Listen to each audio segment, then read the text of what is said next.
Like, share, subscribe, hit the super chat. Look, y'all, I will one day, Mr. Z will tell y'all, man. If there's a couple of y'all, Mr. Z, I've spoken to in private, y'all get it. Y'all get it. Look, it couldn't do reckless today. It's gonna be reckless in a minute, but we couldn't do reckless this morning. It just was not happening. It was not happening. I tried. Look, I was moving and grooving. Look, I was trying, y'all. It was just not happening. Y'all hear Z? It was not happening. Let's make okay. That's there. Okay, we're good with that. Yeah, y'all. It was not happening today. Mr. Z tried, y'all. Oh man, and shout out to Indigo Flow. Let's kind of get our pre-recs. There we go. Out now. Indigo, tell Tito I don't want her. I listened to clearly. I listened to this young lady. I was supposed to stream about her like 3 days ago or 2 days ago or something like that. Apparently a couple of people beat me to it. I'm hearing from you guys that Mr. Fantastic beat me to it also. Tito, I was able to listen to his review of it. I'm gonna have a kind of different take. Y'all already know how he operates, but listening to Tito, I listened to Jason Black today. I listened to a bunch of stuff about AI. I've been on that kick for a little while, for a couple weeks now. About a week maybe. Yeah, I'm a little bit more than that. But yo, tell Tito, nah, bro. ADOS, y'all might have to take this L. Nah, I don't know if she's a child of immigrants or an immigrant, y'all. I don't know. I don't want her. Send her to the white dudes. We don't. Hey, look. We said we don't want her. Tito, you take her back. Nope. Y'all ain't gonna pawn her off on us. She a tether. She might be a tether, maybe, but nah, we don't want her. Nope. ADOS brothers, y'all gonna have to take her. What's her name? Not Brienne. Her name is That's the Tony Brienne. I'm mistaking her for that sister. What's her name again? I don't remember how her name was pronounced. Tito said it the right way. I don't remember. Right?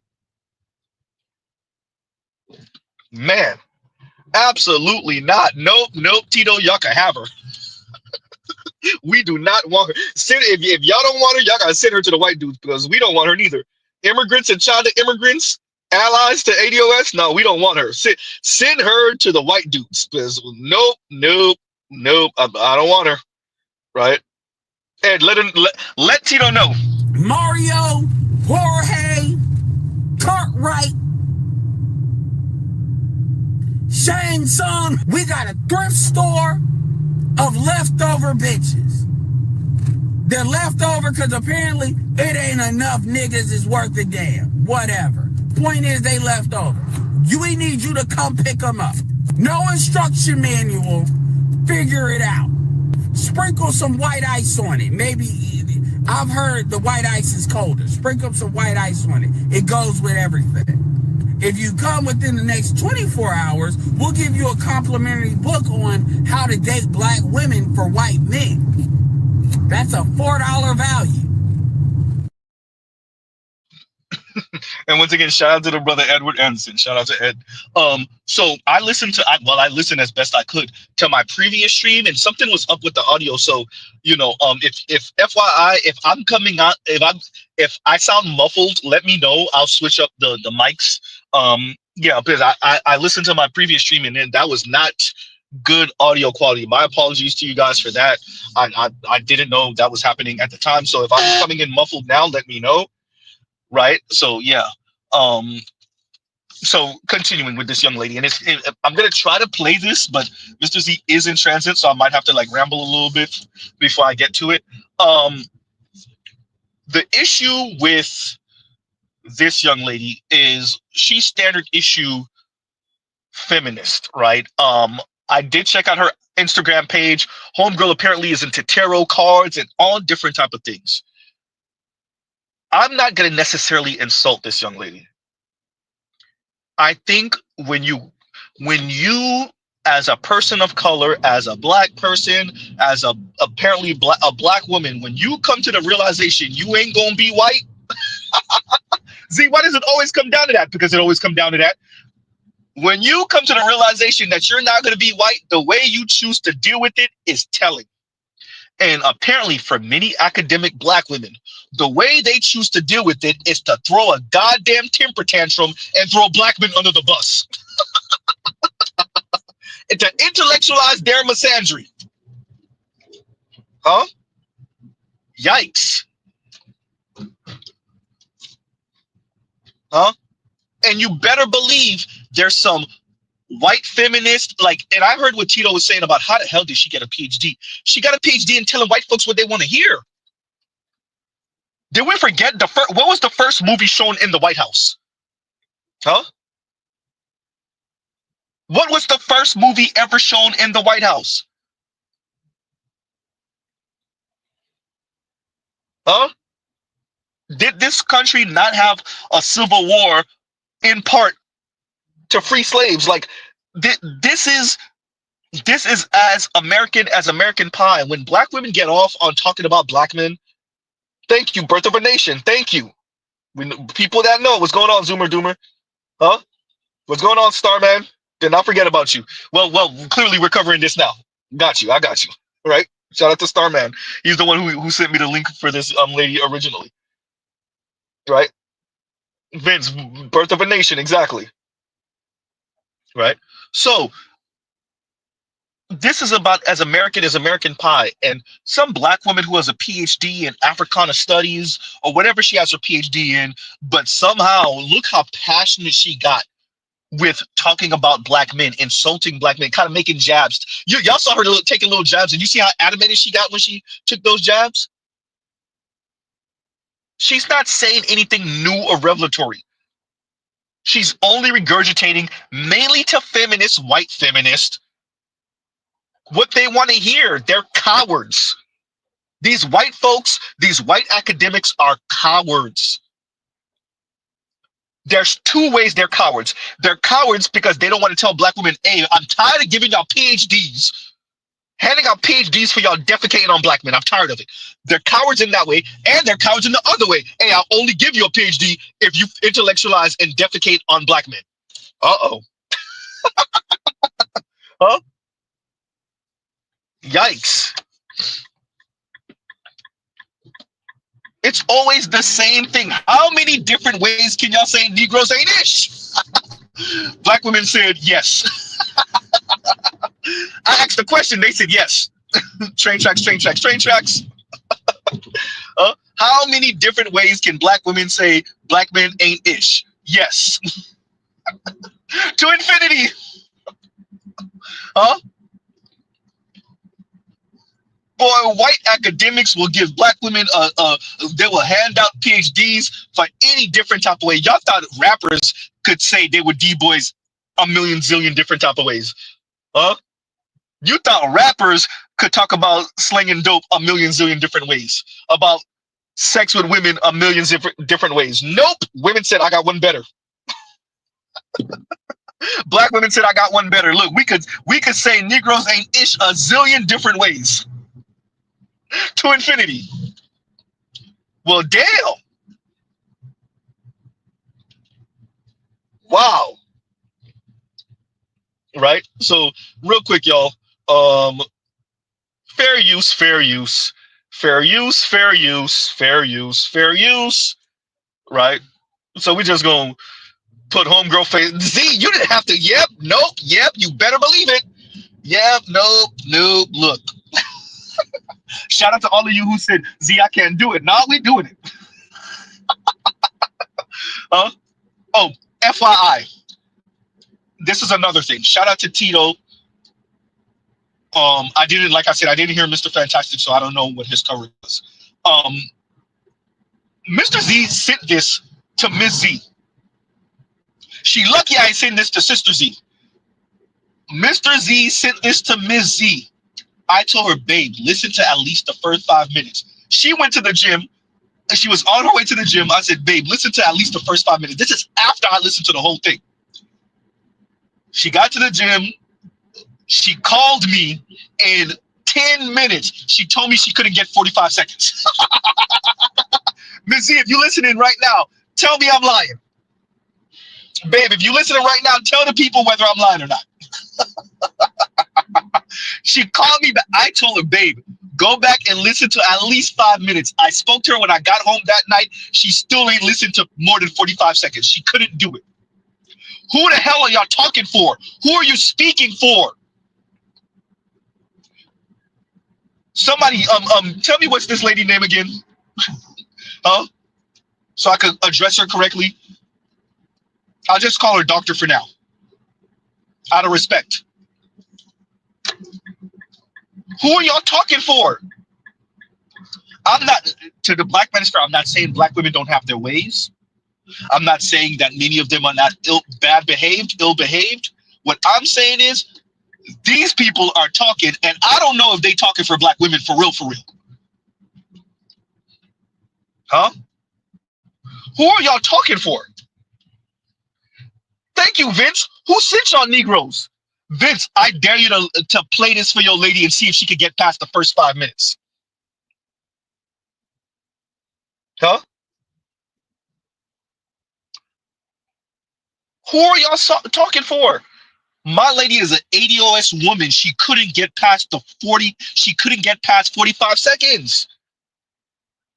I implored her to listen 5 minutes. There's a there's a pun in there. I was like, babe, give me 5 minutes. Huh? There's a pun in there, giggity. She's like, nope, can't, nope.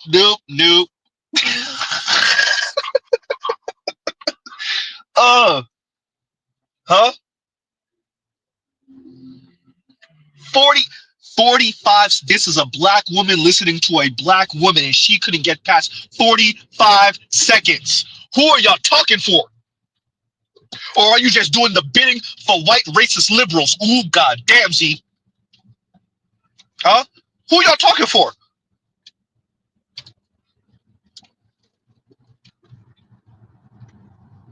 Because as bad as the relationship between black women and black men is, I don't know how many black women would be like, yeah, I'm gonna call myself queer and I'm gonna be the non-binary queer and healer of people and homegirl was reading off her resume. I was like, god damn. Huh? Boy, that profit motive is a mug, huh? Y'all trying to keep y'all little jobs, y'all little positions. And so y'all know what the white folks want to hear and what other black women that are exactly like you want to hear. So y'all just keep on saying the same thing over and over again in slightly different ways. Huh? Shout out to all the rappers. I think y'all beat by academic black women. Y'all talking about selling dope and piping chicks a zillion different ways, and black women said, I got infinite ways to talk about how you Negroes ain't ish in academia. Huh?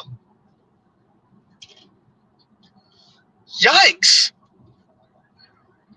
Yo, man, I'm gonna send this to Sister Z, younger Sister Z. I'm gonna send it to her. Let's see if she can get past 5 minutes. I promise y'all she gonna call me back and say, look, younger Sister Z don't got the patience. She even worse than Missy. She don't got the patience. She gonna call me back in 5-10 minutes and be like, what the hell did you send me? Don't be sending me these expletives, because it's gonna be profanity laden like a mug. Huh? Shout out to younger Sister Z. She could be professional when she want to be, when she need to be. But it's gonna be a whole bunch of expletives. She gonna, who the hell? I'm gonna laugh when I send it. When she called me, I'm gonna laugh. You lucky I have the time to send it to her. I should have sent it to her. Who are y'all talking for?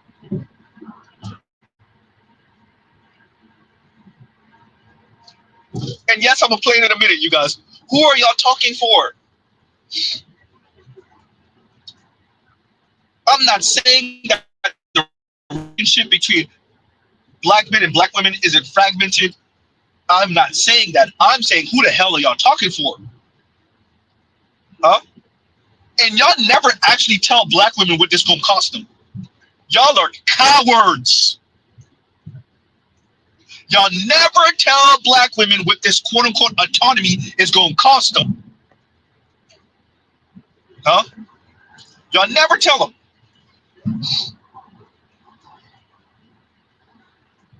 You never tell them what being atomized from black men is going to cost them. You never tell them. You never tell them what being antagonistic and antagonistic feminism is going to cost them. Not even just with black men, with all men. Huh? You never explain to them what y'all mean by queer. Huh? Y'all are cowards. Who said you can't call women cowards? Mr. Z does. Huh? Y'all are not honest with black women. I said it to FD. Y'all are not honest with them what this is going to cost them. With this mean, antagonistic, intellectualizing your misandry ass feminism is going to cost them. You never tell them what it's going to cost them. Then their son comes home after college graduation with a Latina. Uh-oh. Huh? Their nephew for prom had a white girl. Goddamn. Young white yet lady. Well, damn. You never tell them what it's going to cost them. Huh?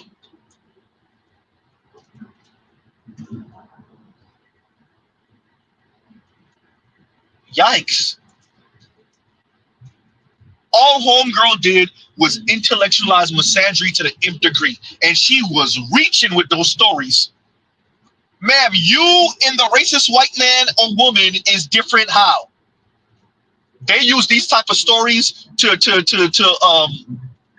intellectualize why they should be racist, and you use these type of stories to intellectualize why you should be a misandrist. The difference between you and them is what now? The difference between you and them is what? Yikes.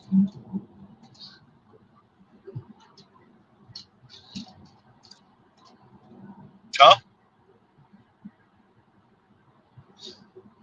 How do you handle not being white? God damn. How do you, dear women of color, black women specifically, how do you handle that you're never going to be a white woman? You're never going to be politically and socially a white woman. I don't care how many PhDs you have. I don't care how you be smiling in white folks' faces. I don't care. How pleasant you are, how professional you are, how well you speak and enunciate your words. Huh?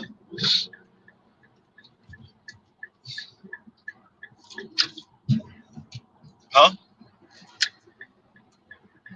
So y'all wake up and realize you ain't gonna be a white woman and it's the hell with black men? Okay, yeah, that's it. Because you cowards can't do nothing to them white men and white women, so it's the hell with black men. Huh?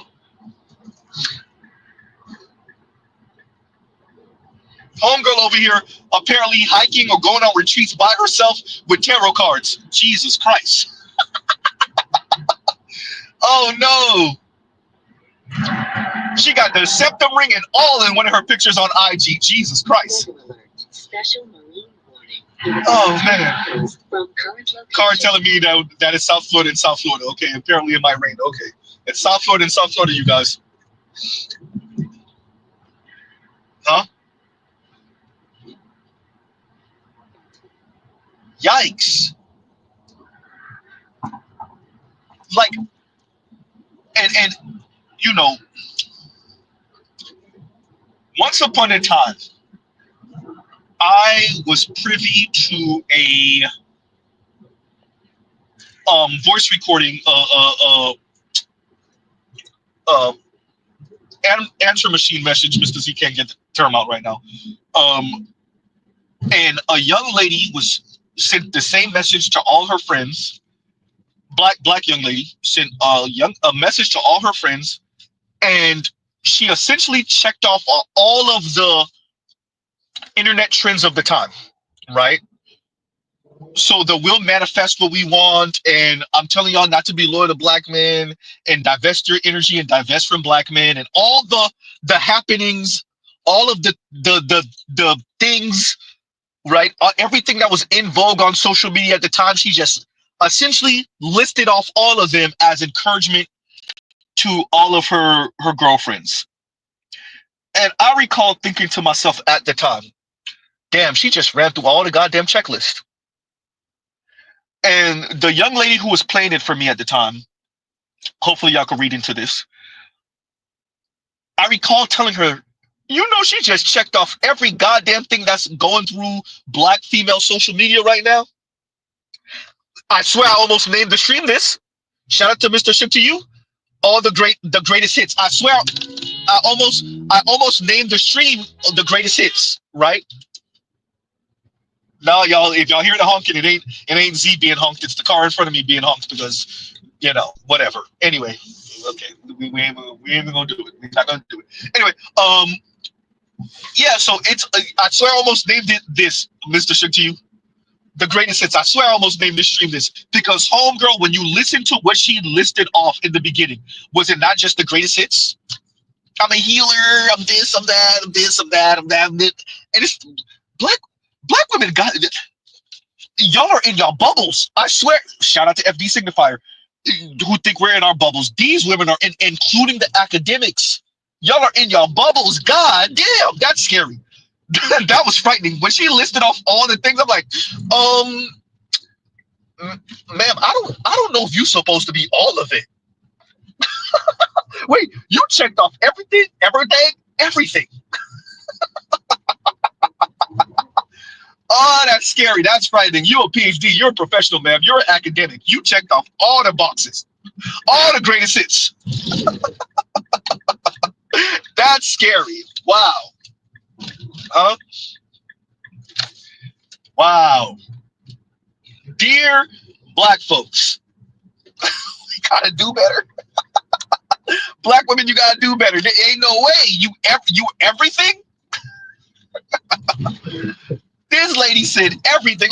Let's see if I could at least play it a little bit right now. Let's see how far we could get right now.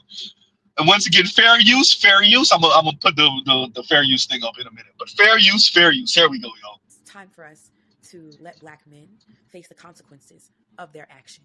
My name is Dr. Brendan Tynes. I am in Gemini, a reluctant anthropologist, an energy healer, and a scholar and a storyteller. I am a Black queer feminist. I'm an abolitionist as well as an anarchist. So if you already know that these are thought forms or beliefs that you do not hold, then this video and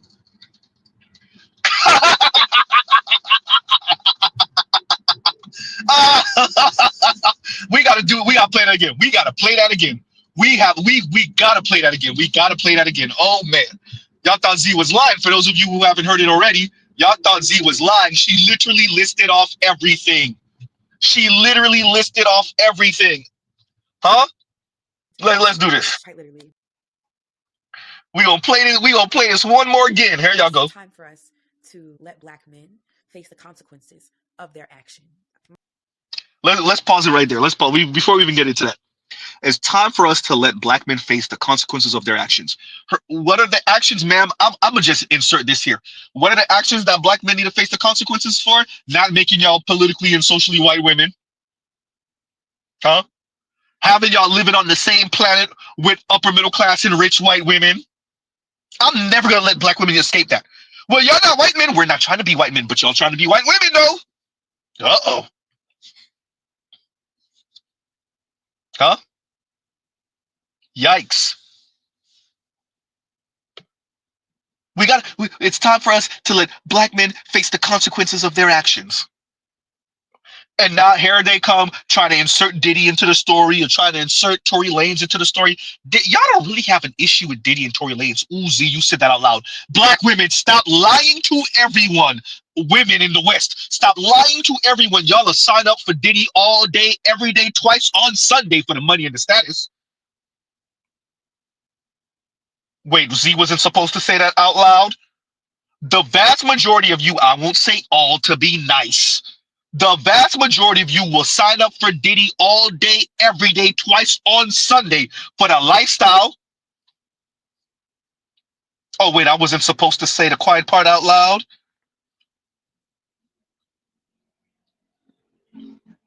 Huh? Your issue is, more often than not, your issue is that these dudes might have a propensity to be with a woman who's lighter in a brown paper bag or who's not black at all. Huh? What Fabulous say? P and B. Pretty mixed yitch. Huh? That's what your issue is. Look, I'm going to say it. I don't care who I offend. It doesn't matter what a black woman talking about. Her major issue is that rich Negroes are messing with non-black women. I don't care if she talking about grape. I don't care if she talking about assault. I don't care if she talking about child abandonment. I don't care what she talking about. Her real issue is rich Negroes not dealing with black women. I said it. Huh?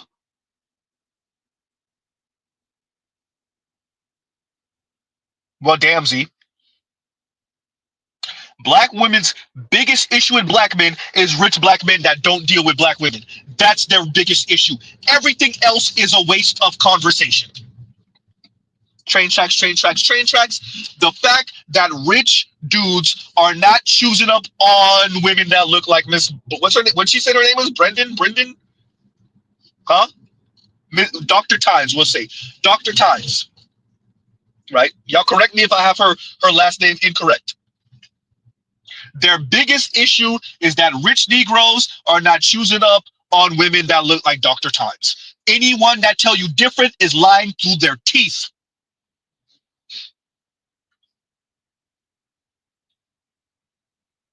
Thank you, Tro. Brendan Tynes, Dr. Tynes. We're going to pronounce her name correctly. We're going to give her the respect. But Mr. Z, oh, we ain't holding back today. Now, am I going to speak like Tito? No, that's not my style. Shout out to Tito, though, right?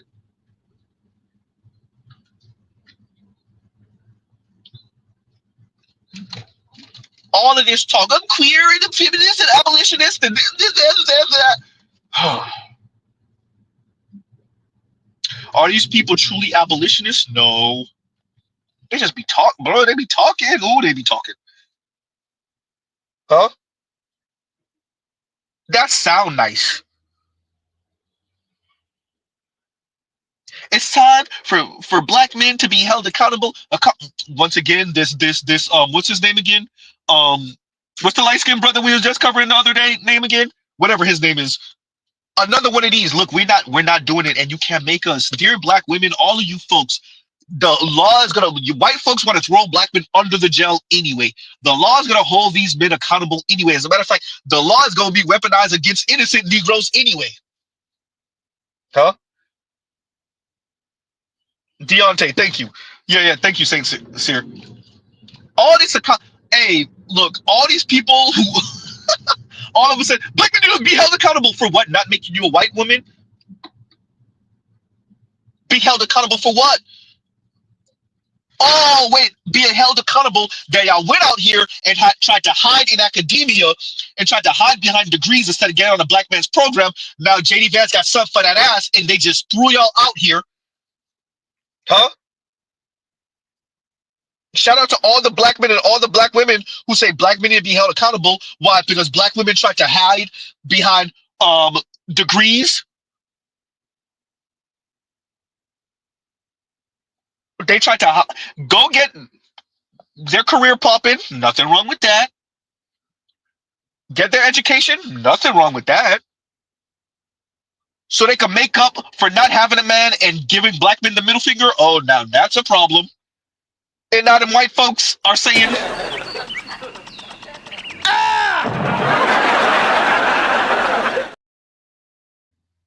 huh? So that's what we got to be held accountable for. Black women, if y'all don't stop lying, tell the world what your real issue is. I don't get to be a white woman. There you go. Tell the world what your real issue is, black women. Cowards. Tell the world what your real problem with black men is. He didn't make me a white woman. There you go. Huh?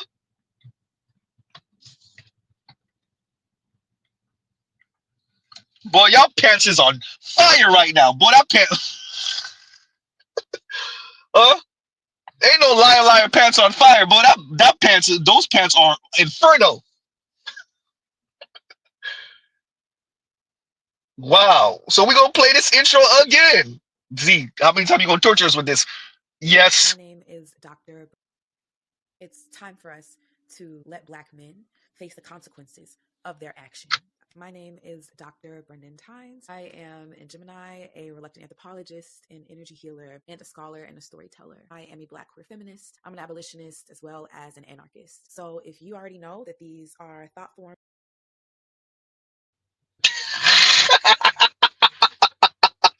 Uh, oh, y'all said I gotta turn it up. I can't actually turn the volume up anymore, you guys. My apologies. My apologies. Yeah, for if you can't hear it any better than that, I might have messed up recording or when I played it initially. So yeah, that's about as high as the volume's gonna go. My apologies. Right. So yeah. My apologies, y'all. So if the audio's low, I might have messed up earlier. Let me see. Let's see if I could. Let's do this one more time. Let's see if you guys can hear her better now. or beliefs that you do not hold. It's time for us to let Black men face the consequences of their action. My name is. Did you guys hear that better? Right. Hopefully you guys heard that better. And Compassion says, "Oh, this Yitch actually admitted she's an anarchist." In the tape here, bro, we know what this chaos finna be. Look, when they say anarchy, they mean anti-hierarchy usually, right? That's what the left usually means, and that's okay. Look, this is where Mr. Z is with his borderline zen of this type of talk. If you're an anarchist concerning relationship with Black men, that's okay. They're Black women, but we don't got to sign up for it. Black women's biggest issue is that Black men said, yeah, I don't got to wait, I'm supposed to help you out financially and subsidize you, and you're supposed to give me the middle finger? Absolutely not. Huh? Let me get this right. I'm supposed to be insulted and subsidize you and act like you're the one doing way more than you're actually doing for your honor? Man, if you don't get the entire hell out of here. Huh? Yawn. Dell, I ain't even gonna highlight that. That's hysterical. Borderline accurate too.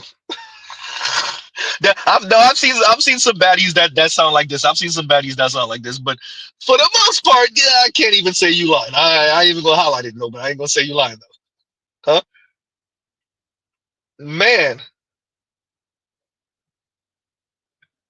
continuing. Dr. Brendan Tynes. I am in Gemini, a reluctant anthropologist, an energy healer, and a scholar and a storyteller. I am a Black queer feminist. I'm an abolitionist as well as an anarchist. So if you already know that these. To laugh again. Oh, Dr. Tynes, Dr. Tynes, Dr. Tynes. No. Just no. How is this supposed to work for Black women? I'm an anarchist and I'm a spiritual healer and I'm a oh, reluctant anthropologist and da. Huh?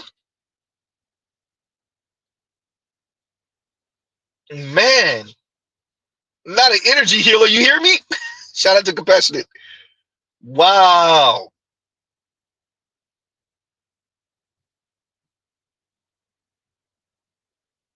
Huh. Now, when she said anthropology, so the other day, did I mention this already? Maybe. I was listening to who was it? I was listening to Ole, and they had what's the sister name again? The light skinned sister. Was it? I forgot her name. Deanne. I forgot her name. And I really did forget her name. And she spoke about Pop the Balloon and how she uses that to study this. And I think she might have said anthropology too, or something along those lines. And is it Z or are y'all just throwing this word around just loosely? Maybe it's Z. Maybe it's Z. Maybe look. Well, I ain't gonna try to be too petty. Y'all look. Y'all the academics. Y'all the what? Delaney. Thank you, Delaney. That's what I'm talking about. Thank you, Babylon X. Delaney. That's what I was talking about. right? Jeez. I think, when somebody think they doing more than they are actually doing, and like nobody want to tell them, hey, what you doing ain't all that. That's not all that. I don't know. I'm not saying I'm doing what you're doing, but maybe what you doing ain't what you think you're doing. Huh? Look at her list of things, and maybe this is just academic gobbly, like Black women would say, just gobbledygook. Just I'm this and I'm that. I'm this and I do this and I do that. I'm this and I'm yawn.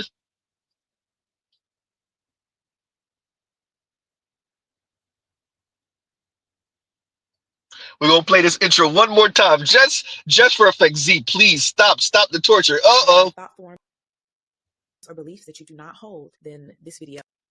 It's time for us to let Black men face the consequences of their action. My name is Dr. Brendan Tynes. I am in Gemini, a reluctant anthropologist, an energy healer, and a scholar and a storyteller. I am a Black queer feminist. I'm an abolitionist as well as an anarchist. So if you already know that these are thought forms or beliefs that you do not hold, then this video and this knowledge quite literally will not resonate with you. If you are here, you probably know me from my podcast, Black Love Free, and you know me as an Afro-Carolinian queer Black feminist scholar and storyteller. I'm going to share a little bit of my presentation that I promised you all that talks about Black women being collateral to Black men's pursuits of success. And so I'll talk a little bit about some research.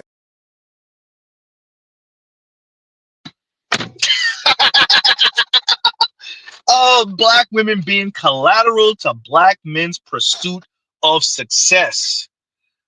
Oh, so now she's calling Black women Black men's stepping stone Stacy. Black women are Black men's ladder. Black women are the shoes that Black women use to run on. Oh boy, this type of talk. Okay, once again, Black men, you can only be successful if you use Black women as fuel for your success.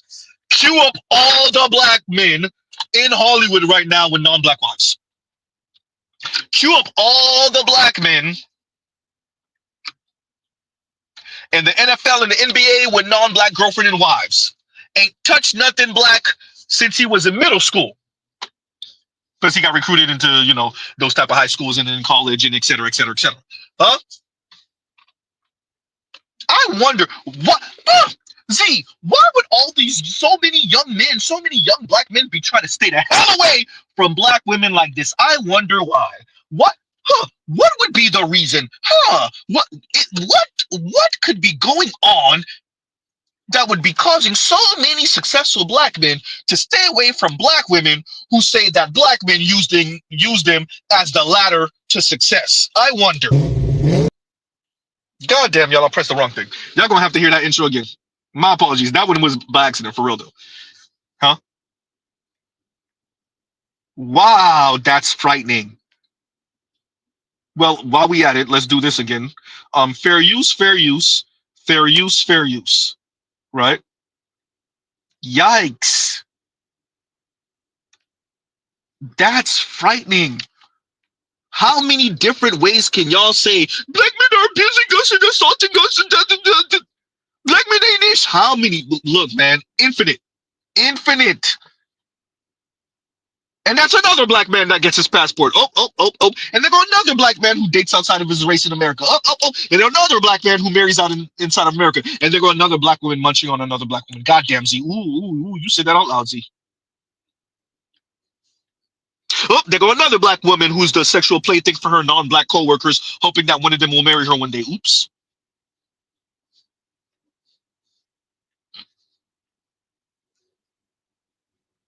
Y'all can intellectualize y'all Misandry however you want, Dr. Tynes. Let me know if and when it works for Black women. It's been decades. It hasn't worked yet. Not for the masses of you anyway. Dr. Tynes, maybe you doing okay financially. Huh? Come to find out, a lot more PhD folks in general, not just women, ain't doing as great financially as we would have thought. Number one. Number two. Z, you gonna really put this up here again, Z? Black and Latina women who never marry are the least wealthy in the U.S. Goddamn, Dr. Tons, I don't know. You gotta tell me who this helping, huh? I don't know, Dr. Tons, huh?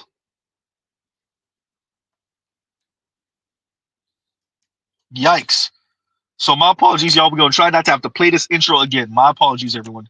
We're gonna have to play this intro again because I pressed something, and I mean that this got to start all over again. We're gonna let this go, and Mr. Z will respond when we get to where we were before. And here we go. It's time for us to let Black men face the consequences of their action.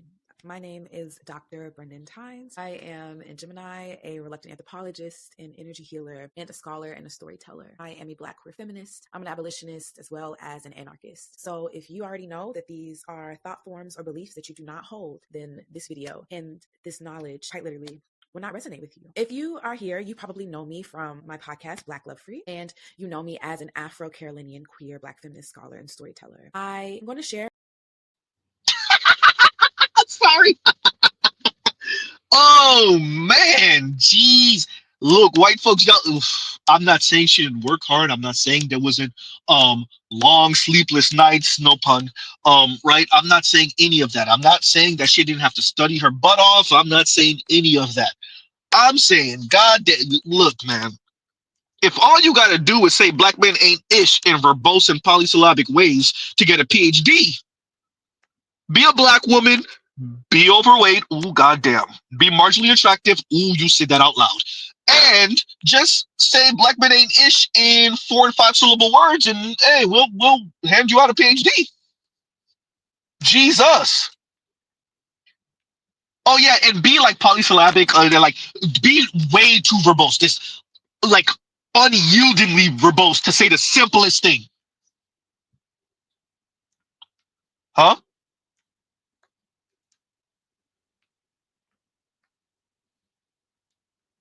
God damn. Continuing. Scholar and storyteller. I'm going to share a little bit of my presentation that I promised you all that talks about Black women being collateral to Black men's pursuits of success. And so I'll talk a little bit about some research that I did for my dissertation to help us think about what is actually going on when we see people, particularly Black men and women, argue that violence against Black women and girls is necessary for Black, cis, presumably heterosexual men to be successful. I'll offer some. Let's pause right there. Look at her framing. Black men and black women are arguing that it's necessary for violence on black women. Black men need to. It's necessary that black men enact violence on black women to be successful. Y'all hear this crap? This is the type of lecture they giving lectures like this. I think she said something. Well, later on she gonna say something like she was invited to Senegal. She gave a lecture in Senegal to all the African brothers. Y'all gotta put it. Y'all can't let this spread in the continent, bro. Y'all can't let these white and black feminists come to the continent with this crap. Huh? Y'all can't let them go to the continent with this crap. Homegirl literally said with confidence that there is a debate in the black community. There's a conversation, there's a back and forth in the black community where black men are telling black women essentially, hey, we gotta be violent to you for us to be successful in America. What? Cue up all the black men staying the absolute hell away from black women. Hey, St. Cyr said he ain't touched nothing black ever. Goddamn. Huh? And y'all wonder why. Which one of you brothers said your nephew pulled up to the family get together with the Latina? It was an older brother that said that. Dr. Tynes, what are you talking about? Huh? Dr. Tynes, black women are complaining that black men aren't showing up to speed dating events, mixers, and matchmaking events. How are we being violent again?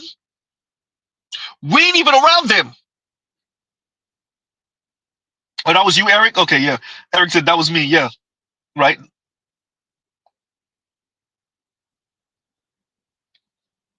Eric told you his nephew pulled up to the get together with a Latina,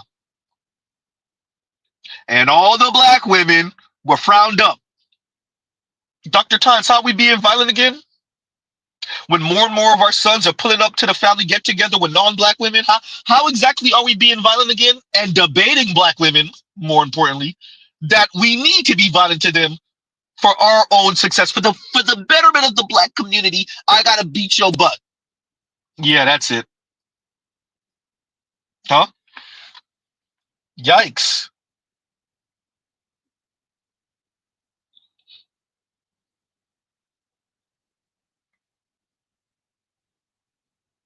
Huh? Eric said the women's jaws were tight. Yeah, because they don't regulate women like this. Dr. Tynes gets to run off, talk like this all through academia. Other black women like her, right? Dr. Tynes and her ilk get to run around academia talking like this about black men, and then wonder why their college educated black sons are popping up to the family get together with Latinas. Whether blue collar black sons that make some money are popping up with Latinas and white girls. Huh? Whether tech bro black son is popping up to the family get together with a South Asian or East Asian. Because Dr. Tynes sounds like this. Because black women allow for Dr. Tynes. Y'all don't shout her off the stage in front of the white women. Y'all don't boo her off the stage in front of the white women and say, hey, white women, I don't care what y'all doing. She don't represent me. Y'all don't ask a question and embarrass her for the white women. Hey, who you trying to talk to? Because talk for? Who you trying to represent? Because you don't represent me. Y'all don't boo Dr. Tynes off the stage in front of the white women who y'all know put her there. Dr. Tynes and her ilk, black women, I want you to appreciate more and more of our sons are gonna pop up with white and Latina women. Why? Because y'all let the Kim Fosters and Dr. Tynes sound like this on lecture. Huh? And no, you won't be able to make up for it with white men. Y'all trying. It ain't working. And there you go. Huh?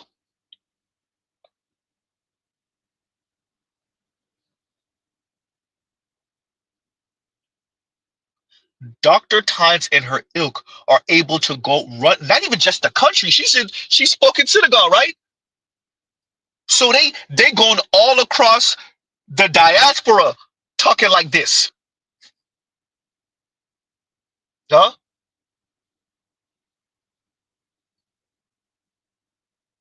They're running across the diaspora talking like this.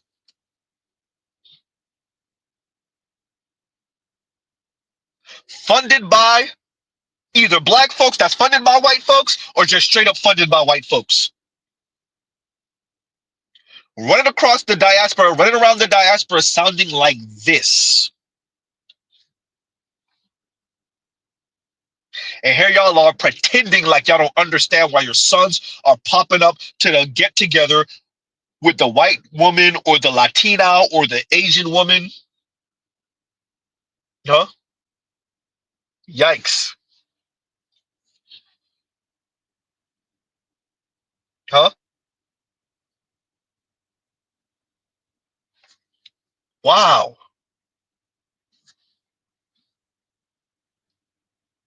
Continuing. This presumably heterosexual men to be successful. I'll offer some remedies.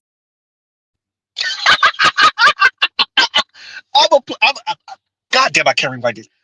She said presumably heterosexual men.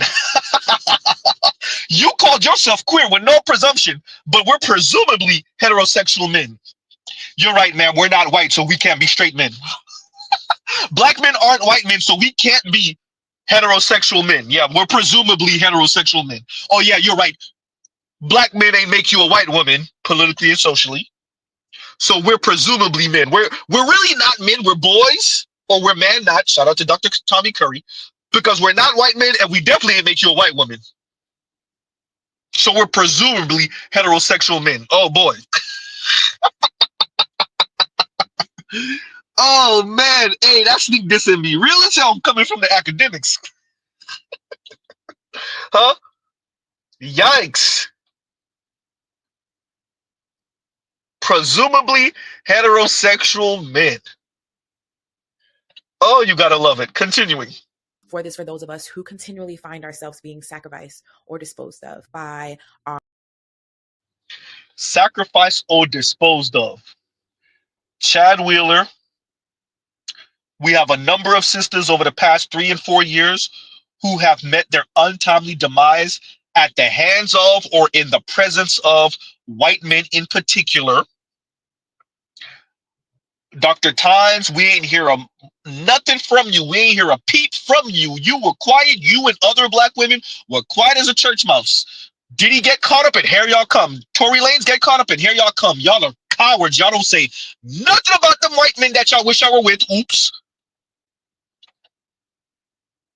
And we don't know because Dr. Tynes' IG don't got her with no dude. She might have a white little situation she got going on, or a non-black, or she might be really queer. I mean, like the munching on each other queer, maybe, possibly. Huh?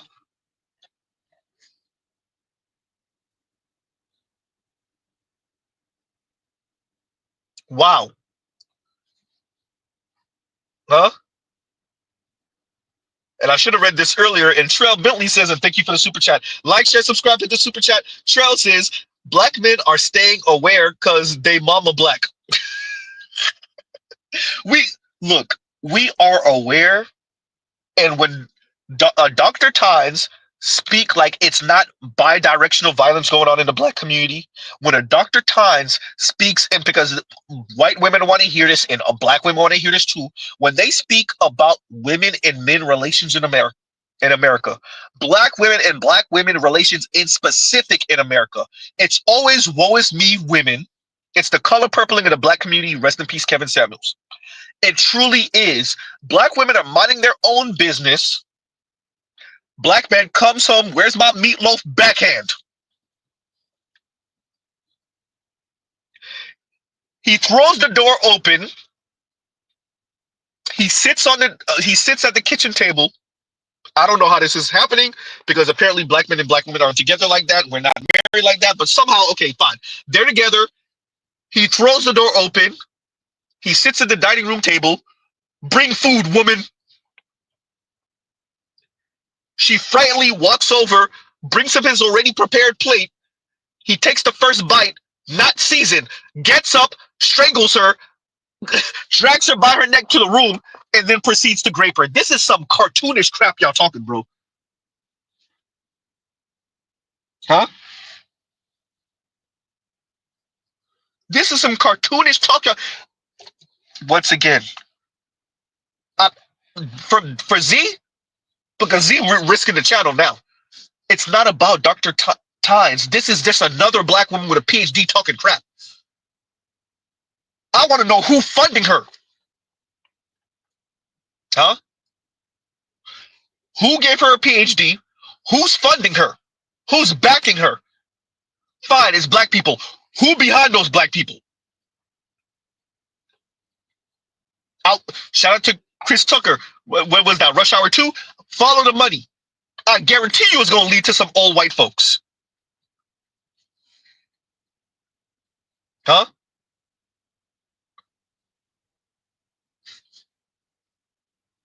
Black women like Dr. Tynes said, F it, we're going to go all the way with the hyperbolic. Black men, they're assaulting us. We're just innocent little helpless creatures, and black men they just open the door in the house and they just start abusing us. And yawn.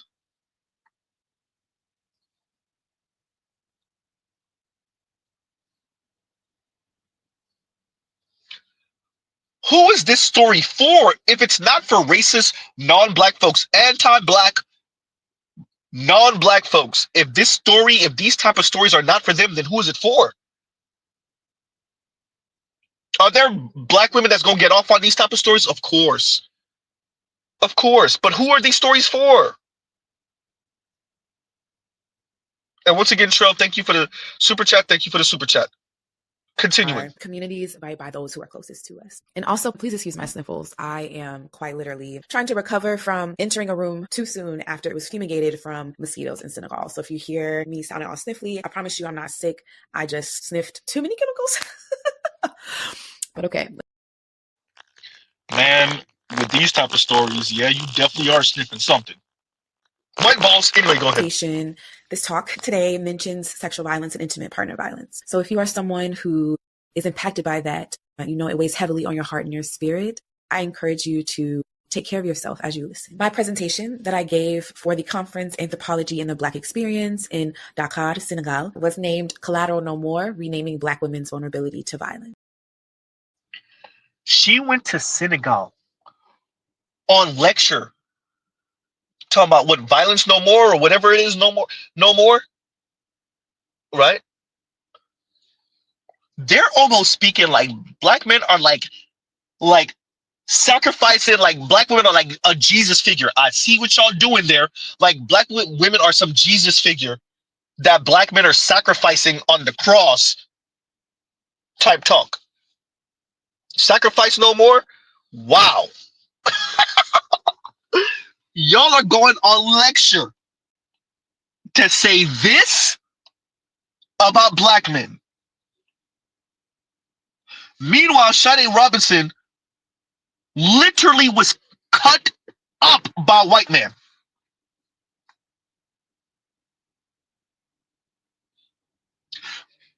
Where are the black female academics to say anything about a 19-year-old being cut up by a 33-year-old? Where are y'all? Huh?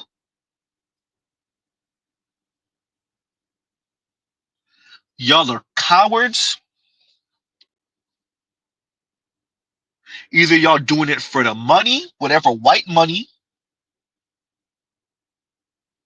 huh?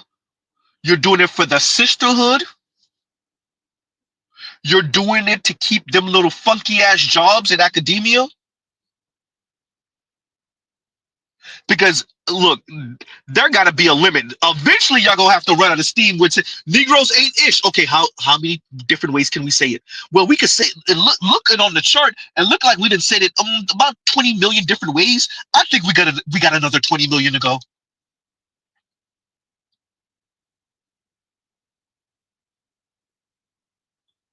Huh? To think at one point black women civil rights leaders said y'all are not going to split this, y'all are not going to split us up, black men and black women, with white women wanting us to give the world some black men or some hegemonic, violent, abusive. To think black women during the civil rights movement were like, yeah, we ain't going to adopt this narrative, white women. 50, 60 years later, here go Dr. Tyne saying, well, yes, we are. Maybe you won't, but I will. Huh? And now you got Dr. Tynes Daffy Duck dancing for the white folks.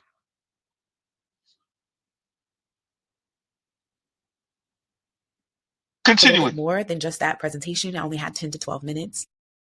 I really should name this Why We Need to Let These Niggas Face the Consequences of Their Actions, because that is. Nah, you meant what you said. Nah, you there's no that I really should, ma'am. You don't have to correct yourself or say it in a way the quote unquote layman can understand. Ma'am, we understood what you said when you said it the first time.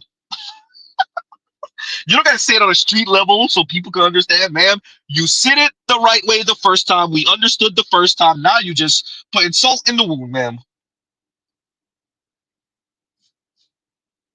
You know, one of the most annoying things in the world as a black man is you know what a black woman's real issue is. You know it is. You look at her, especially if she's doing well financially, right? Especially if she's successful financially, right? You look at her and she's like the only single person out of her co-workers. She worked with white women and Latinas or Asian women, or she works in a, and you know what you see it, you know what her issue is, but you ain't supposed to say it. We could look at Dr. Times and see what her issue is with black men, whether she has a black man or not, whether she's with a white man or a non-black man or not, whether she's with a woman or not. You can look at her and you could see what Dr. Times' real issue with black men is. And that's before she ever became a feminist. You know what her issue is. But we can't, the personal is political for them, but we can't say, lady, we know what your real issue is. You ain't chose. Yeah, there's some brothers that might want to pipe. Yeah, maybe, but it ain't nobody you checking for, and we know that. So now we got to pretend like we actually believe you and take what you're saying at face value like you're speaking in good faith, and you're not. Another bitter, resentful sister hiding in academia, taking pot shots at black men because she ain't chose by the type of dude she think she should be with. And we supposed to pretend like everything she's saying is in good faith. Ma'am, go get it from the white man. Jesus Christ. Go pay for some white dude, ma'am.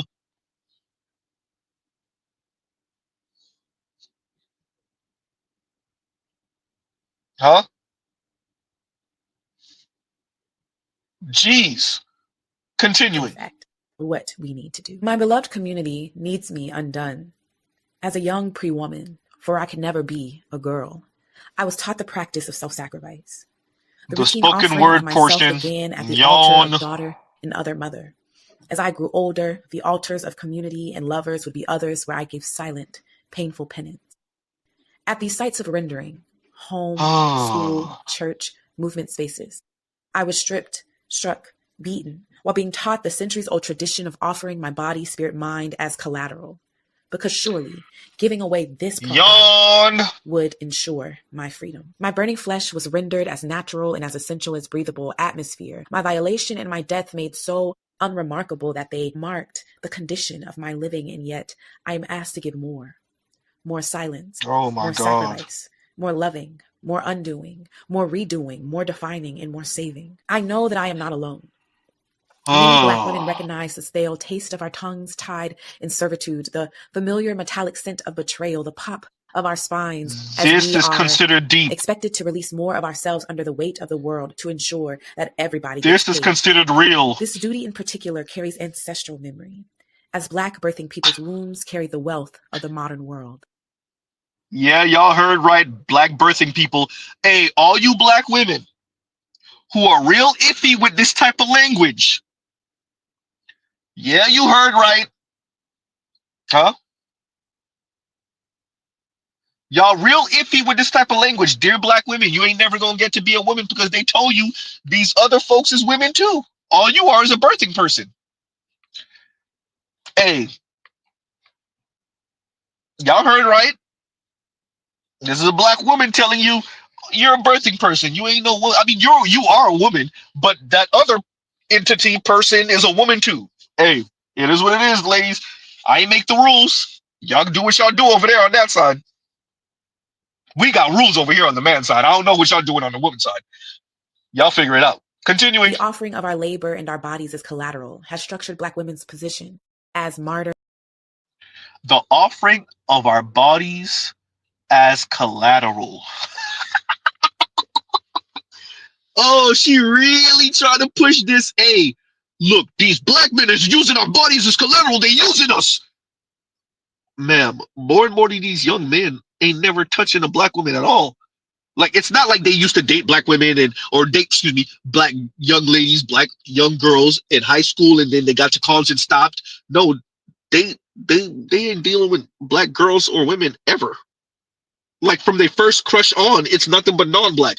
More and more of them young men, especially them suburban brothers, that's what they doing. You know, because they got women like you as aunts. Ugh. Huh? Oh man. She really trying to push this. This is what's considered deep in academic circles. This is a black woman keeping it real in academic circles. Yikes.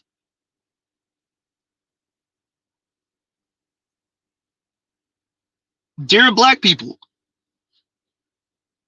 dear black women, these are the women that's representing you when they go on lecture out of the country. Huh? And then y'all wonder why African sisters will be with a ADOS brother, but African brothers with ADOS sisters will be like, I don't know about that. Bro, if you're going like this, especially the non-ADOS FBA first gen black Americans, y'all take this crap back to y'all home countries. Mr. Z would know. And then you wonder why we're in Haiti, we're in Jamaica, we're in Nigeria, we're in Chad, we're in South Africa, and we looking at you like, what?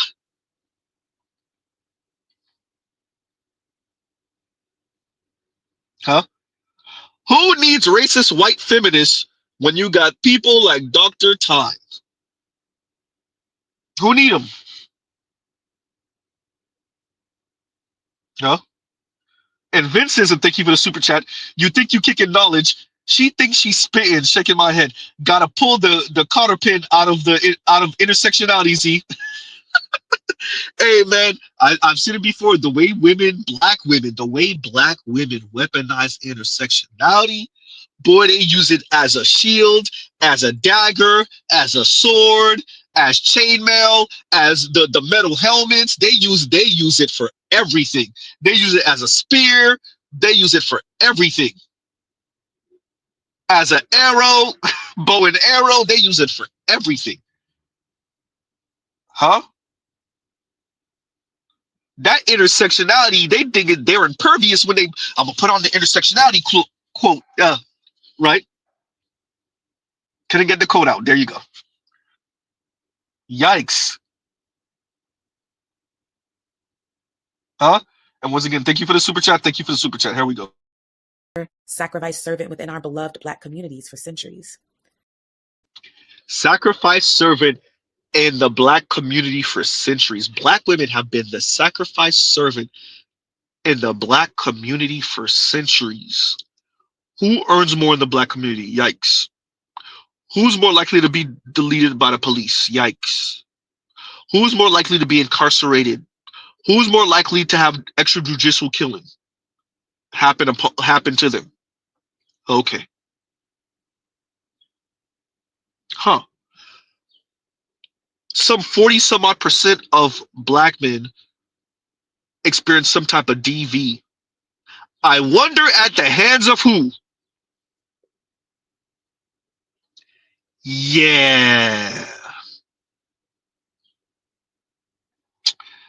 Dr. Tynes, I hear you. I know the white women around you and some black women clearly around you. Y'all gotta tell these stories. Y'all have to turn black men into the big scary monster. How else are you gonna justify that PhD? Huh?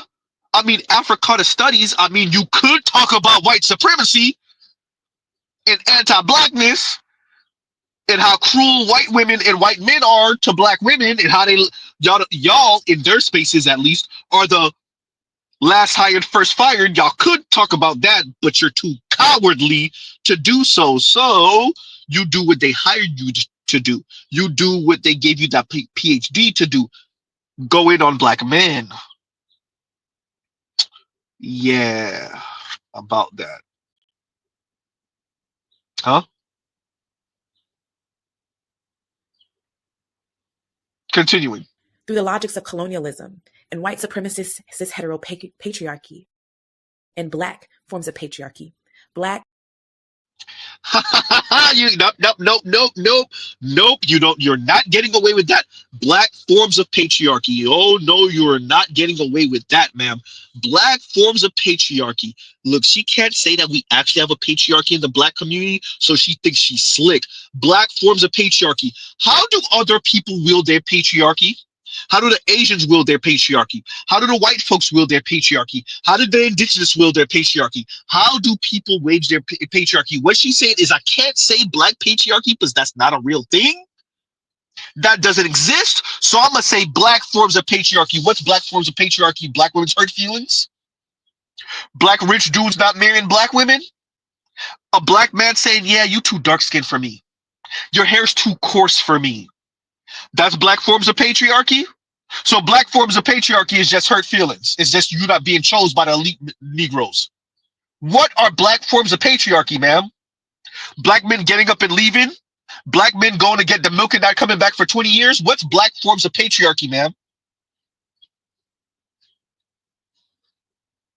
She can't say black patriarchy. She thinks she's slick. Black forms of patriarchy. I mean, these Negroes can't really be patriarchs. I mean, they not white. Nice little slick way of saying man not, ma'am. Dr. Tommy Curry, she over here kind of saying man not, but she kind of saying it in a slick ass way. Black forms of patriarchy. Y'all think y'all slick. Ma'am, I'm not a PhD and I caught that. You better believe brothers with PhDs gonna catch you up real quick. Black forms of patriarchy. You think you slick.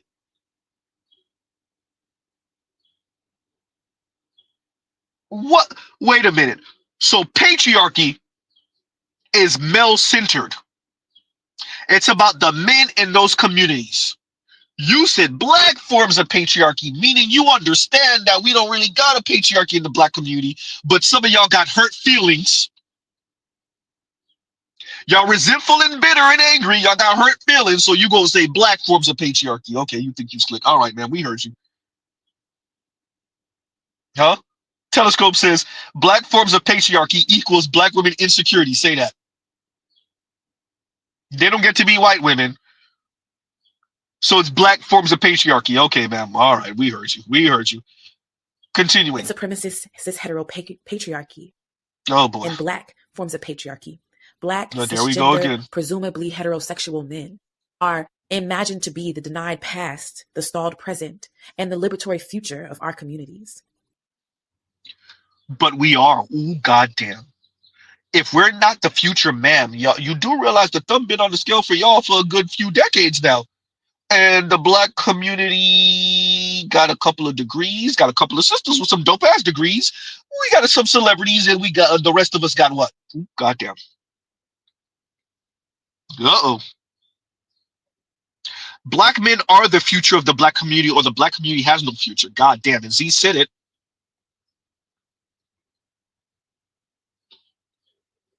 Ma'am, black women like you have been in academia for decades, and the black community got what to show for it, but a bunch of black women, well, that sound like you.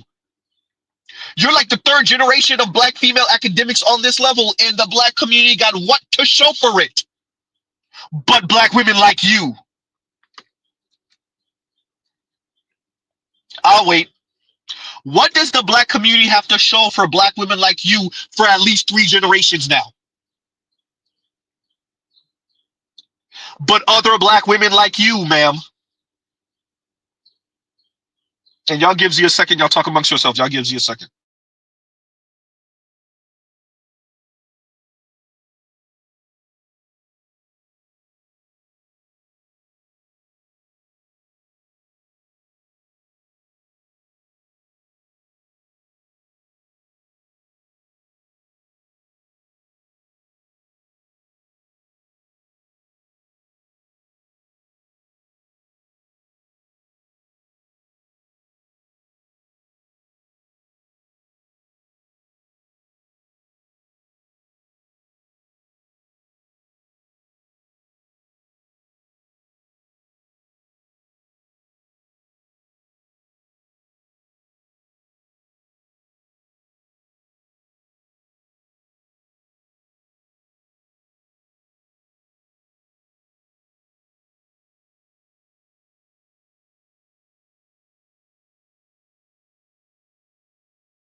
The inability to perform or exact white supremacist, anti-Black, patriarchal violence, the stealing, the killing, the rapes, the mutilation, the beating.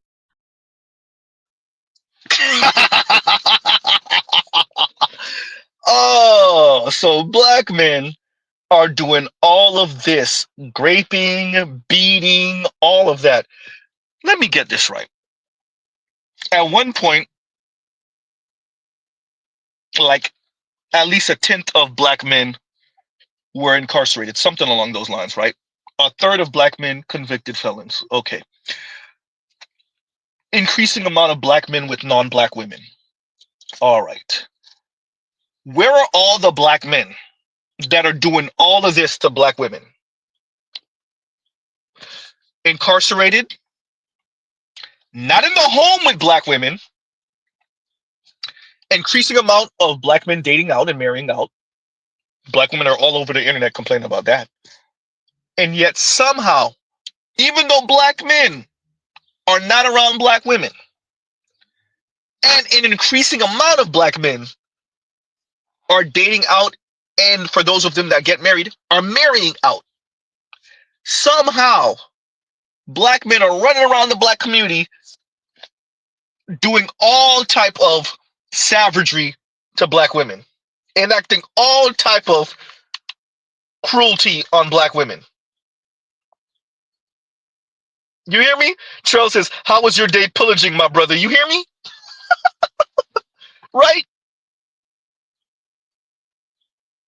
This type of hyperbolic language, this type of out of context, this type of lies, this is what gets y'all chose in academia, ma'am? Dr. Tynes, this is what y'all got to do to get chose in academia?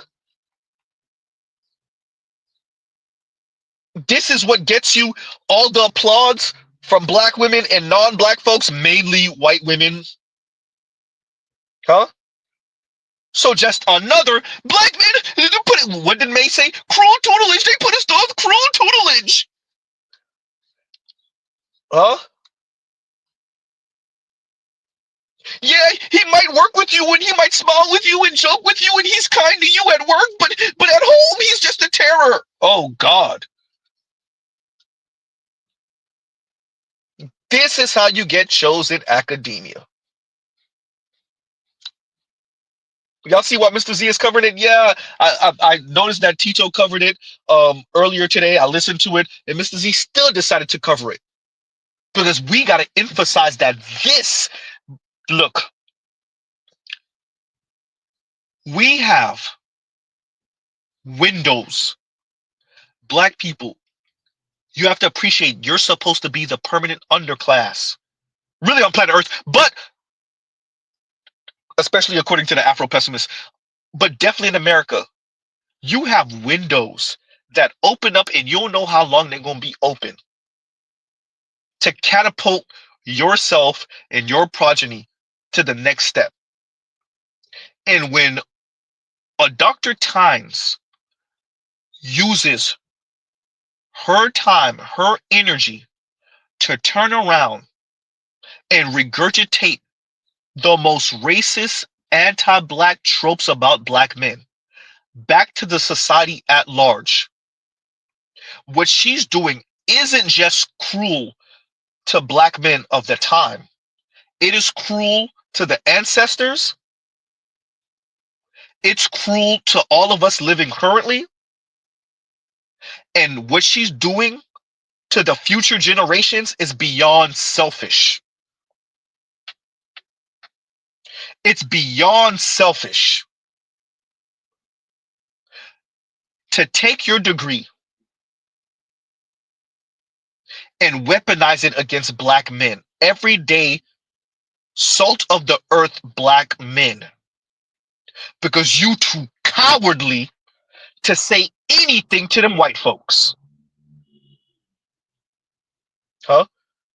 See, when you talking about the systems, the white patriarchal norms and systems, you sound real ambiguous. It sounds real airy fairy.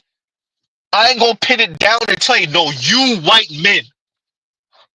Now, when you talk about Black men, oh no, we're gonna get real specific here. Huh? You're a coward. You're a coward. You're a bitter, resentful coward hiding behind your degree and 4 or 5 syllable words. We've seen your type before, ma'am. Y'all don't push the envelope at all. This don't even help black women. See, if people like Dr. Times was talking, and then we could see like a smorgasbord, just droves of academic black women with non-black men in the suburbs with their mixed kids, and they live in the life. And they were throwing black men under the bus, but they had something to show for it other than a baby Benz and a condo downtown, or maybe a house in the suburbs. If they had something to show for it, then it would be bad still, but okay, we get it. Huh? Ma'am, we've been having black women sound like you for decades. The first generation had a couple, they had something to show for it a little bit, right? The PhDs coming out of the black community in the 70s and the early 80s, they had something to show for it at least. The black women that was throwing black men under the bus, they at least had something to show for it. Even up until about maybe the early 90s. Once you start getting to the mid 90s, y'all don't really got nothing to show for it like that. And definitely now that we 2025, ma'am, really?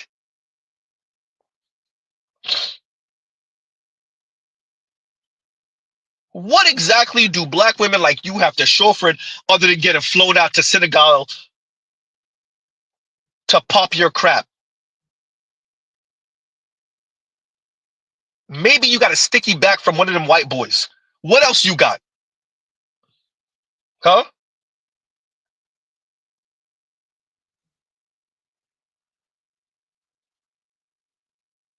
Ma'am, you're not pushing the envelope. Shout out to BGS. You pushing the black community into extinction, people of color. Huh? Other than that, what you doing?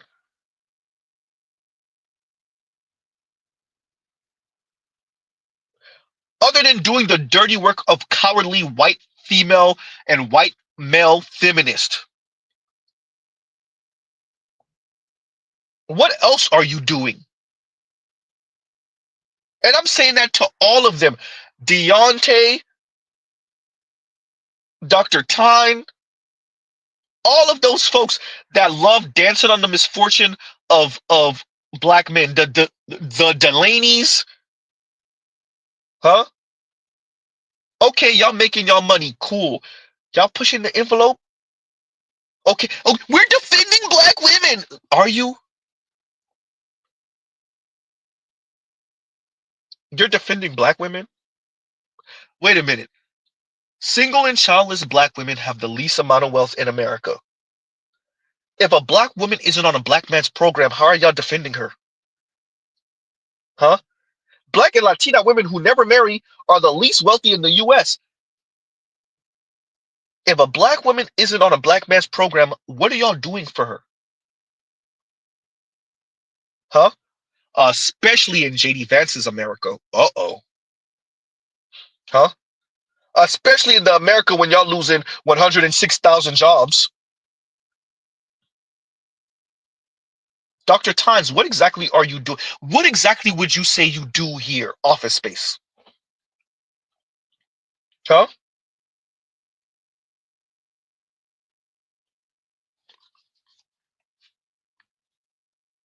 That's a real. As a matter of fact, you know what, Mr. Z, we got another clip coming. Let's see if Mr. Z might get strike for that. I'm gonna still try to use it one time. Let's see if they don't get me that one time. I'm gonna try to do some little tricky thing. We'll see. We'll see. I might be able to pull a rabbit out of the hat with that one. Let's see. Because we have to start playing that over it. I'm gonna spam the hell out of that. What exactly would you say you do here? That's a real question for Dr. Tots and her ilk, all the black women that sound like her, young and old. What exactly would you say you do here?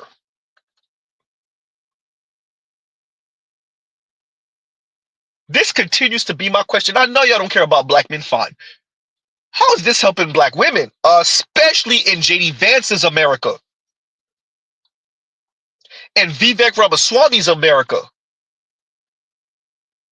and Ben Shapiro's America, huh?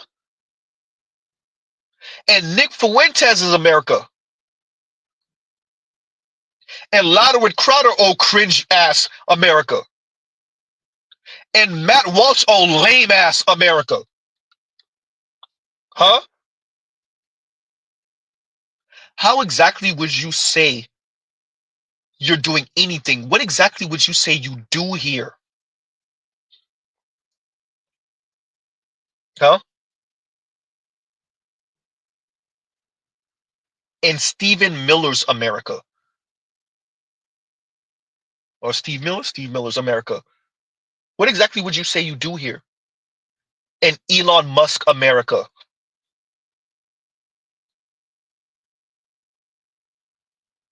huh? Y'all don't appreciate the precedent that just was set?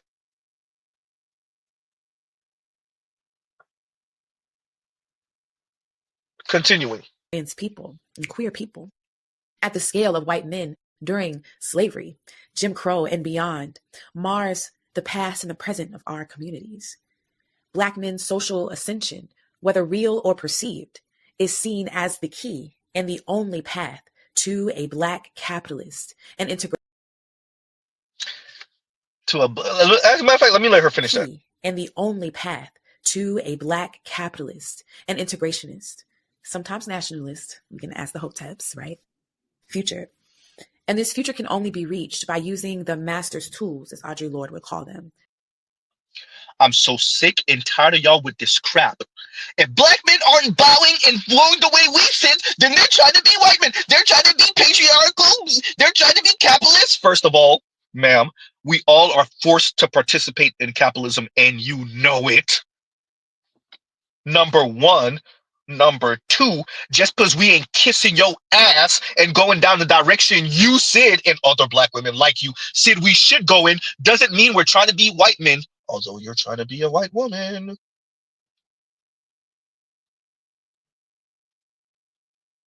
Nice way, ma'am. Ma'am, you know you're undressing yourself here. Yes, Mr. Z could read right through all of this jargon.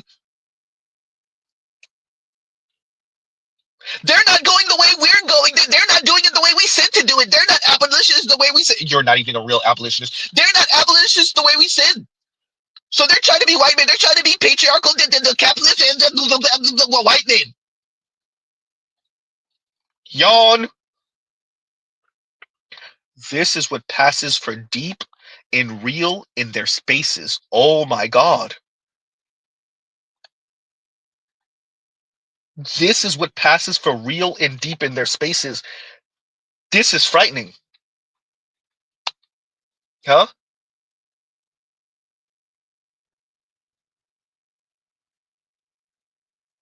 This is why they wanted our mics gone. They were supposed to have the predominant say. It was them and the men that they socialized to think and move and sound like them. It was supposed to be them and FD and Foreign and Conscious Lee and Deontay. Those were supposed to be the people that spoke. You, dear black men, dear black manosphere, were never supposed to speak. You were never supposed to have a microphone. They thought they slayed you in the 90s. They thought they put the final death knell in you in the 90s. Black manosphere, you were never supposed to speak. There was never supposed to be a Kevin. There was never supposed to be an Obsidian. There was never supposed to be an Angry Man. Some of these brothers I don't even agree with politically. There was never supposed to be an Edward Anderson or the Roger Report. There was never, all you PhD brothers that's in this space, oh, y'all definitely wasn't supposed to speak. Y'all was supposed to keep your head down and mind your manners and stay over there in the corner until spoken to. And when we call on you, you're supposed to go regulate those Negroes over there, like Z. There was never, ever, ever, ever supposed to be a BGS. Oh, you better believe it. Huh?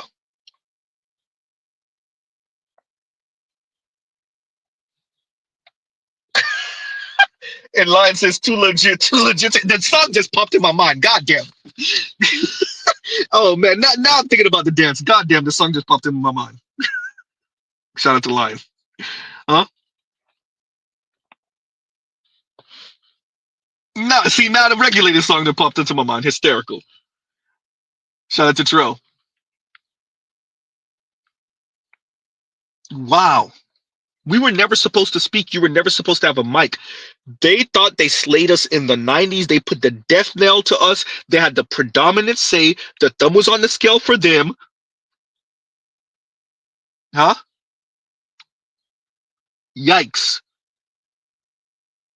And so, because you're talking, and because black men are like, I don't know about that one.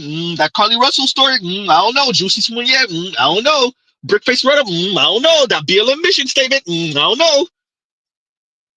Huh? That BLM memo also different from the mission statement. Both of them were problematic. Both of them pretty much dismissed black men.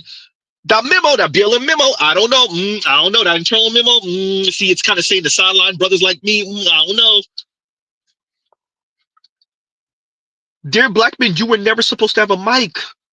Average black man, you were supposed to go away. Huh? Go away.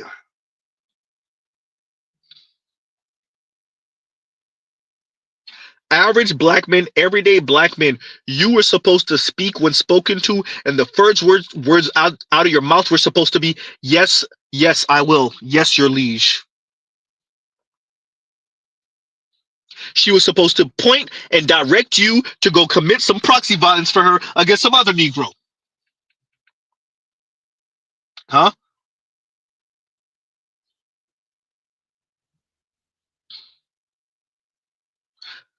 You were either supposed to sound like Consciously or FD or Foreign or Deontay or or I was about to say Doctor. Yeah, well, Dr. Umar Johnson or Derek Jackson. That's what you were supposed to sound like. Huh? Yikes. And because the vast majority of us aren't moving that way, now when capitalist patriarchal aspiring does that, I told you they'd be saying patriarchal aspiring patriarchs. She pretty much just said it in different words. Huh?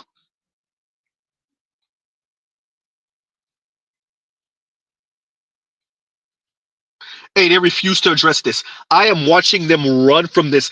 If I'm not mistaken, I want to say maybe Ole might have mentioned it, made a slight mention to it the other day, right? And Babylon X says black men want to be patriarchs until they address the fact most women want patriarchs. There's not ish to discuss. They don't want to address that. They never look. They never want to address that because then they're going to have to address women about these are all the pitfalls of patriarchy, and these are what you're not going to get also if we get rid of it. Nobody wants to tell women what all of this going to cost them. I keep saying it. They don't tell average everyday women in layman's terms what the end of patriarchy or aspiring to be patriarchs is going to cost them. None of these folks want, once again, the only person who says it in layman's terms, for the most part, every once in a while, Kim Foster get a little close, but for the most part, Dr. Sabrina String, she's like the only one. Huh? And by the way, Dr. Tynes, we know what character assassination look like, man. We know what it look like and sound like.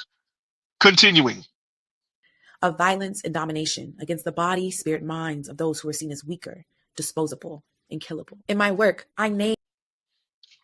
We see black women as disposable and killable. That's why we delete other black men for black women. Yeah, that's it. We dispose of other black men for black women. That's what the whole proxy violence thing is about, Dr. Tyne. Huh? Dr. Tyne. Nipsey was gone. He's unalive. He's deleted. We were willing to stomp Kodak Black out for Nipsey Hussle. A dead man, ma'am. Huh?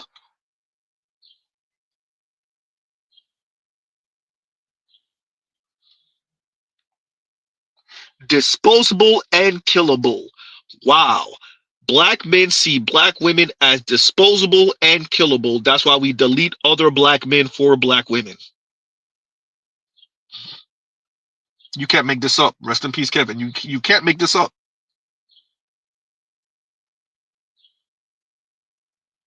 Yeah, Kevin, the ascension of black men is seen as the only way to black capitalism. The black pantsuit mafia would like a word with her, bro. You know what's crazy about this? Like, you know, Mr. Z don't worship at the altar of capitalism.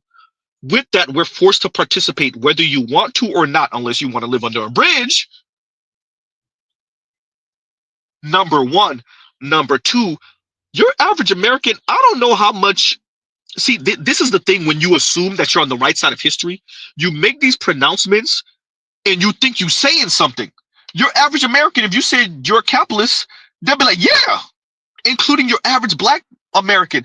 It's a handful of y'all that's over there in the corner who's truly anti-capitalist and know what you're saying when you say it.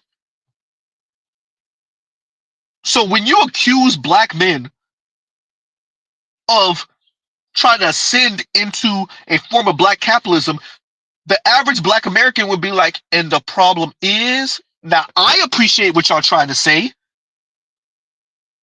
but the average black American would be like, and the problem is, including your average black woman.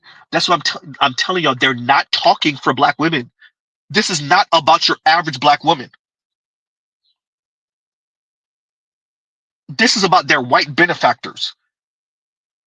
They're not talking for your average black woman. They're talking for a handful of those black academics, black female academics in specific, and then a whole bunch of white folks, mainly white liberals in this case. This is on the opposite end of Candace Owens. Huh?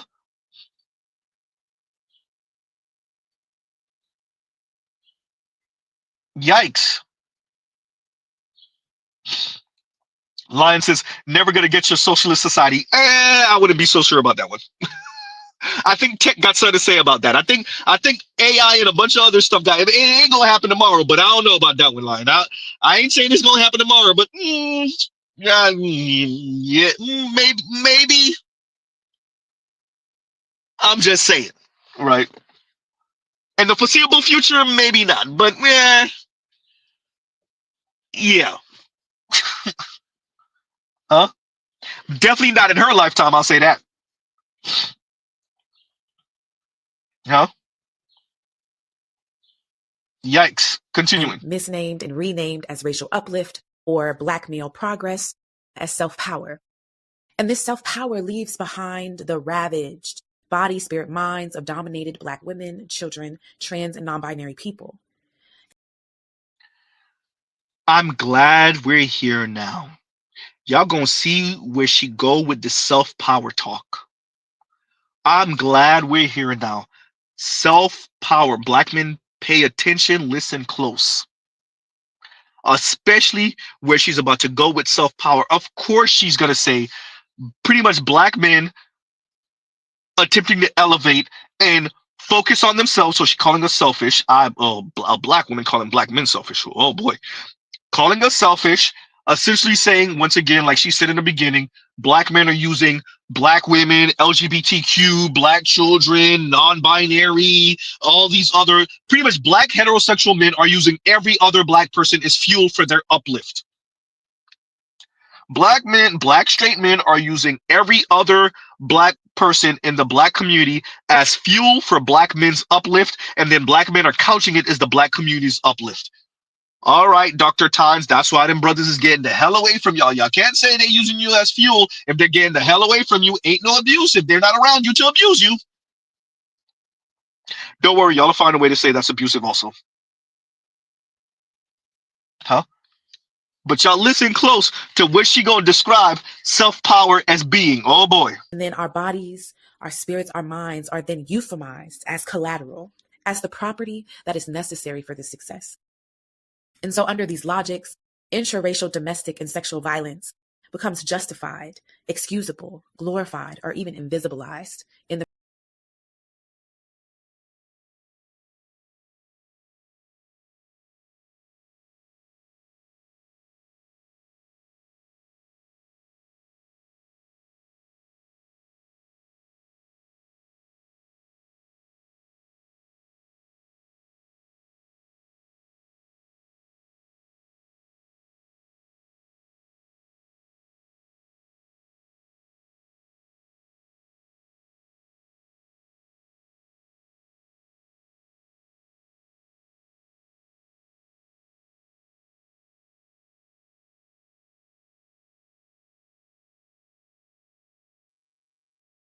Oh yeah.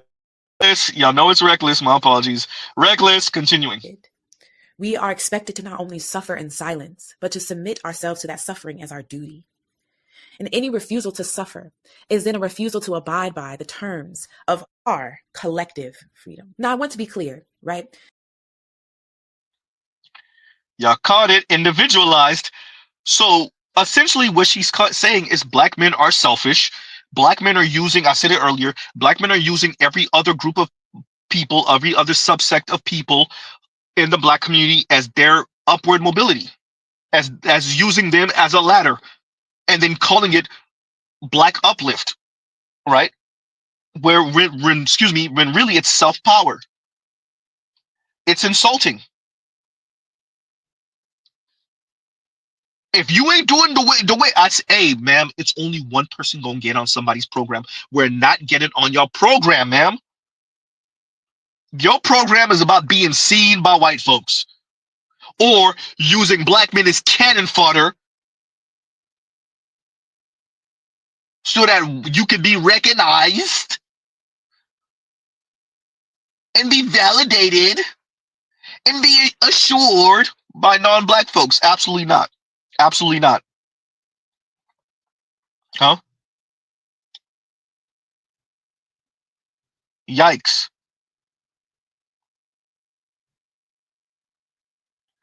And Vince said, finna listen to it on the Black Street. Vince, I ain't even gonna joke with you. I ain't even gonna joke with you, Vince.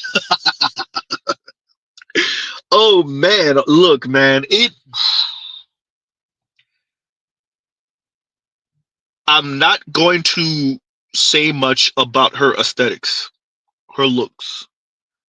I will say we do know why she sounds the way she sounds. Are there other black women who sound like her, who many of us would maybe see as more aesthetically pleasing? Absolutely. But it is not lost on Z. Mr. Z has eyes. We appreciate why it's sisters that kind of have a certain look that sound like this concerning black men, and then we're supposed to pretend like we don't get it. Huh? We're supposed to pretend like what they're saying and how they're how folks like this insult black men, snipe at black men, throw daggers at black men from their perch in academia. We're supposed to pretend like what they're saying is in good faith and that there's no hidden motive, there's no other reason. Not those people. They're far too intelligent, far too educated to be sniping at black boys and men because of some childhood trauma of not being chose when they were like 14 years old. No, they're not sniping at black men because they weren't the prom queen when they were 17 or 18. No, they're not sniping at black men because they thought they had a dude that was really feeling them when they were 22 or 23. Come to find out, they just were exercise, target practice. Huh?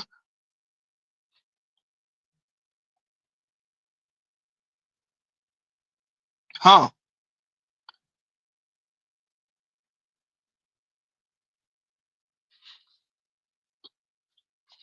And that's frightening. And Congruous says, Z, majority of black men would wipe her up though. I don't know about majority. I will say this. I do think there's something to be said for black men. And yeah, I heard Jason Black and him talking about the Travis Hunter brother and his, well, now wife. Um, I do think there's something to be said about black men in particular, but men in general, who either wife up or truly marry and turn into a wife, women, and sacrifice time, energy, health for family, for women, who leave them and divorce them because he left the toilet seat up one too many times, who talk about men in general like this, and now brother think he's an exception to the rule until he's sent in divorce court. Huh? Who talk about black men the way Dr. Tynes is, and that brother think he's an exception to the rule until she's hitting you with all type of palimony and all type of child support, and every time you get a promotion at work, she back in the goddamn child support office. Whether she's professional or not. Oops. Whether she has her own financial stability or not. That's not the point of the matter. The point of the matter is to make you suffer, goddamn Z. Huh? So, Kunguru, it is frightening to think, I won't say majority, but a sizable chunk of black men would wife a woman like this. And she would be talking about black men like this, and he would think he's an exception to the rule until she turn on his ass. And it's only a matter of time until a woman like this turn on your ass. Huh? Turn on your ass and then show you her ass.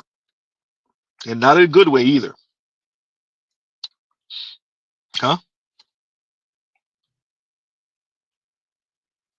Yikes.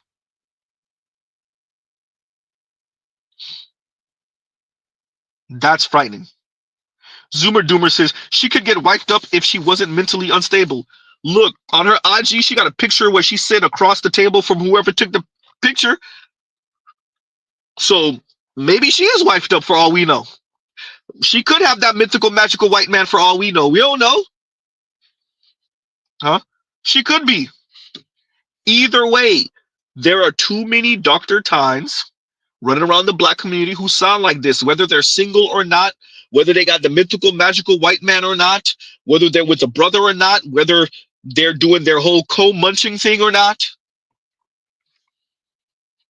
Huh? Too many black women sound like Dr. Tynes. And for the most part, black women don't got none to show for it. And now they have 106,000 less things to show for it in the span of a month. And over the span of a give or take 5 and 6 months, they have 300 and some odd less things to show for Dr. Tynes and the other black women that sound like her, well, sounding like her. Huh? Yikes. Continuing. Is the ability, as I define it, right, to know and to name yourself without the fear of harm, right, without the constraints of oppression. Self-determination requires one to release forms of oppression such as identity, to know oneself and be able to live and abide safely in society and in communities. That is not self-power. Self-power is the accumulation of the global effects of capitalism, white supremacy, and anti-blackness. And this myth that it can be subverted or overcome through personal achievements. At its core, She's trying to call community on y'all. She's trying to say, hey, wait a minute, where the hell you passport bros think you going? Where do you SYSBM men think you're going? Huh? Where you dating out ass black men think you're going? Where do you marrying out ass black men think you're going? You monk mode black men, what do you think you're doing? Oh, you don't get to engage in self-power? Come kiss my ass. Oh, she's trying to call community on y'all. Huh? What do you think you're doing? Saint Cyr, you hear me? Get back here and get character assassinated by me. Exactly. Huh? She's calling y'all selfish. Y'all engaging in self-power. Y'all are not engaging in community uplift. Y'all are not engaging in community by kissing a woman like this ass. Huh? So black women said, if you ain't moving like I move, y'all gives you a second.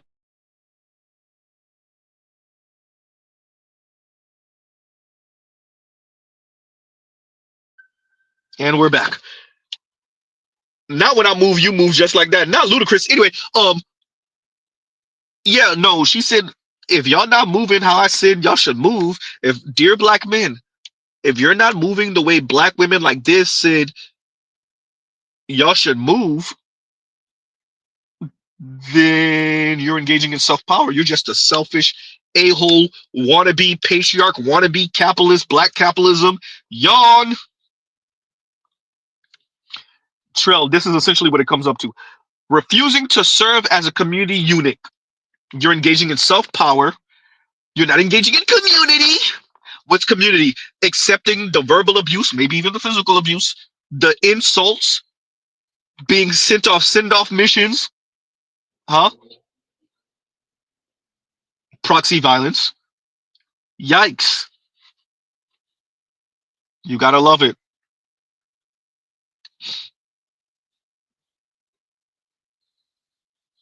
Y'all way too nice. Better you. Oh man.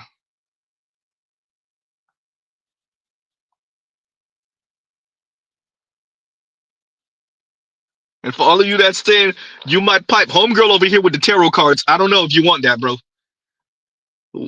Wake up with a permanently limp peen. Huh?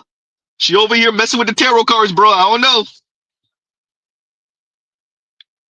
I know Z Haitian descent, bro. I can't do it. Anything supernatural, once you start messing with anything, can't do it. Nope, nope, nope. Can't do it. Yeah. I know the ancestors. I know Africa. I know I'm Haitian descent. Yep. Nope. Can't do it. Nope. Huh? Continuing. Subverted or overcome through personal achievements. At its core, self-power is a matrix that hides its anti-Black and misogynoirist components. It is the accumulation of social capital and status that requires the routine victimization, brutalization, and exploitation of women and children, particularly Black women and children. So if we think, wait a minute. So if we getting the hell away from you, how are we exploiting you and violating you and using y'all and abusing y'all and et cetera, et cetera? Okay, you're calling us selfish. You're saying it's about me, me, me, me, me. Okay, fine. This is what black men are saying, right? And yet, because we ain't kissing your ass and elevating women like you, why the hell would we? Then we're not engaging in the work. Ma'am, if engaging in the work means allowing for women like you to be verbally abusive, hiding behind 4 and 5 syllable words and your PhD, then yeah, I guess we are selfish. Absolutely not. Huh?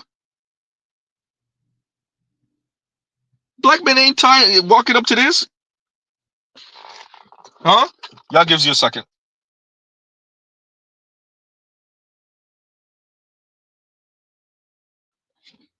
We're not doing anything with you, ma'am. Absolutely not. Nope. We're not kissing your ass, ma'am.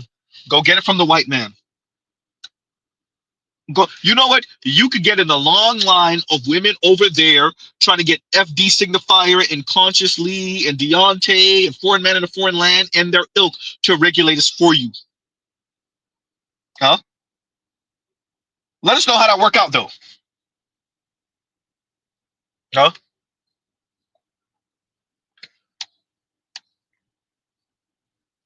Wow. And let me read this now. Like, share, subscribe, hit the super chat. And let me read this. Give me a second, y'all. And Electrician 480 says, salute, Z, salute, salute. What's going on, bro? I leave that up there for a little while. Continuing. Realization and exploitation of women and children, particularly Black women and children. So if we think about it in another way, self-power is available to Black men, but Black men do not achieve self-power without leaving a few broken Black women and Black children behind them. And so if you're curious about where I got the term self-power, Black men cannot achieve self-power without breaking Black women and Black children. This is slick. I like this. This right what she doing right here, she's trying to hit y'all with that guilt, shame, insults, guilt, the need to be right. Oh, she heavy on that guilt one with that one. Oh, she heavy with the guilt on that one. Oh no, you don't get to be successful and not elevate us. Wait a minute. How are you successful and you ain't elevating us? How are you successful and you don't start a magazine and put the most overweight black woman that you possibly can find on the cover if she could fit on the cover? Huh? So we're abandoning black women and children when we become successful and we're leaving them broken. What?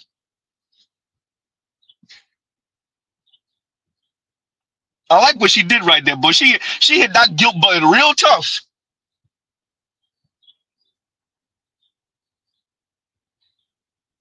Yikes. Cheryl's like, what? Huh? Yikes. Continuing. I really wanted to understand if the phenomena that I was observing online on social media of people basically giving Black men who do so much harm in our communities, in movement spaces, in the church, as well as just in our communities writ large, right? If this phenomena is something that is simply something that happens today, or if there were historical roots to it. I love what she's doing here. Black men that do so much harm in the black community. Wait a minute, you mean the same black men that y'all say went to go get milk 20 years ago and never came back? They doing harm? They getting the hell away. Huh? You mean the black men that's marrying out and every time there's an NFL draft or an NBA draft, we see y'all over there pretending like y'all not hurt, but y'all are hurt? They're doing harm? No? You mean the black men that's popping up to the family get-together with the Latinas and the white girls and the Asian women and the indigenous and whoever the hell? They're doing harm? What, to your psyche? They're doing harm? You mean the white guys that y'all say y'all walking through the store and he don't even look your way, he don't try to approach you, he don't talk to you, they're doing harm? I guess they're doing harm to your psyche. Huh? Wow. Good point, Telescope. Successful black man sculptor put a big Keisha statue in Times Square. Excuse me. They're mad about that too. No winning, Z. You know, you're right. But those were different type of black women that are complaining about that compared to this black woman who's complaining about this. I said it before, dear black women, dear women in the West, y'all got to sit down together and get your lies together. Number one. Then black women, y'all got to go into a separate room and then get all of y'all lies together. Who saw the clip with the woman who said, hey, men, we don't want y'all to beat the pee up. We don't want y'all to beat the vagina up. And then another woman, a black woman was like, I told y'all, hey, women, y'all got to get y'all lies together. So homegirl was trying to make it seem like aggressive triple X fun is some type of grape, and like we bordering on grape type talk. And literally in the video was a black woman sitting next to her, and I was like, I don't know, I want that. Uh-oh. Who seen that clip? Somebody sent it to me.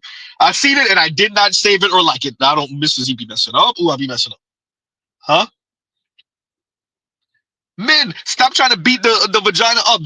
Even essentially, she was saying like it's borderline gonna be grape, and literally the woman sitting next to her, black woman sitting next to her, was like, I don't know. Dear black women, could y'all get y'all lies together? Could y'all get y'all insults together? Black men are hyper masculine. No, black men are not masculine enough. No, black men be doing too much. No, black men don't be doing enough. Huh? Black men, whenever they get the chance, they portray some mammy roles. No. Black men, they don't even be portraying us like that. Wait. But black men only want to talk to the light-skinned women. Oh, but when he does put a dark-skinned woman, he's tokenizing her. Oh, he's sexualizing her. Could y'all get y'all lies together, please?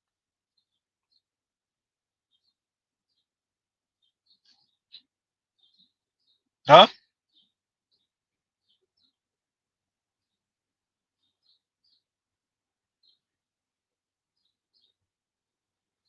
Yikes.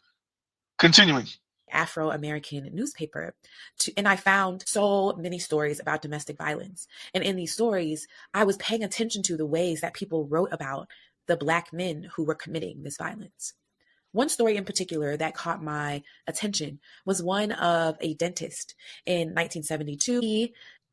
His secretary, who he called his fiance. And in the story, for those of you who are interested in reading it, you'll see something really interesting happen in the story. It turns out that according to the woman who was her sister, they were just playing around. But he had told everyone that they were engaged to be married.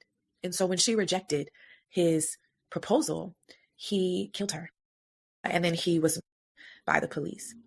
And so we see in this story this kind of constellation of characters. We have this powerful Black man who is a pillar of the middle class in Baltimore, who is remembered quite interestingly in these news stories and is eulogized.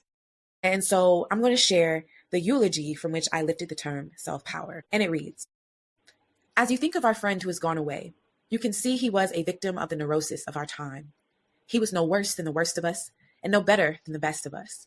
Please don't forget, we are not gods to judge this man. He sought out what we all seek out, self-power. He sought prestige. He sought possession. But what man in this congregation doesn't? He provided a beautiful home on Arrowhead Road for his children.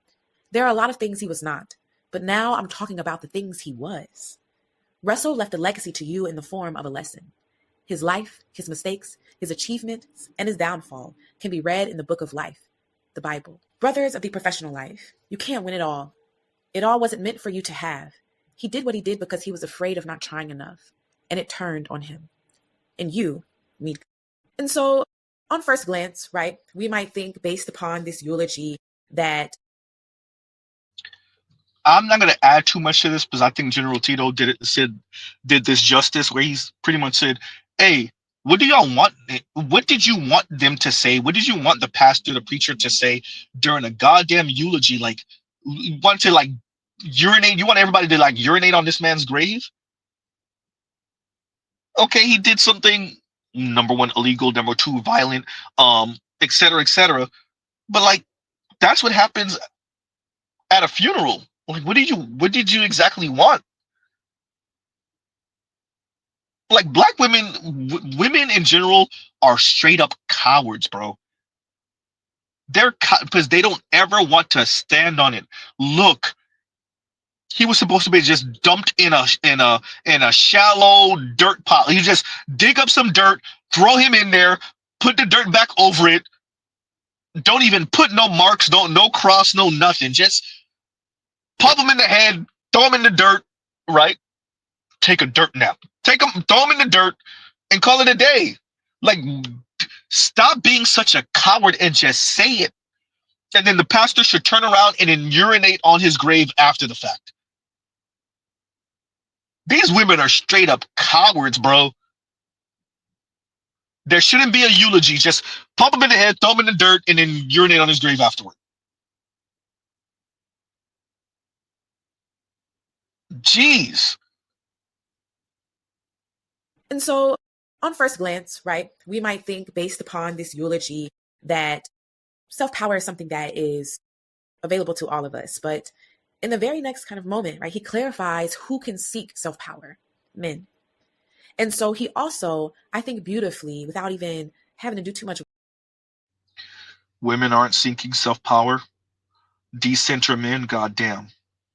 I'm working on me. I'm working on me. I'm doing my own thing. I'm working on me. I'm loving myself. I love myself. I'm loving myself. I'm learning to love myself. I'm going to work on me. I'm going to be focus on me. I'm going to focus on me. I'm going to focus on me. I'm going to focus on me. I'm going to focus on me. How many different times have we heard women in general in the West, definitely in America, definitely Black women, say they're going to focus on them. They're going to love them. They're going to love them. They love them. They love them. We know you loving yourself. We've seen them roll stories. Huh? Black men are the only ones engaging in quote unquote self-power.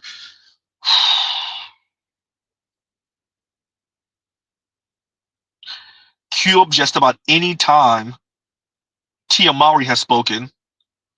Ginny Mai after Jeezy has spoken. Oh boy. Women in general in the West, women in America in specific, Black women, and even more specifically, they're not engaging in self-power.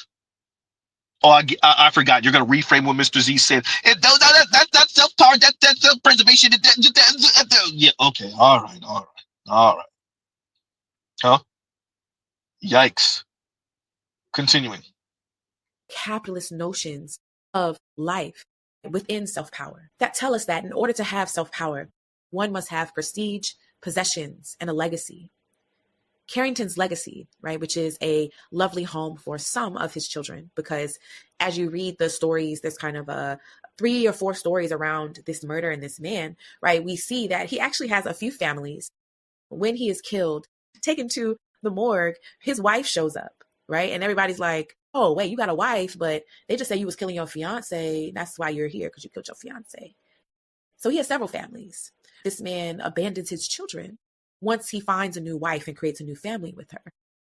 And so this eulogy in death remakes him as an ordinary man whose mistakes, whose legacy, his achievements, and his downfall are a part of a script by which people are supposed to live their life. This legacy that he leaves behind, this lesson that he leaves behind, that Black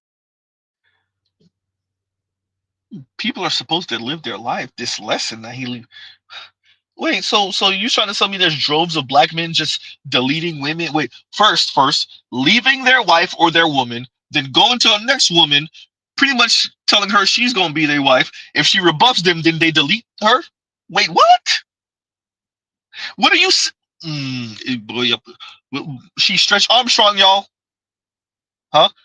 She Stretch Armstrong. The reach. The reaching. Huh? Inspector Gadget over here reaching.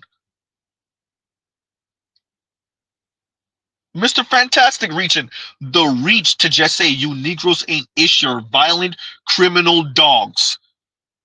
First of all, a story from 1972, and because it can't just be a husband deletes wife, which is bad enough. No. She has to go for the most insane stories. This is the same thing y'all see with in the reason why I'm not giving her a pass is because she's an academic. This is the same thing y'all see that women do, Black women do, and that white folks do. They go for the most insane story to prove a point. So when we speak about how many Black women are sharing the same dudes and having kids from the same guys, those women will turn around and say, well, look at these guys that have all these kids from all these women. First of all, we're saying the same thing. You're just not blaming the women. You're blaming the one guy, not wife or girlfriend, better yet, or situationship woman number 7, number 9, number 12. You're blaming the one guy, not the woman who knew he already had kids from 5 different women, and she said, I'll be number 6.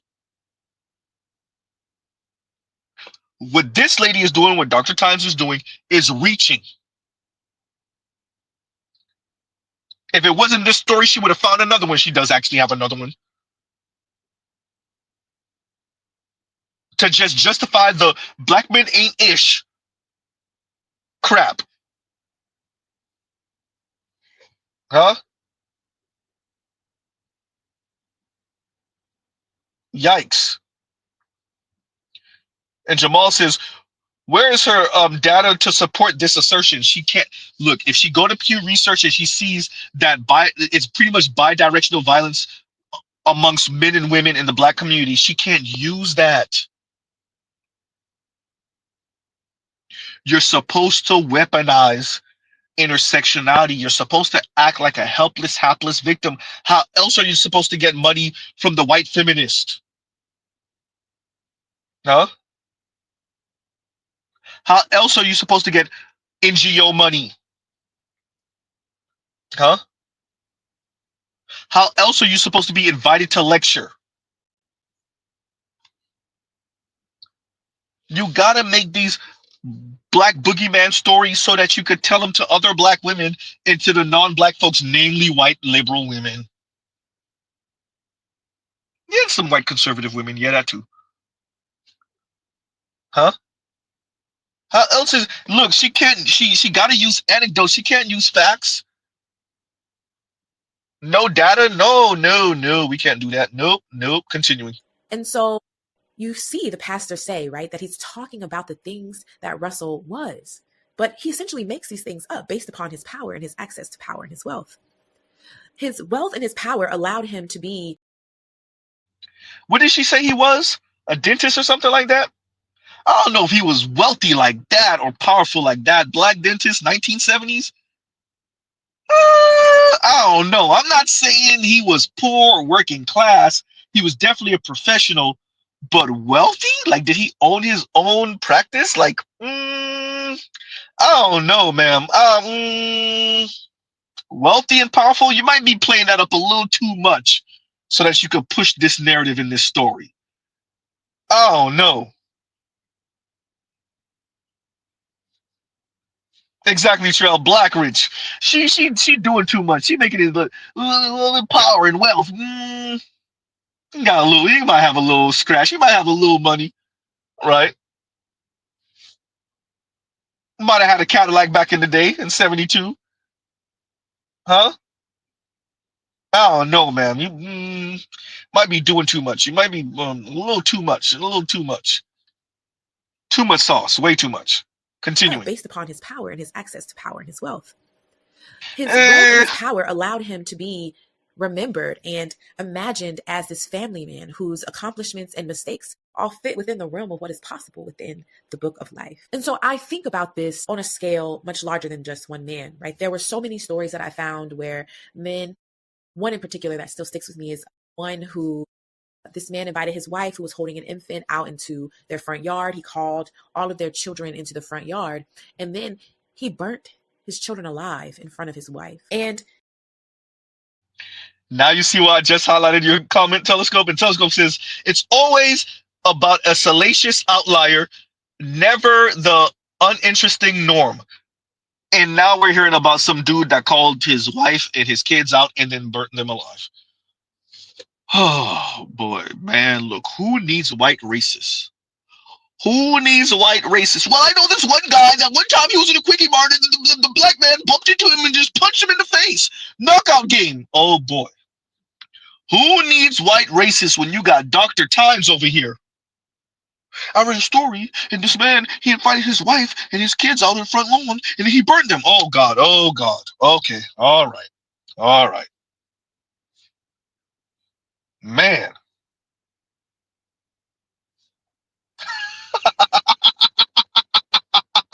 And better uses wealth, power, fame, fortune. I left everything I own in one piece. Not one piece. Look, man, look, the arm, the stretch Armstrong reaching. Man.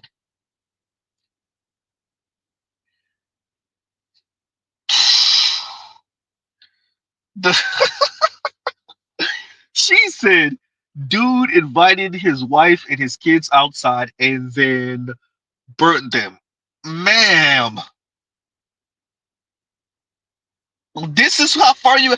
Ma'am, do you really want us to start talking about black women deleting their children, mainly their boys? Ooh. Do we really got to go there? Do we have to mention how black women are beating the crap out of each other? Yes, black women on black women crime, LGBTQ violence. Do we have to talk about that? Do you want us to say how far it's going? Do you want me to mention the story down here in South Florida where a female cop killed her lover and the lover's lover? Ooh. Uh-oh. Huh? Man. What's the light-skinned brother that used to be on Craig Facts channel when he used to have a button, the guest? The I don't know if she black though. That's the thing. Either way, woman who shot at him once upon a time when he had his son in his arms, and now come to find out, but last year she killed her boyfriend.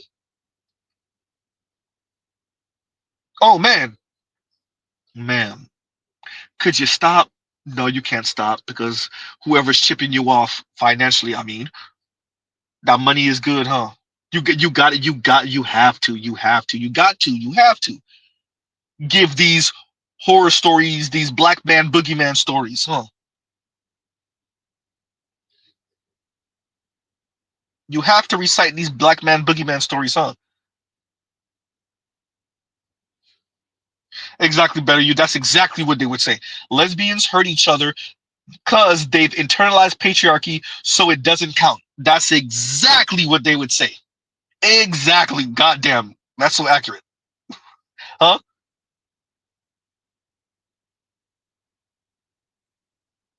God.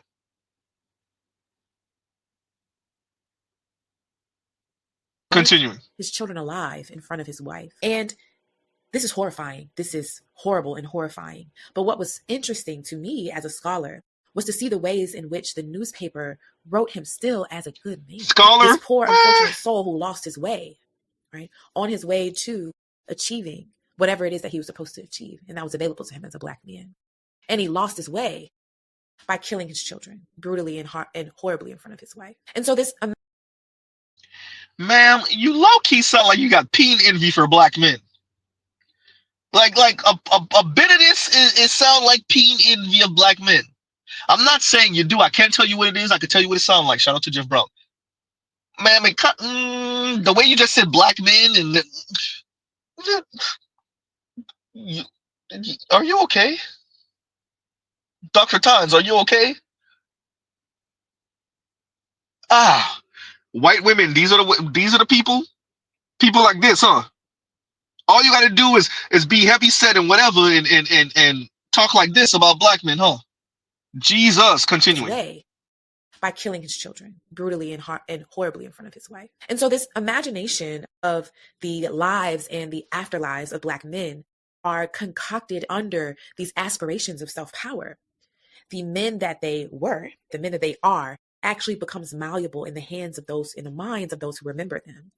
And they're able to ascribe onto them this kind of anti-Black, capitalist, idealized legacy. So in death, Russell Carrington Jr., the dentist, his playboy lifestyle, right? His multiple wives and multiple families, his penultimate mistake of killing his fiance that ultimately ended his life by police murder, becomes transformed. And within this book of life, he then begins to join the legacies of men who seek self-power and the silence and overdetermined stories of the women and children who are violated along the way. Now, this doesn't just apply to the dead, I would find, right? This is actually something that applies to the living. Access to wealth and power is something that allows, or even the perceived access or the perceived pursuit of success for Black men allows them to accumulate self-power at the expense of others in our community. And so Man, we ain't gonna stop trying to get this money and be rich, and definitely to get the hell away from women like you. Oh, you better believe it. And if that will label Z selfish, then Z selfish. If we gotta be stuck in a Black community with women like you, oh, you better believe you could call it what you want to call it. You could call it self-power, and you could chastise it, and however you want to critique it. However, ma'am, we are not. Oh, definitely not. Absolutely not gonna be stuck in the Black community with women like you. Oh, hell no. Huh? If money is gonna allow for me to get a Black woman who's more malleable or a non-Black woman, you better believe it. Especially if not getting money means I'm stuck in the Black community with people like you, with women like you. Oh, you better. Huh?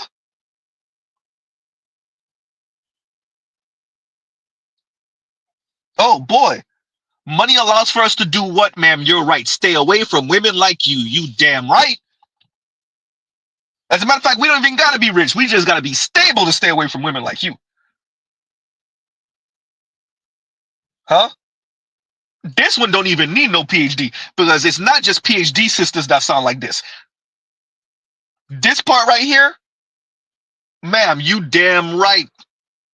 We get a little stable. We try to get the hell away from women like you.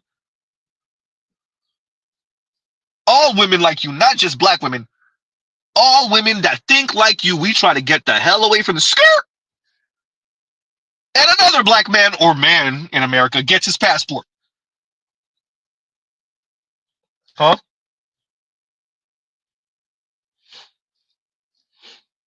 Wow.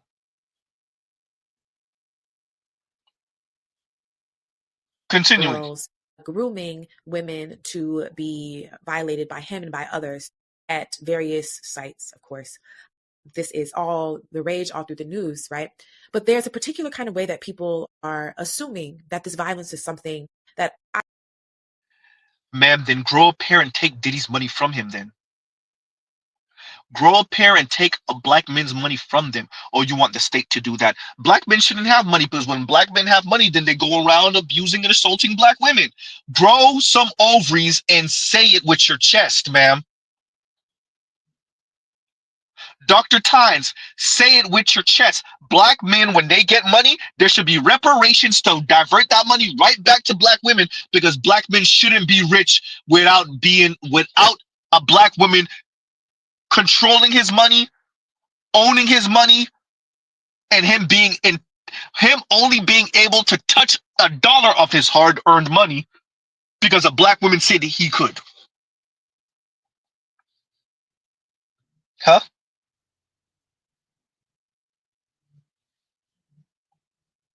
Yikes. Say it with your chest, ma'am.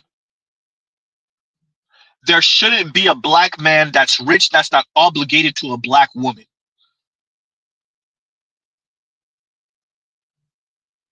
Coward. there's a particular kind of way that people are assuming that this violence is something that either everybody, even though it's tons of people talking about it, everybody's got to be lying about it, or that this violence is somehow unfortunate but necessary part of him being able to buy NBC News or whatever the fuck that people think that these kind of things are justified for. But the thing that I want to point, I'm glad she said that. Whatever conspiracy y'all think, whatever. He was whatever. Y'all always come up with some excuse. Yeah, whatever.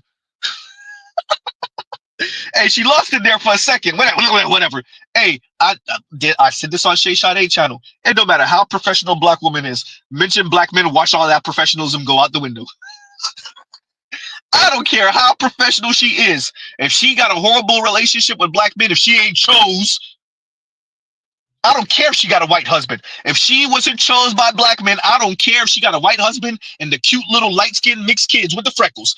If she wasn't chose by black men or black boys when she was younger, mention black men or black boys and see how quick she lose all the professionalism going out the window. I don't care if she married to a Latino. I don't care if she got a black girlfriend. Ooh, goddamn, see. Mention black men, especially mention black men, and in any way that's positive. Oh crap, that professionalism going out the window. Huh? Say that, line. And line says, if this ain't a black femcel manifesto, I don't know what is. Say that. Hey, FD told us that those professional black women, they're not really worried about y'all like that. They do this, they do that, do that, do that. Hey, especially with this Diddy thing, that's all I've been hearing. Them trying to intellectualize them Misandry. Hey, Mr. Z ain't defending Diddy. Once again, you know, we gotta say it again. Mr. Z ain't defending Diddy. Listening to these black women talk, though, ooh, I love it. Hey, it's not Z y'all gotta convince. Y'all gotta convince black young men for your daughters and your nieces. Because the Latino guys and the white guys, they gon' pipe, but they not gonna marry them. Better yet, they're gonna pipe and they're not gonna even give them a mixed kid. Better yet, they're gonna pipe and then treat them cruel and dismiss them. Better yet, they're gonna pipe and act like they don't even know them. Goddamn, Z. Huh? Yikes.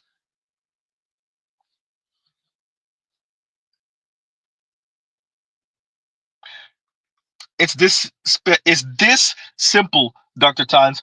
Either black women are getting on black men's program, or they just got to deal with what they got to deal with. Whatever other women have for you or non-black men have for you, then there you go. Call it what you want to call it. Self-power. Yawn. Continuing. was that the black men, the ordinary black men who see themselves in these men who are accumulating power, who are accumulating wealth, right, at the expense of women, girls, children, queer and trans people, they want to see themselves or aim to see themselves there. And they want to have the money, the power, and the influence so that they have wanton, unbridled access to committing this kind of violation. No, you could have stopped with the money, the power, and the access to just have access. It's not about abusing. See, if we're not kissing your ass, what you're saying is they want the money and the power power and the access so they could abuse us. No, we want the money, the power, and the access so we could pipe. Hey, I like you. You're cute. You wanna this way? Yeah? Okay. Yeah, yeah. She would have said no if I wasn't rich, but she's saying yes. If she ain't see this Bentley, you know all those clips of the brothers and the white boys who pull up to the chick and she say no, and then he walk into the Corvette and she say yes, or he walk into the Lamborghini and she say yes, he walk into the Range Rover truck and she say yes. Uh-oh. You think it's because we want to abuse and assault you? Or do you think women, XX chromosome, they'll go if they think they see some security over there and some wealth over there? That's an XX chromosome problem. That's not an XY chromosome problem. That's definitely an XX chromosome problem. Ma'am, you're being extra and hyperbolic and you're doing too much. But the white women who sent you on this send-off mission, or white men that sent you on this send-off mission, they like black women like you that do too much and that have your look. Oops. Huh? And they definitely like black women that sound like you and have your look. Ooh, they love that. Ooh, another one of those women like that be talking crap about black men. Give her a PhD and sit her out there.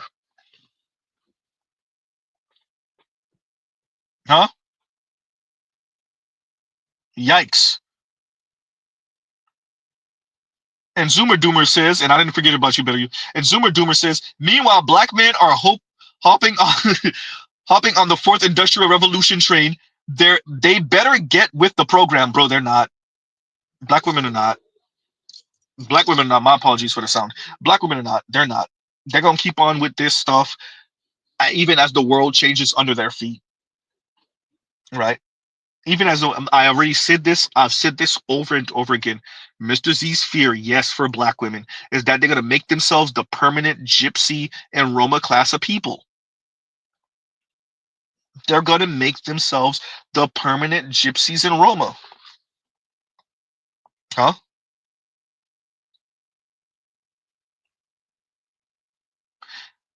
Dr. Tynes, all she's doing is articulating for black men why they should stay the hell away from women like her. Just stay the hell away. Dear black men, dear young black men, especially you brothers who are upwardly mobile, y'all academically inclined, y'all got your futures ahead of you. You have to understand, I don't care how good she look, I don't care how easy you think she is. She sound like this, you have to run the other way. Leave her out there for the white men. You can't do nothing with a woman like this. Except be her victim. Huh? Zoomer Doomer, women like this, they not going to school for no tech or STEM degree. They're not going to. They're gonna go for the soft sciences. And Mr. Z is not even anti soft sciences. They're gonna go to school for their soft sciences.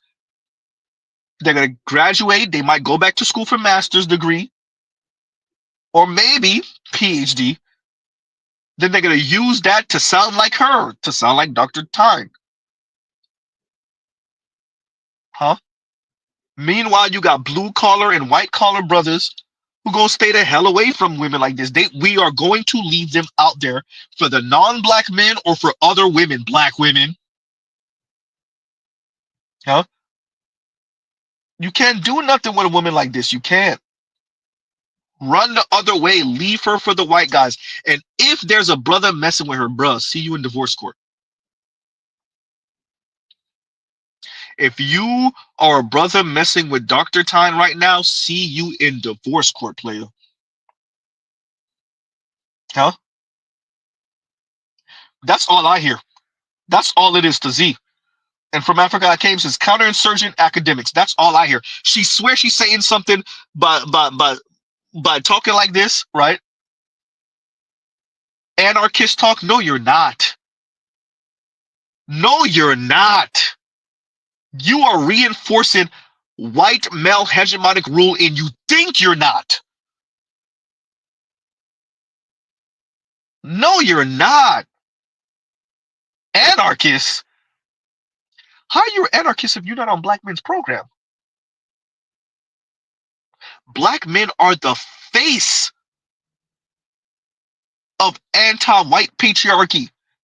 Black men, not black women, clearly exhibited over the past few decades. Black men are the foil to the whole thing. You know how we know? Because y'all been in academia for like, I don't know, 3 generations now, in which I got to show for it. Oops. Y'all been getting rotted out by white men for how long now, in which y'all got to show for it? Y'all don't even, most of y'all don't even got the goddamn mixed kids. Dr. Tyne, what exactly have black women that sound exactly like you? Don't try to hide behind other academically inclined black women. What have black women like that sound exactly like you? What exactly have y'all done for even black women? Forget just the whole entire black community. For the masses of black women, what exactly have y'all done other than weaponize intersectionality against black men? What exactly have y'all done? Huh?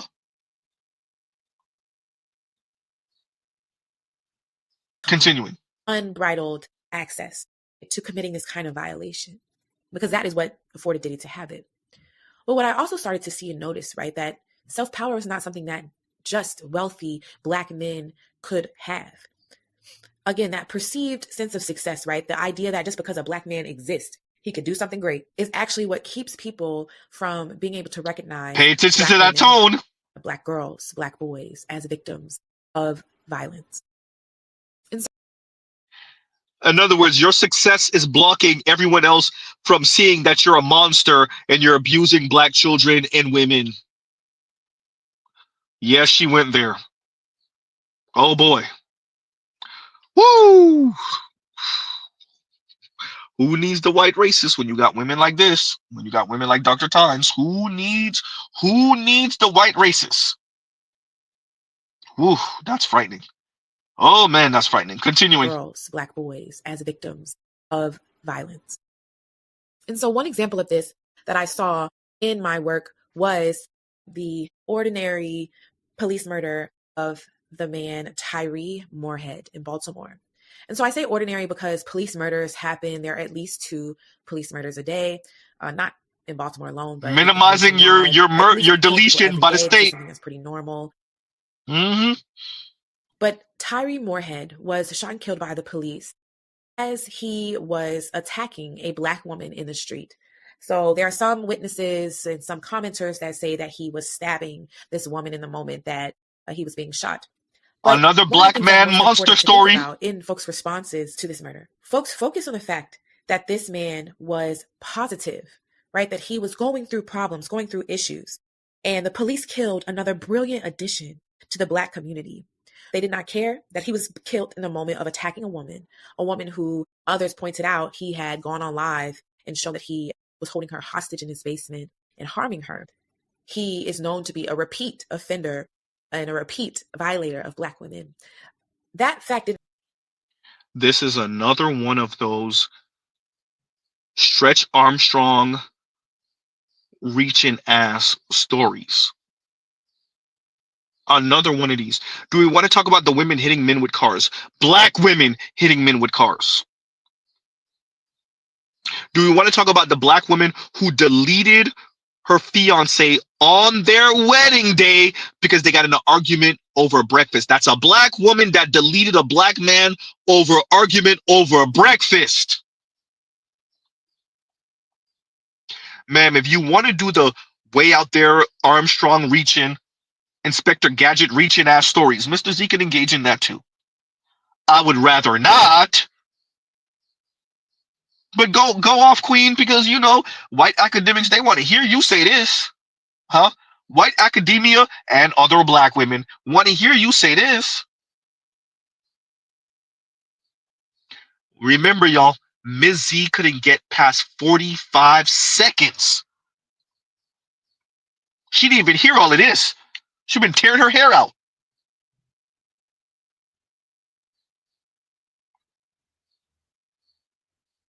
Huh?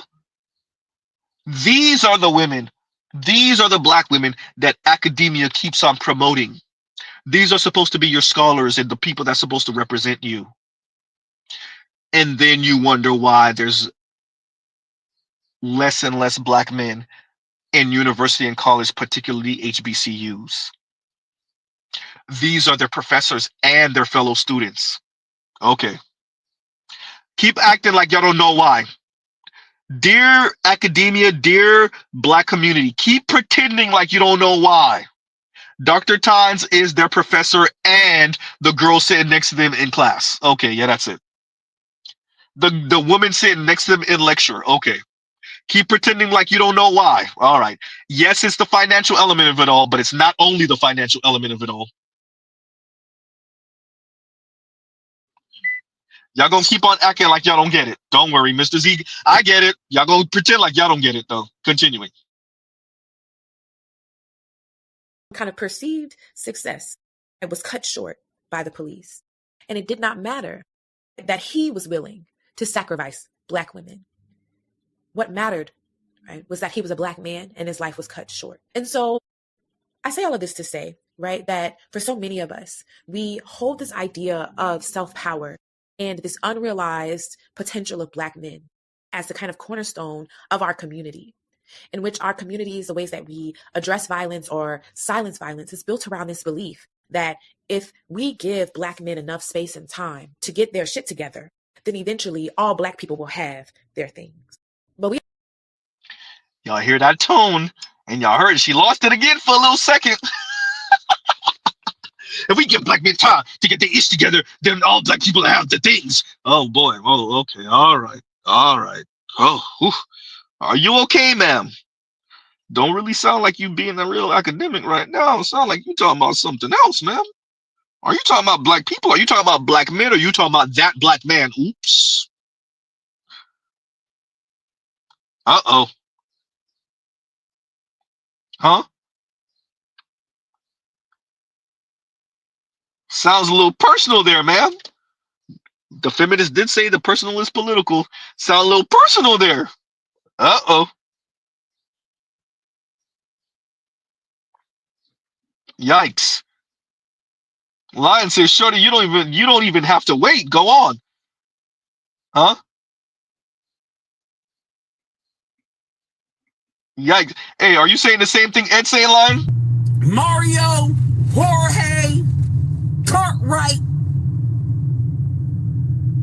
Shane Song, we got a thrift store of leftover bitches. They're leftover because apparently it ain't enough niggas is worth a damn. Whatever. Point is they left over. We need you to come pick them up. No instruction manual. Figure it out. Sprinkle some white ice on it. Maybe, I've heard the white ice is colder. Sprinkle some white ice on it. It goes with everything. If you come within the next 24 hours, we'll give you a complimentary book on how to date Black women for white men. That's a $4 value. Ma'am, you don't gotta wait over here. Get your ass on then. Because what you're saying, we've heard a zillion times. This is the song that doesn't end. Yes, it goes on and on, my friend. Yawn. Huh?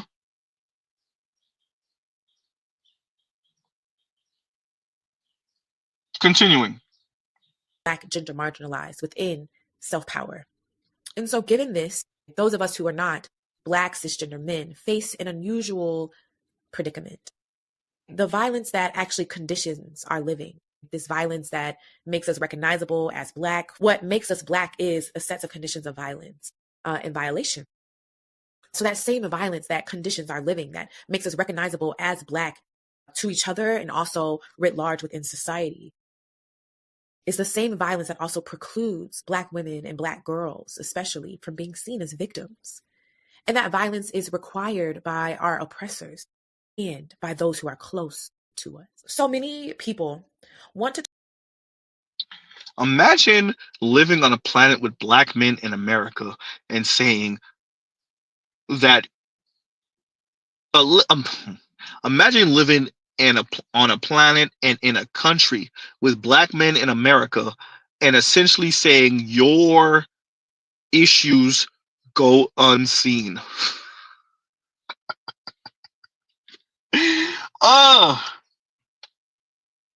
Another one of these, we need to center Black women more talks. Ma'am, just come out and say it already. F what them Negroes talking about over there. We don't care what black men are going through or talking about. We centering them way too much. Focus on black women. Say her name. Huh? Yikes. Yeah, all that type of talk. I'm sure violence is what makes us black. Look, in academia, this is seen as like this is the parlance, right? This is the talk in academia. This is standard issue talk. It's frightening. Huh?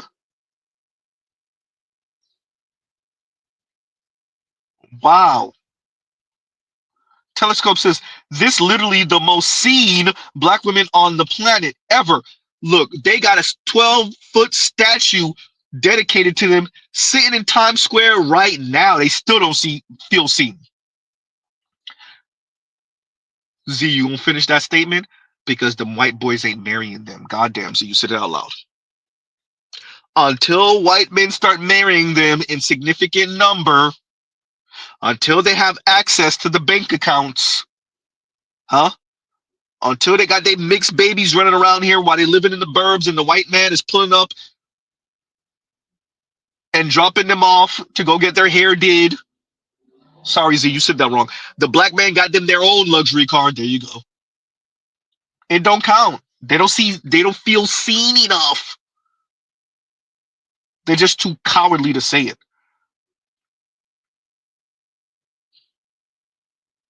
Dr. Tons, have you been turned down by a white man, or did he smash and dash? Peen and distance. Dick and distance, as Lions would say. Did the white man give you dick and distance? You don't want to say nothing about that, ma'am? You never know. Maybe she one of them sisters that only messed around with black men. I doubt it. Huh?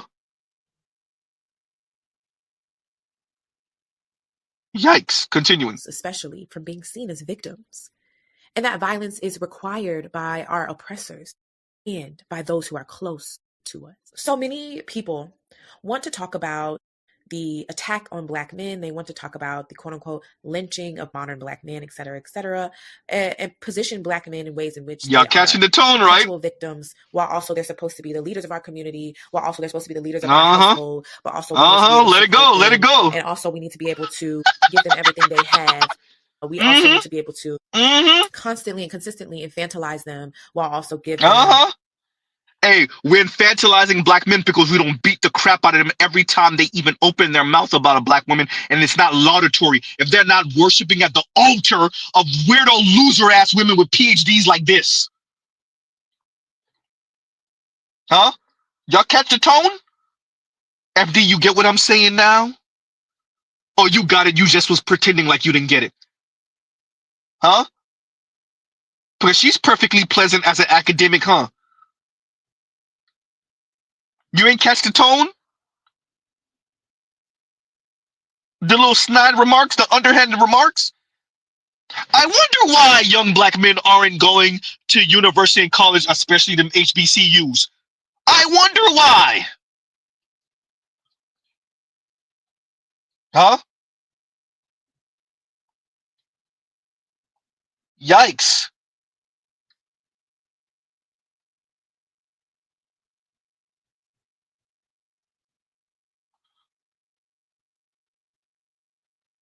Y'all hear the tone?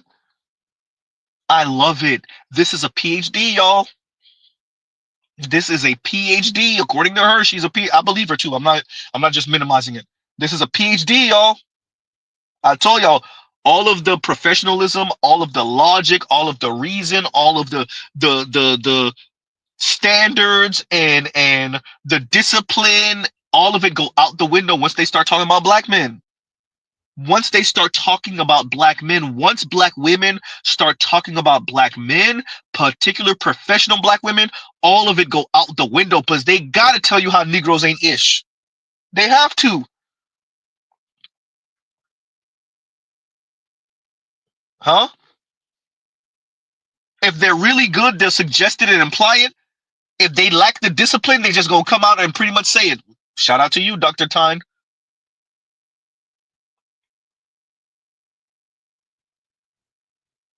Huh?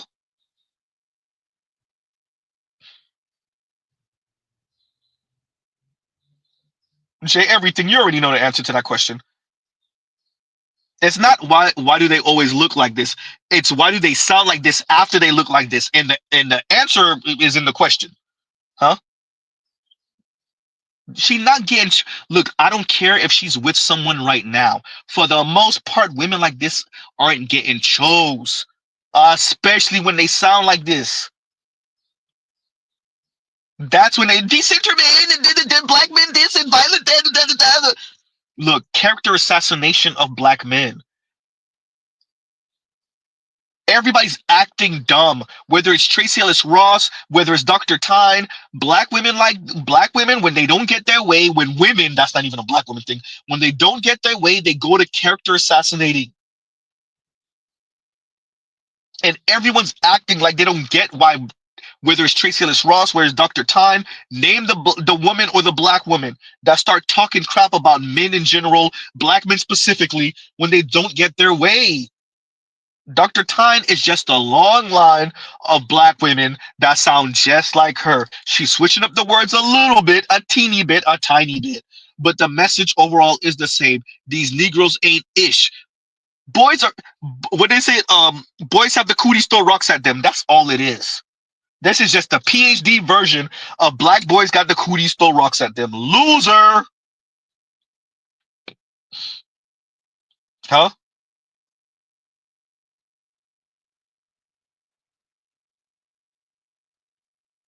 Man.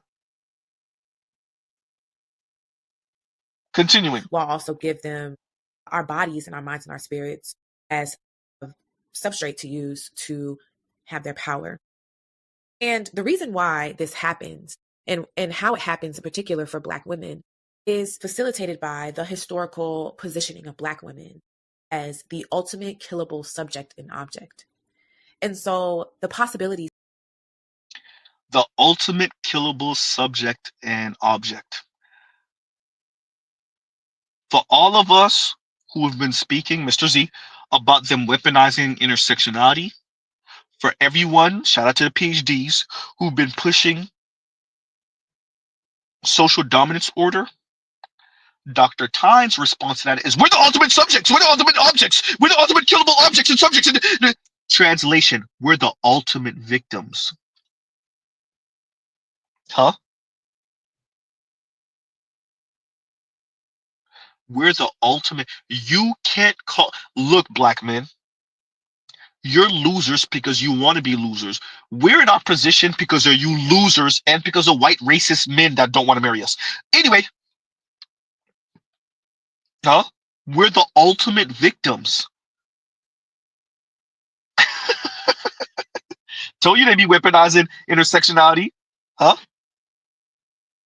Told y'all. Yikes.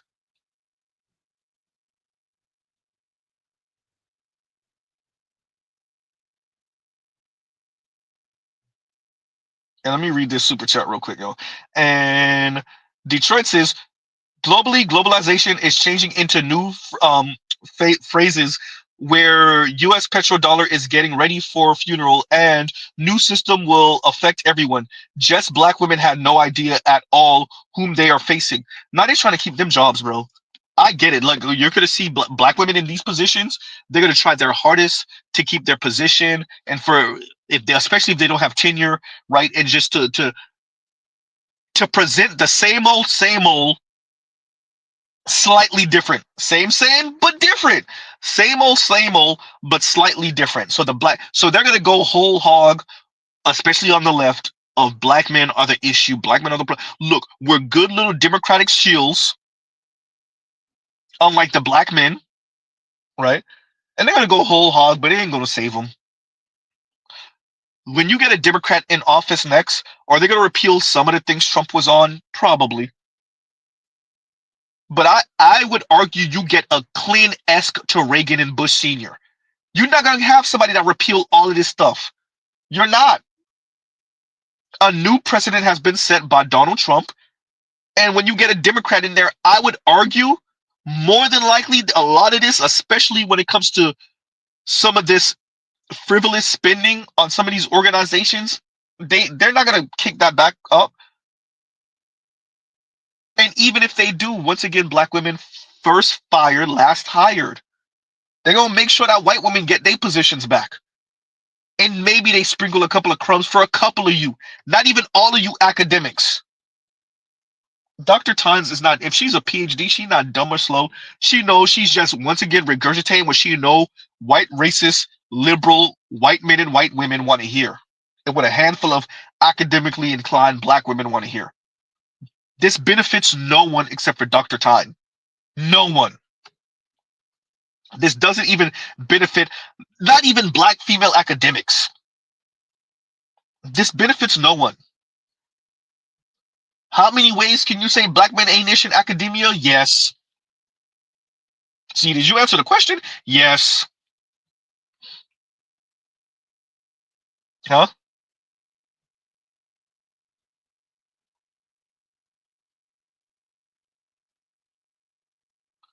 And Compassion says, low res social math will leave you effed up in a game. Out here shaking my head. Hashtag sucks to suck. Hey, I have a joke for that one. You know what? Nope. So you're gonna leave that one alone. We're gonna leave that one alone. We're gonna leave that one alone. Right? And yeah, you know, I'm hesitant to question a PhD. With that, oh, Dr. Tan, I don't know. I don't know how this benefits black women. I know you don't care about black men. I don't know how this benefits black women. Huh? Hopefully it's benefiting you. Hopefully you're being chipped off by your benefactors. Hopefully. Huh? You got something to show for it. Some condo, some nice home, your baby Benz or Tesla or Model 3, whatever you got, an Audi, whatever you have, right? You're able to pay for trips for you and your girlfriend. Ooh, goddamn Z. Or the white dude that's smashing, maybe. Huh? Hopefully you got something to show for sounding like this. Because you ain't helping black women at all with this talk. Huh?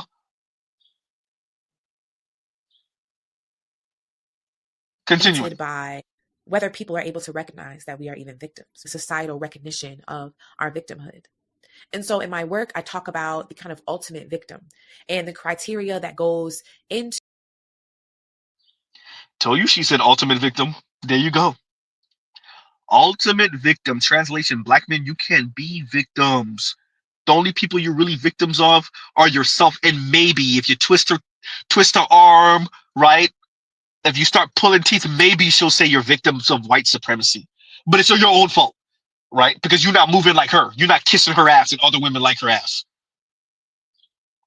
Huh? The ultimate victim. Dear black men, stop with all of the social dominance order talk. Stop. You're only victims of yourself. Huh? Yikes. Continuing. The calculus of what it means to be a victim. And so in that calculus, we take into account one's racial, class, gender, ability, and killability. And this, I said it, shout out to Better You. They use intersectionality as a weapon to dismiss and benign neglect the plights of black men and boys. It's not intersectionality. Literally think about an intersection. That's not what they're doing. They're using intersectionality as a layered cake.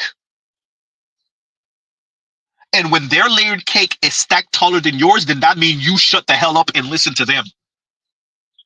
Spoke when spoken to. Y'all should call it spoke when spoken to black womenism. Goddamn Z. Off the dome, y'all pause. It's not an intersecting. It's a layered cake. And killability. You factor in the killability. Ma'am, extrajudicial killing by the state? Black women got that on black men? That's not even something to brag about. By the way. But okay, fine. If we racing to the bottom, Black women are being deleted by the police as much as black men. Most of the racial incidents in America with a non-black person and a black person, it's happening to black women. Recorded, it's happening to black women. Oh, you're talking about black men deleting black women. Oh, okay, if you want to factor that in, can we factor in black women deleting black men and the state deleting black folks and see which one of us unfortunately comes up on top? If you really want to do the math, ma'am. You're the PhD, ma'am.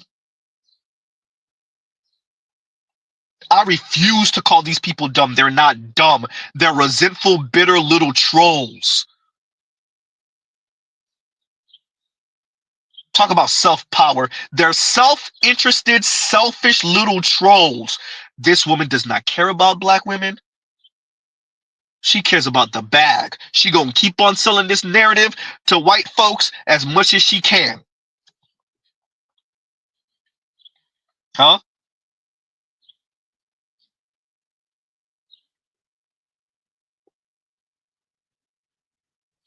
And Ross says, thanks for deciphering that. I didn't understand what the F she was talking about, bro. They hide behind 4 and 5 syllable words. They hide behind what they think is complex concepts. It's not. Huh?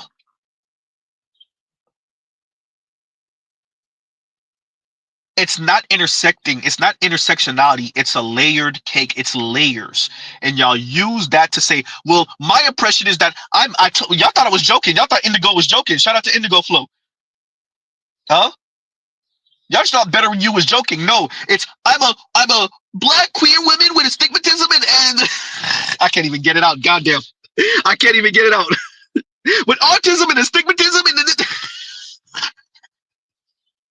and so because I have all of these intersecting different levels of oppression. Huh?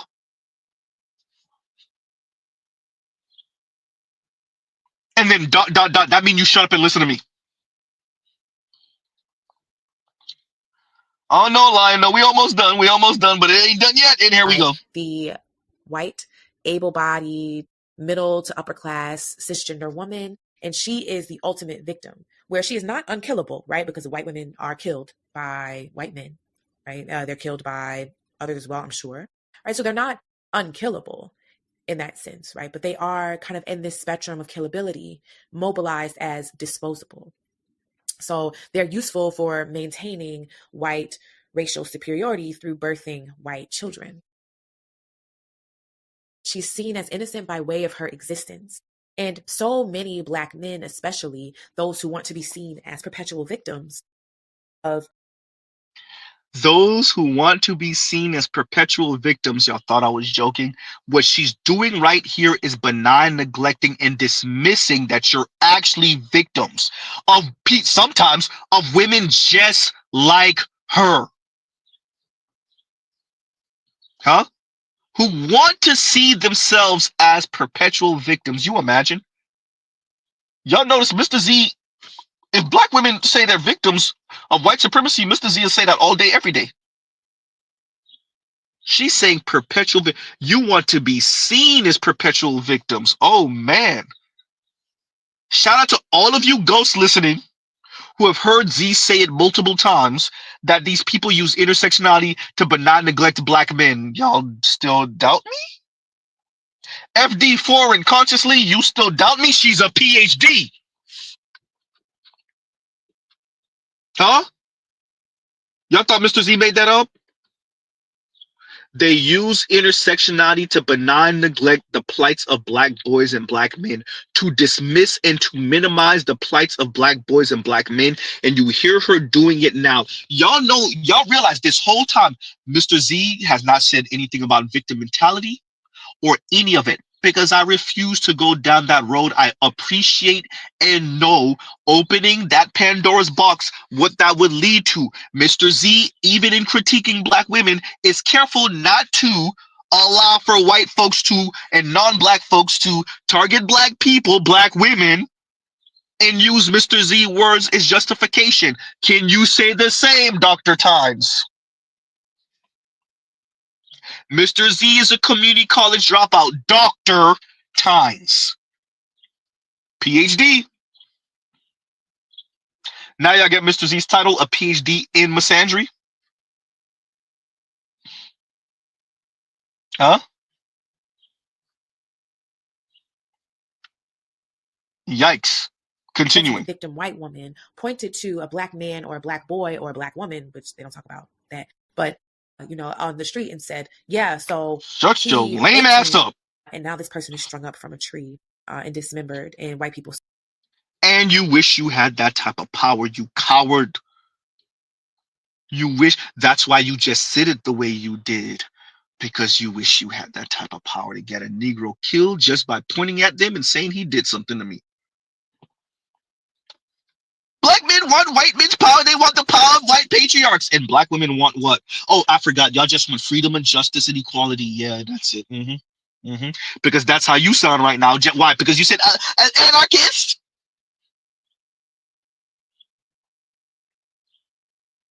Yawn. Continuing. Raped me, and now this person is strung up from a tree and dismembered, and white people sit around and have picnics and revel in their power.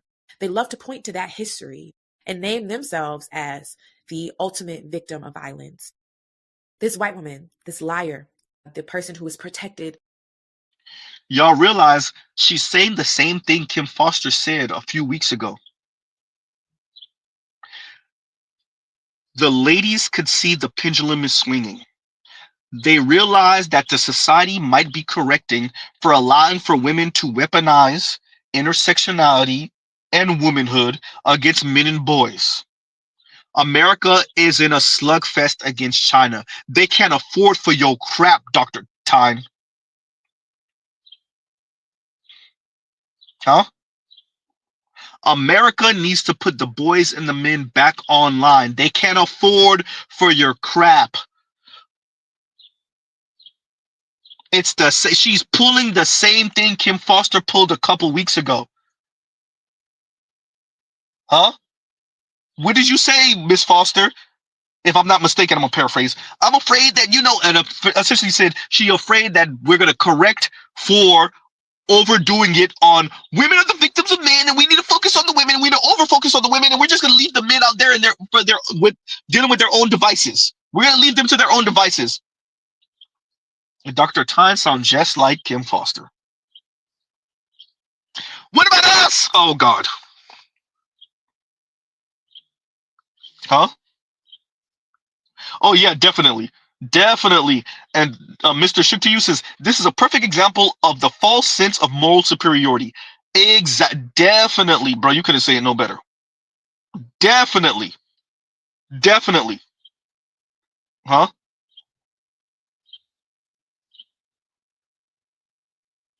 Huh?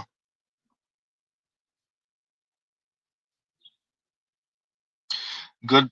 Hey, I can't say you too wrong about black women like this. And Compassionate says we need to start framing this rhetoric as genocidal propaganda. It ain't just black women wanting autonomy no more. We passed that. These 304s are crafting concepts to justify exterminating black men at this point. Hey, if they can be a white woman politically and socially, then why should you even be here, black men? Why should you exist? Why should you breathe? Why are you here if she doesn't get to be a white woman? Dismissed. Black women like this, if they could kick you off the edge of the earth, they would.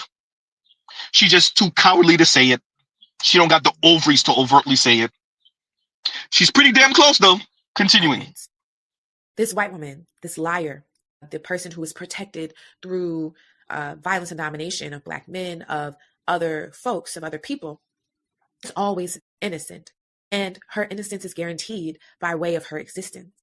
And on her path to self-reclamation and or self-determination, she can exact revenge, or others can exact revenge of her violation, right, through any means necessary. And so a good example of this would be the movie series Kill Bill, where the actress, she kills whoever is involved with the man who tried to kill her, who raped her and tried to kill her, right? This kind of white vengeance is what I call it in my work, that is a white feminist vengeance that is allowed to commit violence by any means necessary as a form of self-reclamation. This is impossible for those of us who sit on the other end of the spectrum, right? Those of us who are the descendant of the African woman throughout the diaspora. So due to histories of And slavery and aren't you colonialism in which jealous? the African woman and her descendants who birth, right, their wombs are marked as the carriers of the slave and of blackness, right? We are then denied victimhood. We're denied innocence. We are denied a form of self-possession that white victims of violence are allowed. This is what transforms us through the singularity of the Middle Passage to a martyr, a savior, property, protector, and sacrifice. Because we do not have access to a form of womanhood that would call for our protection. We then are There we produced go. to fit into all these other categories. I'm glad you said it. Hey, y'all things. I'm telling y'all, their real issue is that they don't get to be upper middle class and above white women. I'm glad she said it. Now they throw a temper tantrum, and the only people they're allowed to take it off on in this society is black men. She just said it. She didn't realize she said, "Ma'am, you're a PhD. There's no way you didn't realize you said it." She didn't realize she said it, but she just said it. Huh? These white women are believed and we're not believed, even if we're lying. Oops.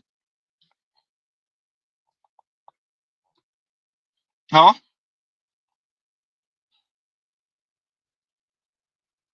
Now y'all understand why I said, and aren't you jealous? I didn't just say that to say it. I've said this before. They wish they could point and get you deleted too. They wish they could put on the crocodile tears and get you deleted too. If that's what it means to be a woman, white woman, then why can't they do it also? Huh? Miss me with the abolition talk. I'm an abolitionist. Yawn. Y'all like to hide behind y'all being just. You're not. Not you, at least, ma'am. Not you, Dr. Tan. Huh? Continuing. Into all these other categories and more. The African woman and her diasporic descendant is exposed to sexual violence, and her exposure to sexual violence and her ability to survive it are what condition her blackness in her life. Therefore, she does not have a symbolic or real bloody revenge story. She either survives the violence or dies as an unfortunate, but never unforeseen consequence of it.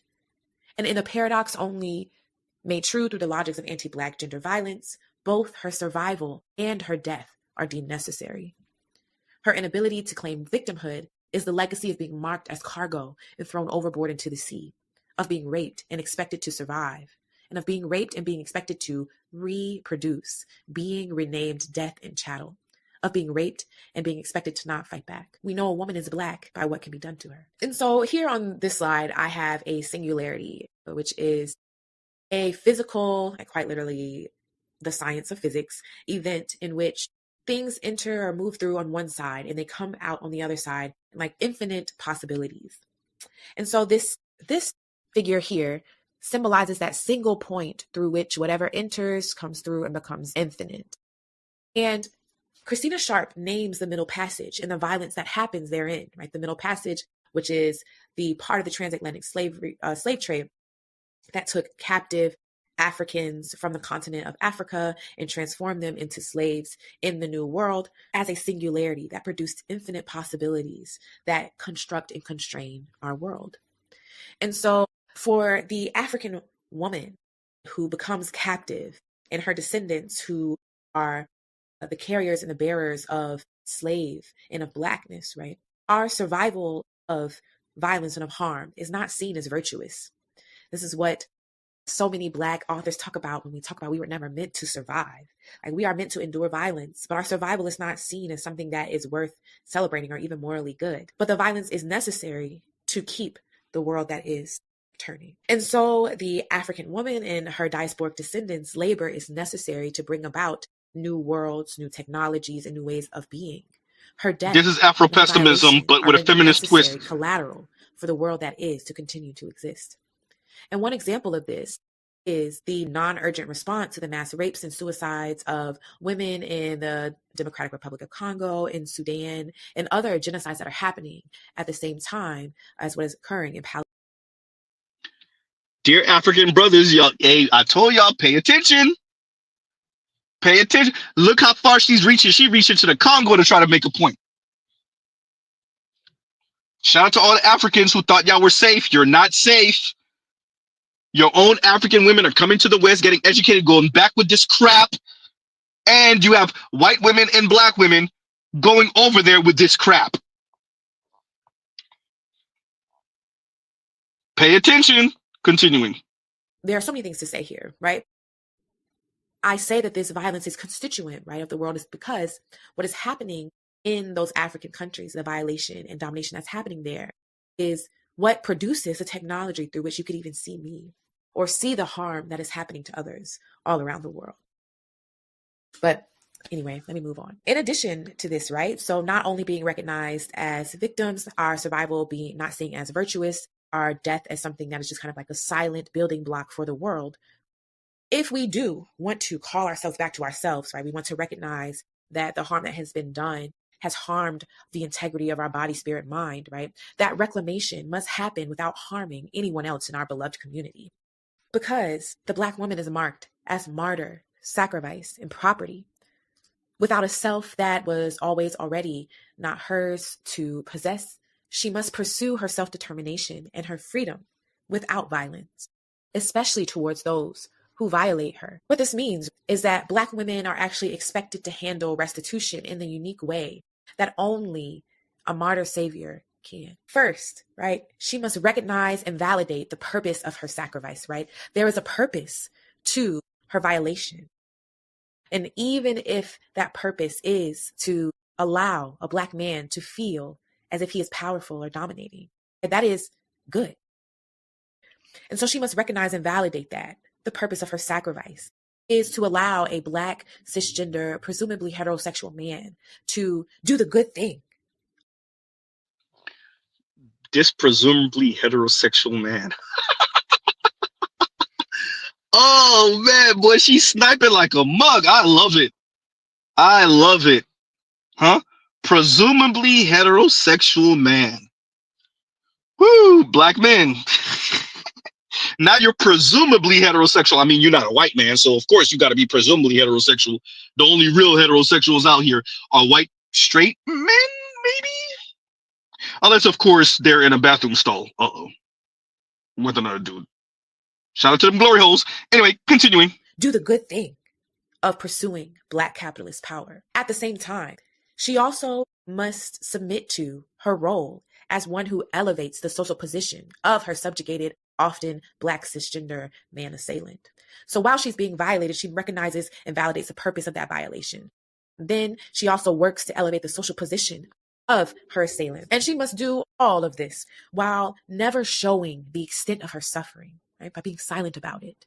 Because if she is not silent about it, then she contributes to these legacies of white people who have violated Black men. And if you're with me still, right, you might be like, damn, bitch, this don't make no fucking sense, right? But this is what Black women, Black girls, Black queer and trans people, those who are gender marginalized, who are dominated by violence, are fucking expected to do. We are expected to be silent and see our sacrifice and the sacrificing of our bodies as necessary. We are expected to not only be Ma'am, who you really talking about? Then one of these brothers smashing the dash? Hey, Lion, I think she did get some D and distance from one of these brothers. And now she's talking about this like he violated her on some physical assault type thing. Nah, bro, he got the hell away from your crazy tarot card reading ass. That's what really happened, huh? Dr. Todd, let's be honest. Come on, who you really getting at? Who you sniping at for real? Which one of these brothers, or even white guys, maybe you saying Black men, but you really talking about a white man, you might be actually doing that. Black women be cowards like that when it comes to white boys. Which one of these Latinos smashed it and dashed on your ass? Now you feeling used. Huh? Oh, you got that dick in distance, didn't you? Oh, he ran. Did he see you in the other room trying to read the tarot cards? You tried to do some voodoo on him? You know Mr. Z's Haitian, right? You know if he was Haitian, look, he knew you was doing voodoo. He ran. Depending on what type of African he is, he ran too. He know.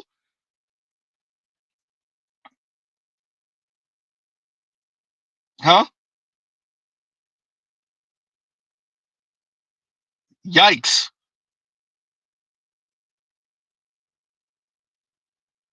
She got that good thrust movement. She ain't know what to do with herself. She thought he was gonna be there forever. Oh man. Huh? Netflix, that's hysterical. Oh man. Oh man. That's hysterical. Netflix is previously on D Down Diaries. Oh man. Telescope no better. Telescope followed up with D&D doesn't stand for Dungeons and Dragons in this community. Huh? Oh man. So that's what it really is. You got that dick and distance, and then not now you going off on black men. Loser. The Continuing. learning of black men do not violate us to happen upon our backs or through our wombs, through our bodies, through our anuses. And I'm sorry if that seems graphic. Ah, you got anal. That it might have been a brother. It could have been. That sounds like some white dude stuff, though, ma'am. That sounds like some white dude stuff. Oh, the white dudes putting y'all through something, huh? Something crucial. To our anus. So was it a brother playing in the dirt, or was it one of them white guys? That sounds like some white or Latino stuff. I ain't saying the brothers don't do it sometime, but that sounds like some white or Latino stuff. Huh? Not anal. Oh man.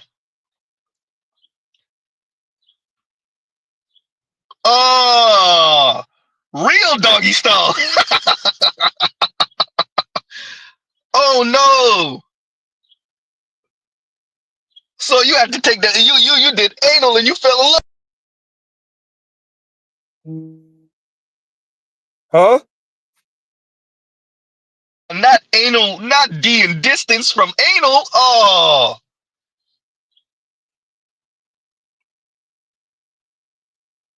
No, that's what it was. Oh, you feel violated because you got that anal work and then he left. Skirt.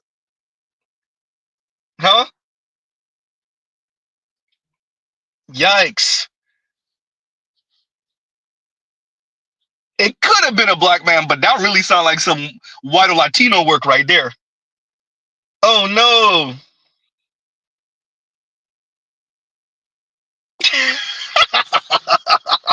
Continuing. Oh no. But this is where the fuck we are. And it is disturbing. It's disturbing. It's disgusting. It is disgusting. No, ma'am. No, what whoever had you doing, you was doing, that might be considered disgusting. Oh no. Nah, nah. I see it. I see it now. Oh boy. Disgusting. Okay. All right. We know what was really going on. Oh boy. And we see people clamoring and calling out for protection. And we are calling for protection for the very same people who see our violations. Ma'am, if you was out here with the white dudes, we can't protect you from what you choosing.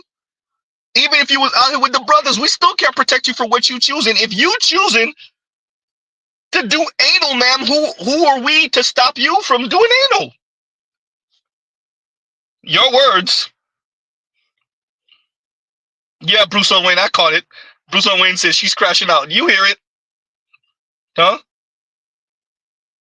Jamal says woman scorn. Say that.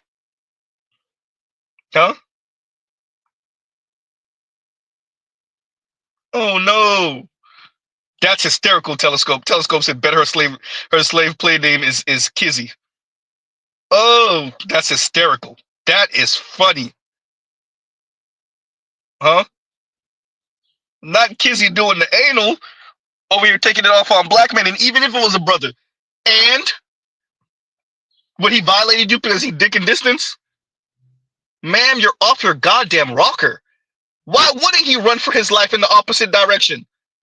Hey, whoever you are who's dealing with her now, hey, do you hear? Because a bunch of you brothers, y'all hear a black woman sound like this and you think you safe. I ain't like Z. I ain't like Tito. I don't sound like them. They sound sexist. See you in divorce court, player. That's if she even marry you. Y'all ain't gonna last more than 3 years, 5 years, maybe max 5 years, maybe 6. No, 5 years. You better not have a kid from her. That's your ass. Continuing. So here we are in this space where the Black woman cannot expect protection, even as her silence and her body provides it for Black men. And what makes it even more what makes it even more fucked up is that there are Black women, Black cis, presumably heterosexual women, who assume that this is their. Okay, I caught it. Anyone who doesn't call themselves queer in the Black community is presumably heterosexual. Now that she's saying it about women. All right.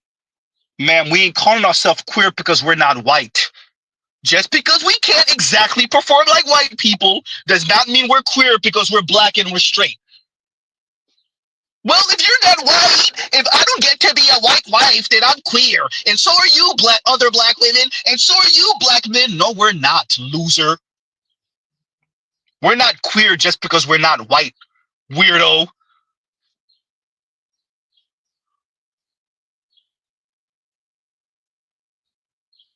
So we're queer because we're not white and because we can't exactly perform exactly like an upper middle class and above white woman or white man?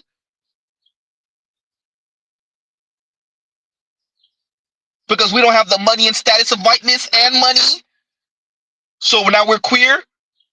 Dear Black women, she's calling y'all presumably heterosexual also, presumably straight also, weird ass. So because we ain't white, because we're not part of the aristocracy of America, because we're not elite financially, because we don't have the social status of whiteness, we're queer. Because we can't exactly perform exactly like heterosexual white folks with some money and status, so we're queer. Take that crap out of academia. Go pull that crap in the hoods across America and see how Black women respond to it. I don't know, ma'am. You might need your boxing gloves. Go call other Black women. Call Black women who call themselves straight. Tell them presumably straight. You're presumably straight. Tell them what you mean by that and see how they respond to that. Huh? So we queer now because we're not white. Okay, yeah, that's it. And y'all wonder why Black men are not going to and signing up for, and attending your HBCUs. Okay, all right. Continuing. Black cis, presumably heterosexual women who assume that this is their position.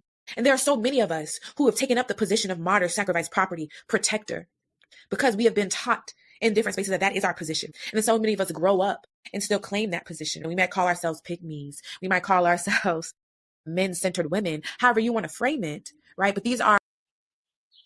Hey, all of you, what is Ed call it, the female accountability department? All of you Black women in the female accountability department, she's talking about you. She's talking about you. She's sniping at you. Because y'all supposed to be over there with the sisterhood, with the rah, Black men ain't ish, we gonna jump on white pee and oops, or munch on each other, yikes, to prove it. Huh? All of you in the Black female accountability department, she's talking to you. Huh?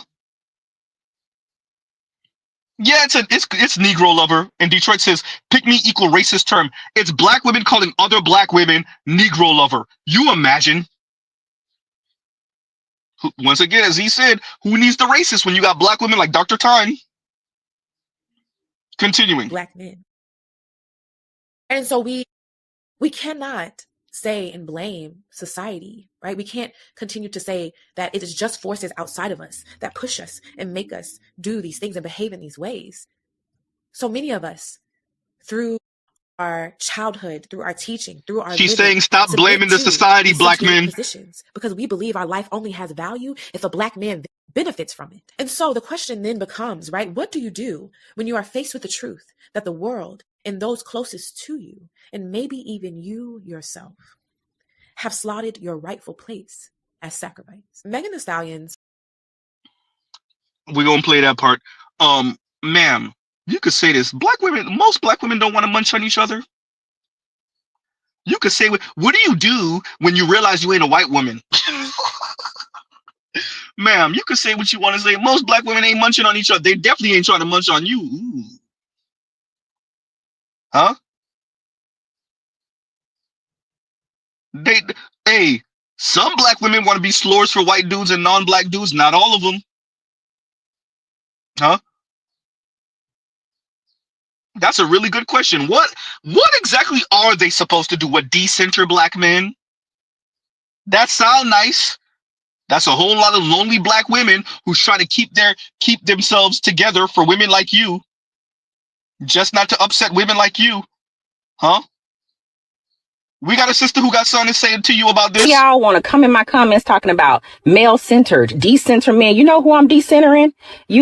I'm decentering you think that all women should think like you. I'm decentering you fake ass girl ass. I am decentering you because you're the problem. For my life and my experiences, you have always been the problem. Yeah, you heard that. Continuing.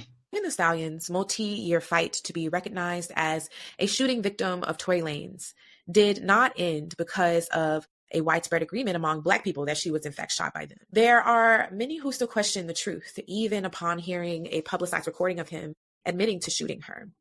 My own brother is among them, unfortunately. Ah, the plot thickens indeed. Whoever said that in the comments. Ah, sounds like there is some problems in the Tyne household, assuming that is your maiden name and you're not married. Huh? Uh-oh. Even your brother. You mean your brother is looking at lists like how much of the Black manosphere are looking at this? And that was before the video. Yes, Mr. Z saw the video. Uh-oh. She said glass. Was she lying then or was she lying on stand? Uh-oh. She was lying one of the times. She told the paramedics glass. That's what she said. Uh-oh. Oh. Dear black folks, for all of you who are staking your claim on Meg Thee Stallion, be careful. It ain't looking good. We don't know yet. Mr. Z ain't calling nothing yet. It ain't looking good, y'all. For the sake of your argument, because it's not for the sake of Tory Lanez being free. If he's innocent, y'all would, even if he's innocent, y'all want him in jail to prove a point. Let's call a thing a thing. It's the same thing with Brickface Rhoda. For the sake of y'all argument, y'all better hope Meg Thee Stallion situation is bulletproof, because if we do truly find out, and it's looking like it,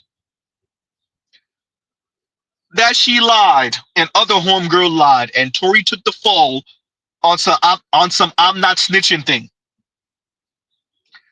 Oh, black women like Dr. Tynes and black men like FD Signifier. Oh, we don't know yet. Y'all swear y'all know, but we don't know yet. Huh? Yikes. Detroit says, too late, Z. Video has shown out. Yeah, I seen the video. I seen it. Right? We'll see. This gonna look just like Brickface Rhoda all over again. Huh? We'll see.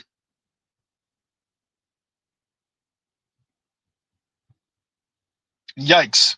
Continuing. And they see it as their duty to defend this Black man who's under attack because, the criminal legal system is just so wrong. Right? Like, and that pay attention to that tone. And again, they bring up these histories and these legacies of lynching, of the wrongful deaths of our ancestors, to say that these men who actually have done the violence and done the harm should escape accountability, or, well, of course, in the It's not really what you want black men to be accountable for. You want black men to be accountable for not choosing women like you. Continue. I'm just not going to let black women get away with the fact that they care about what's happening to anybody else except for them individually. And the fact that black men that they think should be choosing up on them aren't choosing up on them. Sorry, Dr. Tyne, ain't letting you get away with that. And I don't care if you have a girlfriend or a white man. They came second fiddle. There's a tall-ass Tyrone with a chiseled chin that you wanted first. Continuing. What makes her my favorite rapper, what makes her, I think. Yes, y'all heard right. She did say Meg Thee Stallion is her favorite rapper. Yawn. Ma'am, your standards are in the dumpster. Anyway, Meg Thee Stallion's your favorite. Meg Thee Stallion? Meg Thee Stallion. Look, man, Mr. Z been around for female rappers, bro. Meg Thee Stallion? I mean, not even Remy Ma. No. Not even Nicki Minaj. No. I don't even like them like that. And they got sketchy past. But Meg Thee Stallion? Anyway, violent ass Meg Thee Stallion, drunk ass Meg Thee Stallion says a lot. Says a lot, ma'am. Says a lot. Can't tell you what it is. I can tell you what it looked like. Says a lot. Might have got away with lying on Stan. I get it. Continuing. What I admire about Megan, what makes her my favorite rapper, what makes her, I think, a strong example of what to do in response to this violence, is that she opens her mouth and she speaks about it. At first, she tried to protect Tory. She lied to the police. She said, no, he didn't do it. She tried to keep her mouth shut, and then he went about and shamed her. So many people shamed her. And so she came forward. And in her music, she talks openly about the pain that she experienced from her beloved community. The trial that resulted from her seeking some form of justice. And I might do another talk around justice and the impossibility of that for Black women. But in this case, we'll just use the word justice, and we won't complicate it, right? So in the trial, she admits to lying to the police about the violence, initially to protect him from police violence, which is a common and often community-supported response aimed at shielding Black men from the consequences of their actions and the punishment from white supremacist anti-Black violence. Through her silence, she performed her proper duty. She bore the pain of her pierced feet to protect the person who harmed her. And she was met with mockery and shaming. She was misgendered. You know, people would talk bad about her body and call her a deserving victim of violence who was trying to keep this Black man from achieving that success, right? She was getting in the way of his self-power. Megan has spoken out about her mistreatment publicly. She even published an op-ed in the New York Times in 2020 in defense of herself and other Black women. And eventually she turned to the court system to receive the recognition.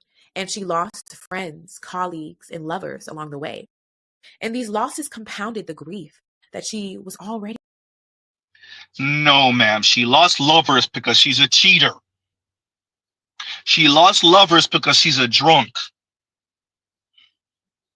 Huh? Nah, you don't get to get away with that. Nope, nope, nope, nope, nope. She lied about cheating. I would argue that's not the first time she lied about cheating, and that's not the only time she cheated. She might have cheated on Stan too. Ooh, goddamn. Continuing. Who was hurting physically, emotionally, and mentally, right? They paid no mind to her. They only paid mind to the pierced, broken legacy of a Black man. The shaming and the rejection that she faced from so many inside and outside of the Black community almost persuaded her that her own life was not worth living. Those closest to her betrayed her. And she also had to bear the burden of publicly healing from gender violence with no recourse to those protections of victimhood that we talked about a little bit earlier. I'm so grateful that Megan Thee Stallion did not let you hating ass bitches kill her. When I think about my life, I am so grateful that I didn't let the Black men who aimed to have me dead through their violation of my body. So we don't know if she ever was truly violated, raped, or assaulted, right? So we got to put that on the table. But ma'am, let Z find out that your real issue is that a dude piped and then ran from your ass. Which is very understandable with the way you sound. And that's what you're really talking about. If you were assaulted or raped, that's a different conversation. But ma'am, if you just talking about wham bam, thank you, ma'am, and you thought it was going to be more than that, and not with the way you sound and think and feel. I ain't going to say the rest of it. Continuing. My body, kill me. And for those of you who are victims of violence and the perpetrator of violence looks like you, just know that if no one else has told you, I am happy that you have chosen not to stay in your rightful place, according to the world that is, as sacrifice. I delight with you and your ancestors that you chose to be here. And if nothing else, I hope this work empowers you to speak and to share your pain, make your pain a shared burden for our community.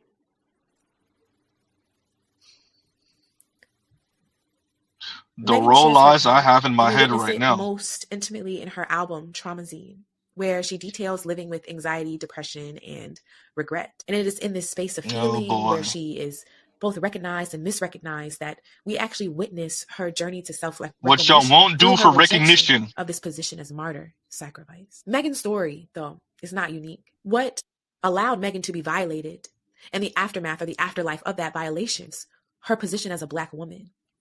All her celebrity Oh status boy. did was highlight that this is the plight for many ordinary Black women and girls, including myself. Oh This is what boy. happens to us when we choose to protect our assailants at the expense of our own lives. We all know the cost of speaking truth in hopes that anyone would hear us. And often the attempt to unbind our tongues is met with rejection and silencing. It's met with the appeal to a kind of respectability that allows the beloved Black community, with the Lion, you Black killing man me. at its helm, to survive. So then what do we do about this? What do you do when you have been renamed There we and go. misnamed as collateral, as cargo, Say as it. muled for a Black Say it. Get future, to it. a Black community, a Black and often cisgender male liberation that not only requires your suffering, but names your suffering as the Get God terms of your damn freedom? Jesus Here I draw Christ. upon the wisdom of our ancestor Zora Neale Hurston, where she says, if you are silent about your pain, they'll kill you and say that you enjoyed it. Oh, just get Maybe to she it. wasn't just talking about white people when she said that. And so one thing I want to Of get course. clear right here, right now, for all of you motherfuckers who think that There we you go. are doing the right thing by using the legacy of our ancestors who were lynched to excuse, silence, and support the violation of Black women and children by Black men within our own communities. I want you to know that here, right now, everything you do will not prosper. The ancestors are not pleased. I was waiting for you to say that, ma'am. The ancestors are not pleased because they're watching one of their daughters weaponize an entire racist system against their sons, you coward. How dare you? You you loser. How dare you call on the ancestors because your little jealous ass ate because you're not a white woman, and that's all this comes down to. How dare you call on the ancestors? Lame ass. Wusa Z, wusa, wusa. What we have here is another weirdo, lame ass, rejected ass, heavy set, darker than a brown paper bag ass Black woman who got a PhD, is mad she ain't a white woman. The PhD ain't make her a white woman. None of it's gonna ever make you a white woman. You taking that crap off on Black men because you can't do nothing to them white folks. And you got the nerve to invoke the ancestors with your tarot card reading ass. Lame ass. The ancestors aren't pleased with us? You think the ancestors are pleased with a Black woman like you?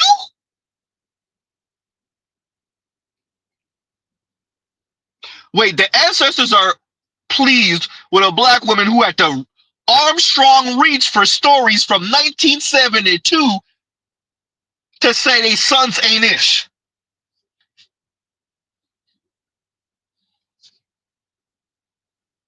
Wait, what? The ancestors aren't pleased. You spent about an hour talking crap, ma'am, about Black men in your polysyllabic way, and the ancestors ain't pleased with us.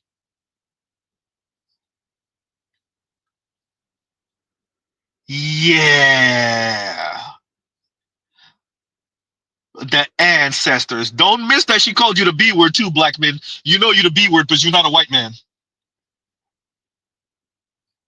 Huh? The ancestors aren't happy.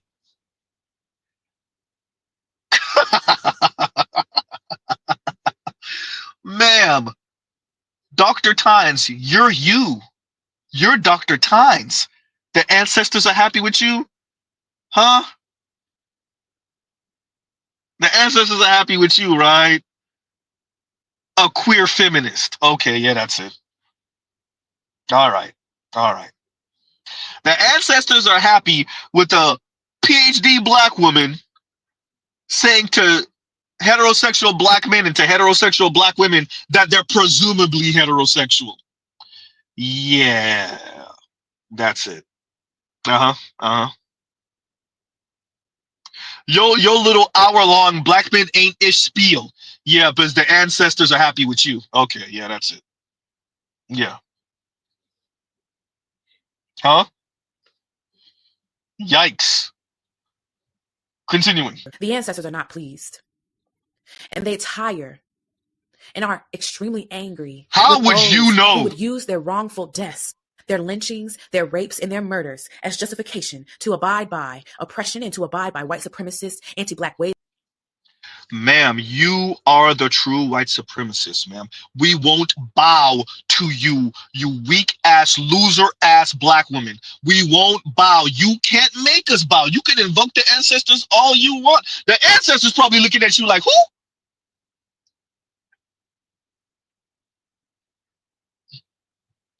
You could try to invoke the ancestors all you want. We ain't bowing to lame-ass, weirdo-ass black women like you, Miss Tarot Card Reader. Invoke the ancestor's name. Coward ass. Meg the Stallion's your favorite rapper. Meg the Stallion's your say it again, Z. Meg the Stallion's your favorite rapper, ma'am. I'm pretty sure the ancestors got way more important things to do than to listen to someone who would try to invoke them when Meg the Stallion is their favorite rapper. Okay, yeah, that's it. Not Meg the Stallion, who admitted to hemming up one of her boyfriends when she was 19 years old and got arrested for it. Not that Meg the Stallion. You think the ancestors listening to you? Okay, yeah, that's it. Continuing. Strung up in that tree is happy with you because you think it's your duty to violate black women? You think that ancestor is praying for your highest good because you are using their deaths to pursue your success? There can be no black community. There can be no liberty. Ah, you said your success and you, wait a minute. Yeah, so black men shouldn't pursue success in a vacuum and get the hell away from black women like you. Okay. Just making sure we heard the same things here. Okay, continuing. If it is on the backs, the bodies, the wombs, the anuses, the minds, the bodies, and the spirits. What's your thing with anus, ma'am? What did the white and Latino dudes do to you, man? You okay? Hey, 12-inch peen Rodney done blew her back out. What did homegirl say on Batter Santa? I haven't been able to ish right in a month. Did she say month? She said a week, a month, something like that. Was it Bad Santa or Batter Santa? What is your problem with anuses, ma'am? Are you okay? Well, damn. Wow.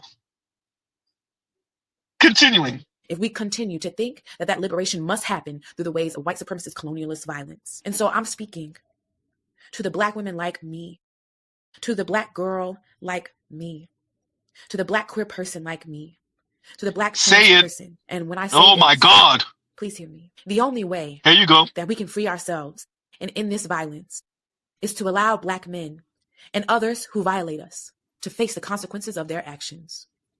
We can no longer attempt to shield them. Our bodies were never meant to be shields for accountability. Our community spaces were never meant to be shields from accountability. Suffering does not have to be the terms of your liberation.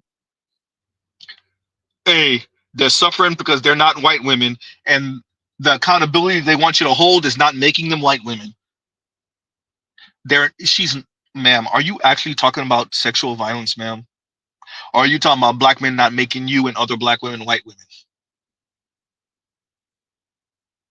Asking. I was going to say asking for a friend, but I'm not. I'm asking for Z. Continuing. From accountability. Suffering does not have to be the terms of your liberation. I hope you hear me when I say that you must allow your pain to be felt and known. We must claim ourselves by any means necessary and commit to a path into. Not you invoking Malcolm, man. Oh boy, these modern weirdo wannabe revolutionaries. Not you invoking Malcolm, man. You could never. Not you invoking Malcolm. Oh boy. Oh. Not invoking Malcolm. This is sacrilege. I'm just gonna say it. This is sacrilege. She invoking the ancestors. She invoking Malcolm. This is sacrilege. I do a lot of critiquing of black women. I don't ever bring up the goddamn ancestors, bro. This is sacrilege.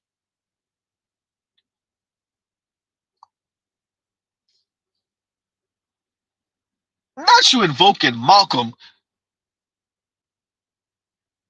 Man, well, y'all ain't no line y'all will not cross. Ain't no, there's not a line. We Continuing. must claim ourselves by any means necessary and commit to a path and to a way of ruthless self-devotion. One that says, okay, if you choose to violate me, if you choose to harm me, and you see that harm as an integral part of your living, then all right, honey, you cannot be a part of this liberation. I will not fight for your liberation. I will instead let you see the consequences of your action. We can no Black women, y'all can't do nothing with black men. Outside of deleting your unborn black male babies, shout out to Cynthia G, face the consequences of our action, you mean live in America as a black man. The state looking to delete us anyway. You mean you gonna move out the way and let the state do what it was gonna do even if you were standing there? Wait a minute. So wait, black women, you protecting black men from white society? When was this? Wait, black women been using their shields? Wait, black women been using themselves as shields for black men against white racist society? When? When was this? This is a bunch of gobbledygook talk. This sounds good to black women. Yeah, I hear you, ma'am. This is some good old talk. Continuing. Yeah, this sounds good, but this ain't real. Sound good, though. thinking that that is our deserving place to be sacrificed. Because we have to think, we have to consider, right?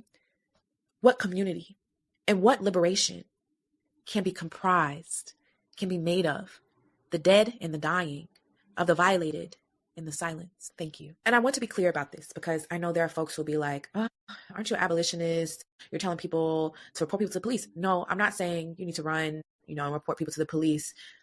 What I'm saying is that we no longer need to be silent about our pain that allows those who violate us When was this? to both benefit from the power and the experience, right, that they gain from doing the violation, right? There's already a benefit in society from that, right, of violating us.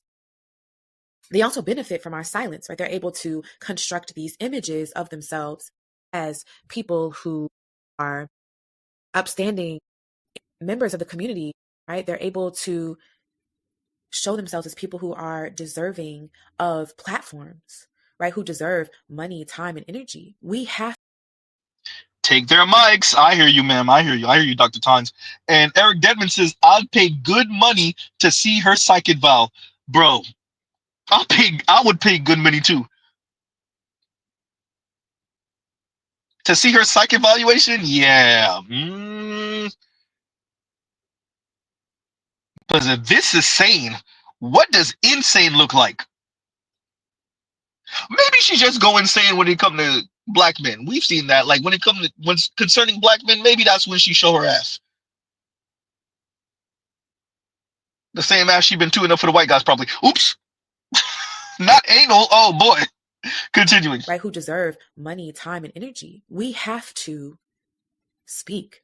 We have to refuse to be silent about our pain, about our violation. That is the only way that this violence will end. Grace is not going to stop these niggas from hurting us. Understanding is not going to stop these niggas from hurting us. It is time. Black men are staying the hell away from black women more and more. Wait until boomers pass. As Xers really get into their 70s and 80s and they start passing, once you get to millennials being in their 60s and 70s, those Pew Research reports, oh, I would love to see where women like you go from there. These black men are violating us that are not around us like that. Uh-oh. Just remember, black women, this was your own doing. Y'all were over here celebrating women like Dr. Tynes over here, clapping it up for her, and girl.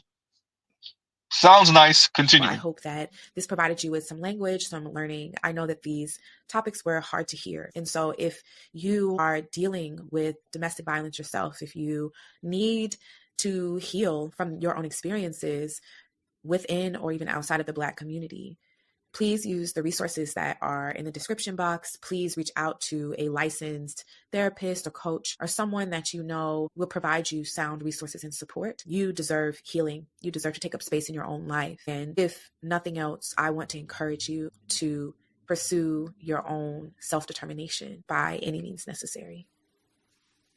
Until next time.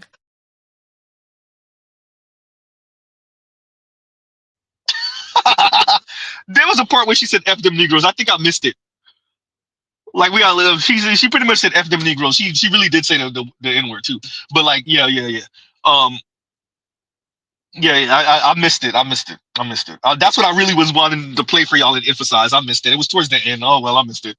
Anyway, yeah, Tito, you shout out to Tito. Clearly, Tito is way smarter and wiser than Z because he ended this out way earlier than Z did. Goddamn, we almost ended for 4 hours. I'm gonna bring a panel up, but y'all, Mr. Z this is gonna be reckless like a mug, y'all. So I'm not gonna be doing too much talking. Y'all go ahead and talk. If y'all say Z and y'all see I don't answer immediately, that does not mean I didn't hear you. That does mean that this is Z. Y'all already know.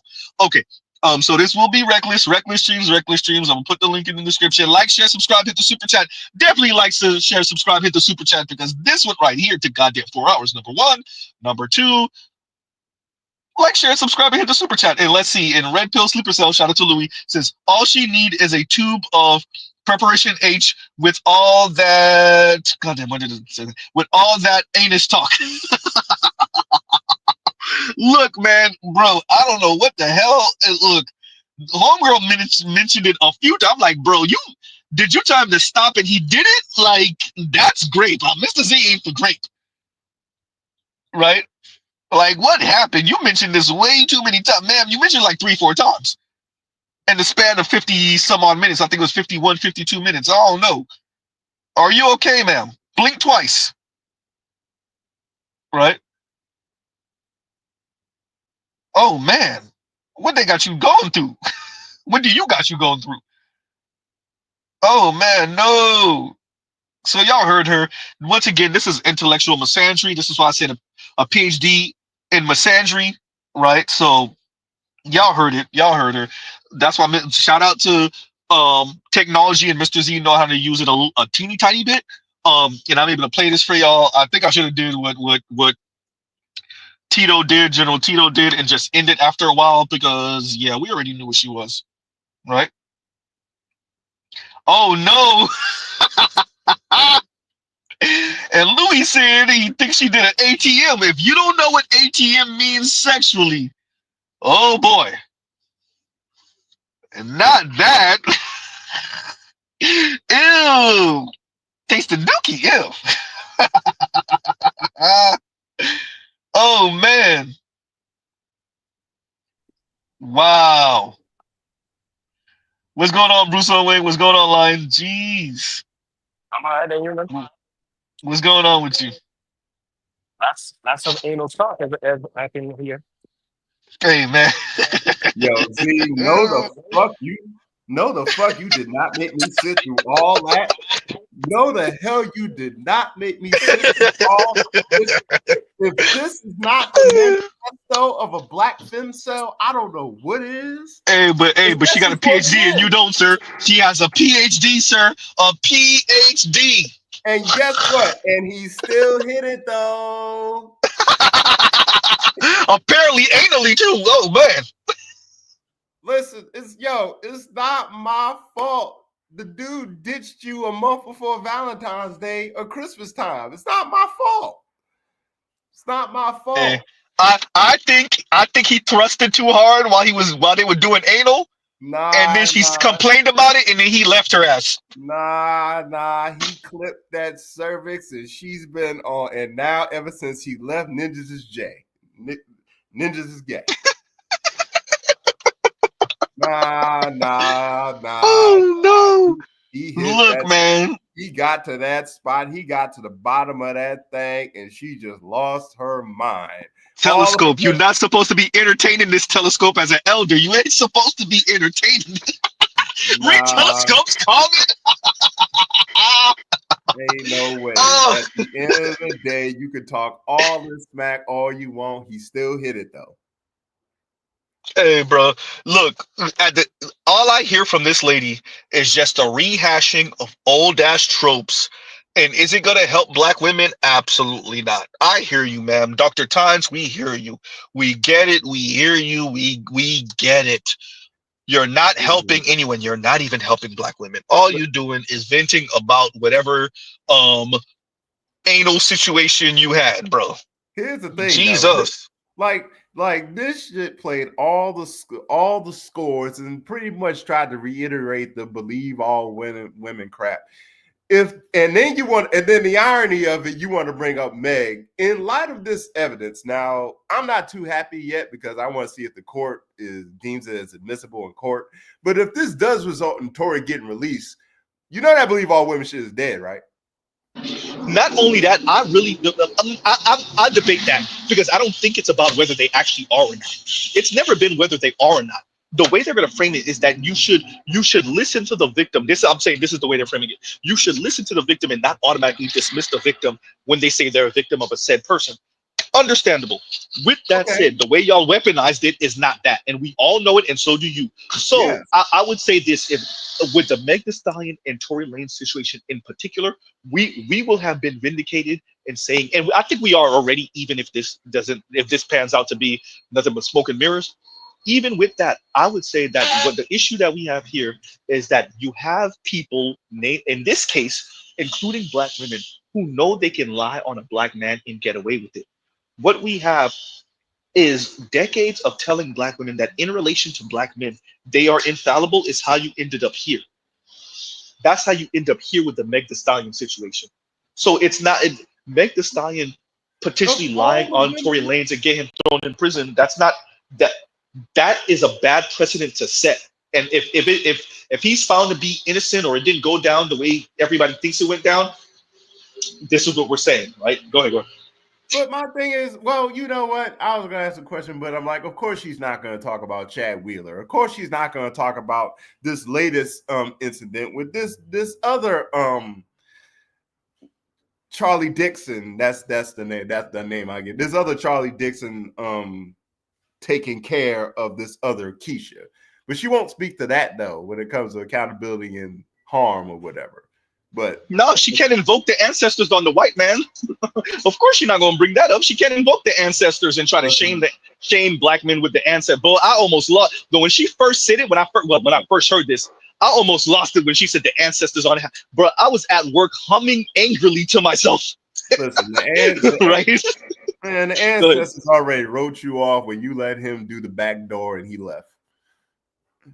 You know, the ancestors weren't with you then, they're with you now. Boy, she mentioned it so many times. I'm like, whoa, this is really a thing for you, bro. Like, what? Wait a minute. What happened? She don't really believe that shit. She only started saying that after she saw Black Panther. She don't believe that. No.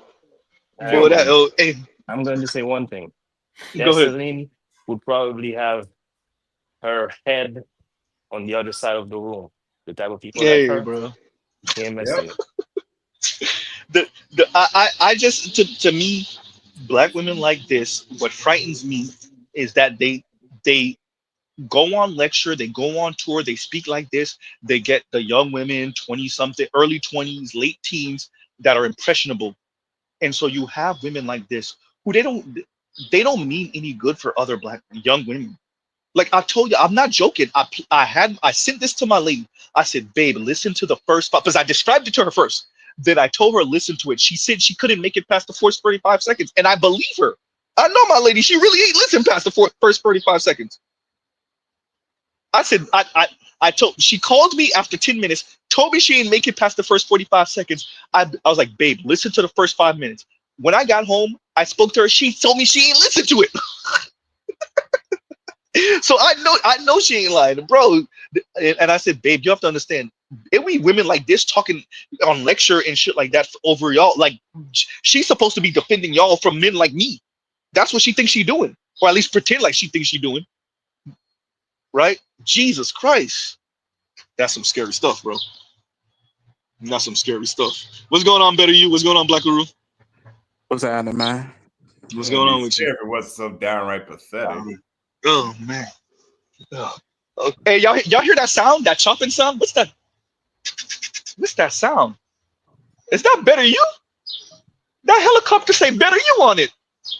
I think Better You got a helicopter, y'all. You know he got the new job, y'all. You know this nigga done won the lottery. He got the new job. He got to hear that chopping sound now.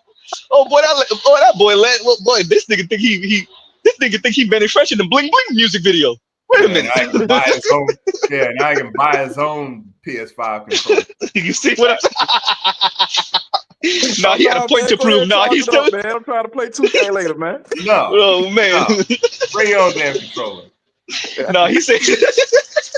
No. Lion still ain't saying nothing about the violation of piping his chick. He said, "No, nigga, the violation was the controller." No, the violation was controller. The chick can be replaced. Oh man. Oh man, but yeah, bro. So what did you think about that, Mr. Better You? What did you think about this chick? So it's tiring because frankly I've grown very tired of women acting like men do not have an intersection, and that racism is just this default experience that we all as Black people experience the same way, and ignoring the fact that racism, anti-Black racism in particular, gets amplified towards men. We get the most aggressive of that treatment. And she, from what I've seen on her IG, she's not a horrible looking lady. She seems like she's probably in a same-sex loving relationship, just kind of going through some of the comments and tags. But it's kind of typical. Anytime somebody's queer, they always have an axe to grind against men. And it's tiring. And even what she's talking about, like, oh, you know, the master's tools and that we have to invest in men if we want to get anywhere. Yeah, you goddamn right. Because guess what? At least if we build something, there are a whole lot of people that eat off us. Society's built to eat off us.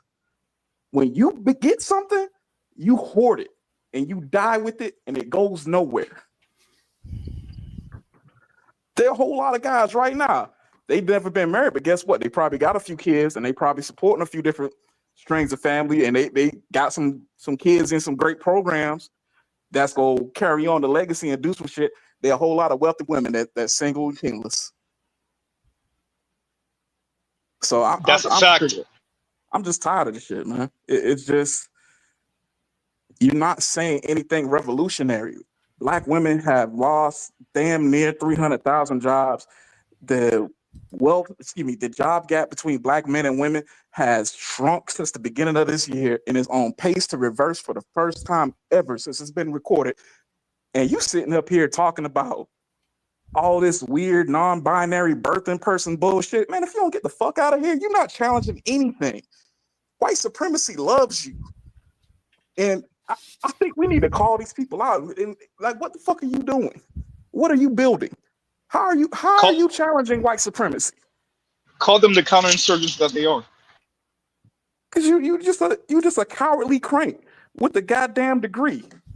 A degree from an anti-Black institution, which just validated your anti-Blackness. So go ahead, do your thing. I'll clap it up for you. I ain't never heard Better You sound like that. He said he over it. Y'all ain't figure out what the problem with this chick is yet? Go ahead, BGS, because I ain't figured it out yet. Y'all ain't figure out what the problem. Oh, somebody got something playing in the background. I guess you guys haven't had enough crazy pussy, have you? I mean, I already called it. She's a hypergamous failure. No, she's crazy. Okay. Oh, that too. No, she's crazy. She just has a PhD. Okay. And when she started talking about her anus and stuff like that, yeah, you know, she's been ran through. But the thing is, crazy chicks like her think if I give them enough sex, I'm freaky enough, I'm queer enough, whatever it is, I can, you know, my emotional stability will be covered up. Okay. She can't hold a relationship with neither male nor female. Yes, BGS, I called it. It's called dick in distance. No. She's broken. She had nothing to do with dick. Okay. And nothing to do with dick. She can't hold a relationship because she's crazy. She uses sex to try to hold them up. Because all she talked about was sex and how, you know, how she disappointed because she's nuts. Okay. And then what do they do when all they can do is come back and trash you? I've been through with 2 or 3 relationships like this, man. They come back and talk all that crazy stuff, and none of it made sense. Which rush hour was it when Chris Tucker was running away from the chick? He was like, "Crazy bitch." Which one was that? Was that 2? I love you. I think that was 2 or 3. Yeah. Exactly. There you go. You one crazy ass bitch. Yeah. That's the one. That's the one. Yeah. Well, because you don't until you do what's right, you will never prosper. Okay, I heard that before. Okay. You know that actually makes a lot of sense because Color Purple IG, talk. I said that makes a lot of sense because looking at her IG, Mm-hmm. it looks like a few times like, okay, she looks like she's kind of like in a relationship with the guy, then it's like a girl, and then it's like this guy looks kind of suspect, and it's like then loving yourself phase and all kind of shit. Yeah. When she cracked, you know, it probably a couple of weeks when you know, and she's in on the freaky side, and then when it cracks, okay, and the dude has to bounce because she probably didn't keyed his car or boiled a rabbit in his house. Like that. I made a chart, I made an illustration one time of the evolution of a modern feminist, and right before right after the celibate, the celibate focusing on myself phase, the queer and bisexual phase. So you're probably right. If she go down a full track, she get ran through and broken, and then they eventually. She was broken. Okay, all right. She was broken before she was ran through. She's broken before she's ran through. Okay. God damn. Dick didn't break her. Okay. Okay. Have you guys ever been involved with a chick that's nuts? Yeah. Sexually. Yeah. Okay. Good. Yeah. Did you ever? No, thank God. Did you ever ask her about her childhood? Yep. So well before she even got into God, she had a fucked up childhood, did she not? Yep. normally with her mother. Yep, that's exactly right. Yep. And then she uses men to compensate, okay? But she's broken, and the only way she can actually get a man, that's why she throws sex on you like that, because that's the only way to keep you, because emotionally she's unstable. Yeah, and they start resenting men over time because that doesn't. Because I gave him what he wanted, and he still had to reject. He didn't reject you, he ran. And then after they're done with that, they just turn gay, and they figure staying with women would be a safe. It doesn't matter because all the chicks complain about the same thing. They run through chicks the same way. In fact, it's more brutal because chicks don't. A chick won't take as much emotional abuse and physical abuse as a man will. A man will take, because the pussy's good. A man will take more emotional abuse. Chick ain't gonna do that. She'll pack that chick up in a week and push her right out. Right. And that's exactly what be happening to them. That's why they don't last too long in them same-sex loving relationships. Yeah. Really not. Yeah. It's 2 balls of chaos coming together. They still want it together. Yeah. Well, men are much more absorbing of physical and emotional abuse than especially black men. Okay, than women are. Women don't tolerate that crap. Well, that's why I was saying earlier, listening to her, I started to get a sense. I started getting flashbacks of like Rwanda, the radio station in Rwanda, and like Joseph Goebbels. It's starting to sound like genocidal rhetoric, like at this point, where they trying to come up with concepts, intellectualize concepts from the highest level, but ultimately it just damn near sounds like they're trying to. But you have to. Okay, even Goebbels and Hitler, they had to pin it onto something that was solid. Okay, you just can't make it up out of thin air. People are not gonna believe that shit. You gotta pin it to something that's actually happening. She couldn't. Now, you're waiting for it. You're waiting for it to actually say what kind of punishment men are going to have to suffer. She never did. Well, I think like even in the case of like Goebbels or like Rwanda, a lot of times it was propaganda. So they was just taking realities and conflating them. They were taking old tribal differences, okay, Mhm. that are already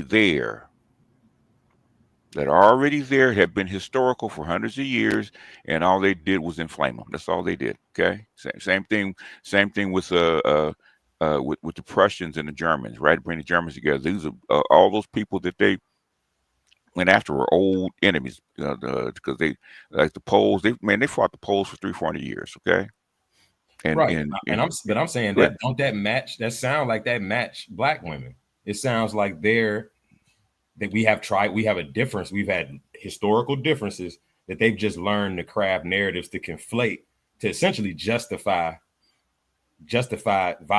out-group violence on us, essentially justify or take advantage of.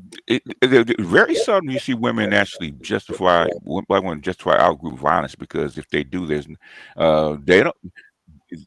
If white men would love them, maybe they would, but things where they know white men are not gonna love them. They don't want to be prey to white men without black men. Okay, they want to guilt black men into coming back to them. I mean, So you're saying this is basically a sophisticated reverse psychology?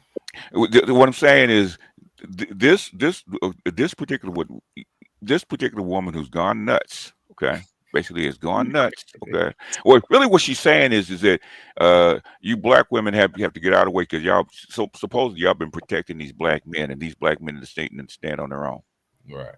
Even though they know that won't happen. So this is a Black Femcel manifesto. Yeah, Black Femcel manifesto. Yeah. Thank you. Figured. Yeah, a crazy one at that. And well, most if you go back to the original what they call true false loneliness people, they all have something wrong with them. The true incels have something wrong with them. Just like they're incels, they're emotionally damaged, either biologically, or there's something happened to them when they're in their childhood. They're actually emotionally damaged. I heard Dr. Thunder use a better term instead of femcel. Was I think he called it what is it? Insing, involuntarily single. Yeah. Essentially, like they can get sex, they can't get relationships. Yeah, you can still use femcel. I mean, and that's why it's called femcel. It's not involuntarily so. It's not incel. It's femcel. Right. Okay. No, that's why I said femcel. Yeah. Femcel is the opposite. In fact, that's the name that the original incel came from. Femcel. Is fem single? Involuntarily single. The original term incel or femcel came from a woman. Came from women from Canada. It did not come from a man. The men actually borrowed it from women. But femcel didn't exist. It was just incel, right? Well, the original incel was from a woman from Canada. A woman from Canada. It wasn't. Men didn't invent that term. Right. I get that. I'm just saying we colloquialized, made femcel from that. Yeah, they wanted it because incel is actually a very new term. It's not that old. Okay, and they used to call themselves true force loneliness, right? And then they I think it was like maybe 7-8 years ago, this where the incel term came up. They actually borrowed it from the females. It's called I'm calling it femcel because it's the opposite with men. The women can't get can't secure the relationship they want. I understand it, but I'm saying is the original term did not apply to men. Oh no, it didn't. The original incel term did not apply to men.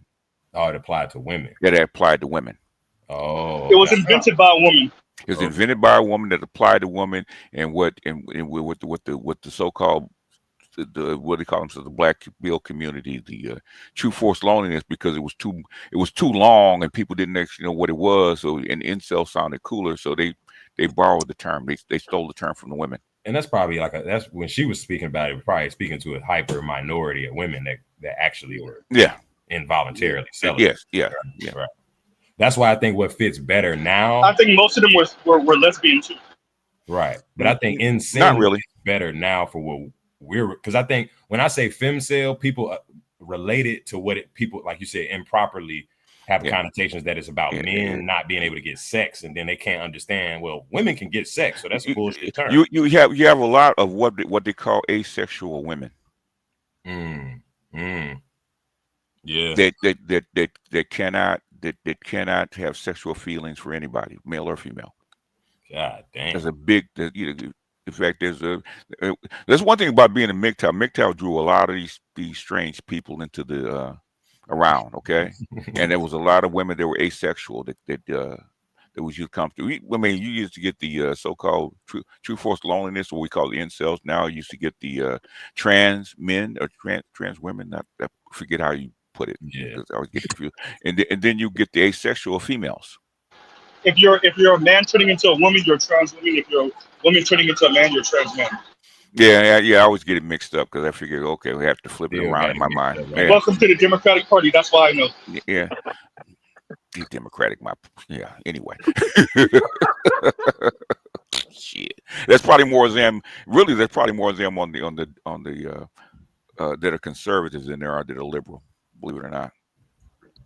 Oh, I can believe that. I don't doubt it. Yeah, I can believe it. Yeah. What's his name? Is Republican. Jenner. They catch a different Republican in a bathroom stall or somewhere. Oh yeah, it's chapping the feet. Wait, I mentioned the politician. Go ahead.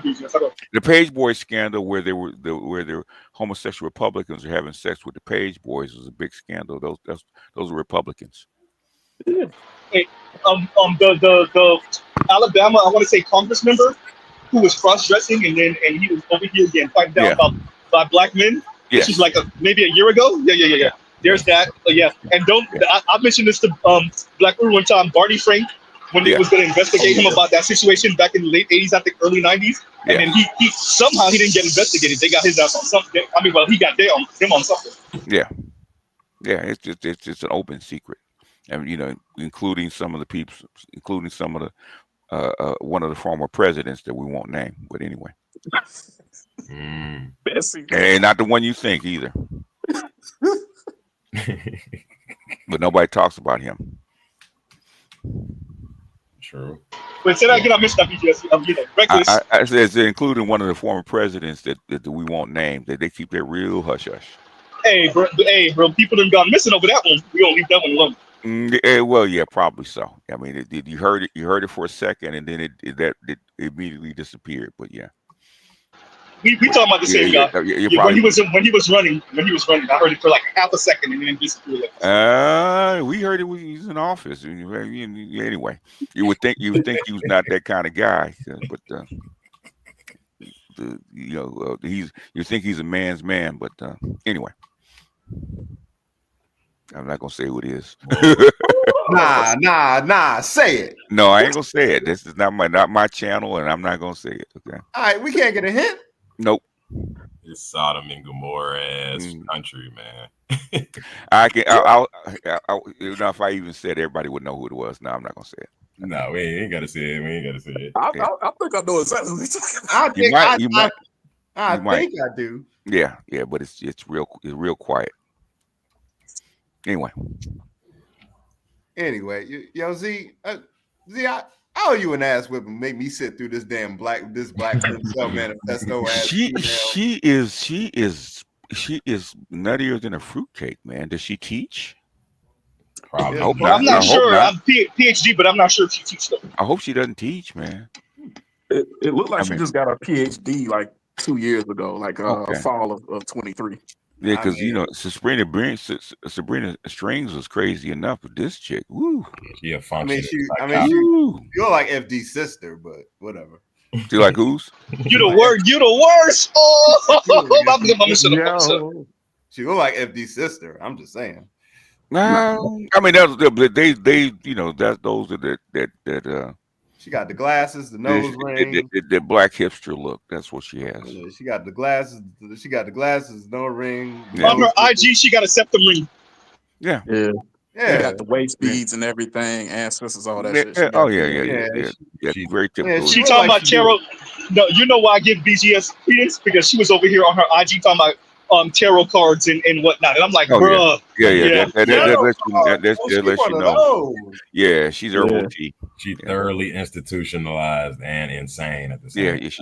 She believes in the spirits and everything. She said she was. What did she say? What did she say in the beginning? Z, she's a healer. An energy healer. Yeah, Reiki and all that bullshit. Yeah. And in other words, PhD you a in nasty, too. bro. Time for In other us words, What? you a nasty one too. What she said? Her PhD's in anthropology. She said. Yeah, I got y'all. Yeah. I'm about to play the beginning right now. Here you go. It's time No. to let Black men face the consequences of their action. My name is Dr. Brendan Tynes. I am in Gemini, a reluctant anthropologist, an energy healer, and a scholar and a storyteller. I am a Black queer feminist. I'm an abolitionist as well as an anarchist. So if you already know that these... There you go. How is she an abolitionist? They don't exist anymore. I said the same thing. Tito said the same thing. Like, how the hell? Fuck an abolitionist. How the fuck is she an energy healer, BGF? What the fuck is an energy healer? The energy healer. I mean, I guess it's in the name, but come on. Depends. There's several, massage therapists. There's all kind of people that work with so-called energy. Okay, and the energy healer thing is, how does she work with energy? Tantra, there's all kinds of ways to be an energy healer. Yeah, you can only get away. It sounds like a fancy way of saying an escort to me. No, she's not hysterical. Escorts. There's no way anybody she can be an escort and be crazy. Doesn't work that way. Ain't nobody gonna pay her. Only in social sciences could you get away with not considered a quack, talking about calling yourself a Gemini, starting your CV starting off with Gemini energy healer. Yeah. What she say? Not anthropologist. She's reluctant anthropologist. Reluctant anthropologist. In other words, all anarchist. All this science shit that I really don't believe in because some of this stuff goes against the ancestors. But I did enough to actually get my PhD in it. This is probably what the hell, bro? Probably because there's no way she could teach and put something up like this. Yeah, it don't seem like it. Hey, hold on, you saying this is too toxic for academia? I mean, if she's coming up for a job and somebody pulls her social media and her YouTube comes up and she's talking about the destruction of Black men, that's not going to play very well on the campus. I don't care how you feel. You can't say it publicly.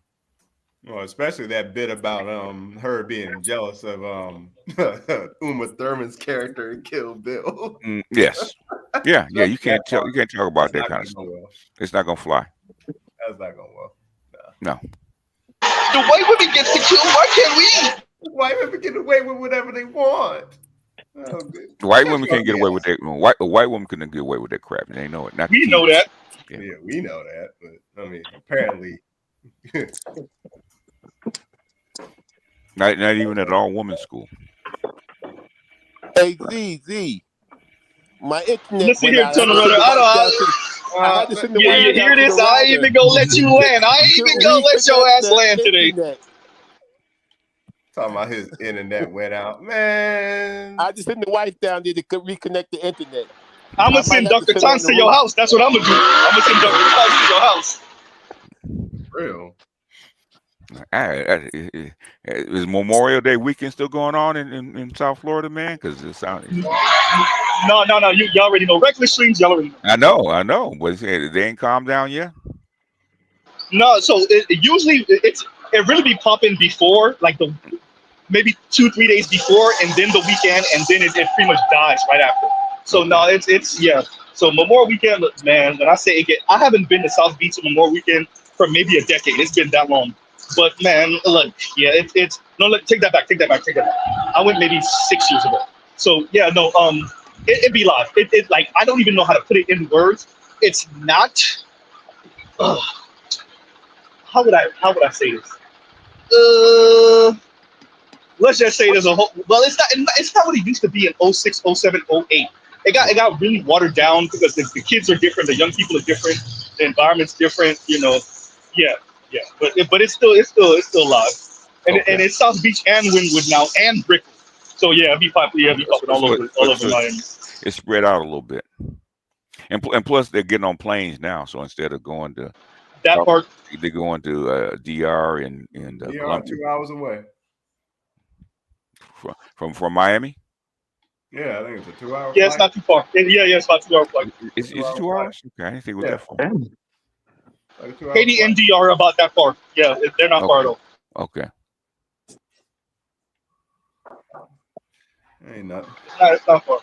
But yeah, no, I definitely wanted to play. I wanted to give my take, and because when I typed in her name to make sure, and I saw that Tito covered it too, I'm like, God damn it, somebody beat me to it.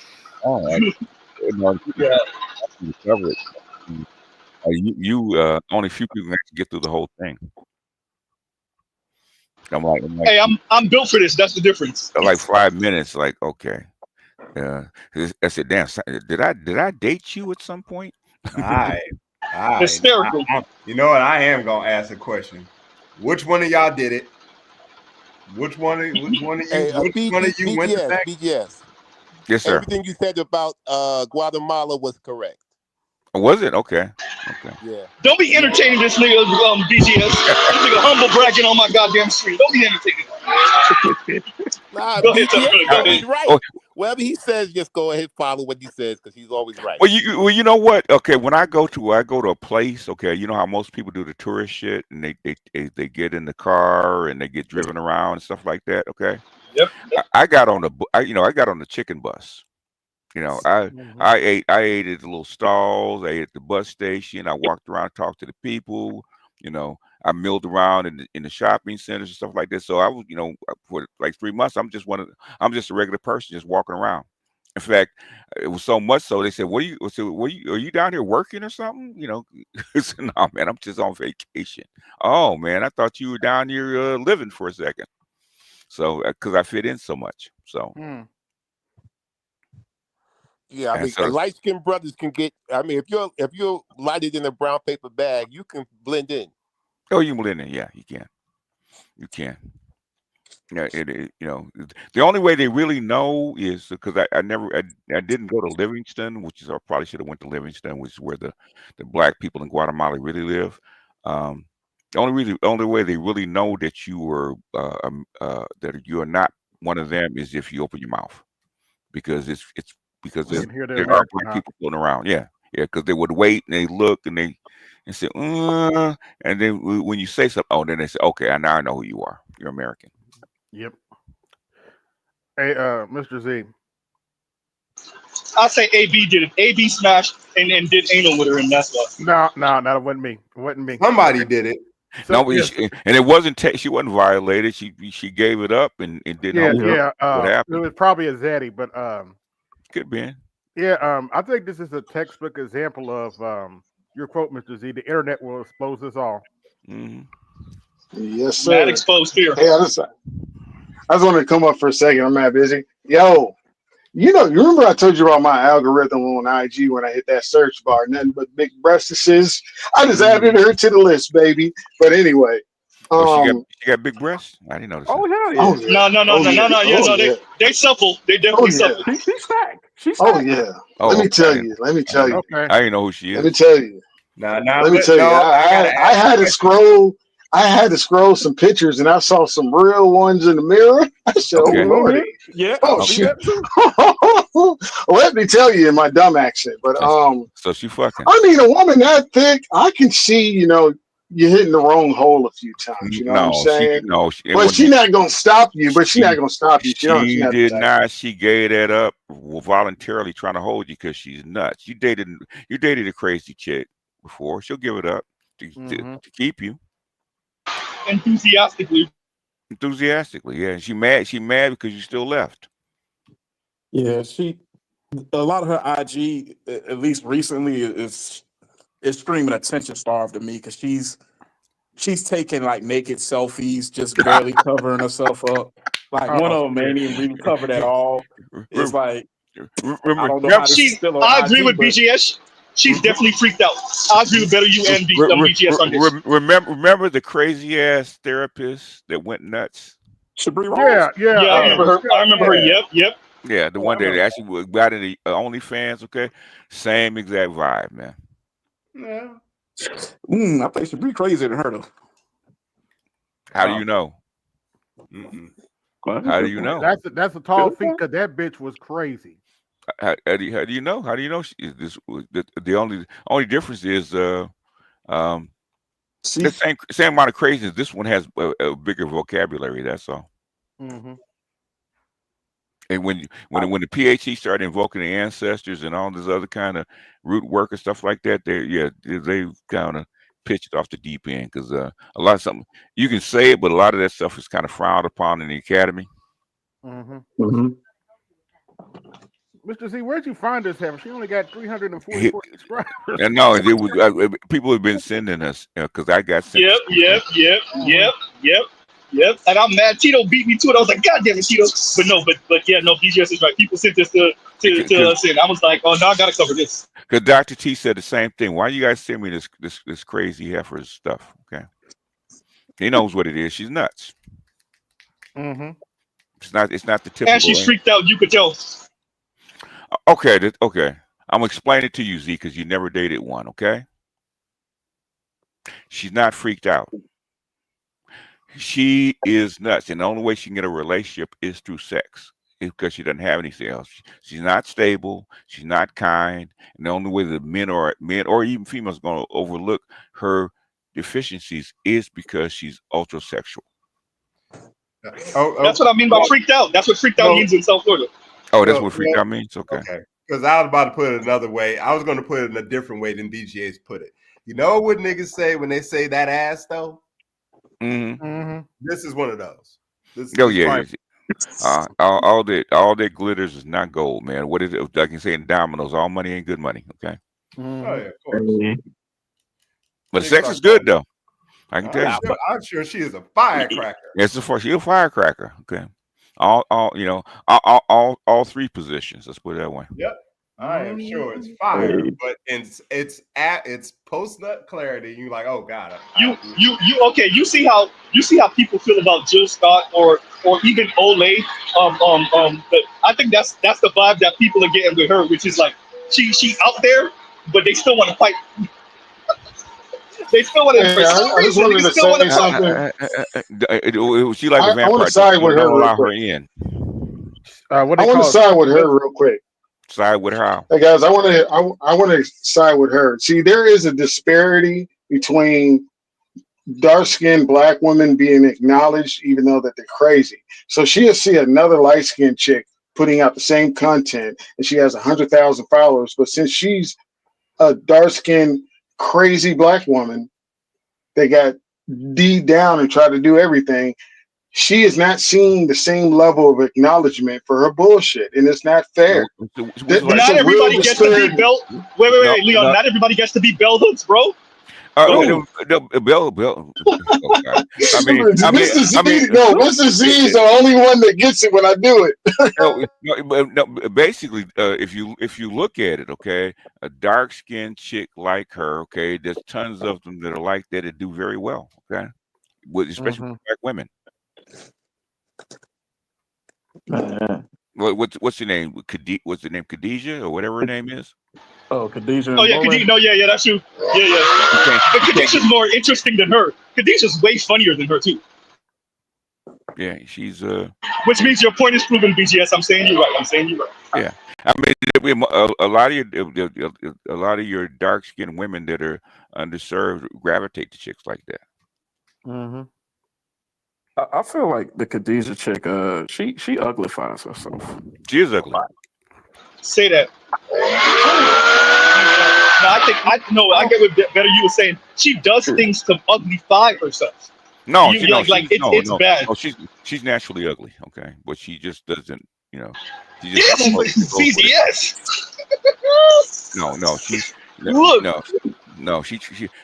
She just gave up trying to clean it up. I just flow with it. She's Toronto Burke ugly, in other words. Hell no! Don't do that. Don't do that. Don't do that. No, that one I can't let slide.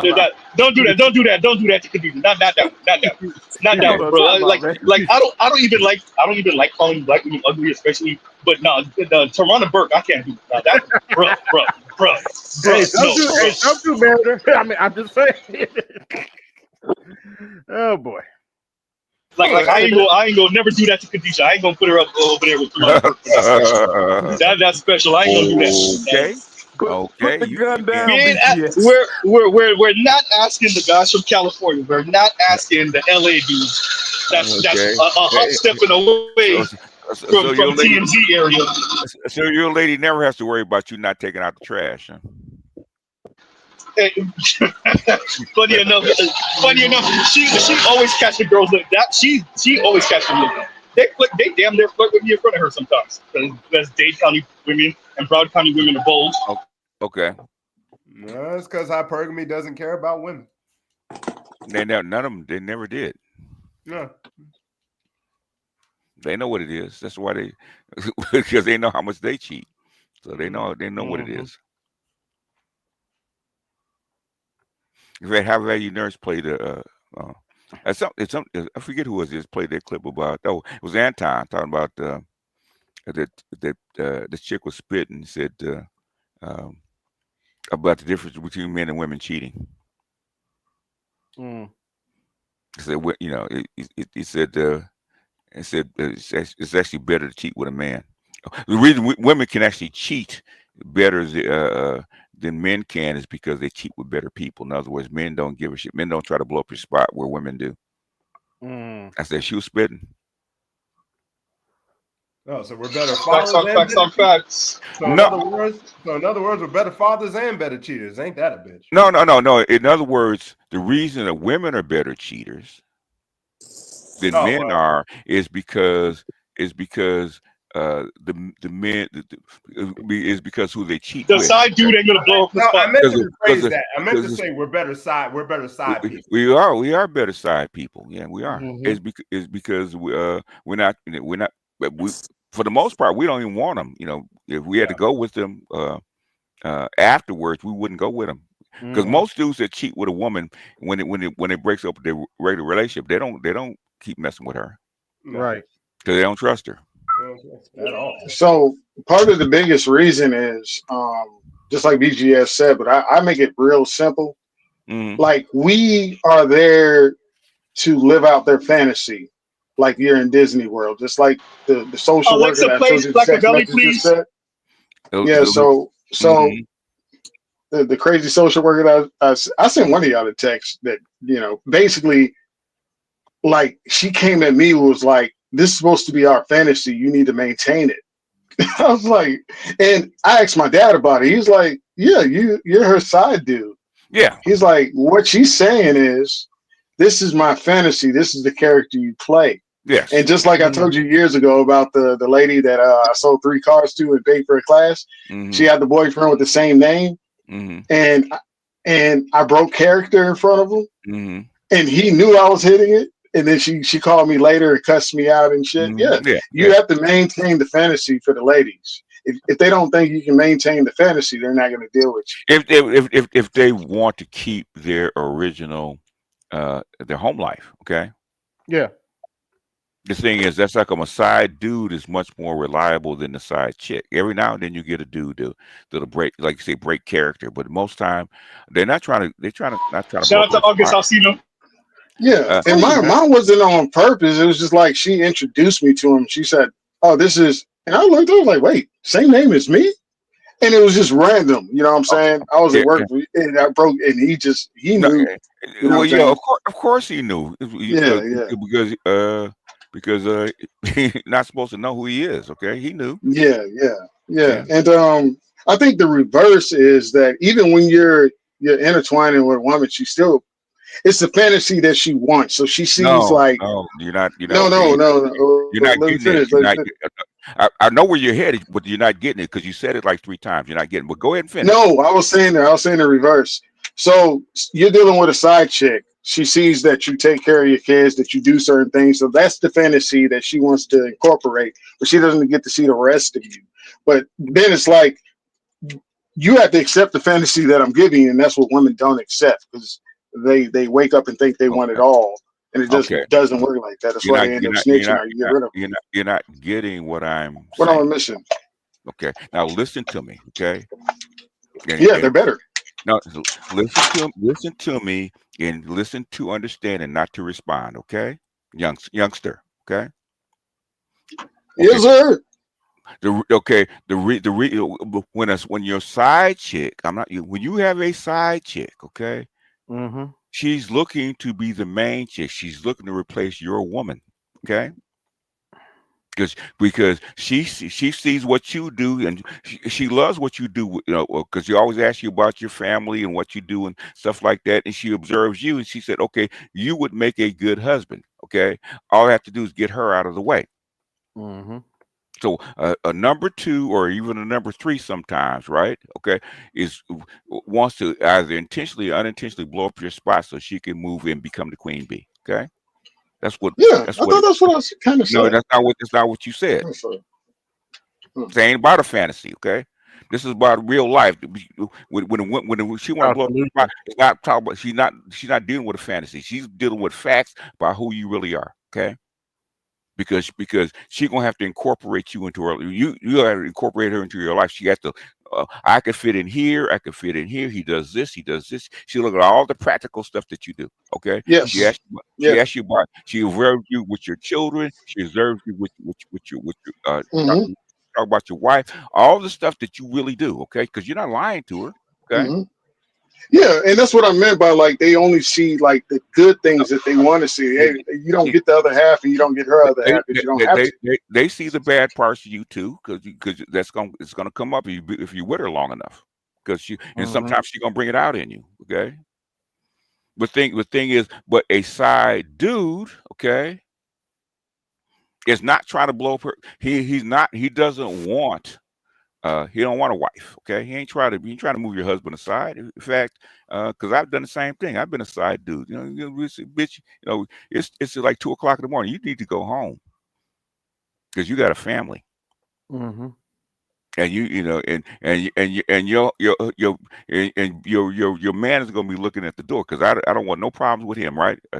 Because you ain't leaving him, okay? And I'm not trying to Mm-hmm. break up your family because what we got going is cool. As long as I get my twice a month or 3 times a month or whatever I'm getting, I'm good with it, okay? And then when I'm not with you, I'm going on doing something else. All the benefits and none of the burden. And none of the burdens. They're not trying. Now, every now and then you get some side chicks, okay? You get some side chicks, and there's very few of them. You get some side chicks that only deal with married men, okay? And they have the same view that a man has, right? I'm just there to get the good parts, okay? Mm-hmm.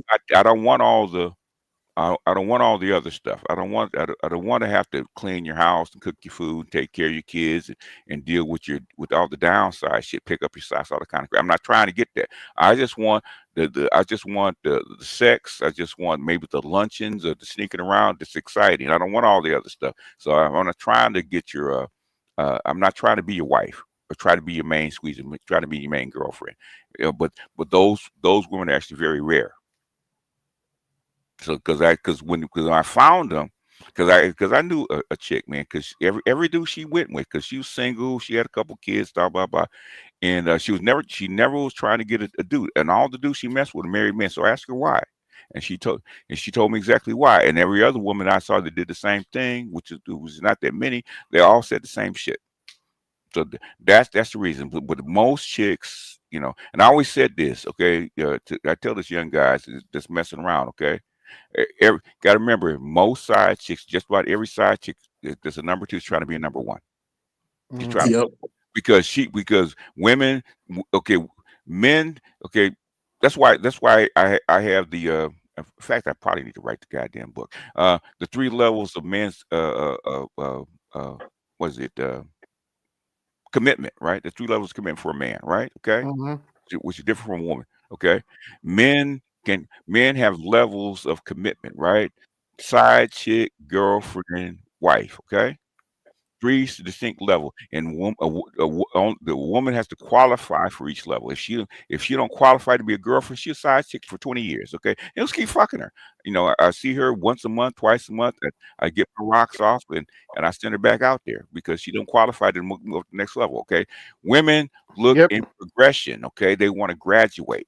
So if Mm-hmm. a woman could be like the 4th side chick, she looking to be the 3rd side chick. Okay, Shout out to Cerulean women nest in the is this an environment, men environment? impose. Yeah, yeah.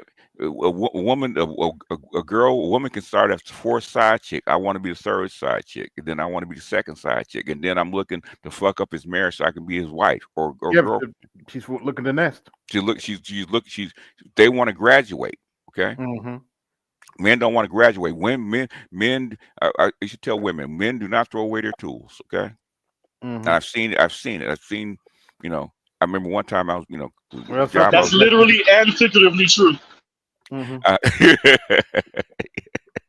I know women throw out some. Men get pissed off when women throw out something that's perfectly good in the house, right? Because she's tired of looking at it. She wants something new, so she toss out something that's perfectly good. I said, "Why you toss that shit? There's nothing wrong with it." No. Meanwhile, men have the same ratchet for literally and figuratively the same ratchet for 20 years. Yes, we will. But where was I? But men don't throw out their tools because there was a guy I worked with, and I thought, he had a work wife, and I thought in every work function and shit like that, just about every work function, he was with her, and they were riding together and all kind of crap, man. That's so like 10 years, and then one day I walk in the break area, he announced his 20-year wedding anniversary. So I thought it was her, and looked like, oh wait a minute, that's not your wife? Oh shit. Oh yeah. But you've been with her for like 10 years, man. I started laughing. This is why I want my dad to pull up. This is why I want my dad to pull up, because the conversation between him and BGS gets super interesting. Yeah, when I say I know 4,000 women personally, man, I've seen and heard just about everything. Just about everything. Hey Z, did you get the pictures I sent you with my dad DM'd me? I don't think so. Not even there. I'll check. Yeah, no, check. No, I don't think so. So his main chick sent him there for vacation, 5-star hotels, all type of shit. Mm-hmm. Gave him a whole bunch of. I'm sitting there. He DMing me talking about, I'm thinking about going on vacation. Next thing I know, he's out of the country taking pictures, booties, breasts everywhere, and he know I'm mad. I'm mad. I'm a hater. Okay. Why you a hater? You got married, man. BGS, I hate for fun. Not out of anger. You got out of the game, man. Mm-hmm. No, I did not. No, I did not. Still don't mean you can't hate the sport. If you're out of the game, I'm not saying that you are. Yeah, they're all right to play with, man, but they're headaches. That's why I tell guys no more than 3. People don't believe me. Let me read this real quick. SL says BGS tax in effect. Like, share, subscribe, hit the super chat. There you go. Yeah, but that chick, man, that's like I can't listen to her, man. I'm allergic to her now. Black Femcell Manifesto. Yeah, she is. Yeah, she's as nutty as a fruitcake, man. She do it with the glasses on though. With the PhD though. Yeah. There's chicks floating around that are like that. They're the PhDs, man. Yeah, but she do it with the glasses on though. Hold up. You realize you no, she got to pull them. She got to pull them glasses off, man. She don't want to get down. No, you got to take them off, baby. It's about to get real. I got a fetish for glasses, but I know it was about to get real. They glasses. Hey, I'm trying to tell you, she'll do it with the glasses on. I know, but them glasses are gonna come off anyway. Probably why she's nuts. You gotta take them glasses off because it's gonna get real. They're gonna bounce off anyway. Why she nuts. She nasty enough to tell her making. She'll tell you making. Unless she got them one of those athletic straps will keep it attached to her head because this is a contact sport, man. Oh yeah. When glasses are gonna come off. Now take them glasses off, baby. It's about to get real right now. Hold up. See. Oh shit, he get knocked off the screen. Oh shit, he damn sure did. He'll be back. He'll be back. Reckless. Reckless. There he is. All right. He's back. Who's gonna play rock, paper, scissors and go ahead and get her? Nah, Hey, hey. Z had to swerve 2 lanes, man, and come back to avoid some things. So you know he had to. No, this is a regular stream, so you know I'm gonna be going in and out. Let me ask you, Z, what stream are you on that are not reckless? I am not at liberty to say it because that's really triggering myself. I mean, out of 100, out of 100 your streams, maybe 2 or 3 have not been reckless. Maybe 5. Maybe 5. Oh, Maybe. okay. Maybe I missed a couple. Okay. Z said he pleaded 5th. Yeah, well, I would too. 1, 2, 3, 4, 5. Yeah, but I couldn't cover that crazy chick, man. Because I'm waiting to say, okay. I really wanted you to be the one to cover it too. I was because I thought I was going to be the only one, and then apparently Fantastic covered it, and well, I listened to Tito's coverage of it. I think he did a pretty good job also. But yeah, I wanted to put my spin on it because I think I heard certain things too. In other words, your PhD, there should be some kind of conclusion to your argument. It never was. So. No, there was a conclusion. Leave these niggas for the system. If they harm you, you're not obligated to protect them. Yeah, you're not obligated to protect them. Since you do what Make the Stallion did, because you shouldn't be sacrificed for his self-power. It's what she kept on going back to.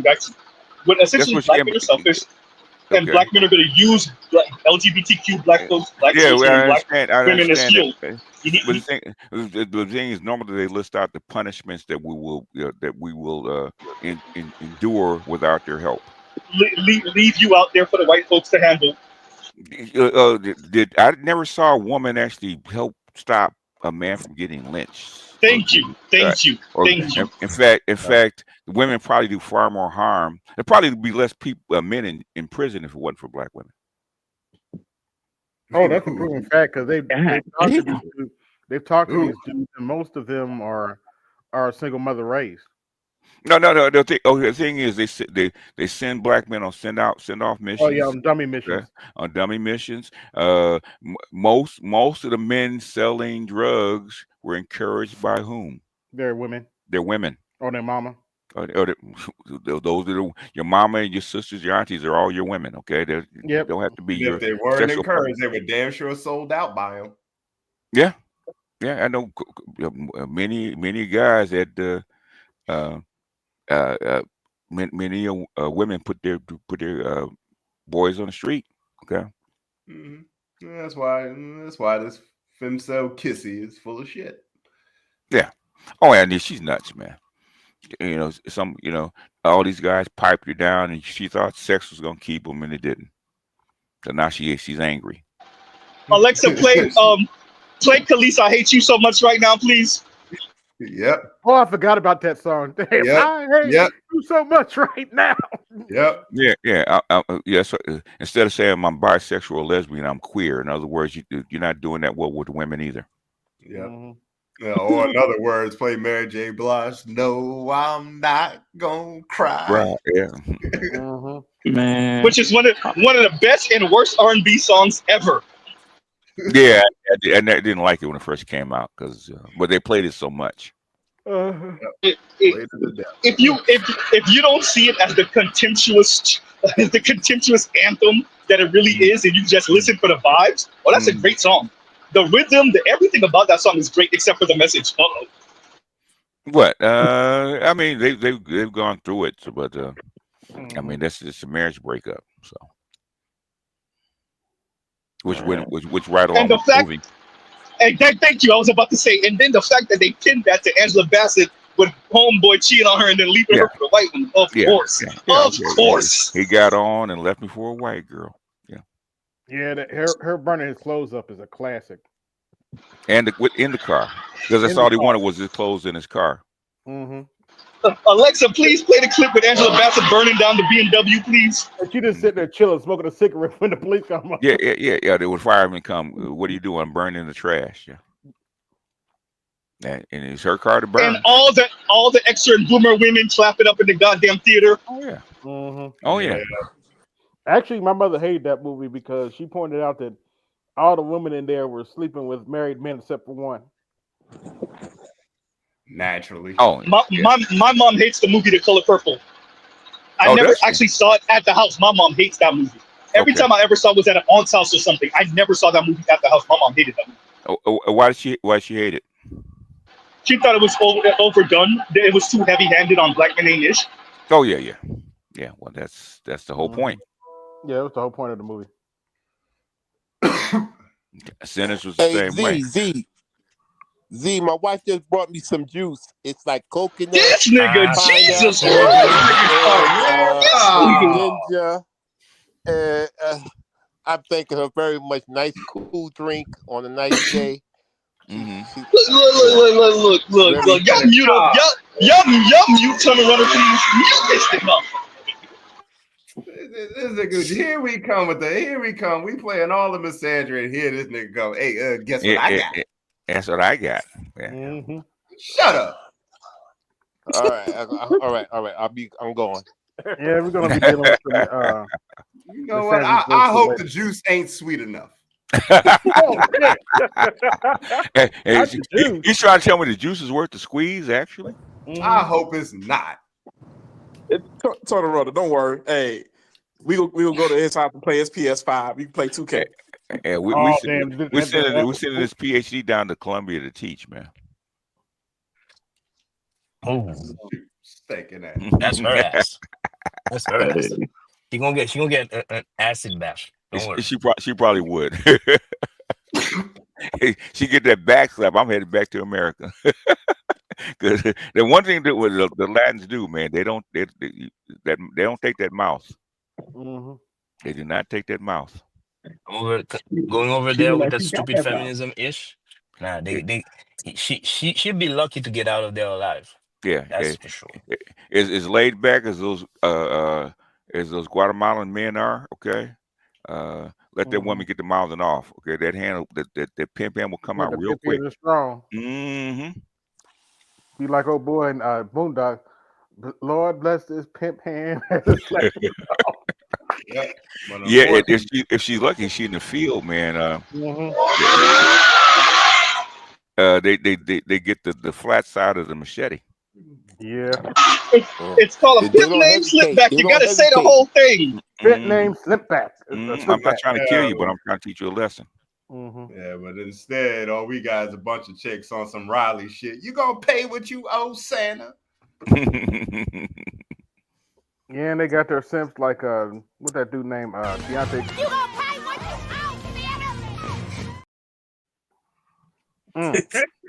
Exactly. I'm like, oh God. Oh, them what? I'm like everything. We reverse everything. Do reverse Janet Jackson. What have you done for us lately? Mm-hmm. No, they really are that though. Hey, BGS, we ain't making white women, so we owe them forever. Yeah. Because we didn't make them. I'm at the point. I'll use the color purple on them. Until you do right by me, everything you think about is gonna crumble. And sure enough, it's crumbling right now.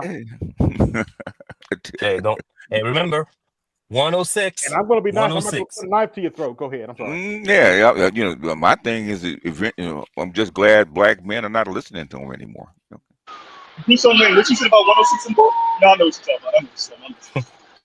That's why I always play every show I play. It's always Jermaine's fault. Yep. I mean, yeah. So, hey, you see what she said about self-power? Black men over here. How dare you? But you're right. We're not listening. We're not listening anymore. Mr. Z's doing a lot of work, man, with that blower. I mean, we not listening to them because all they doing is talk shit, and at the end of the day, these simps ain't gonna do nothing either. Like that dude with the sweater. Like he. Oh, like, Deontay. Like this dude got a sweater on that says carrot on it. Nigga, you ain't never eaten a carrot in your life. Get the fuck out of my face. Okay. Yeah. I don't care if you call me a panderer. Yeah, well, we gonna call you because that's what you are. Yeah, that's what you are. You are. What you say to me, BGS? Just going to get a panda bear suit. Yeah. They learn how to break dance. Chinese doing a panda bear suit. I think that he swerved outside his lane because that's not even like the type of stuff he even talk about. And what he talked about was a bad take. It was just a bad take. Like I like a lot of the other shit he said, But that right there was a bad take. I don't know what to do with that. Give me two things that he says that you agree with. My short-term memory is in full effect right now, BGS. Bullshit. Hey, I'm using that from now on. I'm using I'm using that, Vince. That thank you. New level acquired. I'm using that. I'm gonna catch BGS on that one. I don't know what you're talking about, BGS. My short-term memory done kicked in. I'm driving my car right now. I don't Nah, he asked that question. They said, "Huh?" That's bullshit. Okay. They said, "Huh?" What you say? I'm gonna be like, wait a minute, BGS. I'm concentrating on the road right now. I'll talk to you in a minute. What kills me is chicks are on there just sitting up, just lying. But I'm in real trouble, Nate.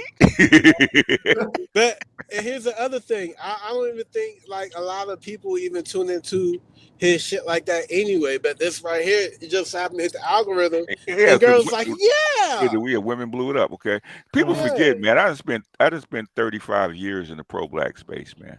Damn. Oh, my condolences. Probably really 40 years if you count me actually being around it. But yeah, so there's very few things they can actually say they haven't heard before. You've been there as long as still Valentine black been there. women like that? The what? Were they always pro-black women like that? Like, oh yeah, they have to be because that's where the money comes from. Okay.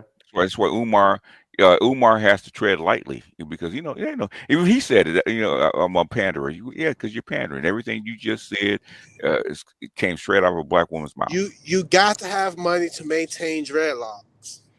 I guess he needs more money then because I'm dreads is awful. Those were. I'm talking about. My bad. Real quick, Vince. Yeah, true, but real quick, his dreads look like they're freeform. Nah, they look awful, man. He can do better. Yeah. He ain't spend no money on them dreads, man. They're awful. He needs to get his mustache. Welcome to the South.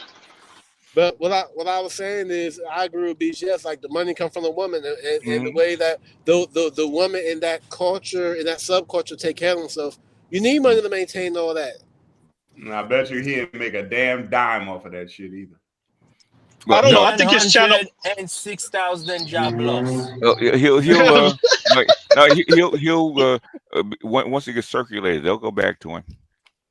So I checked the channel, and he's gonna have to do more of that stuff. So. Yeah, well, his channel now has like 70-some odd thousand views on YouTube. I know it's bigger on different platforms, but yeah. So I don't know. Yeah. I don't know. Let's see how this grows. Because I checked one day and was 66,000, then it was 71 and some change. He knows what he's doing. That's fine. You can do all the pandering all you want. At the end of the day, black women still got to go outside. The thing is, he's trying to make money. He's trying to appeal to them, right? Well, it has nothing to do with us, man. The thing is, them trying to do something to the black manosphere, they're wasting their time. Okay. Because that ship is sailed. That spaceship is already hit escape velocity. It's already gone. I just want to give the guy the benefit of the doubt that he had a fluke statement. And it was a bullshit statement. I'm not taking up for him. You are taking up for him. I don't think you are.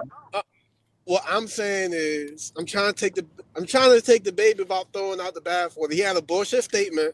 It's all bathwater though. It's all bathwater. And I asked you, you taking up for him like I'm trying to say the baby. No. I asked you, what are the two things that you agree? What do you say? He talks a lot about. I can't quote him directly right now, right? But I would you don't have to quote the two okay, things. Cool. He talks about Black history and stuff like that. I like his take on Black history and stuff like that.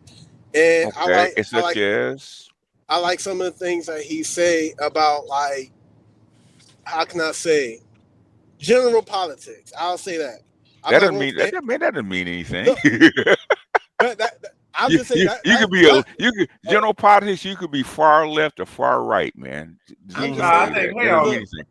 That's my personal opinion. I'm not taking Black history. And Black history can be interpreted by intersectional feminists. Okay, that thinks that Wakanda is real versus far right. So it doesn't make that's just my personal opinion. I think that he had a bad take and it's a fluke. I don't agree with what he Bullshit. said. It That's sound what like he is. bullshit. No, that's bullshit. That's bullshit. That's Got not a that? bad take. I mean, That's not a bad take. He believes that shit. I never heard him say that shit before. Look, if that's what he thinks, then it's stupid. I'll say that. I'm not.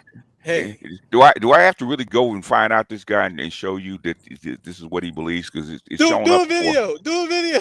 No. I don't even know who the dude is. But the thing is that I barely know the dude's name. He's trying to be a Dr. Umar. That's all that is. The black woman is God. Okay, that's what he's saying. I just know that he had a few highlights that I liked, and then he had this one. I'm like, yeah, that wasn't it, Chief. I don't know what the fuck you're talking about, but. Yeah. So how much of his stuff have you really seen? Have you seen everything, or just bits and pieces? No, I just saw bits and pieces. I saw. So in other words, he said this before. It's not a bad take. He believes that shit. He said it before. You just haven't seen it. No, I think he meant no. I don't know if he said it before, but I think he meant what he said, Vince. Number one. Number two, no. I think when he says when he says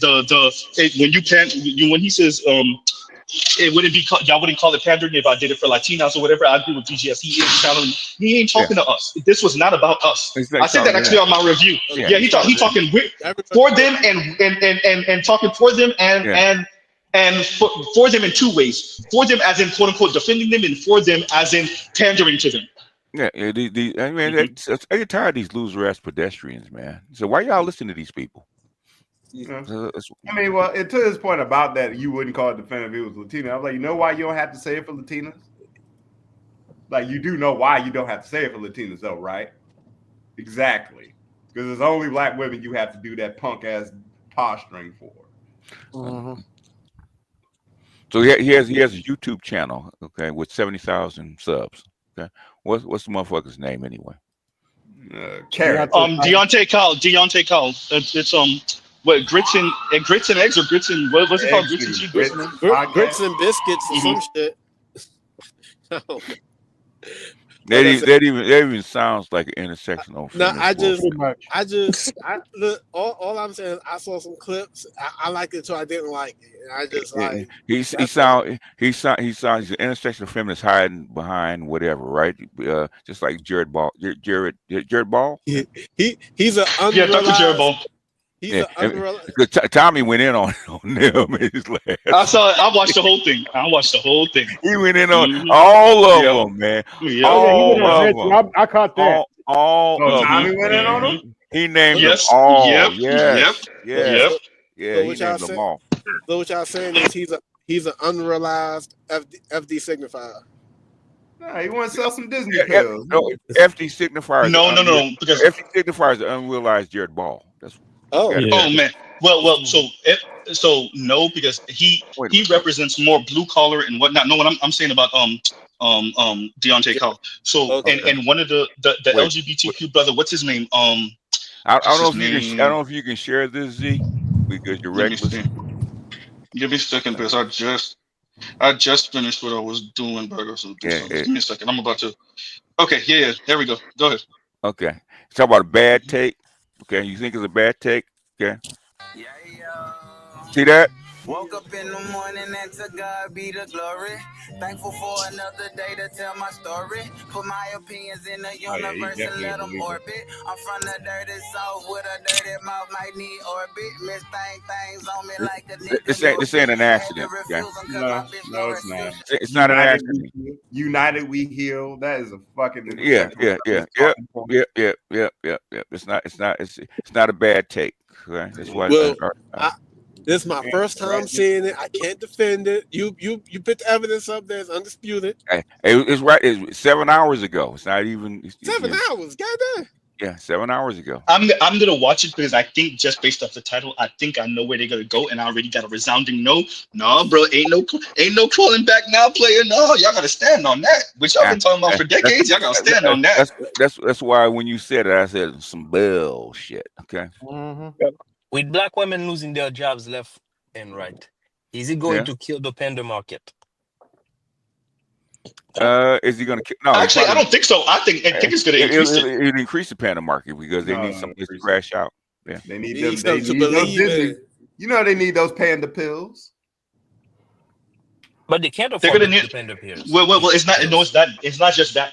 Those brothers, those tender-hearted brothers, I get it. They're gonna be like, they need somewhere to land. They need somewhere soft to land. We gotta look out for them. So yeah, I Yeah, get it. they can land in the No, desert. yeah. Oh, man, I'm looking at this shit, man. It's not a one-off. I'm scrolling through his Oh shit. damn! Well, I haven't scrolled through his shit. I just saw clips. Oh shit. I Oh. can't. Oh man. That's what I'm saying. I'm not trying to take up. Well, look, if that's Vince gotta be the goddamn smoothest moonwalker since goddamn Michael Jackson in this motherfucker. Goddamn. No. Man, he can't move walk out of this because I'm 2 seconds off his ass and he knows it. As long as I'm 2 seconds in front of you, you ain't gonna catch me. Yeah. And no, all I gotta do is reach out and grab yours. That's why I'm 2 seconds. You know. But no, I do. Like I was saying, Vince. I think he means it. This wasn't a bad take. I think he means it. I don't. It's pandering, but I think he means it. I think it's not just for the money.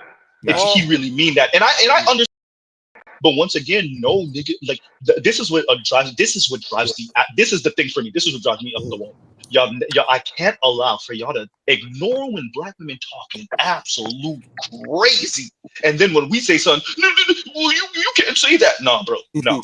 That's my line right there. Yeah. Oh, the tone policing. I mean, ain't no going back and forth with that shit. Like, no, we'll stop shooting when they stop shooting.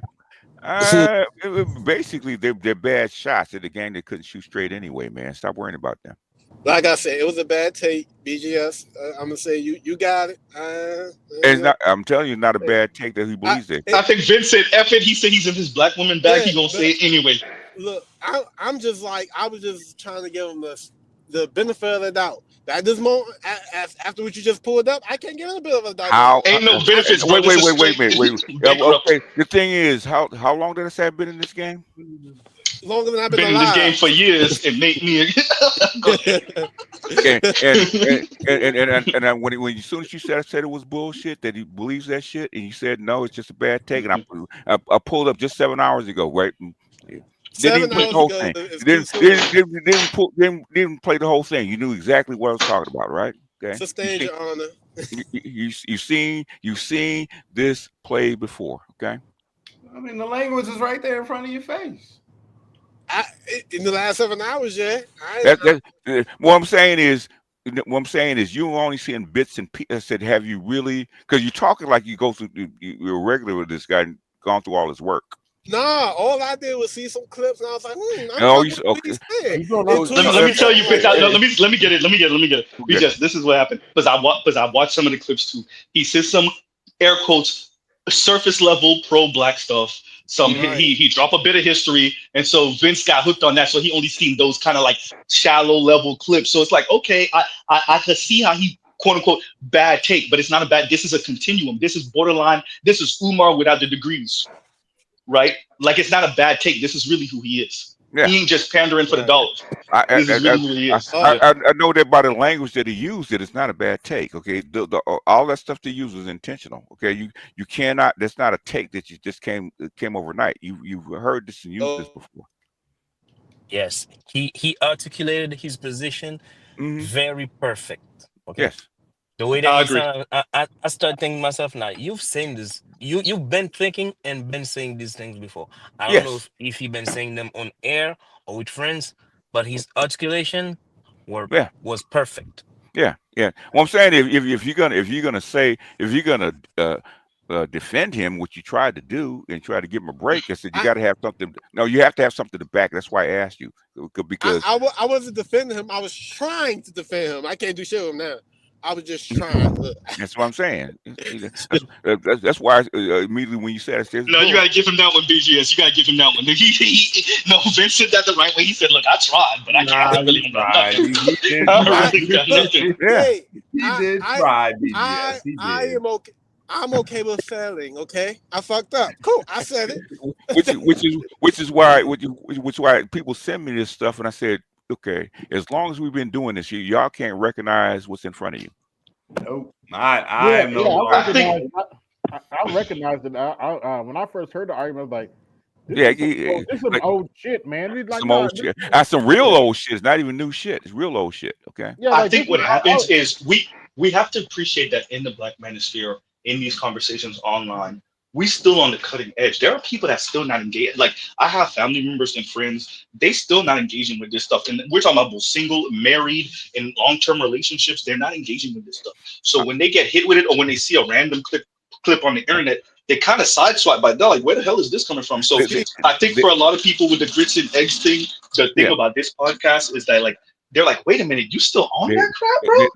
You know, I can tell you because I had a whole family full of this shit, man. Basically, they don't engage with it because they're afraid of it and they don't want to hear it until they need it. Okay, I had to sit down with my daughter and talk to her just like I would talk to anybody else, right? Okay, try to counsel just like everybody else. Go ahead. I think that two things, right? One, I think we are really like in this place of the Overton window where it's too close where people don't want to touch it, but too far away where it's not regular conversation. Oh, it's regular. Oh, Dr. Reefer, hold on. I'm sorry. Dr. Reefer sent me a couple papers from the UN that talking about the manosphere. It's very common. We're a problem. Okay. It's such a wide problem that this. Why you think they're trying to show what is it, adolescence to all the young men to throw salt in the game and do sign language? It's because the manosphere is a problem. Okay. Is because they're saying where's this stuff coming from? I said you put in allowing your adolescent boys to actually be online and gaming sites, and what do you think is going to get repeated? That's where they're getting it from. Okay, they're not getting it directly from the source, but saying it's just being discussed. And secondly, AZ, you remember that clip that I sent you the other day of the Good Morning America thing where they was talking about the dating and shit? I want to say yes. Did I watch that? I think I watched it. Man, I'll be watching all the stuff y'all said. What did they say? Yeah. They was talking about the males that's dating and the women who are the type of woman, the type of I saw it. Yeah, and I when I thought about that, I'm like, no, like to your point, we are on the cutting edge of the conversation, and they want to know where like the scholars are. Like, it's a few of us on here right now, like we're somewhere in the cut in the middle of somewhere having this conversation. In other words, basically, where they are is where the manosphere and the Black manosphere was 10 years ago. Right, they're way behind. They're behind. They have to play catch up now because a lot of stuff they're saying, the stuff was said 10 years ago. Okay. So, but the thing is, where the cutting edge is, we're bleeding into politics and policy because that conference. I'm gonna go look for it and clip it. Where at the conference, the chick I played talked about feminism and how it affects science and education. Okay. And early in that conference, this chick was on a panel actually talking about the manosphere and its effect. Okay, this is at USC at one of these big ass conferences, right, where you have all these scholars coming in, and they're talking about us. So what they say? Make people feel better? No. Real quick, Vince. Just so what I see going on also is when I was watching Olay and Delaney was talking, and she was talking about the Meg Thee Stallion and Tory thing and how this kind of ripped up a lot of stuff. And what I find fascinating about these conversations is they always frame it like it just started yesterday. Like I don't know what happened to the Black men. It's just all of a sudden they just got super sexist, and I mean I know they were sexist before, but they just got super blatant. It's Kevin Samuels, it's Tory Lanez, it's Drake, it's whoever. And it's like, no, bro, like yo. I don't know why. I don't know if it's because of the way I was raised or whatever. This Black women playing innocent crap. That if there's anything that drives you crazy, it's this throwing your rocks, hiding your hand, playing innocent, playing like you ain't engaging. Like, oh man, that thing. It's because that's the one. It's because they didn't take it seriously. It wasn't real. Okay, they're just whining over there, whining. They're just talking. They're blowing off steam. It doesn't mean anything because it's not going to affect us anyway until it does. That stuff is really real. Let me make sure to emphasize this, BGS, with what you're saying. So we were not supposed to have a voice. This is why, for those of you that are too young, y'all don't really appreciate. I was young too, but I was, I was still a kid. I was still here with the talk shows and like the different exposés and the different things that was coming up in the 90s and the early 2000s. And it was just article after article, just black men in issues. Some of y'all got a little bit of it with the black men of the white supremacists or the black community type articles that from about a decade ago.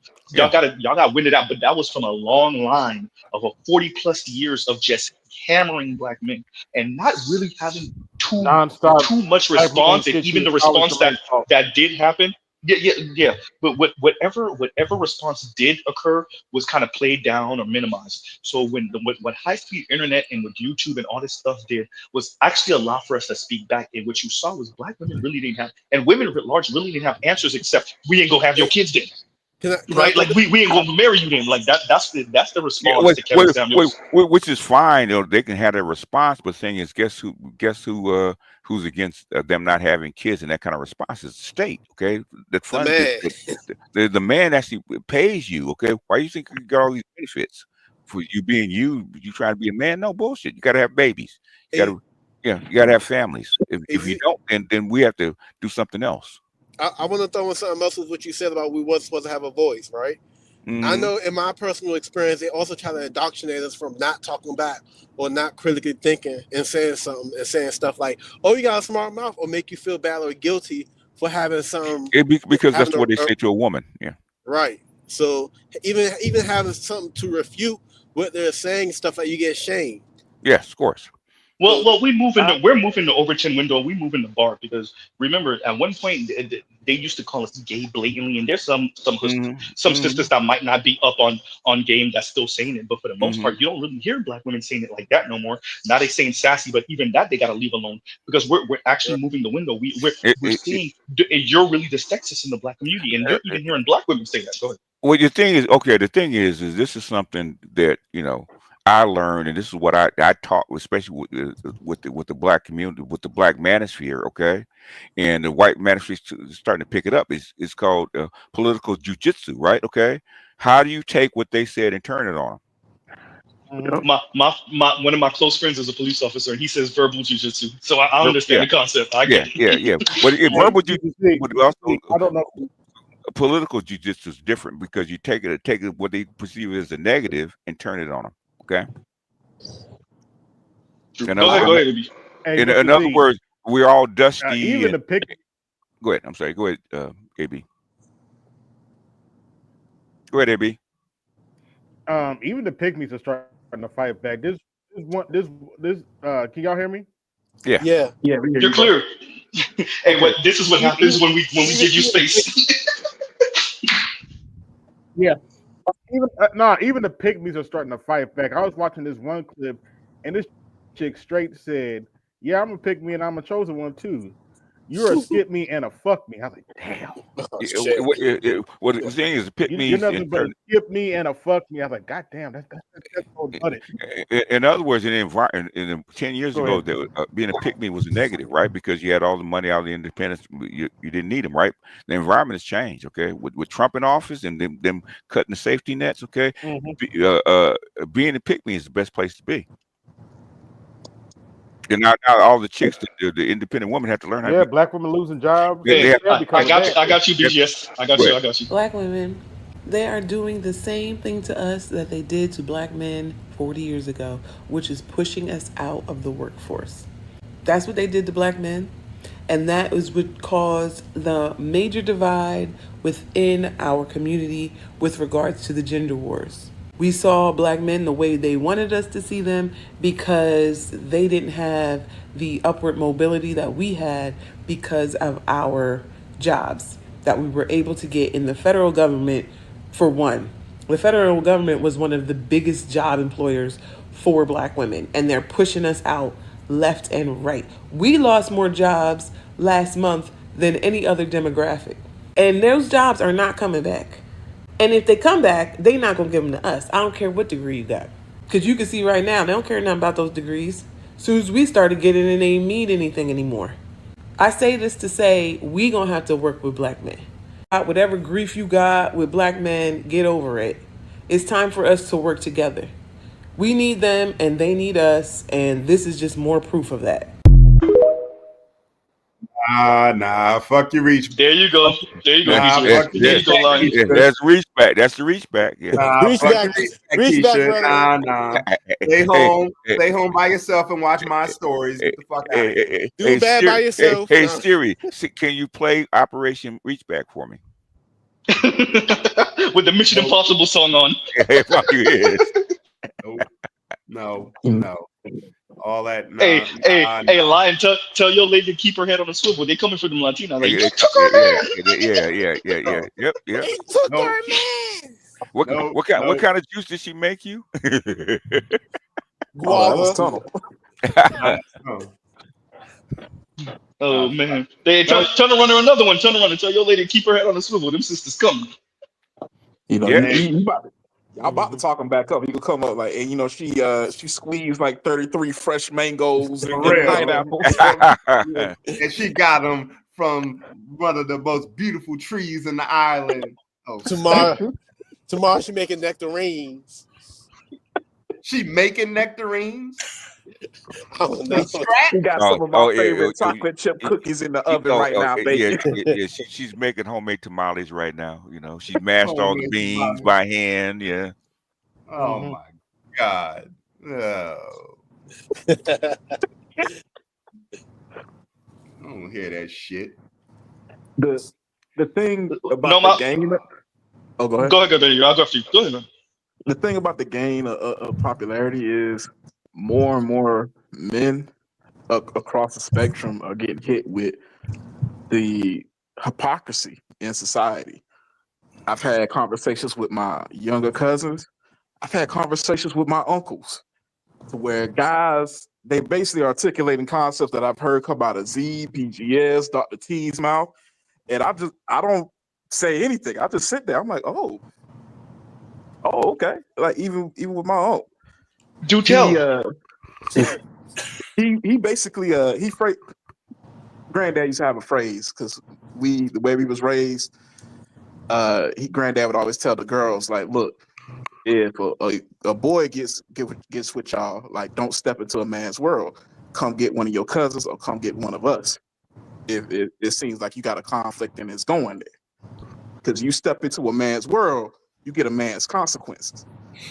And my uncle was basically like, yeah, you know, I think it's a good thing they go on, they're getting educated and all this stuff. He's like, but they coming back with these big ass heads, and now you want a man's position, you want to be in a man's world, but you don't want a man's consequences. They don't have a choice now. Too late now. We had a conversation for like an hour though. It was crazy. And same thing with my younger cousins. So it's one of those things where I don't think a lot of guys have necessarily interacted directly with it, but you kind of reason your way through a certain path. The more and more you encounter a thing, and I think that's really the biggest contributor.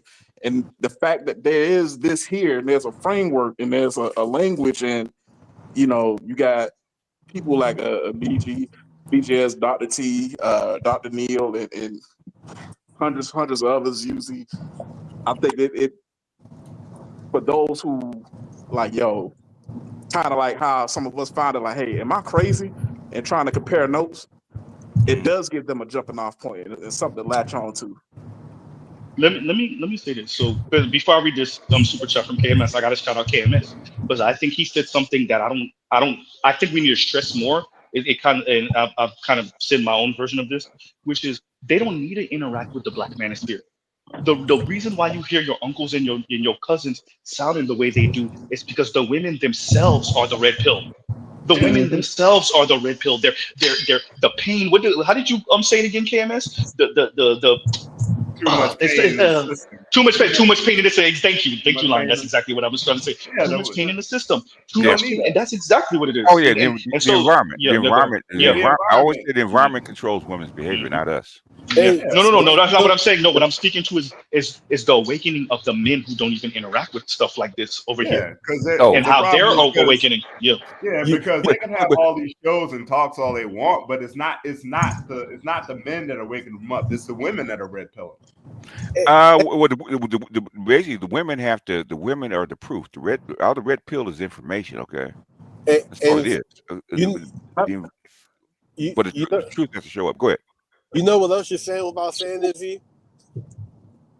That Go ahead. they're fucking not self-aware. No, you're not supposed to be. There's a reason that the matrix exists and the blue pill exists, is to keep you in a conditioned state. That's what it's there for. This goes back to what KMS did. There's too much pain in the system. Think about it like this.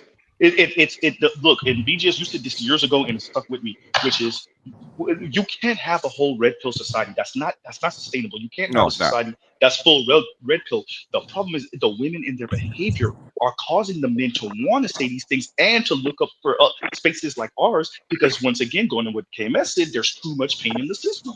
It's the women. It's their behavior. In other words, basic feminism does not work. Okay, and that's why I've been on for the last year or so.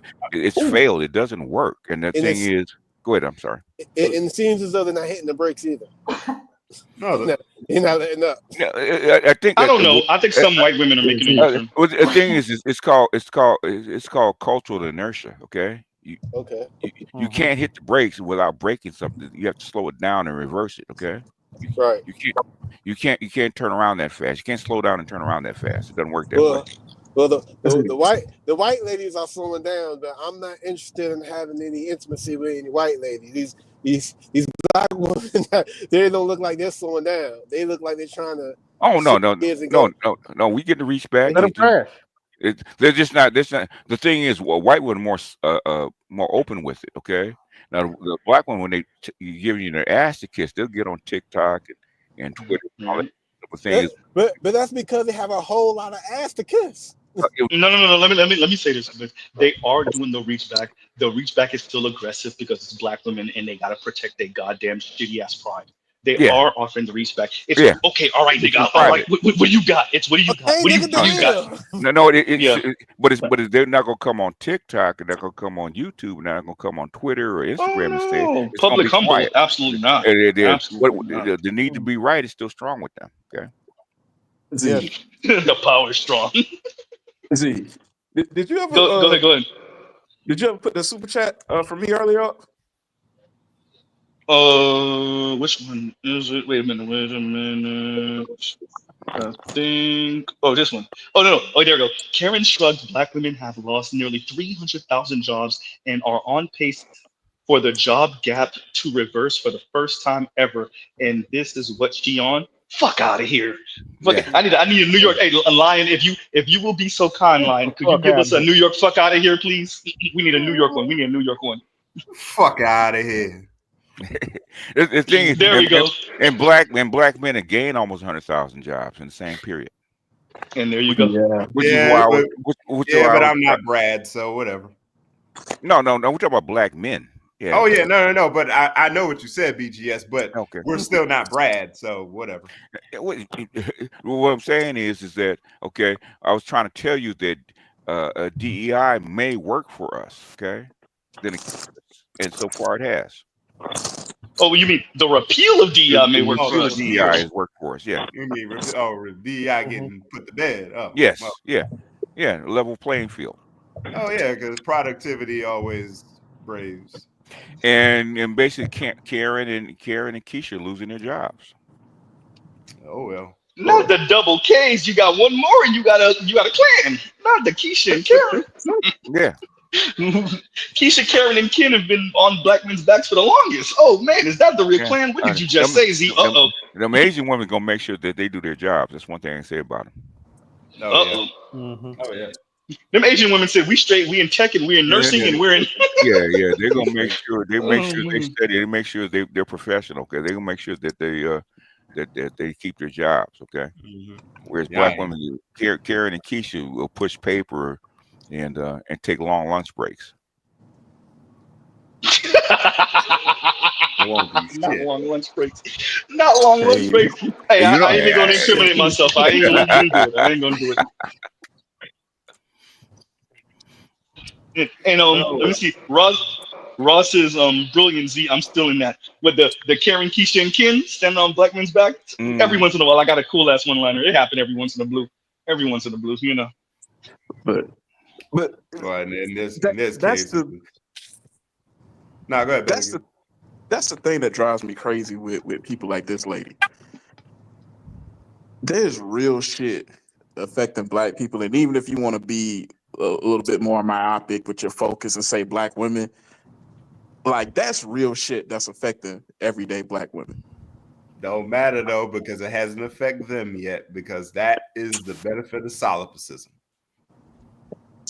No, but the thing is, it affects their. You got to remember the black female is a collective. So even though you have one chick that's got it and has got the degree on kind of shit, she's gonna get begged by her Keisha's in the projects. You know, I need help.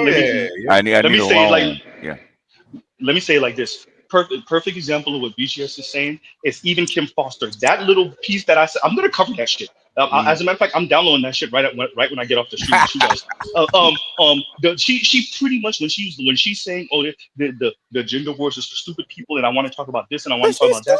That's her low key. Exactly. No, we know she's still throwing punches. She said the gender war is stupid. That's what she said. It's for stupid. No, it's stupid, and it's for stupid. Exactly, and it's for stupid people. And she said it's brain rot. And she did say some stuff that no lie, I kind of agree with, which is like it's brain rot and the algorithm and all that stuff, which I agree with once again. But you're in the mud with us. You can't talk like you're above it. Number one. Number two, that is her saying I'm gonna pull back a little bit because it looked like it's about to get dark, and I can't keep on talking like I'm talking, and because eventually you sisters gonna come from my neck. I know, bro. Kim Foster and Chrissy and all of them. I could see when they trying to back out and keep their pride and some moonwalk out of the BS. Look, man, I've been around black women too long to not realize when they try to moonwalk. Bitch, I know what a moonwalk look like.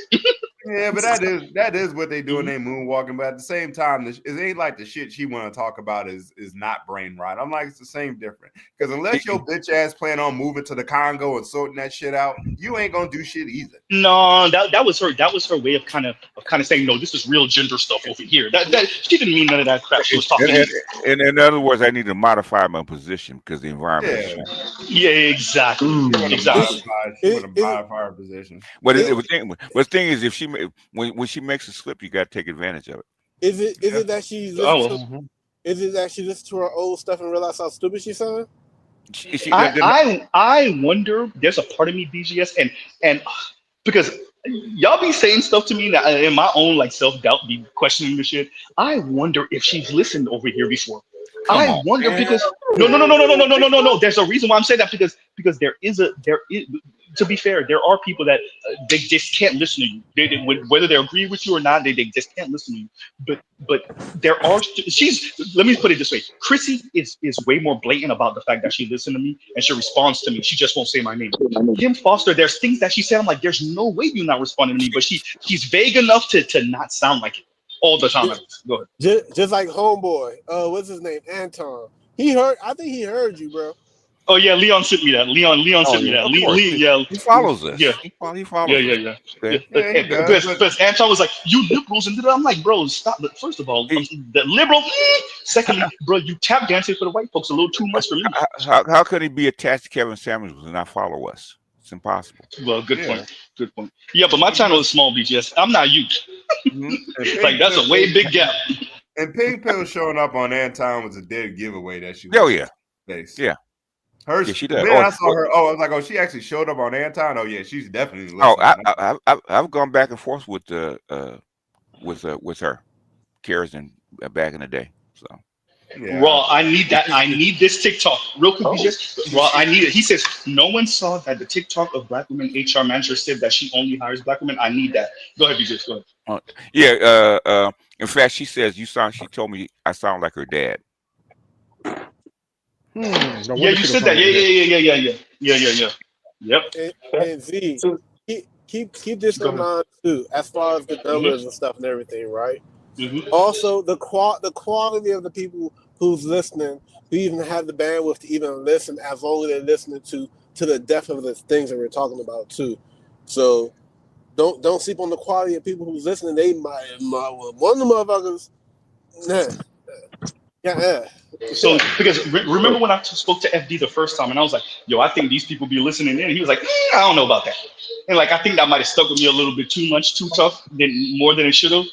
But clearly he does, right? But yeah.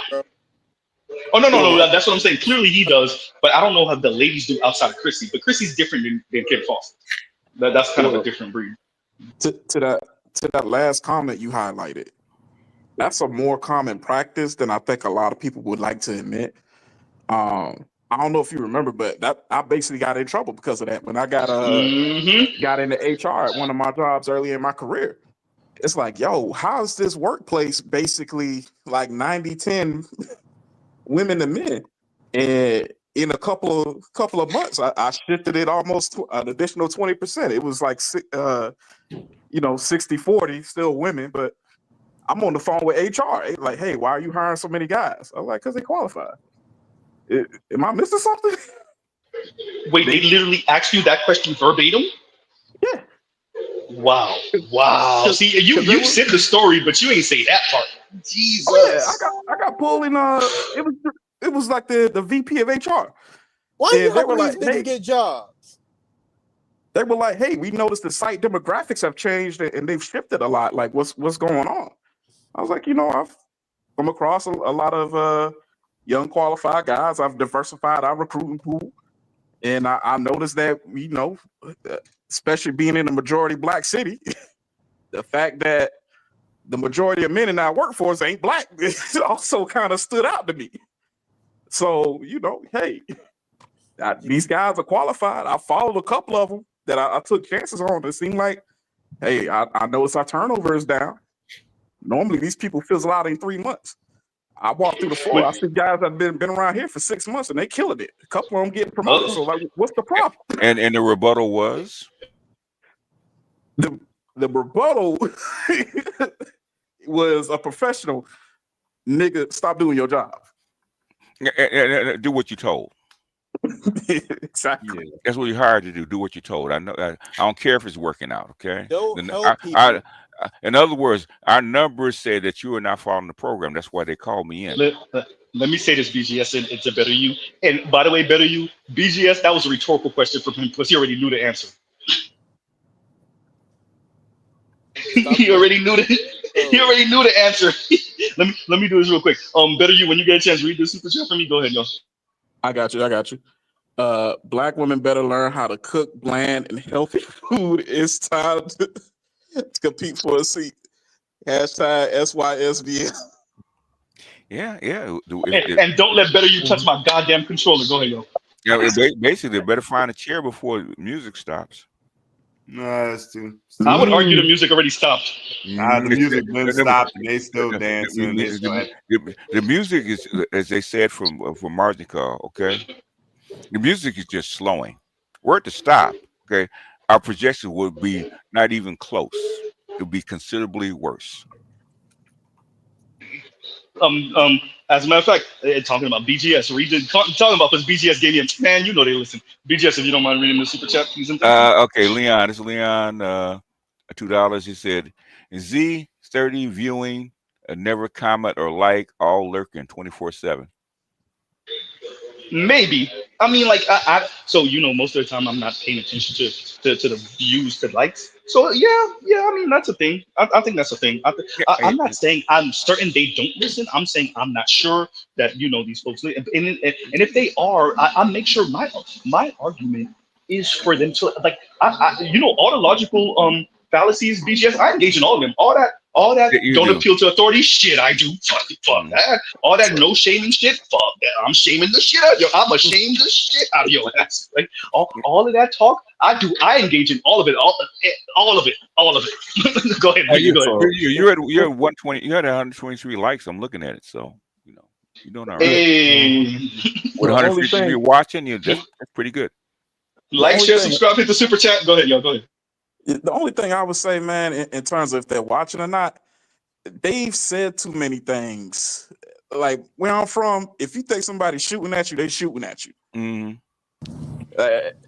That's all it is to me. So Oh, I ain't saying they catch it every stream, but well, yeah, what's the name used ritual humiliation? I knew it. Oh, you talking about Oh yeah, Khadijah. Yeah. I knew. Yeah.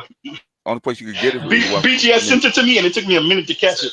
Yeah, I knew it. It's okay. All right, you're watching. Shit, Little Bill said that too. Oh, really? Yeah. Well, it's been around because it's an academic term, so of course they're going to use it.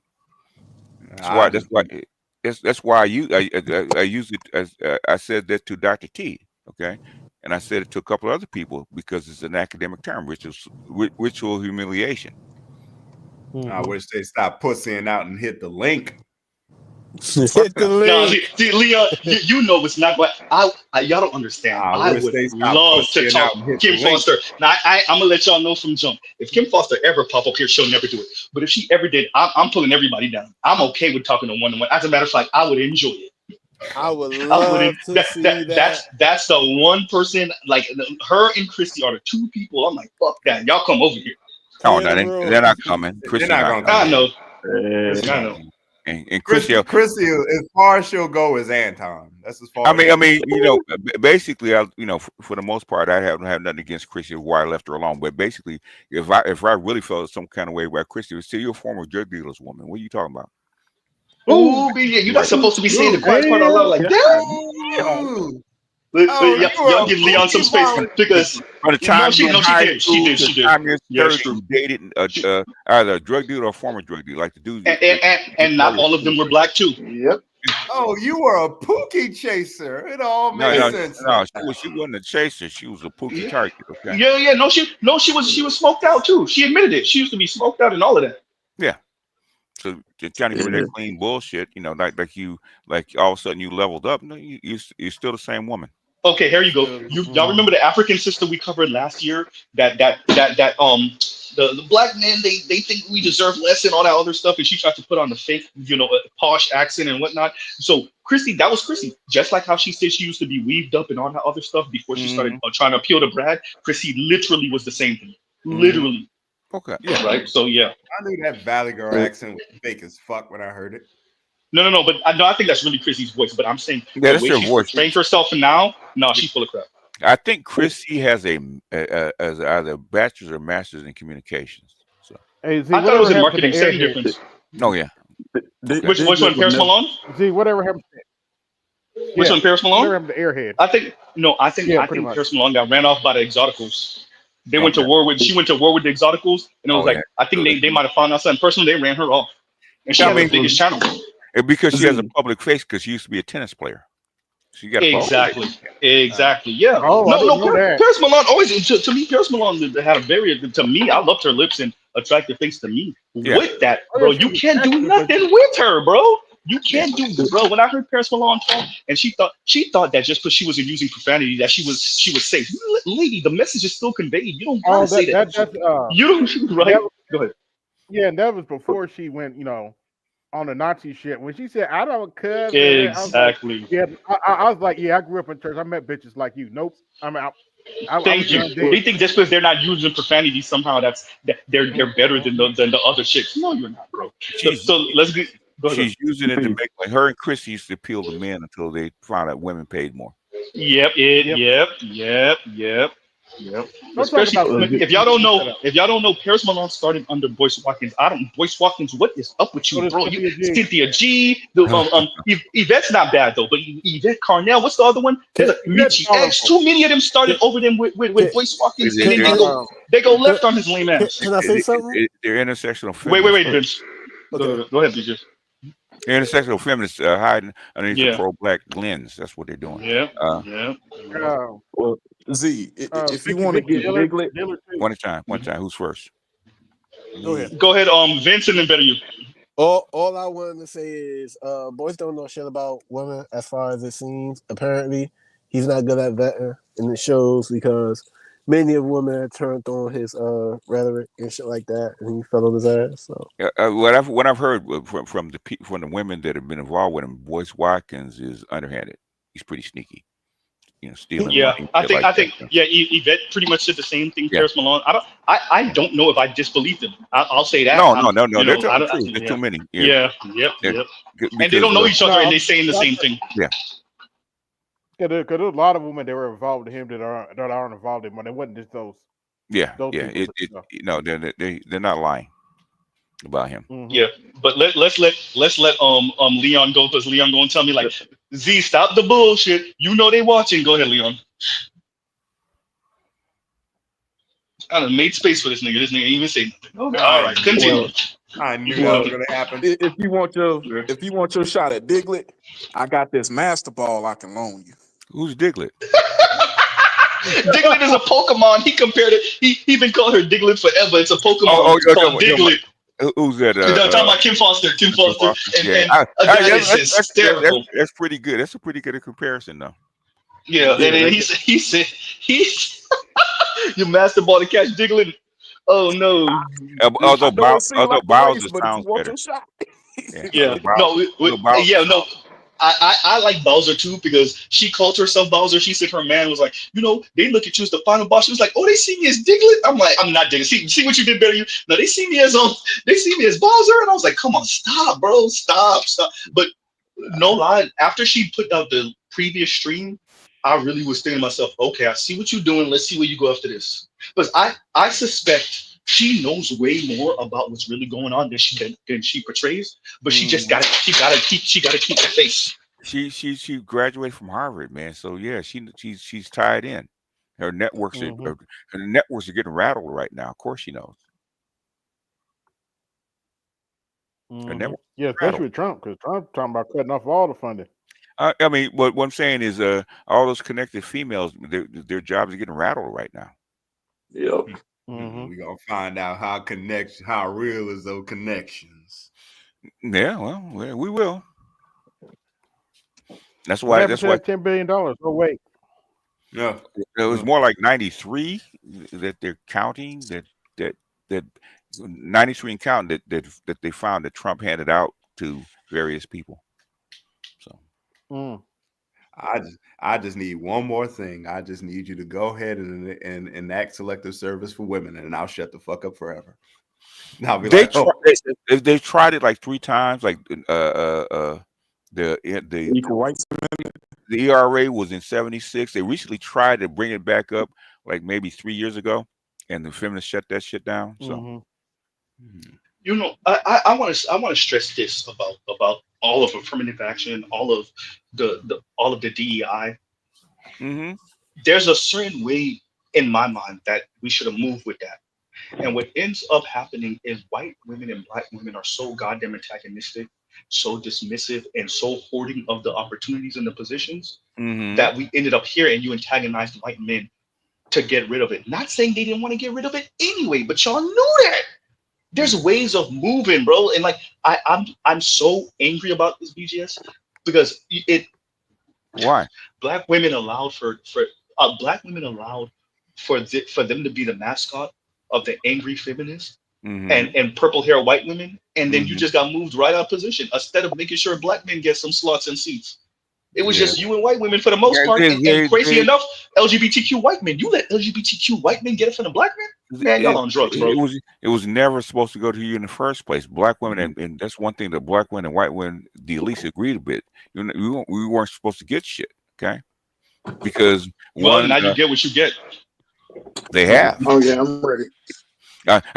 It is what it is. The thing is, what I'm tired of them lying about it. Okay. Yes. That's my thing. Okay. If you did it, you did it. Just like with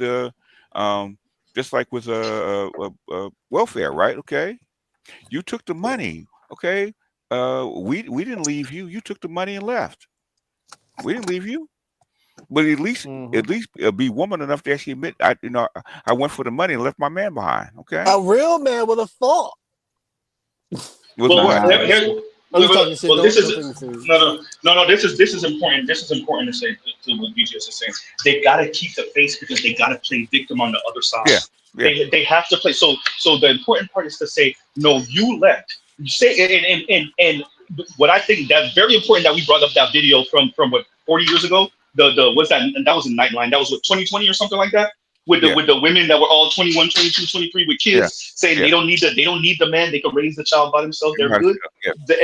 So I said this before I ever saw that clip, because it was clear to me. There's a clip from the 70s that talked about welfare and why kind of black men agreed to let black women take welfare is because at the time a black man could only work maybe during the high season like 4 or 5 months out of the year, and it was better for a child to eat 12 months out of the year rather than 4 or 5 months and then go hungry the other 8. Okay, so black women decided, okay, we'll just, because they didn't really just leave you, because the thing is they that's why the black man moved. He was close enough to actually to still be part of the kids' lives, but far enough where the welfare woman couldn't catch him. Because on my mom's side, go ahead. On my mom's side, my grandfather and grandmother got a divorce because he stayed in central Mississippi, and black women were making real money in Gulfport during this whole period. So it's just like, we might as well divorce. I'll work. And he I told you he came back from Chicago. He didn't like Chicago. His brother stayed. Okay. And so he raised horses and did stuff like that and worked at the warehouse. Okay. So they split apart. She went to the coast where black women were making money in Gulfport. And she still got assistance because she was single, and divorced. Yeah. And it was an agreement between them. Yes. Because it made sense. And basically my mom and her sister would be living with him half the year, then going back living with her, and then aunties, they all live within distance, so everybody was participating in this. It's a community participating in this purposely, because everybody knew that black women in Mississippi and in the coast, they go from working in the field to working in a hotel to cleaning a white person's house and being a caretaker. Black guys only worked on the farm, and if they had access to warehouse, if they could read and pass the test, and that's my or they got a blue collar skill. They could do yes. And no, the part that I want to add was when you were talking about Lil Bill. Hey, y'all go and try to show Lil Bill some love. He was really struggling on his last stream, making 5 subjects mixed together, and he did a terror. He was talking about Superhead and her being she's not that. She was cool in the 90s, but it didn't start with her. He was trying to mix all type of shit, and I know you blocked my comment. It was funny. His video was funny as hell. He's too much of a millennial for me, man. I can't listen to him. He tried. He be trying. No, Leon's right. So to me, I get why FD positioned him the way he did. It's because Lil Bill is supposed to represent the everyman brother that's educated, that came from the neighborhood around the way, maybe not so much from the streets, but around the way, and yet he still aligns with much of FD politics. So that's why they I see what they're doing. They got a nice little setup they got going on over there to cover all the bases for all the blood. And that's where, like, I'm not saying Deontay, the Grits and Eggs dude, is with them, but like those are the people. They got the conscious leads for certain brothers. They have FD for certain brothers and sisters. They got they have foreign man. I see what the little operation they got going on over there. It's nice. They're trying to find near normal niggas. They're trying to replicate what we're doing over here. That's why they were over here. They're like, so I'm a little bit younger, right? But in Power Rangers, right? They went in Power Rangers in space, right? They had the anti-Power Rangers. So I guess so. They had an anti for every real motherfucker. Not Bizarro to Superman, not Bizarro. Yeah, you talking about the Psycho Rangers. Yeah. They formed the Injustice League. A phony ass, fake ass, smart but disingenuous niggas. But at some point you're going to have to come with some facts, okay? Well, recently, in reality. So I started saying, I did this often.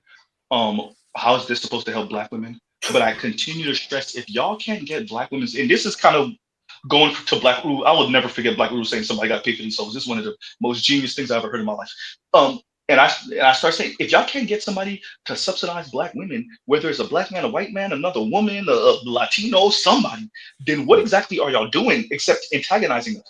What is the point of everything y'all saying if y'all can't get them subsidized other than you making money? If you're just enriching yourself, then that's cool. It's kind of messed up, but that's cool. But if at the end of everything y'all say is not a black woman who is now being subsidized by somebody, then what's the point? Yeah. I'll tell you what they're doing. They're making them feel good, and they're making their heads bigger at an incrementally increasing rate. And they're basically just turning up the boiled pot slowly. Don't ever underestimate the potency of the Disney pill. I mean, the emotional dope dealing. Disney pill. Emotional dope dealing. I'm your pusher man, huh? Yeah. Yeah. Oh, that's a good song reference. That's I'm it your just mom, popped into my mind. daddy. I'm in that alley, okay? Yep. Oh man, that's a good song reference. That's a good song reference. When you need, have some coke, have some weed. Weed. I'm your pusher, man.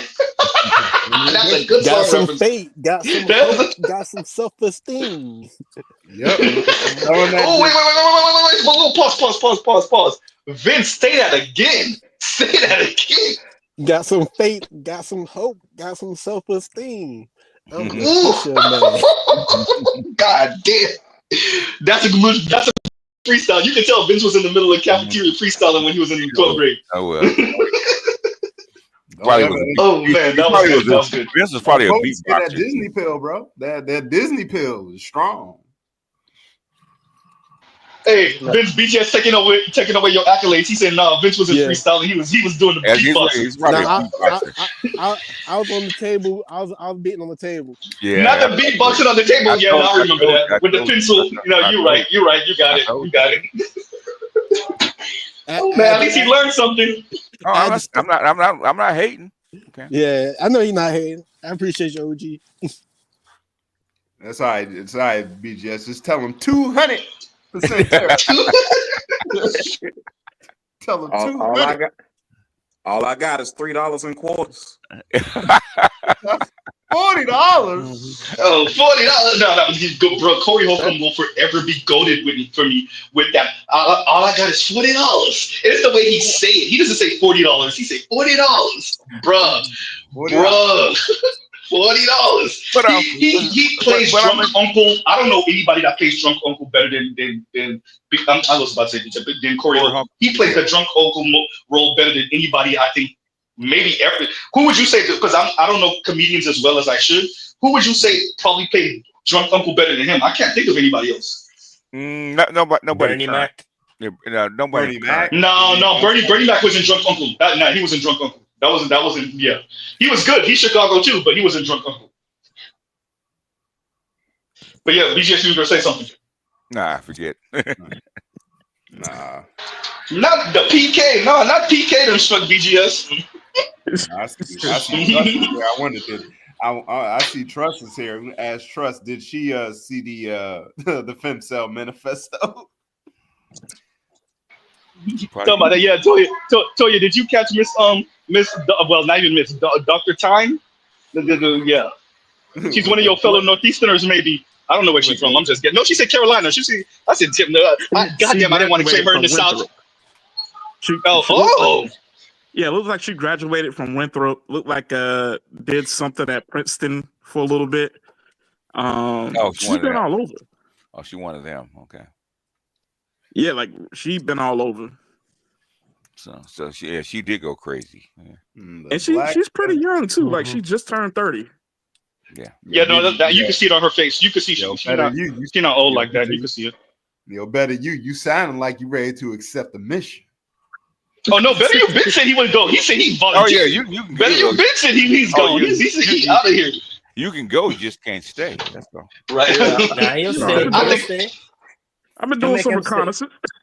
No, I think Vince is down to go too. We could send both of them. He come back with the Ohio Players Report. Fire! Your mission should you choose to accept it. Yeah, and go deal with the entity over there. Mm-hmm. Hey, I got to get a couple of prayer beads and some blessings first before I go over there. Yeah, you need like a gallon of holy water. Put that fire. Hey, bro, she dealing with tarot cards. You're gonna need that. You're gonna need to be prayed up. Let me know if I gotta call the Voodoo Squad. I don't even never called him. I never called him in my life, but I might have to call him for you. We gotta do the Latin prayer. We gotta do the Latin prayer for him. Just don't invite her I'm in. slide up to Chicago and see Pope Vaughn real quick. Just don't invite her in. That's all. Damn,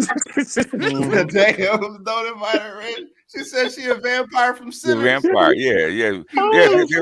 They're energetic vampires, man. Yeah, that's the problem with them. Hey, I ain't gonna lie. Goddamn, you win right where I was about to. I'm not gonna lie. I do think she. She do look like that though. Yeah, she. Oh man, why? How do you think I know? Yep. She's a succubus. Yeah, she's a succubus. Yeah. Yep. Hey man, I know that Yeah, that's what I wanted to say earlier. They call him a succubus for a reason. Yep. Scepter ring with them glasses, dead giveaway. Hey, hey, I don't know what it is about glasses, but ever since I saw Splash Waterfalls when I was, a pretty woman with glasses. And wait, real quick, and like no, you good.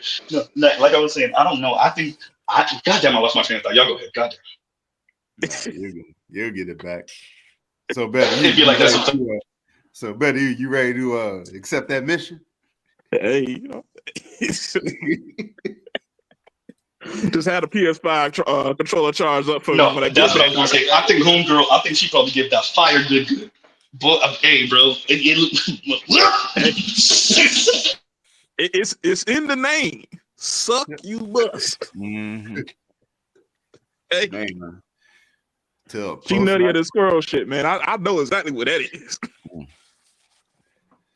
Anyway, oh well. No, let them drop, let them fall. Oh well. At this, all that heinous talk, y'all already know what it is. That's all right. Sorry, that potency of that Disney pill. I hope they get a whole stock of Disney pills when GTA 6 come out too. They gonna need them.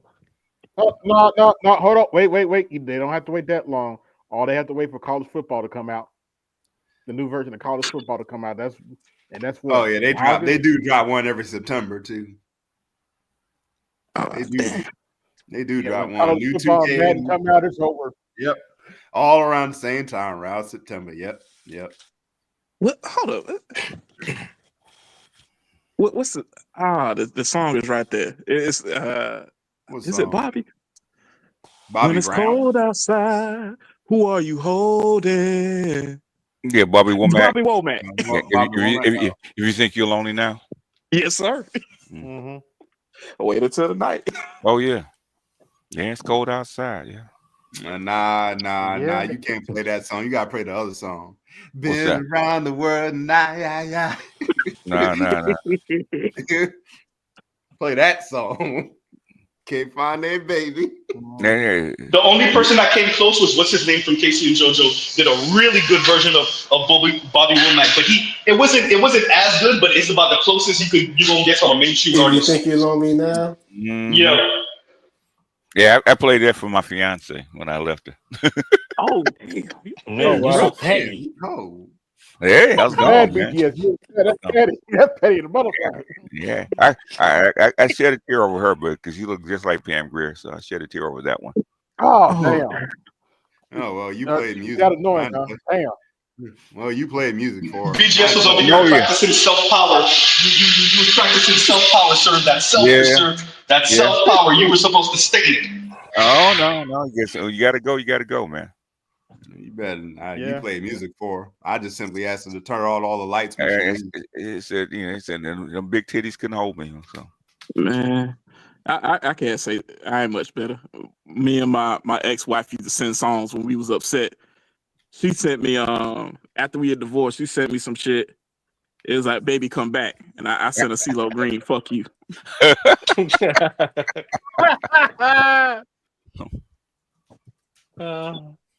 Yeah, it's too late for that, huh? Too late for that, yeah.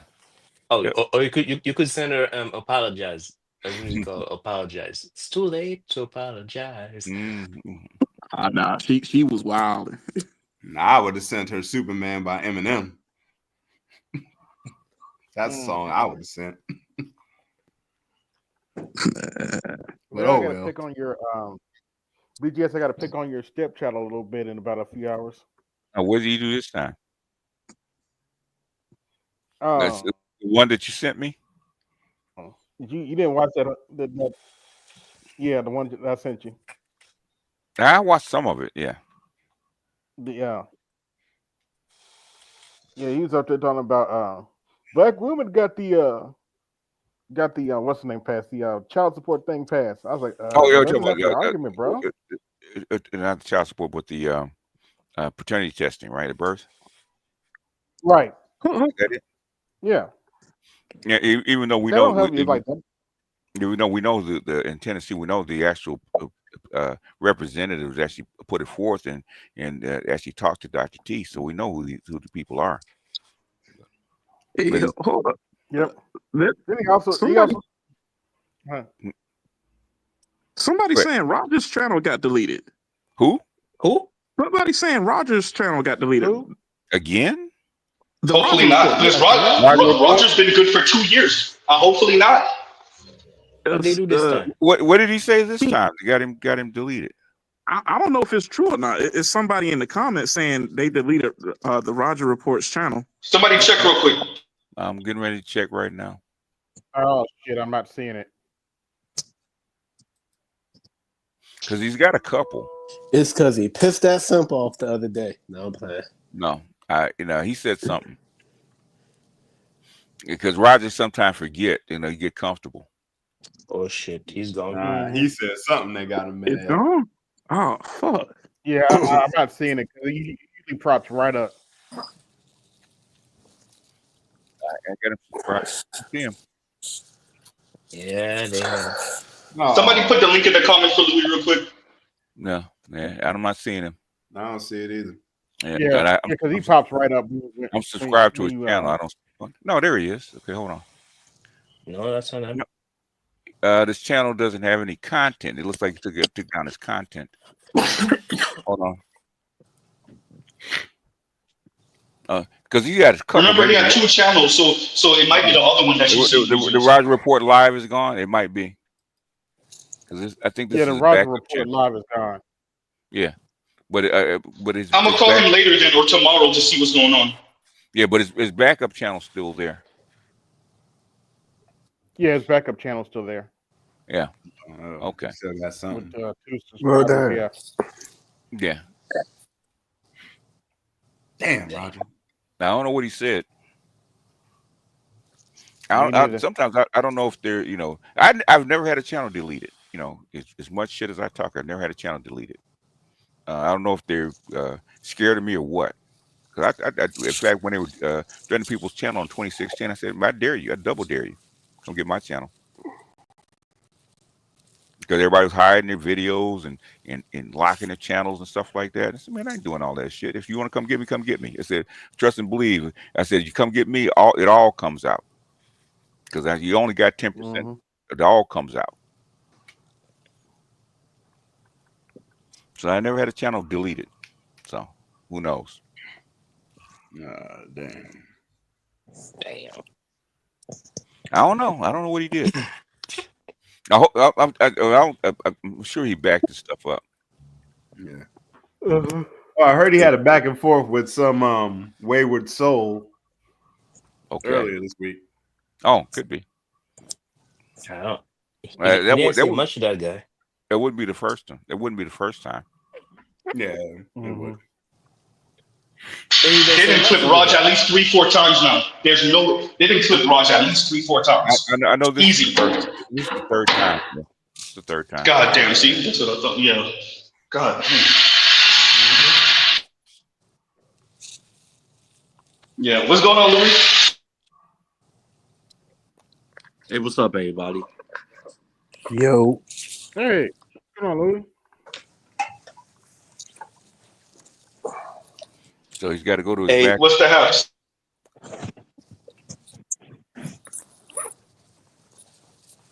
Side note. So the other day I went to CVS by my mom's house, and there was a couple of older sisters in there. They looked like they were in their 50s maybe, and they really had the Babs hairstyle. And I was like, what year am I in? Like, you know, when you're like, you don't want to be that person that's like looking down on your elders and like maybe looking at them like, what the fuck? But I was really like one of them really had the blonde and the other one had kind of like some weird super dark hairstyle. But these are women in their 50s and like you're like, where am I? I'm like in the Twilight Zone. Like yeah, it was crazy. Hey, Go ahead. Z, I hate to break it to you, but the big mamas are gone. For the most part. But it was crazy because it's like it's almost like they're getting older. They're getting older, but they're not realizing they're getting older, so they're still rocking hairstyles from literally 30 plus years, like 30 years ago. That black That's crazy to me. No, bro, they were clearly in their 50s. It was clear. Like this is not like, you know, kind of fine 50-year-olds. Nah, bro. Nope. Women grow old. They never grow up. Think about this, Z. How often do we see old dudes go to the club and they don't realize they're the old dudes in the club? It'd be the same thing for women. Good point. They probably still think that they're young because they probably still getting their back blown out or whatever they got going on, or they keep lying to themselves. So it's so bad we're starting to see 70-year-olds thinking they can still strut. Talking about females. That's crazy. Yes. No, they know they're old. They just they try. They think they can fool you. They think you're stupid. That's the thing. Oh well, that sucks for them. But anyway. Yeah. I'm stupid is and stupid does. Yeah, they know they're old. They think you're stupid. That's all. They know exactly what I'm doing. You ain't shit. You ain't shit, Louis. Reparation H. What you oh my God. Damn. Is that for Dr. Time? Is that for Dr. Time? Go ahead. Hey, can oh my God. But yeah, look, this is what the girl needed. Look, she could get some fleet enema to clean herself out, and get some preparation H, and that would cure her anus problems. Public enema. Man. But with those older I can't disagree with Louis. They all know what it is. When they dealing with men who are significantly younger than them, more often than not, that's a relationship just because it's sex. Sex is good, or sex is convenient. Yeah, and they're giving it away free. You know. Yeah, exactly. Yeah. They know that it's toy. Shit. They know that they practice toy. Some of them. They're just hoping they don't have to pay. That's so shit. They're the ones getting over because they don't have to pay. I fucked up into a little sugar mama's little situation one time. Wasn't too bad. Yeah, that's all they're hoping. They hope they don't have to pay. Vince, if you still here, if you don't mind reading this, you got to be the one to read this because you brought it up. Go ahead. I'm the one who put the words to it, but go ahead. All right. Thank you, Joe, for the $5 super chat. And Joe said, Bizarro sphere with a square world and green sky and blue grass. That's the type of shit they like. I don't see how the fuck they be coming up with some of the things that they be saying. I'm in academia. If I was in class with them, they pull out their ass, man. Yeah, and that shit stink. They need to throw that shit away. Like again, if I was in class with these people, I'm right now in grad school. We would have a conversation. They probably won't like me because I'm gonna tell them some shit. They probably don't even like. I'll dispute some of that shit. It shit sounds stupid. Like you can use a lot of good big words and stuff, but like shit. I mean, it's only as good as people buying and believing. Vince, it's this simple. How does it work? How will it work practically for everyday black people? That kills everything. That kills the argument right there. Show proof of concept, and I love the fact. I don't know where the hell Green Gorilla went, but wherever he is, I learned a lot from his ass. He's working. He's working. He's got a job. He's working. I'm happy getting his money. I'm happy for his contributions because he's. Don't worry. Go ahead. Let him finish. The nature of science is to falsify things. Mm-hmm. And ladies, if any ladies is listening, and anybody come across this, listen to the bullshit they saying, and go ahead and falsify it. Falsify that shit. Go ahead and Go ahead and try, because the shit sounds stupid. The thing is that this is why I'm highly appreciative to Dr. T. Hassan Johnson, because he was the first, and I told him he was going to be the first, because that's what we need. We need a PhD to actually be legitimate. The information was correct. But things, who are you? You don't have a CV, PhD, okay? No, wait a minute, BGS. But Deontay said, "Where's our academics?" Go ahead. What? You know what's scary about this young woman? Her face. She has a bachelor's degree from Duke University and a PhD from Columbia University.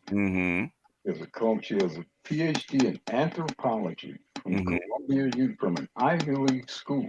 And she actually, per her LinkedIn, she taught chemistry. She taught chemistry and biology and physics in high school.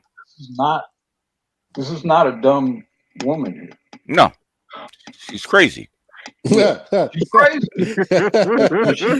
I never said she was dumb. She's crazy. Yeah, she's not dumb. She's crazy, but she's Hey, she looked like she laughed her. She like she take a little laugh by herself from time to time. She just do a laugh. But that's why I keep on saying to what Black Bruce said. That's why I keep on saying these people aren't dumb. They're not slow. They have an agenda and they're resentful.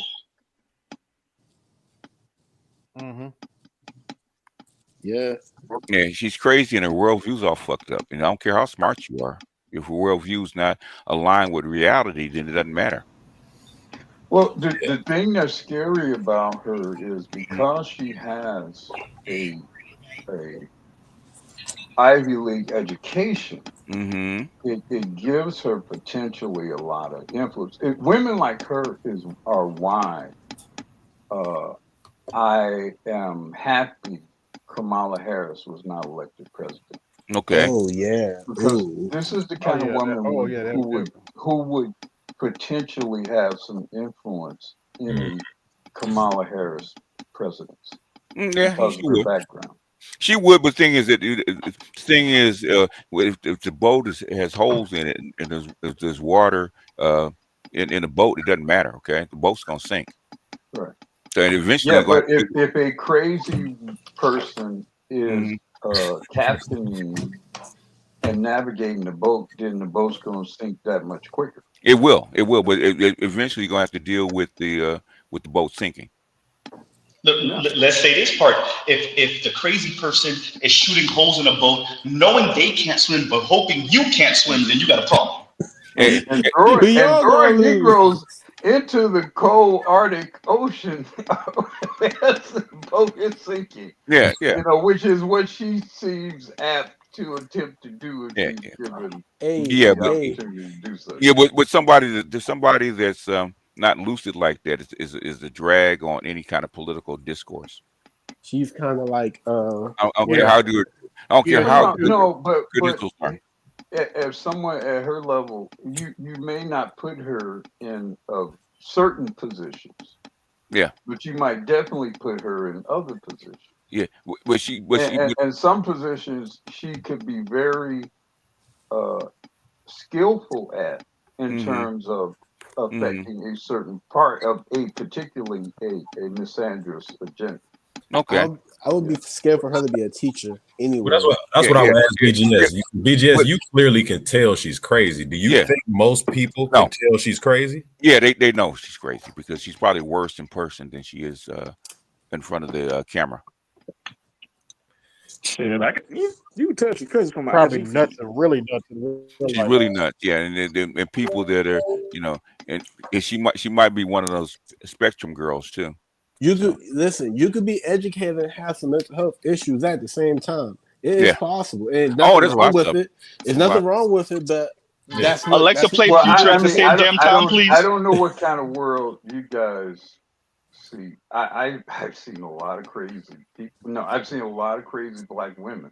Yeah, in positions of power and influence. Yeah, I've seen a lot of that. But if they're crazy, they limit them. Okay, where they don't do too much damage. Yeah, but if if someone is crazy but highly intelligent, yes, and you can aim them in a particular direction, it can be very effective for you. Now, obviously, there's certain parts of what you're trying to do. You try everything possible to keep her away from. But to the extent that she might be a brilliant person or highly intelligent, in then her she field, could be very in, useful in in her certain field, areas. in her field. But the thing is, she's not in her field. Okay, people that deal with numbers don't always deal with people very well.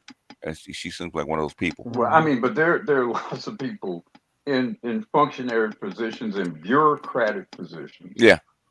In governmental functions and other organizational functions that you don't want them necessarily involved with your marketing program, for example. Yeah. But certain other areas, again, they might be, and if she is on the spectrum, could mean also that she is particularly adept at doing certain things and doing certain things in a rather focused way, which very often people who are on the spectrum are able to do so. Okay, okay, especially people on the spectrum, because I grew up dealing with people like that. Okay, there's a reason that they don't get along with people very well. Okay, and they can't be around people very well. That's why they're good with numbers and they're not good with people. That's why like social cues and stuff. Social cues and their quirks and their emotional intelligence, for lack of a better term. Okay, they really don't know how to deal with people. Okay. Yeah, she seemed apathetic, especially towards men. I got a clip of Dr. Thunder basically laying out that the thing which I always consider when I'm listening to these quack PhDs or motherfuckers with these CVs, is Dr. Thunder said in the academy is riddled with socially awkward motherfuckers. Yeah. That are extremely socially awkward, damn near probably borderline, on the spectrum. They are border.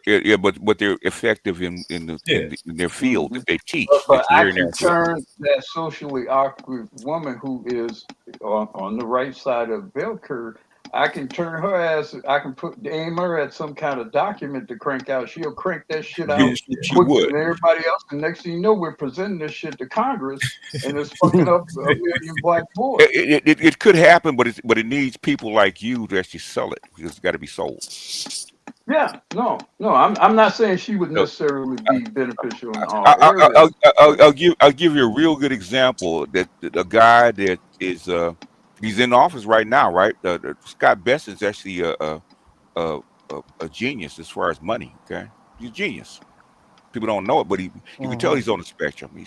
He's not good with people. And see, like that's worked traditionally, because I'm sure that's been the case, across, Einstein was socially awkward and shit. It becomes a problem when you got the people that's doing your social science and writing your social policy are fucking autistic or socially awkward. Yeah, you got a problem at that point. And the thing is, their theories will not make sense to average people. Yeah, you have to sell that. They have to sell that theory. You just can't put it out there. It's got to be sold. But let me ask you this question: if I want to create some anti-misandrist law, or some misandrist law, particularly black misandrist law, or in some black misandrist policy, I'm definitely going to her ass to do it. I mean, you could, but you could, but thing is, it still has to be sold to the populace. You can't. Well, I'm not saying she's the one to sell it. I'm saying she's the one to write it. Yeah, she can write it. Okay.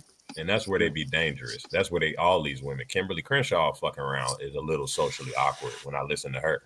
She is. And she's a titan in social science and in law. Yeah, but what she's not is, but the thing is, she knows how to talk to people. Okay, she talks very well, and this one doesn't. So Kimberly Crenshaw, she's awkward, but she's not crazy. Keep calling this bitch crazy. Well, she's nuts. Yeah, I mean, you sent her out. Man, Columbia gave this nutcase a PhD. Yeah, because she's qualified to get it. Yeah. Well, my question a lot of people like that. But my question is, of all of these socially awkward, we're talking about, for some, I would assume women mostly, why are they not going into technology? That is where they are needed. Like, how many more social scientists? You be socially awkward, but you don't have, your brain is not wired for logic like that. If your brain has to be wired like that, her brain obviously you have to is be wired like for logic. Wait, y'all. Look, Passport OG, I wanted to give you a special intro, and you over here starting by yourself. You just jumped in the middle mix. I wanted to see from my brother from the other side of the world, right? Living in Japan with the cute face women with no booties. Anyway, go ahead. The thing I keep thinking about when I hear all of when I hear these kind of, especially these really educated chicks, is how in the bleep are we going to bleep and compete with China with this mess? You don't. You're not. You're not. Yeah. Like, they don't see it? The women don't care. It's the people that are in charge to see it. And, why do you think Trump came in and wiped out? I mean, because listen, man, I suggest y'all start brushing up on your country. I just tell you that, man. Just go ahead and start, man. Brushing up on what? Brushing up on your Chinese characters so you can use the next wave of technology, because it's all going to be banned in the United States. It's all going to be cutting edge. It's going to be in Chinese. No, it's not going to be banned. At some point, you have to reverse what you're doing and adapt it. Okay. Yeah, they're going to have to. They have to. You have to survive. You won't have a choice. Otherwise, you're going to be left behind.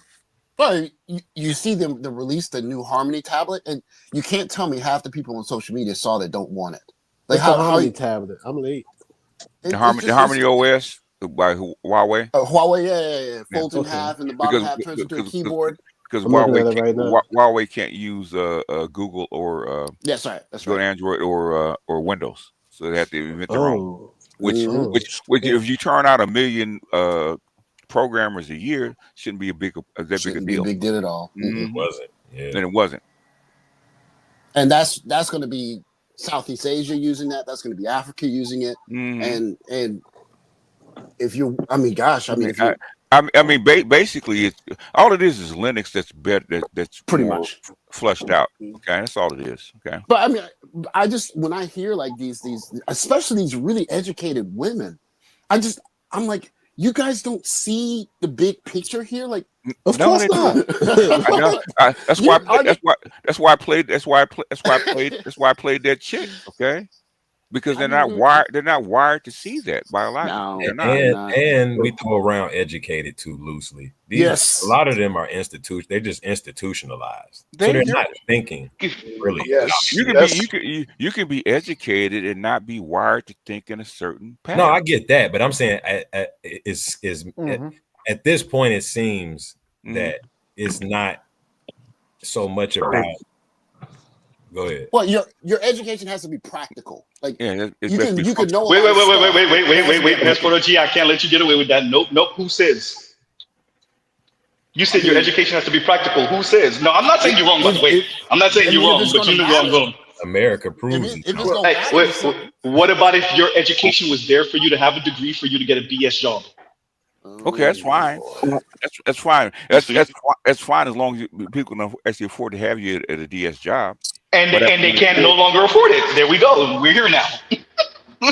We're here now, y'all. Yeah. Go ahead.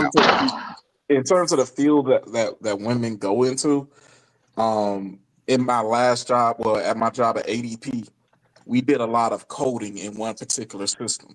Mm-hmm. And one thing I noticed was there were certain guys who it took a little while to get used to it, but it's like, we got it. Mm-hmm. The women, if it was not in those little instructions that we had on how to do certain things, they didn't have the imagination. No, they don't. They're not wired. Real quick, after you finish, better you read this for me, because you kind of was speaking to this earlier. Go ahead. Gotcha. There's certain things that technically the system doesn't do, but because it's like, okay, we can use sequential operations. I can jerry rig it to get it to imitate this, even though technically it's not doing it. I'm getting it to replicate it. Yeah. So it's a workaround. A lot of women did not get those things. Even helping some of my peers and whatnot, when I would set certain things up for them, they'd be like, I don't get it. They don't get it. No. It's just, hey, if it's that A to Z instructions. Yeah, women have to be. Women don't learn that. Most women don't learn that way. They have to be. They don't learn for inference. They have to be told what to do. Okay, men learn by exploration, women don't.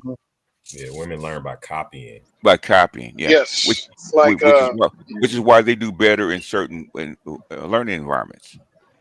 when I was taking algebra a long time ago, when you do that long problem, when you have the H1 and you have all the letters and you have to put them all together, I could not figure out how they got to the H negative. And I had to have somebody take me through the steps, and I still looked at it. I didn't get it until like a day later. And I'm like, okay, but it's the step and the imagination of it. Because it's like that one letter is out of place of everything else, but they break it and they explain how it does half, and you're just like, okay, so you just have to memorize this part with this part, and this is the order, and that's how, okay, whatever. Males are predisposed for systematic thinking and like orderly thinking. So, like you said, we try to understand the system and then you tinker with it. Social math. Yeah, right. But women learn by women learn by being told what to do. Okay, men in general have more intellectual courage. Yes. We're much more likely to think we can go beyond what's set before us. Is because your brains are wired for that. Okay. Yeah. Right. Okay. Which is why they sometimes they call it sexual dysmorphia, right? The women, you can tell the women that are actually stand out because their brains are different than the women that actually succeed in science. Their brains are different. And in most cases, if you look at those women, highly influenced by a very strong man, very strong father, very strong male figure. More times than not, when you see that woman who is particularly intellectually aggressive, she has some strong male influence over her. She's going to gravitate. She's going to gravitate to it. Is because women around it don't think like her. And most are Asian. There's a few black women here and there that are really, really good at math, but most of them are Asian. Because Nicole was here, right? Nicole said she had to learn how to be female. Yeah. I remember because she grew up and most of the women she was around, she didn't understand them. I remember Gigi introduced the scholar. I think it's like Dr. Marimbarani or something. Marimbarani, yeah. She wrote the Yurugu, and she's brilliant. She's systematic thinker like a motherfucker. She outthinked all of us on this panel as far as the system, as far as I can tell. Y'all give most of those women like that are Sigma females, which are rare. Yeah. Y'all give Better You a little bit of space. Better You read this for me, please, and thank you. I got you. Thank you, Detroit 313 for the $5 super chat. You better be careful because you're swimming with blood smelling sharks, Keisha. You don't want to end up like Roger. I'm gonna be careful. I'm gonna call Roger, and hopefully I'm not the one who broke the information, and there's no way he doesn't know. So I'm gonna call him when I get a chance. I mean, if you go back to the chick I played that gave the lecture at USC, Corey Clark, okay. Oh yeah, that was dope. She said the exact same thing that we're saying. She said when women took over, women look for connection. Okay, men look for hierarchy. Women do not. Men want the most competent male or the most competent person to be in charge. Okay, because it's about the result, not the connection. Okay. Yeah, women want the person they like and admire to be in charge. In charge. Yeah, they in other words, that's why that's why equity is so important. They try to level the playing field, right? Okay, not level the playing field, just try to make everybody have the same outcome. Okay, ain't that essentially? Say what? Wait, say that again. One time. My bad. I said no. You good? Ain't that essentially like anarchist that you No, it's not anarchy. No, anarchy is anti-hierarchy completely. The women still believe in a queen bee. No, anarchy is no. We all flat. Right. Okay. Anarchy. It doesn't believe in a structured at all. In a structured way of doing things. In other words, an anarchist. In fact, you have some of the most brilliant people that are anarchists. Okay, it believes that that intelligence and all kind of stuff should bubble out of something that doesn't have a rigid structure. Those are anarchists.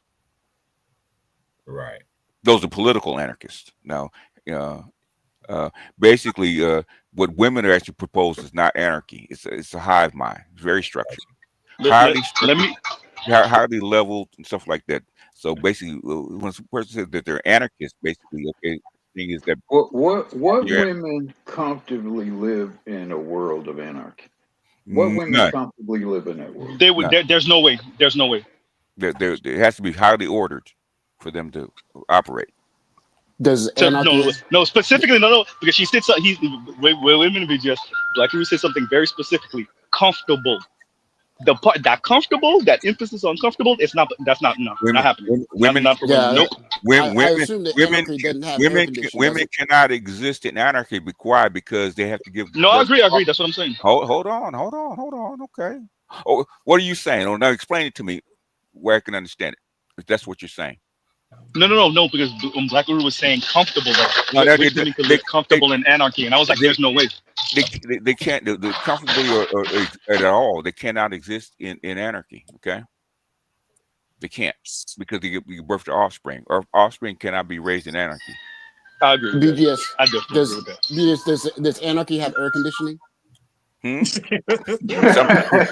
I'm guessing. Central air. No. Goddamn central air in It anarchy. can. Leon, take a little man off the goddamn screen. Anarchy can't have air conditioning. You need an assembly line to put that bitch together, and you wouldn't have no order. You can get a few smart people that can build the build a system. Anarchy is just highly inefficient. Clearly, it's you could get some shit, like you said, maybe from a philosophical standpoint, shit can emerge from it. Yeah.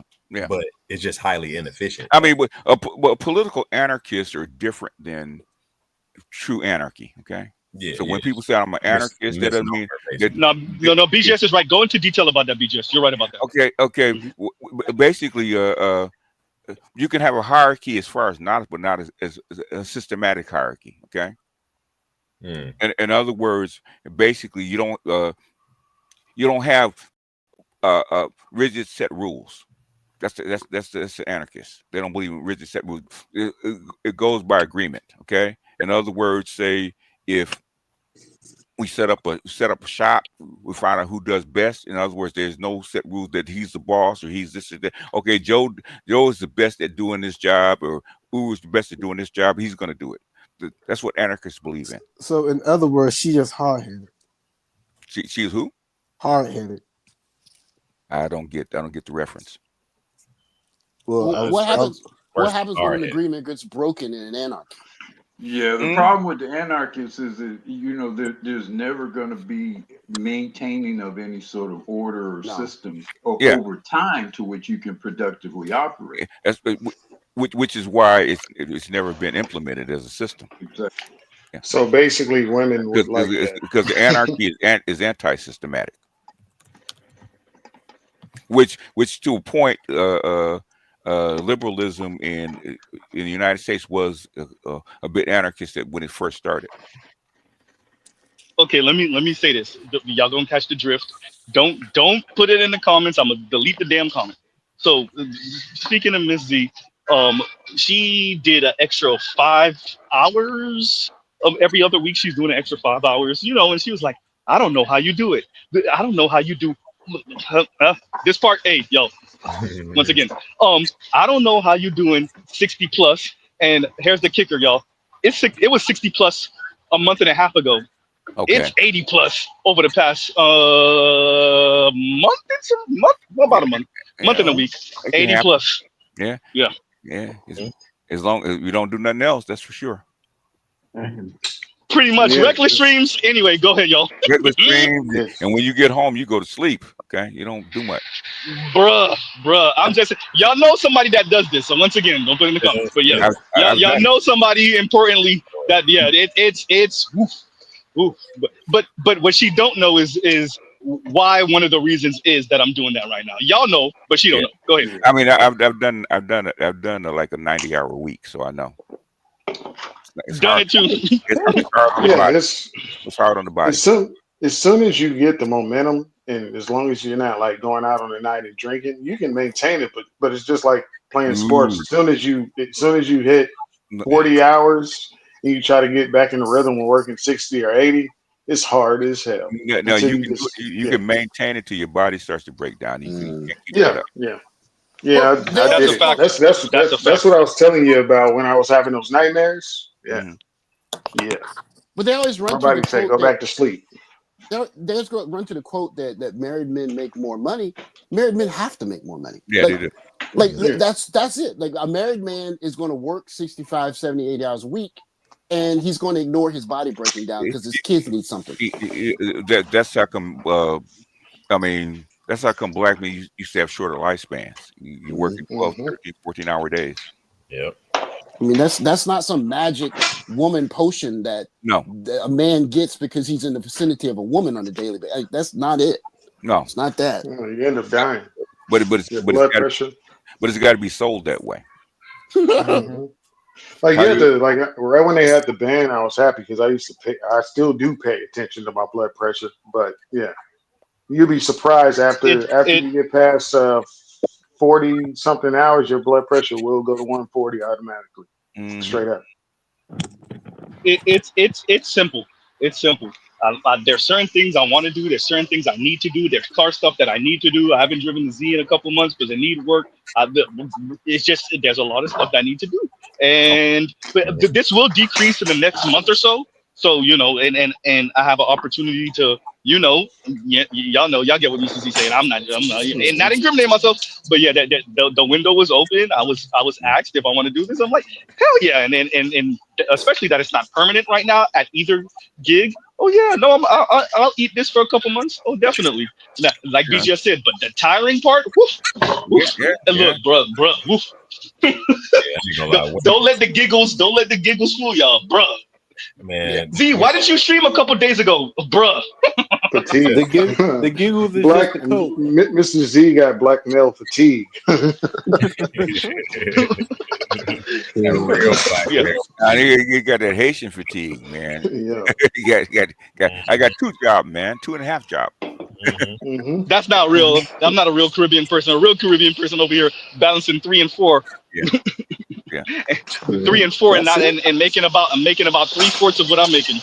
Oh yeah. If you want to make money, man, only sleep 5 hours a day.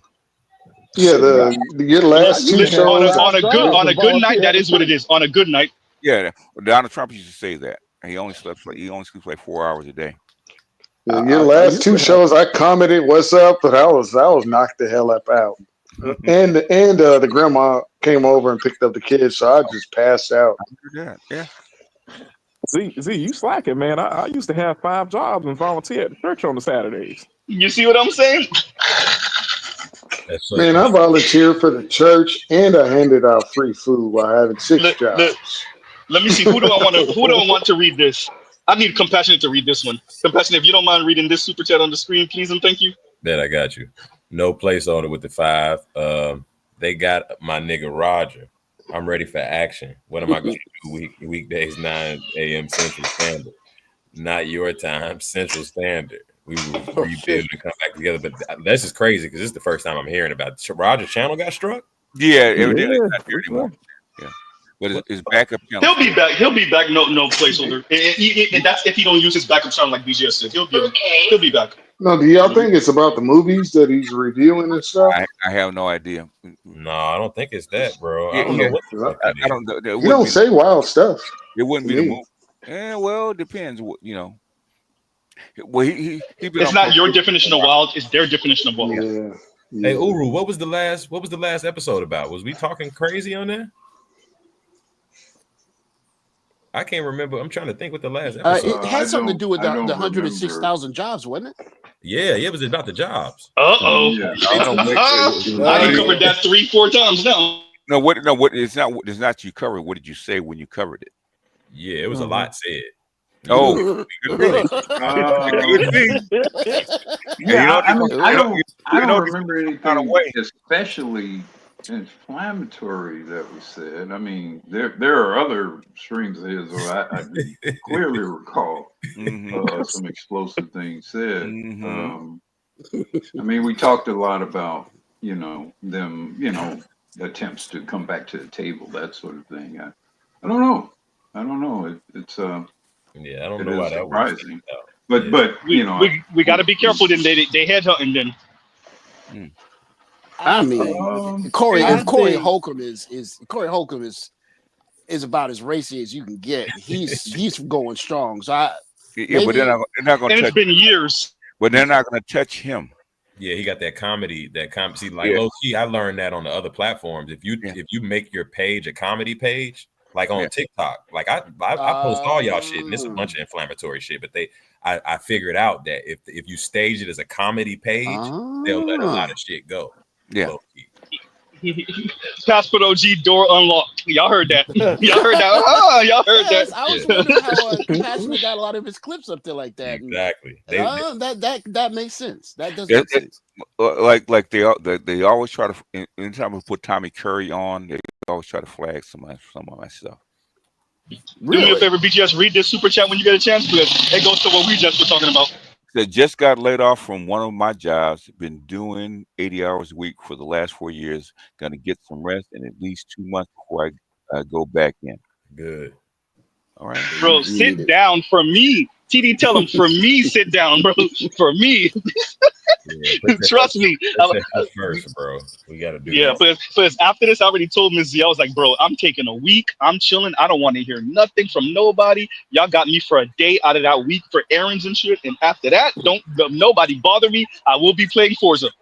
Yeah. Well, I'm making 400,000 like young Grizzly. But a question for you can't spend money when you're dead. Nope. Yeah, I agree. Yeah. True. But a question for the panel is simply what, like everybody talking about doing extra work is volunteering to do it, right? Yes. What happens when you have a society where men stop doing that volunteering? No, Passport. I was just thinking that because in my industry, I'm a carpenter, and the carpenters have right now in Illinois they have a shortage. They've been below replacement for 10 years. And the way unions work, the young guys come in and pay the pensions of the guys that retire. Of course, they can't be below replacement. Why? So why do you think they brought in Latinos? Exactly. But to the Passport OG point, then the young guys that are in now, like they are actually they work 6 months and then go overseas and just kick it and shit because they don't have families. They don't even want a house or none of that shit. They just want to get 6 months to pay, and that's fucking up the whole. Because how the fuck we supposed to build anything with only 6 months of workers type shit? Yeah. But hold on. You said trickling down to a lot of shit. Yeah. Hold on. So you said black men are building, they just going somewhere else? No. In other words, they're not consistent. In other words, they have a different way of doing things. They need, like y'all said, y'all work like Z just said. He's working because he wants shit. Yeah. These young disease, they don't want shit. Yeah. They have accepted they don't want a house. Well, they when you not only aren't married, but don't really have any motivation to marry. Yeah. Then that takes away the motivation to work that 80 hours don't 50, make 60, 70 hours a week for 12 months out of a year. It takes away all of that. Yeah. I will say I get cooperation, so it does make it a whole lot easier to do what I do because I get a lot of cooperation. I got to say that. But it's not most guys though. Follow what I'm saying though, right? So you're saying that the young black men are building, but they're building the way they want to build. Yes. Yeah. Up into what this is their fear. Yeah, they don't want like I said, when I talk to the young guys, they literally are like, shit, I'm taking a vacation in 6 months. I only want 50, 60K. I don't want 120K. Yeah. I'm like, damn. Yeah, because I'm not trying to build a house. I share we share an apartment. You don't have to. Wait, everybody. Let Black Guru then BGS. Then you got to Vince. I got my PlayStations. I live a very modest life when I'm here. I save up, and then, like you say, 3 or 6 months out of the year, I go live like a king in Thailand somewhere. Or I build my house in Colombia. Yeah, or maybe that. Although, why am I particularly motivated to build a house if I'm not trying to have a family? And they definitively are not trying to have families. Like they why? Well, it's what benefit do they get out of family? So Vincent and Leon, go ahead. My bad. What benefit do they get out of it?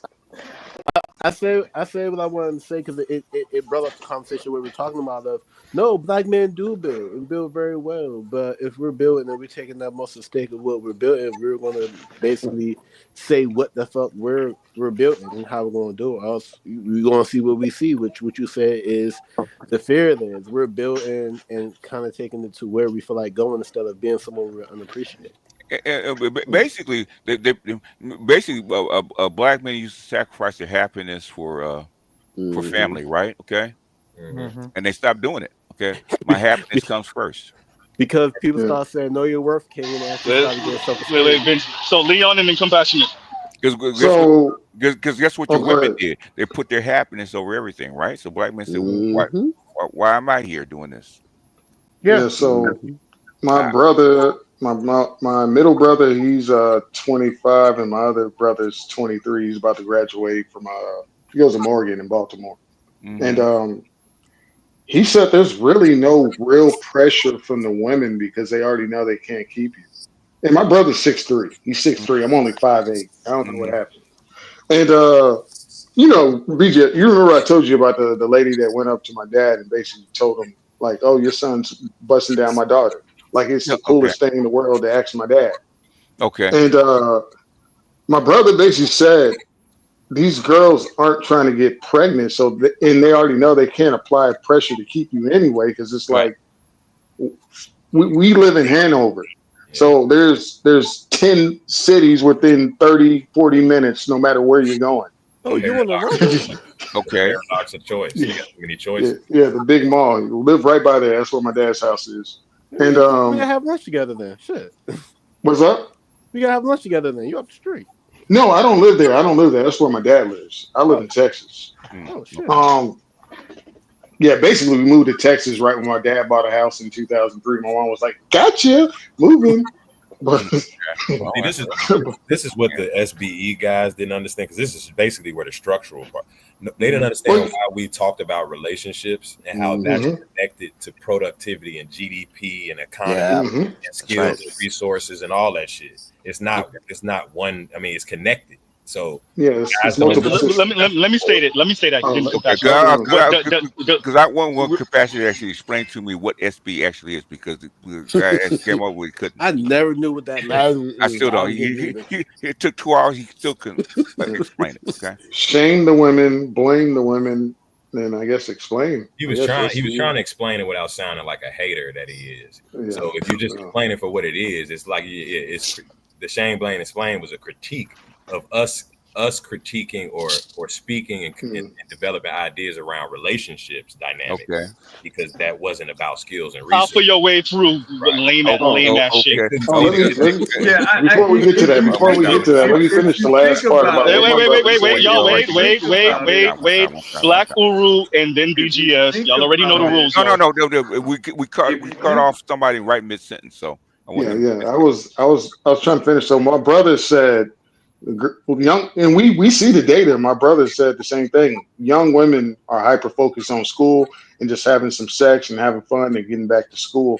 So you don't have all these girls that are 16 to 20 pregnant yet. So once they're going through there, and it's like he's saying there's no pressure, and he's 6'3", light skin, perfect hairline, you know, and it's like he's like there's no pressure because she can't keep me. Yeah. She's too busy. She's hyper focused on this, so it's just she come over to now we do our thing. Then but he sees like one of his friends that got, you know, he started a family. And he said, "Oh, he fucked up because he met a girl that actually wanted to have kids with him. It was on her mind." How old? And he's saying, old is your brother Leon?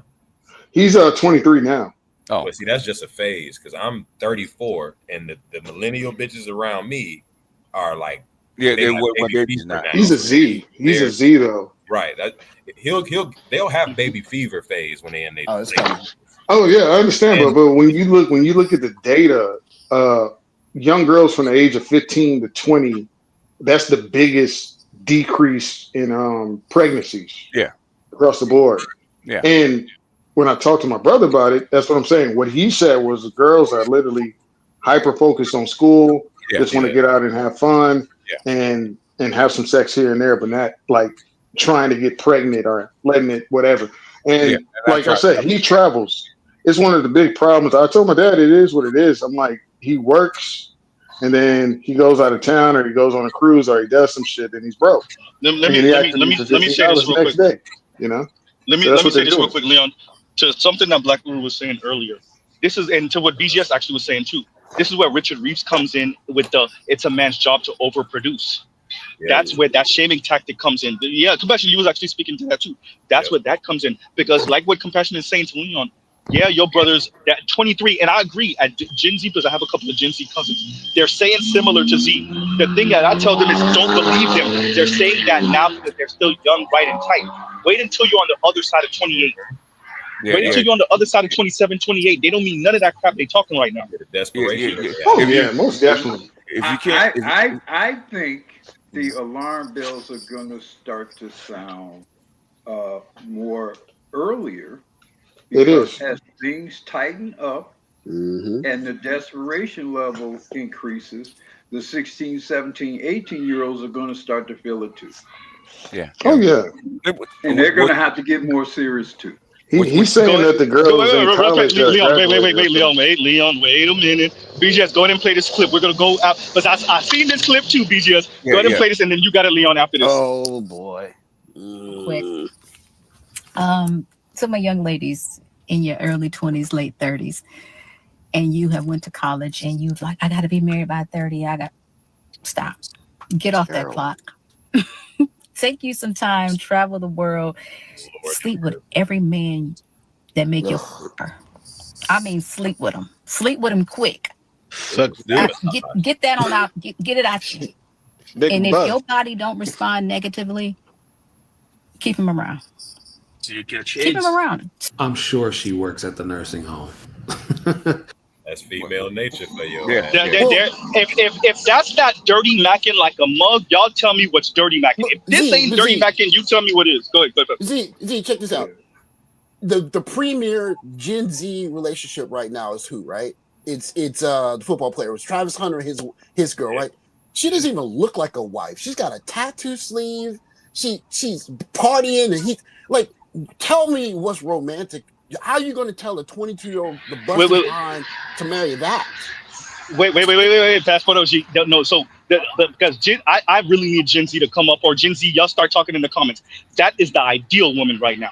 Lighter skin, that racially ambiguous, Latina, blackish, lightish mix, whatever the hell.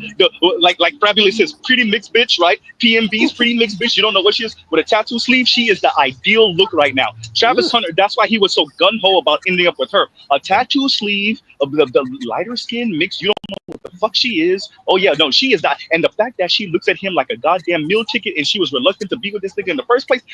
Those niggas like Travis Hunter will go for that look 10 times out of 10, no matter what she actually think about him, as long as she's there. Somebody just compiled his wedding, all the footage from his wedding, and somebody compiled all the shots of her basically being a bitch the entire time at this multi-million-dollar wedding.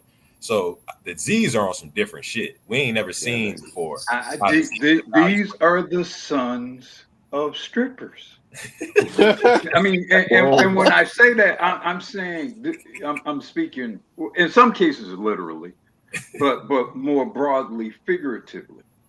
You have a mentality of young men who are born to OnlyFans, to porn, to strippers or whatever. Again, not necessarily directly personally, but just the aura in the mentality. I'm in love with a stripper. Well, he's the son of the guy who was saying I'm in love with a stripper. Not T-Pain. The stripper is my mama. So of course I'm gonna marry some hoe. Because that's all I know is the hoe. Crazy. That is crazy. I always love my mama.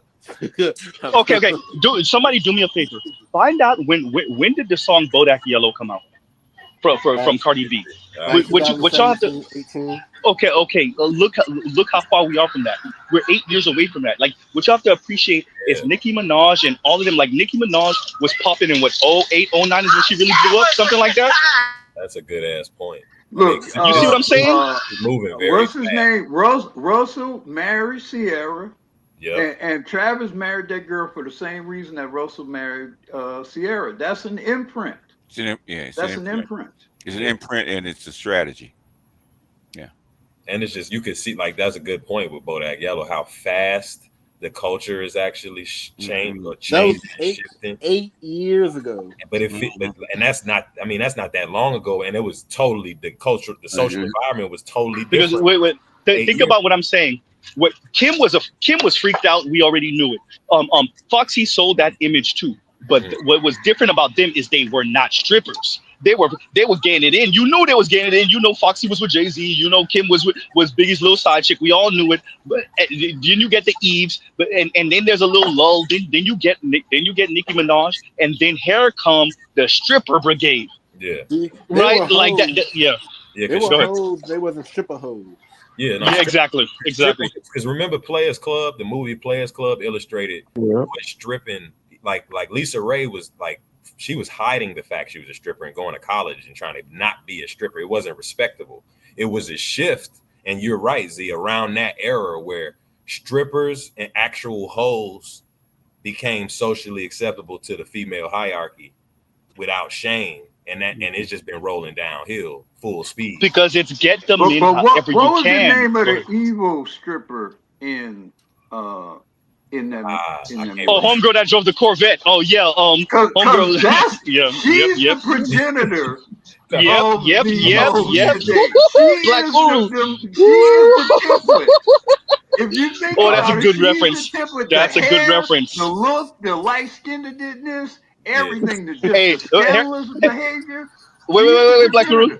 Wow. Wait. How did Cardi B and Meg Thee Stallion look on the WAP video? What hairstyle did they have in the WAP? Thank you. Oh man.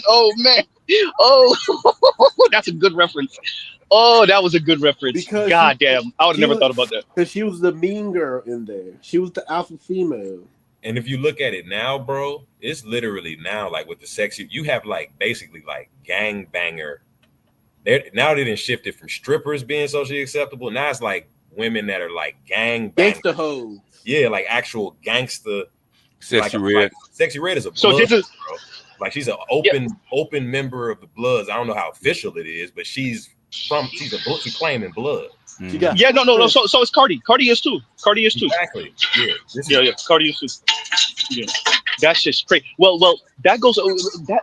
So, and I just want to be clear, and I agree with Jason Black on this. To all you square brothers, I know y'all got imprinted by the same cute face hood hoes with the fat ass too. Y'all be pretending like y'all above it. Y'all are not. So, but I'm gonna tell y'all this: y'all can't do nothing with them. Leave them alone. Y'all can't do. Listen, man. She could smell you coming a million miles away. She gonna break you, bro. If they die, they die. Video on that. If they die, they die. Did a very entertaining video on that recently. If they die, they die. I'll check it out. They're not gonna learn by you telling them. They have to find out on their own. God damn. Clearly, I mean, I think most black men have the wrong bitch imprinted.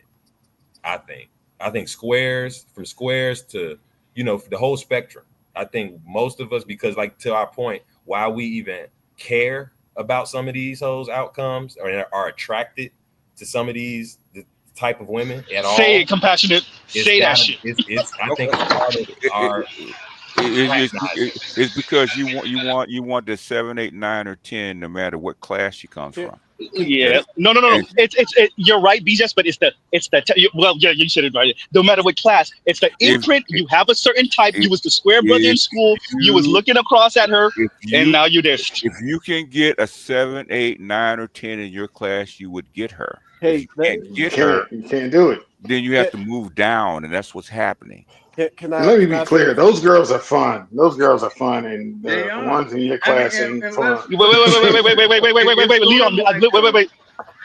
Real quick. Real quick, I just want to say this, Leon. Yeah, it's funny, but the problem is the Travis Hunter niggas are marrying them, and we looking at them like a fucking slow car wreck because you know what's gonna happen.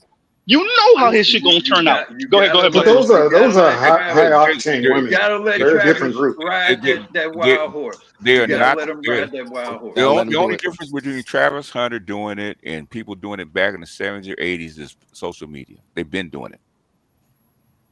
But I think the difference is knowing what her purpose is. Like if you are with her knowing that you're gonna have a good time with her, that's one thing. But if you're thinking you're gonna get her to be a wife, that's crazy. That's what OG. He's 22 years old. He's not 40. And no, not even just that too.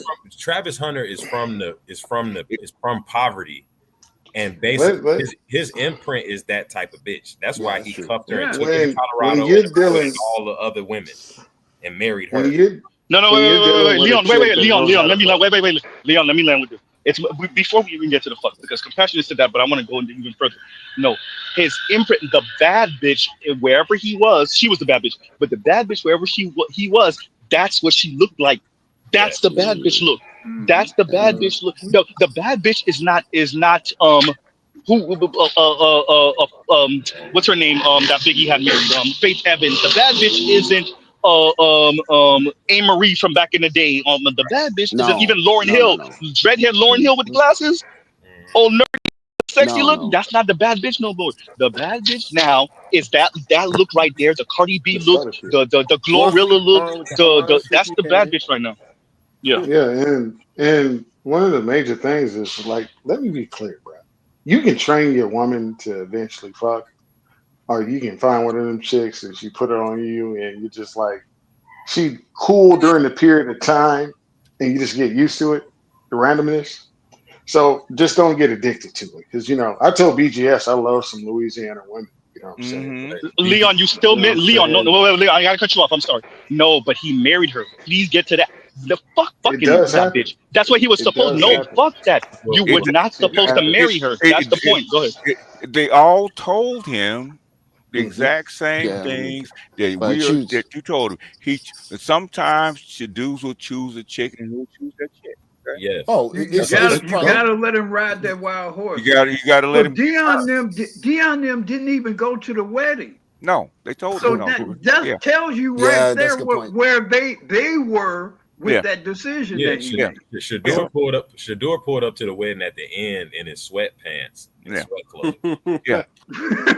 Wow. That's how much they didn't respect that. But no, to your but the Leon, we all know it's been. Come on, bro. It's not like BGS just said. This shit ain't a conversation away. No, we all know a man that's fucking with a woman that we all regard as a hoe, but he loves this dirty draw. And he talk him out of it. Alexa play, and part of it is I'm gonna prove to the rest of you niggas he ain't what y'all say. Wait. Pause for the cause.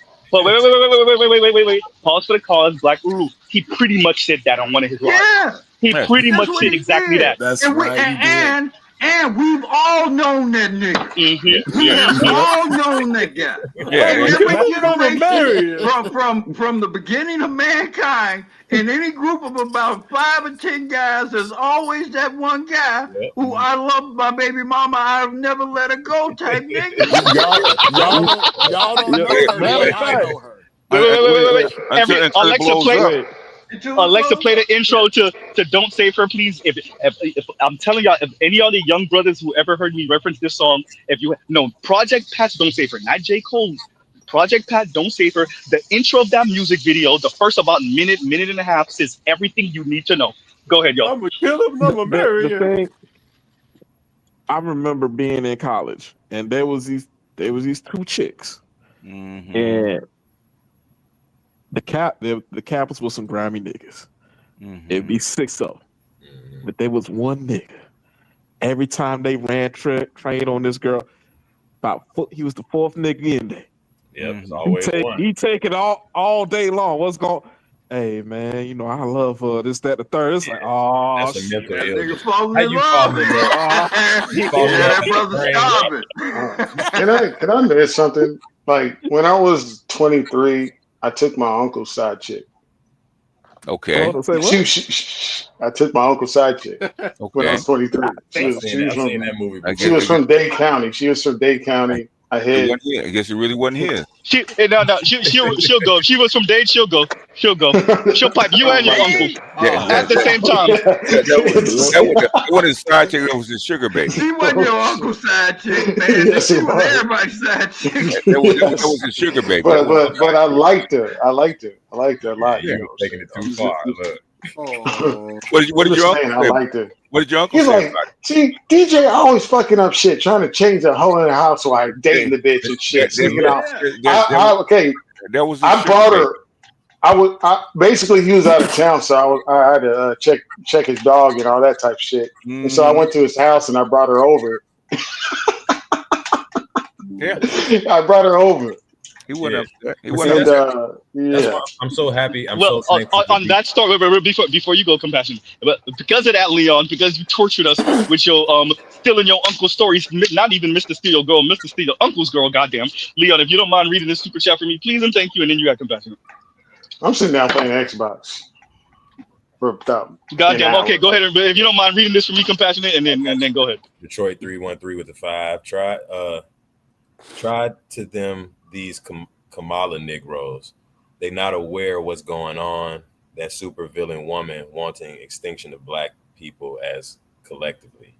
No, I get what he said. Tried to tell. He missed it. Tried to tell. Yeah. Tried to tell them Kamala Negroes. Yeah. Yep. No, but on this point of the, it's always that one, nigga just crashing out for the wrong woman.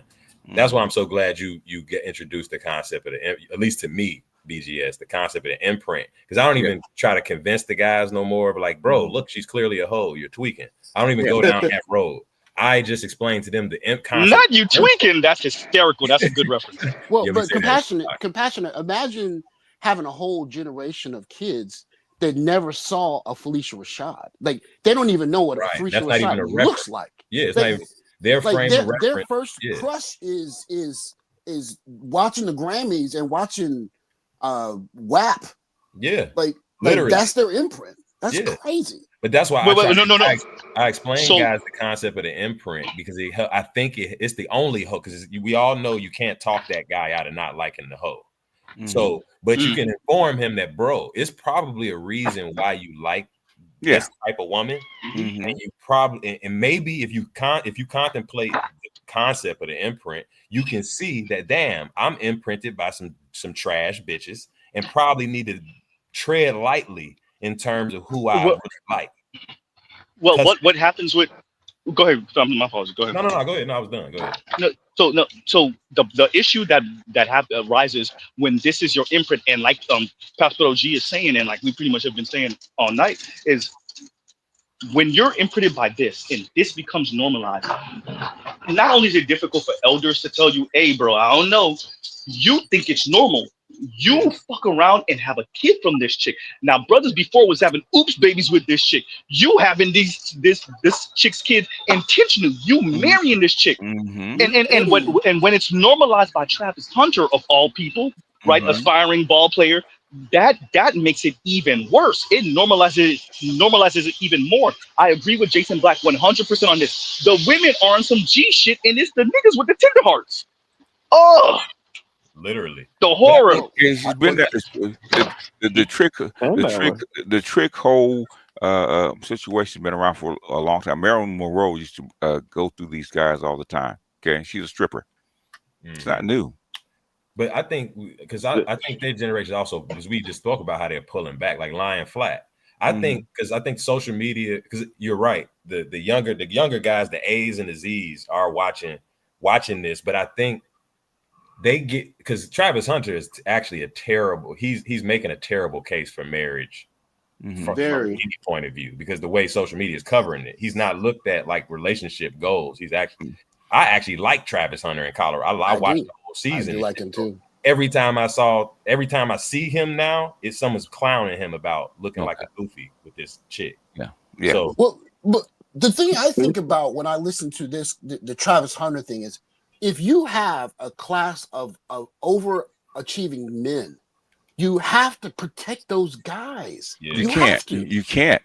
Because I always go back to if he were born in China and he were an overperforming programmer, is he going to get raked over the coals by a prostitute? You can't stop people from jumping off the cliff. Okay, they try to do that. Well, I mean, you could temper the divorce law. See that? In China, they disappeared that woman. She got disappeared the moment she showed up.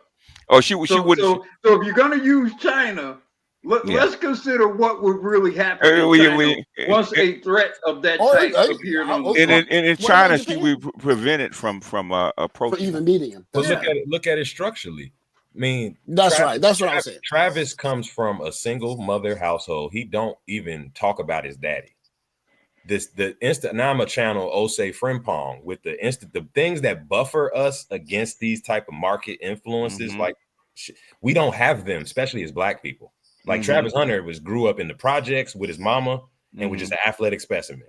Yeah, and he bumped into Prime, and he's trying to imitate Prime's life as much as he possibly can. And they don't want to ruin the relationship, so Prime don't probably have certain conversations with him because there is no, like you said, ain't no protection for Black boys.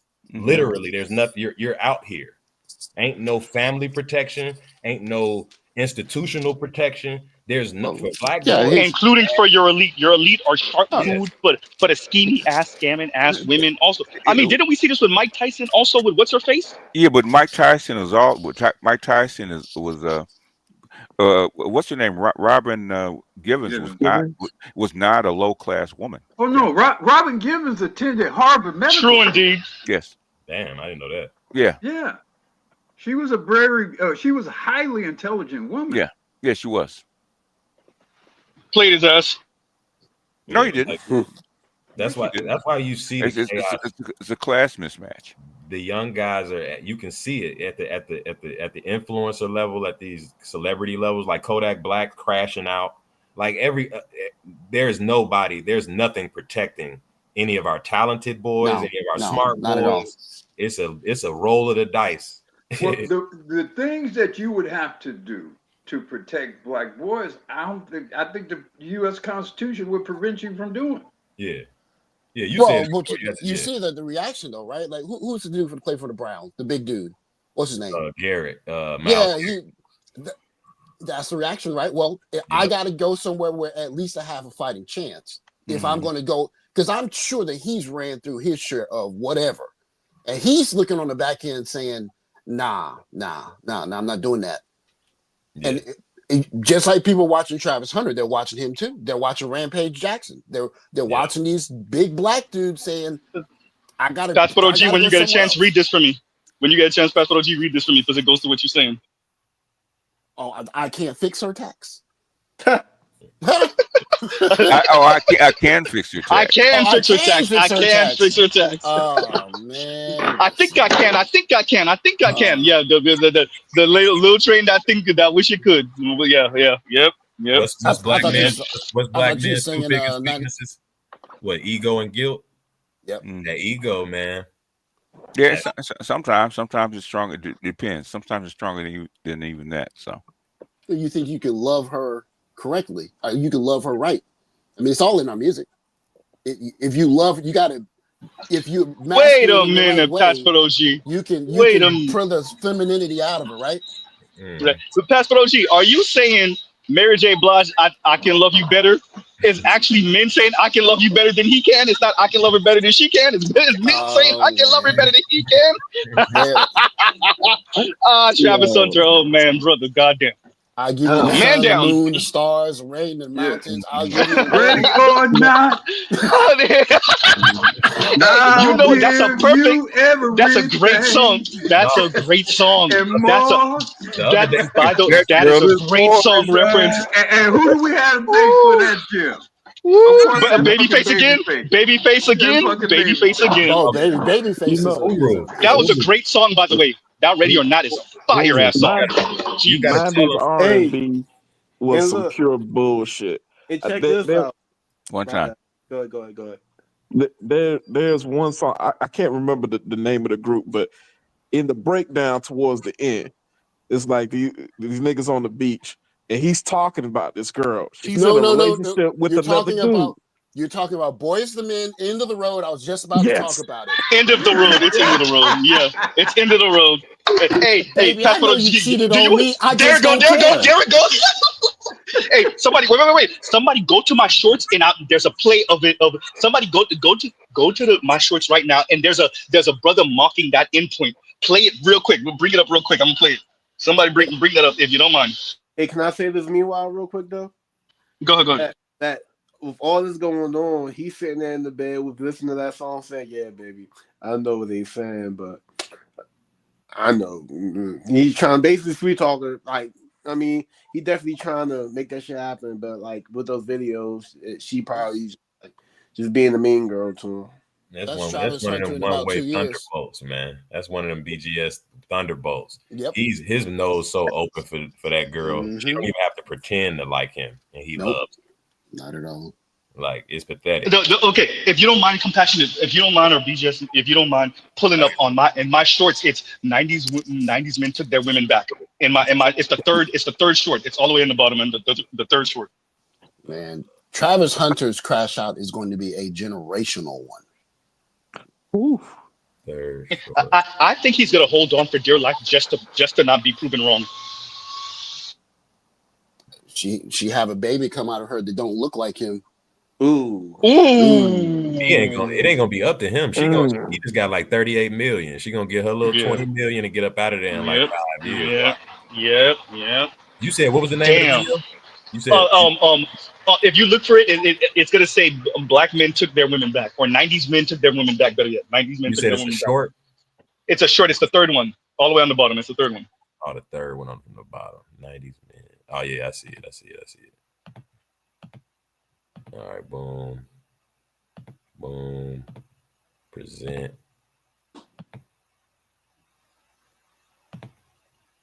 Boom. Go ahead and play it when you get a chance.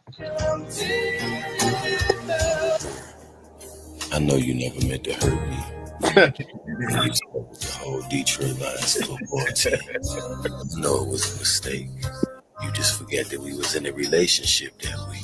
You so forgiving. It's cute. I know it's my fault for taking you to the games. I just thought you had more control. Remember that Sunday you was gone for 4 hours? I'm gonna always forgive you. Girl, I know you wasn't at Chick-fil-A. They closed on Sundays. So I can hate you. I mean, I love you, but I hate you. But I love that I hate you, which makes me love you even more. Just come back home. I forgive you. We can get rid of that STD you gave me. A little chlamydia ain't never hurt nobody.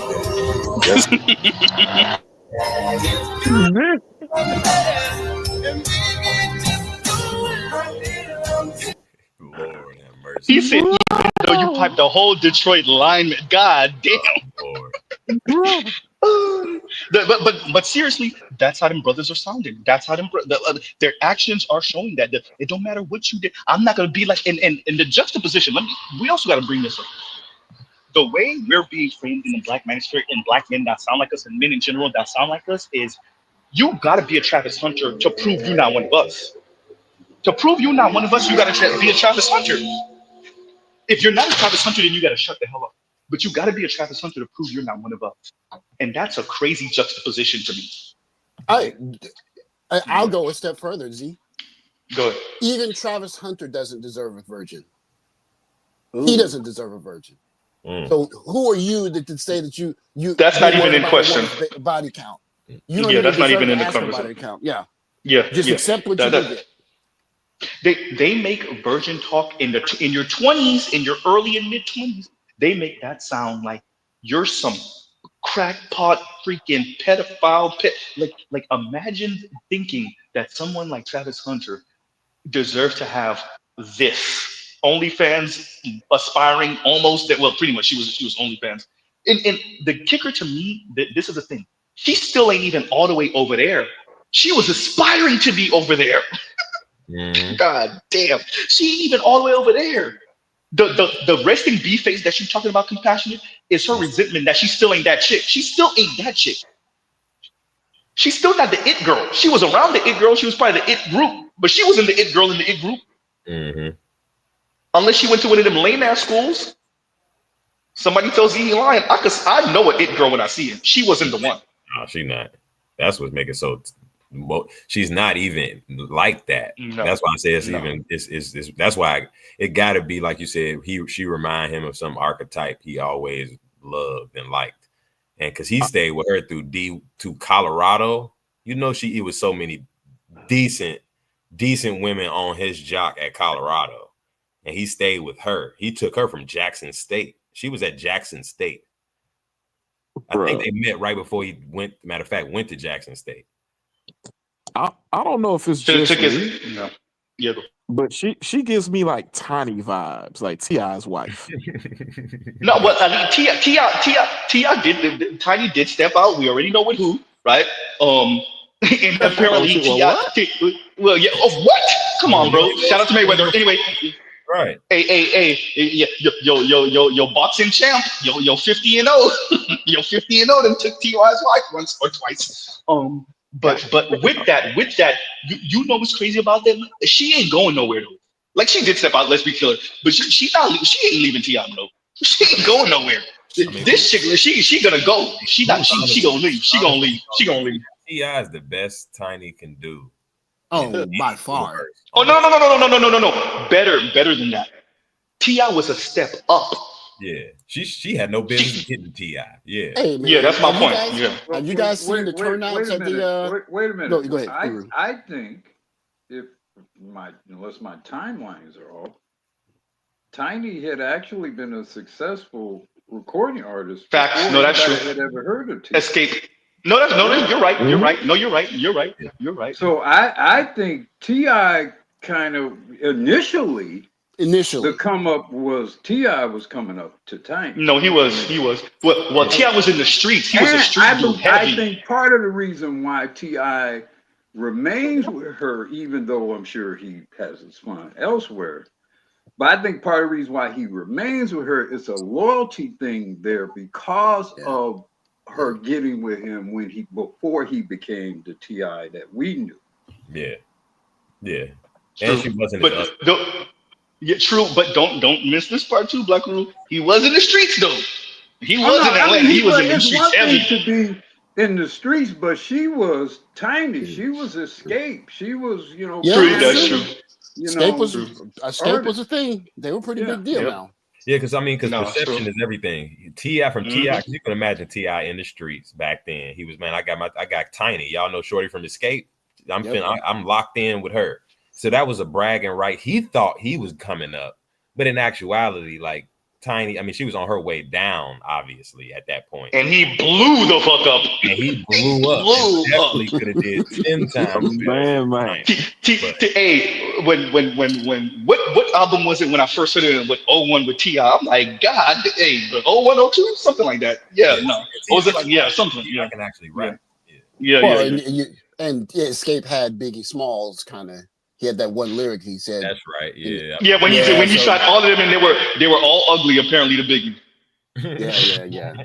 So, shout out to Big, but hey, Faith Evans ain't all that, bro. Rest in peace, Big. I'm one of my favorite rappers of all time. But Faith Evans ain't all that. Just because she likes him. You talking about somebody ugly and Tupac smashing your wife, man? Come on with that. Say that. Hey, look, that's all I'm saying. I like big. Look, I ain't no lie. If Kim wasn't in the streets, I probably would have picked Kim over Faith Evans. I ain't even gonna lie. I'm sorry, y'all. Kim over Faith Evans. Every time. And he's full of shit. Because have you seen Biggie's baby mama? Oh yeah, the first one. Yeah, exactly. Yeah, that was before that. That was before that first. That was before the money. Yeah, that was before the money. That was before the money. Shout out to Samore. Samore said it in one of her stand-ups. She was like, I don't want to see your wife or your baby mama before the money. I want to see who you was with after the money. I want to see who you was with before the money. And when Samore said that on the stand-up, I was like, ooh, goddamn, she got y'all on that one, bro. When she was pulling before you had the money, bro. Women definitely tell us a lot. Women definitely judge you by your past relationships. So if you got some ugly chicks, you want to keep them tucked as close to your chest as possible. Trust me. No, this is facts. Yeah, man. Hey, shout out to Nas' baby mama too. I'm not saying she's oobla like that, but Nas' baby mama. No, the first one, the one that Jay smashed. The one from Queensbridge. The one he got. Yeah, the one that he over here bragging about throwing the condom in the baby seat about. Goddamn, Jay. Jay-Z said, "Oh, I'm super ugly. I got yep. I'm super ugly. I got something for your ass." But he went too far to me. He went too. But Nas killed you on Ether. You had to go nuclear, and everybody was like, "Okay, bro, you went too far." So notice it's a woman at the center of two of them. Yeah. Hey, would make it worse, compassionate. She really thought that they were fighting over her. Bitch, ain't nobody was fighting over you. Yeah. At that point, you got to center yourself. Nobody give a fuck about you, lady. Well, it's not about you.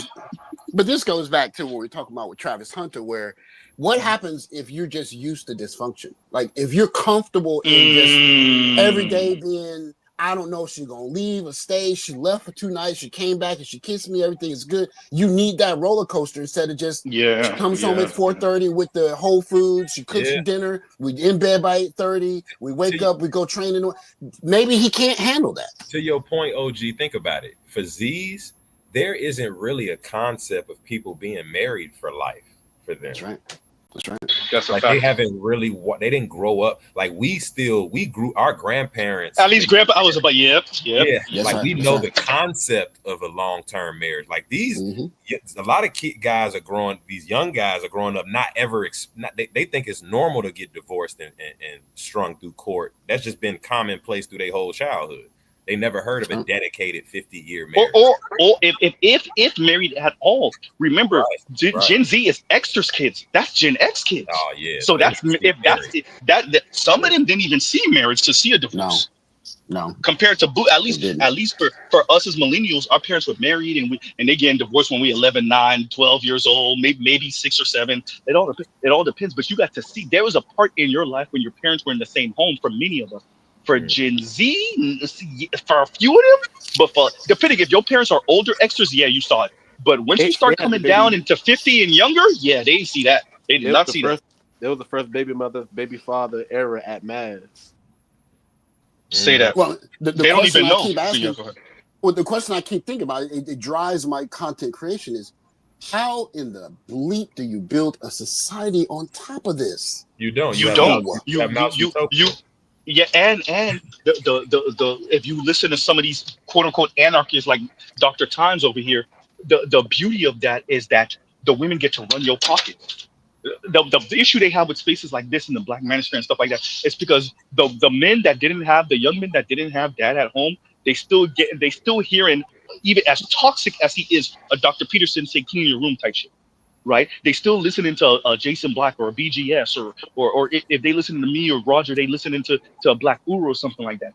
That's the problem, because the boys are supposed to be compassion says asked out to the market and asked out to the women. Asked out to the women too. Being asked out to the women by default makes you asked out to the market, because the women have no damn control. They're spendthrifts, all of them.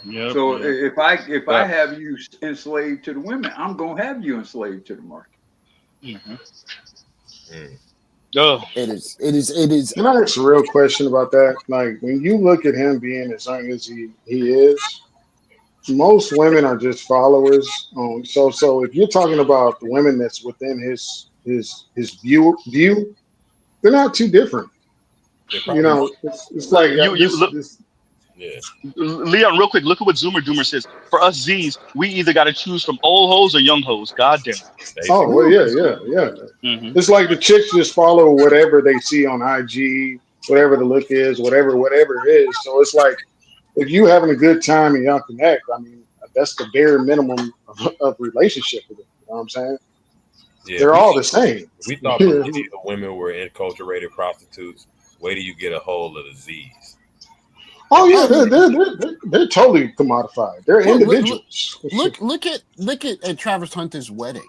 He gifted her what do you call a G-Wagon, right? Yeah, Barbara. No. It was no G-Wagon. It was Brabus G-Wagon, bro. You know that. Get it right. I'm a car guy. You already know, bro.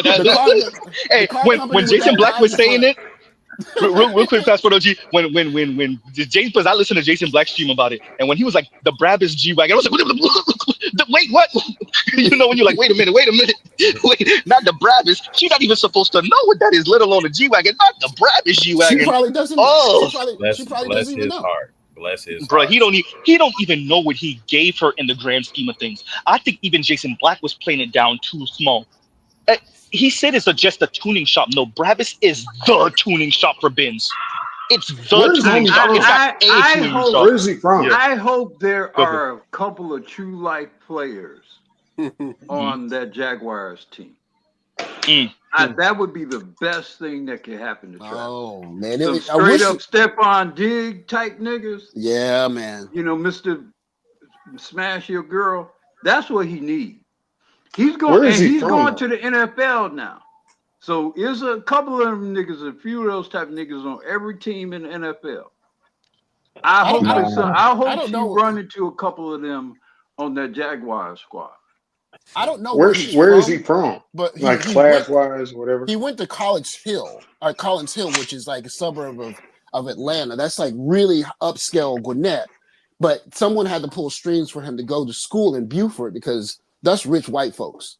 So somebody brought him from wherever he was, South Florida, where he was, to there, so that they could win the state title. So he doesn't come off street in any way of anything I've noticed. No, he doesn't. Same seriously. He was born in Florida, raised in Georgia. He was kind of in and out of Florida and Georgia, bruh. Yeah, you're not gonna be. Once again, grab second gear. Grab second gear says, "Wow, the Benz wagon. No. The Brabus Benz G wagon. I'm sorry. That's the kitted out expensive. I think this is like 300,000 or something, 290 something or some shit, something stupid.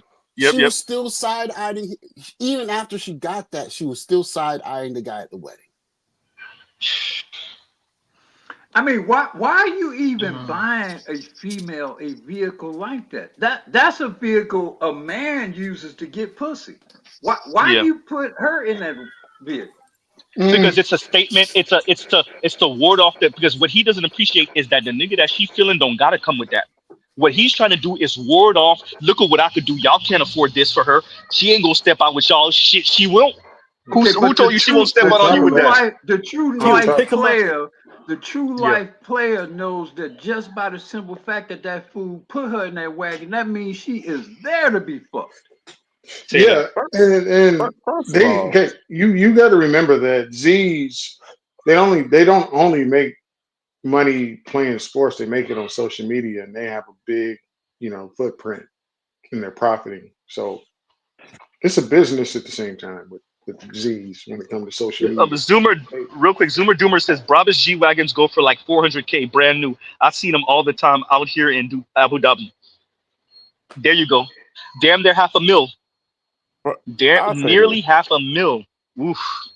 If you got any type of charm, any type of swag, game, whatever you want to call it, you don't need a goddamn thing to get in a girl's pants. Especially a chick like that. Well, but when she's not feeling you from the beginning, he put her in a vehicle to make her a visual target. So every nigga is gonna be seeing her getting in and out of that. That's the dumbest thing you can do. You're guaranteeing that every player in the vicinity, the moment she step out of that vehicle, he's stepping right to her. It's the dumbest thing you could do. That's all right. Yeah, I know you would. I know you would. Go ahead, bro. Hey. better you. Hey, Chavez Hunter. Better you said you better watch your controllers, player. You better watch your PlayStation controller. So, I got a question for Uru. Talent accepted. Uru, what do you think would happen to the internet if we see Travis Hunter get red pilled? What would that do to social media? I mean, I think it would be very helpful in some ways. I think it would be incredibly messy though, because it's gonna be messy. He is so naive. It ain't working. He is so naive. I'm really trying to see the scenario in which that even happens. Oh, baby, the first baby that comes out of him looks like Stephon Diggs might be part of it. Yeah, but he seems like the kind of nigga. Honestly, he seems like somebody else. Wait, y'all. Give Black Guru the space because I know where he's going. Say that, Black Guru. Type of nigga that would cover that up.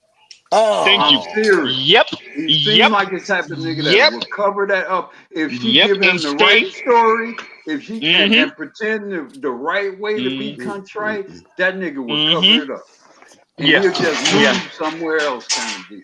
I've seen them kind of dudes. Facts.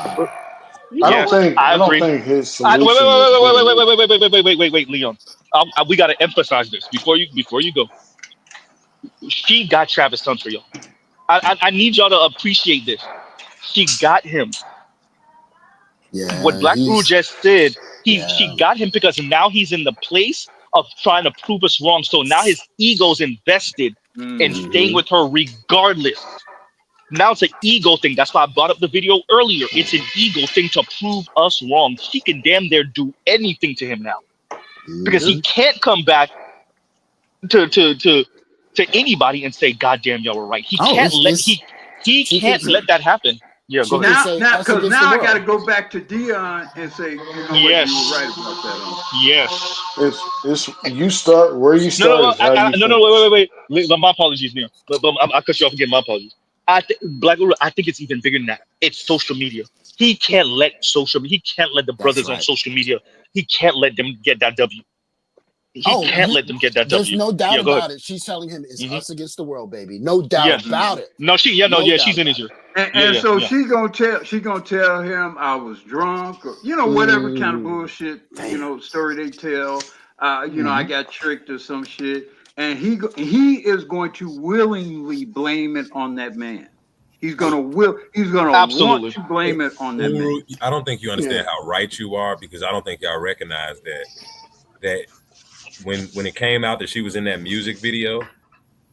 That's right. Exposing that music video, it came out that Travis Hunter drove her to the music video. There you go. Outside. There in you go. The car while she fucking twerked in the rap video with some other nigga. So this is 100% the type of nigga that would pretend some kids is his. That's not the same. But I don't. He can't be. No, wait. No, I'm sorry. Goddamn, Leon, you're making me cut you off now. It's not the exact same, but it's down the line. That's an indicator that he would hide a baby and claim it as his for the simple fact of it. Understand, this dude is so invested now, and it takes Will Smith and Jada to another level. It takes it to another level. Because Will is allowing you to see Jada's flaws and say, we ain't going nowhere because of me. It's not because of Travis Hunter now. Outside his ego, it's because of her.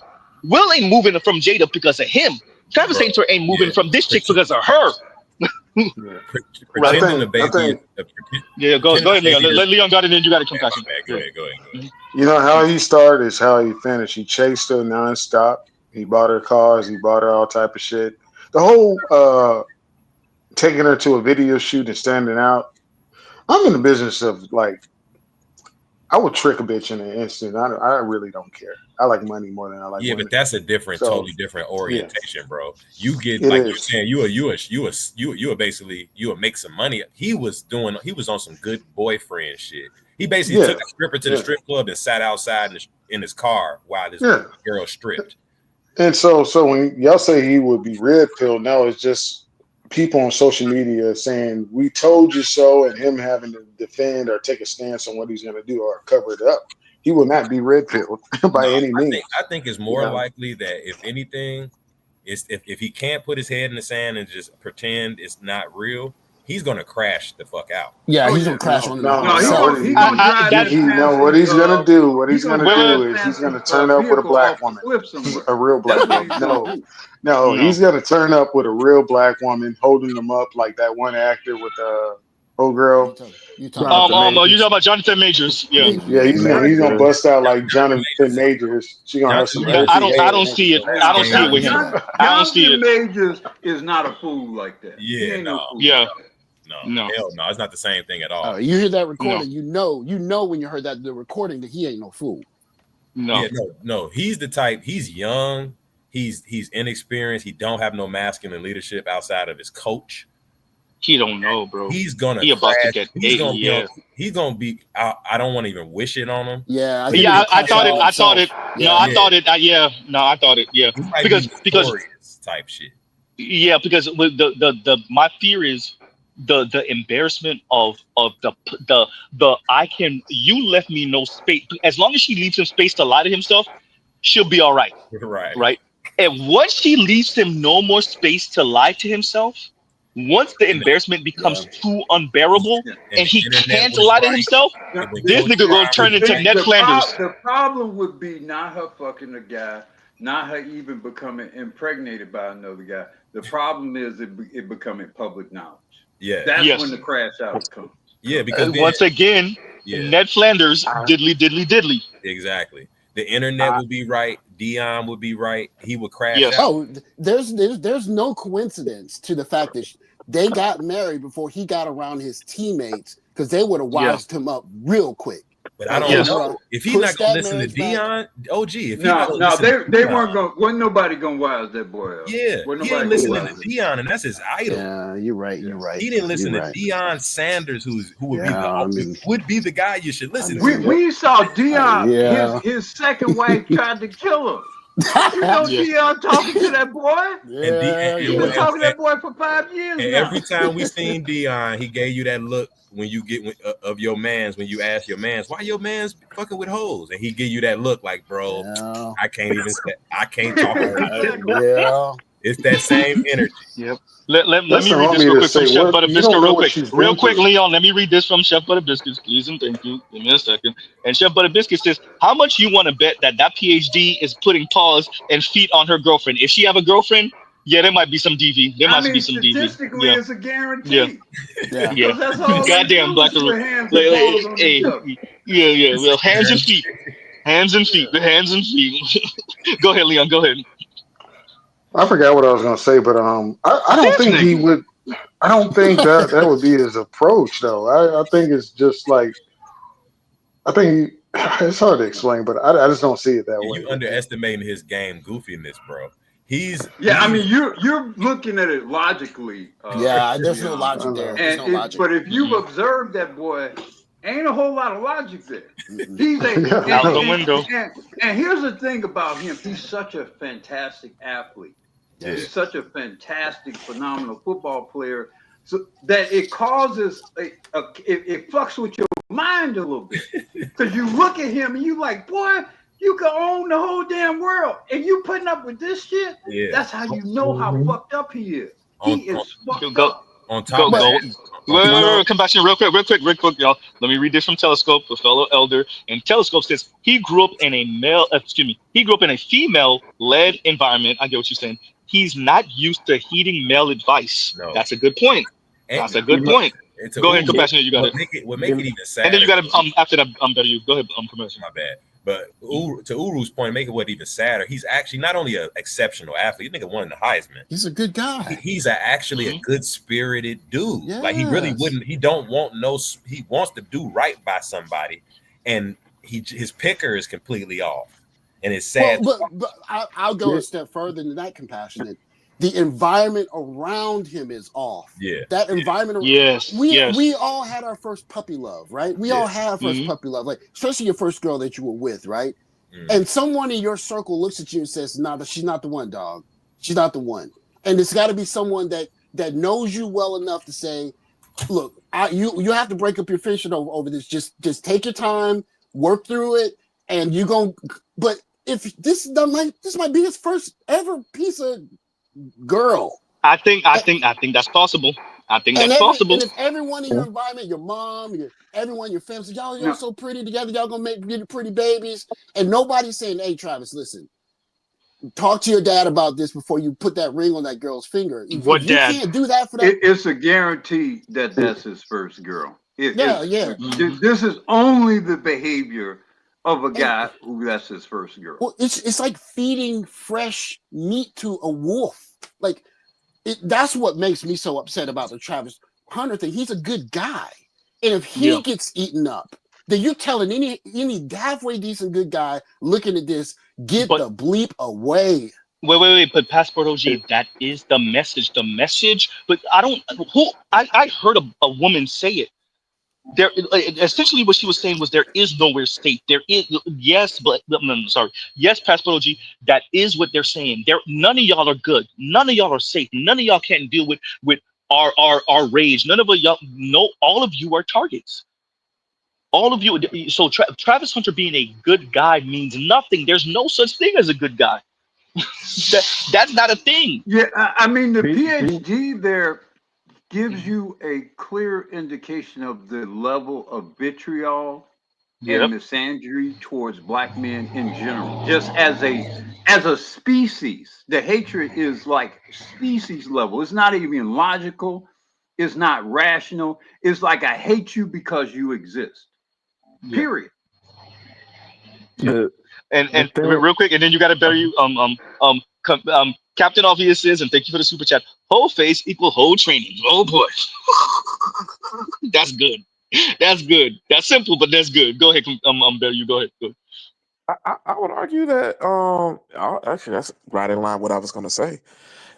I would argue that a lot of young black men like Travis have grown up in hostile environments, and they, to borrow a phrase from the women, they don't know what it means to value themselves and even to love themselves.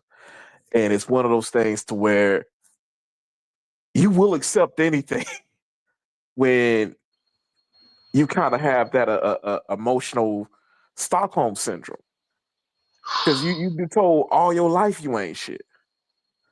Let me nothing. do this. Better you when you're done with your statement. Read this comment for me, because I think Telescope he put the big pink elephant in the middle of the living room that we got to address. Yeah, go finish what you're saying and then read this, and we got to address it, y'all. Go ahead.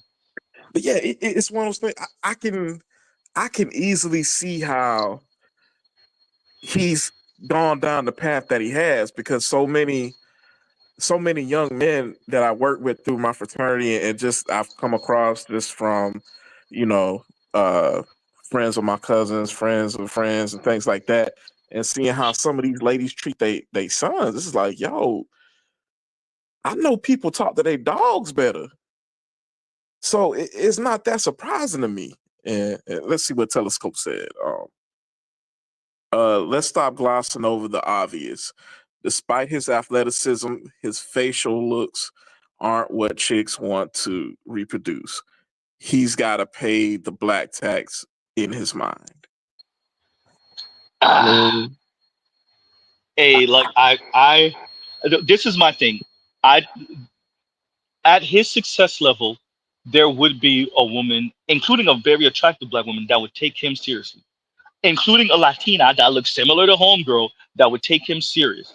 He didn't wait. He didn't vet. He went with the first thing that looked like his imprint. So even if he don't got a certain look, with his success, there are women that will value him anyway. Especially if he's a good guy, they go in and they stay in. He went with someone that don't even know how to play her role and pretend good enough. Understand what Mr. Z's issue is. I'm not even following this as closely as the rest of you. She don't even want to pretend.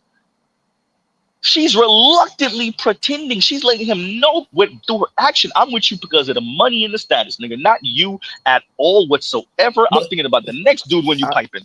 But Z, check this out. Go ahead. Z, but as black boys, right? Especially if you, I'm lucky if I grew up with my dad, so I have an idea of what healthy love looks like. What happens if you're growing up with this amorphous box that's defined as love, and love is I'll get yelled at, I'll put up with anything, I'll let her do what she wants, I'll cook and massage her feet. All of these things that go in this box of what love is, that's not clearly defined, and you go into the world with that. That's Travis Hunter. He's being told if you just love on that girl, you can love her right. And loving on that girl is putting up with just BS. Yep. It's put up with crap. Yeah. And as black that's what guys, happened when your dad's not there. Yeah, as black men, we're told love is all of this other stuff except get what you want. Yes. Yeah. Damn, that's oof. Hey, they're not saying that the brother Travis Hunter will ever hear this. If you ever hear this, bro, we're not beating up on you. We're worried because you, as Passport G keeps on stressing, you seem like a good dude and we're worried because we're all old enough and experienced enough that we all know brothers like you who thought we were the dumb ones, we were the jaded ones, we were the dark ones. You already married her, so hopefully we dead ass wrong. Trust me, all of us want nothing more than to be wrong, but we'll see. One more thing. You know what this reminds me of? For anybody that remember watching this interview with Logic, yes, Logic the rapper, on Ebro's show forever ago, and he was engaged to whatever white chick he was engaged to. And when he told Ebro, yeah, man, I'm gonna go ahead and lock it down, whatever. Ebro gave him a look, and Logic registered the look. And you can hear from the way Logic was speaking, like, I know a lot of people don't think I'm too young and I'm just getting really on my stride and da-da-da-da. And Ebro gave him a little, older homie warning. Hey, bro, you sure about that? Guess what? Logic divorced that chick a year or two ago? Maybe 3? Come on, man. We know what it is. We be trying to tell y'all. Anyway, go ahead, Barry. Bro, Chance the Rapper is getting a divorce.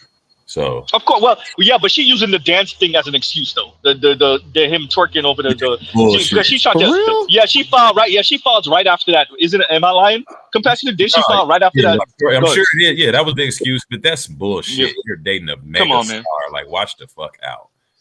Bro. The thing with go ahead. To kind of address Telescope's comment real quick, I feel like that's not the issue.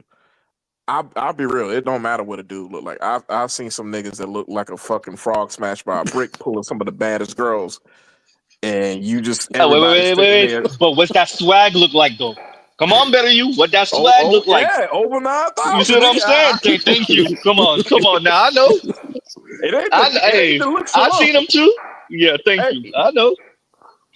So I mean, somebody willing to go. In his case, I do think this is the one time where there is something to be said for the symbology of a little bill and an FD. Because I think when you put everything else with it, yeah, there are some women who would probably be willing to go, probably be willing to fulfill a particular role for a man of his status, stature, and power with his income, despite his looks. Yeah.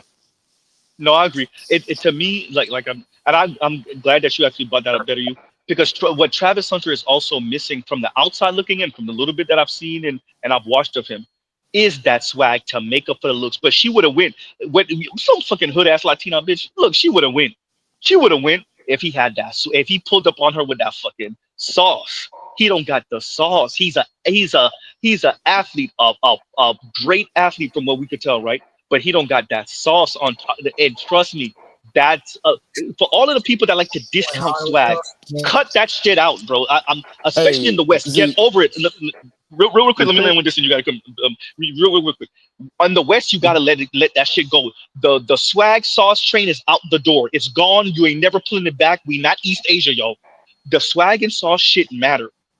Just like what Better You was saying, if he had that sauce, that shit she would have been acting right. He don't got it on top of how she might view him in his facial features, and that shit matter. And I'll pause right there. Go ahead. And that's common for athletes that they don't have that. They focus. Elite athletes focus so much on sports because we all think the jocks get all the chicks, which they do because they are jocks, but they typically don't have the same amount of acuity with them because they spend so much time playing a particular sport. So this happens all the time throughout all the leagues. They said that about Michael Jordan. They said Michael Jordan had no swag. Was a pure goofball when it came to Juanita Jordan. Like she played him straight to the left. Well, he came out of practice one day and she was sitting on his car, bro. That's how she was married to Reggie Theus, wasn't she? I'm not sure. I think they were from my understanding, she was dating someone else. I don't know if she was married to someone else. Okay. I think she was dating. Michael Jordan folded for a chick that he came out of practice and was sitting on his Corvette. True. Wait. I think better you. Did you say what were you gonna say? Because I think he know who it was. I want to say it was she was involved with Orlando Woolridge, who was the two guard who was big in Chicago before he got there in '84. Yeah, so I can see that. So that I believe makes she it was worse. dating Let, him. let me do this. Let me read this because I know No, better. Black Widow girl. There we go. There we go. She dated Reggie Theus. Okay. She dated I Reggie thought I read Theus. this somewhere. Yeah. And let me read this real quick. And No, Chef Butter Biscuits says, what are the Juanita was a sports group. She was around the way. That sounds about right. Chicago sports group. Little Yeah. West Side. I know people who know her family. I know people who know her family. and Chef Butter Biscuits says, go ahead. No, go.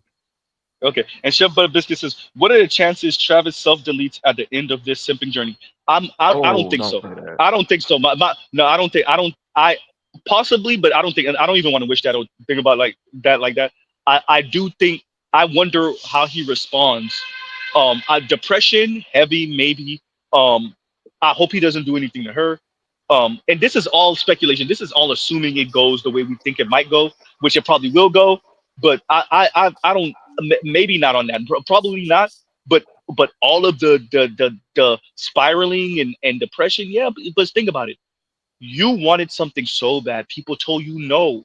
You did it anyway. People told you okay. You did it anyway, and he gonna fight. Let's be very clear. He's going to fight. He's going to fight to keep her no matter what. She's gonna have to be the one to say no. She gonna do something so disrespectful and blatant. He can't take it. So the spiral, yes. The depression, yes. The goddamn, they were right. What? Why me? What am I not doing? What am I missing? All of that. But self delete. Well, hopefully not. Yeah. I would say this before I I drop think off. the moment Uber, she's in the position where she thinks she can get her retirement plan, a comfortable retirement plan, she out of it. Because here's the thing, she can't. Well, it's more than that though. It's more than that because some women are capable of. Some women do like the guy. They may not like the guy as much as the guy liked them, but they like the guy, or they're enamored with the guy. Maybe they're enamored because of his status and because of his fame.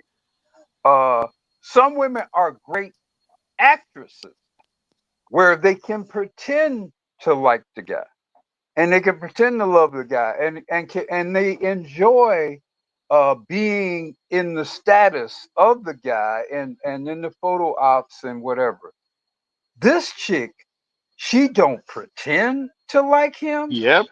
Yeah. She don't do the photo ops. Every chance she gets, if she opens her mouth, she says something that is denigrative of him. That is not a woman that's going to stay with him long.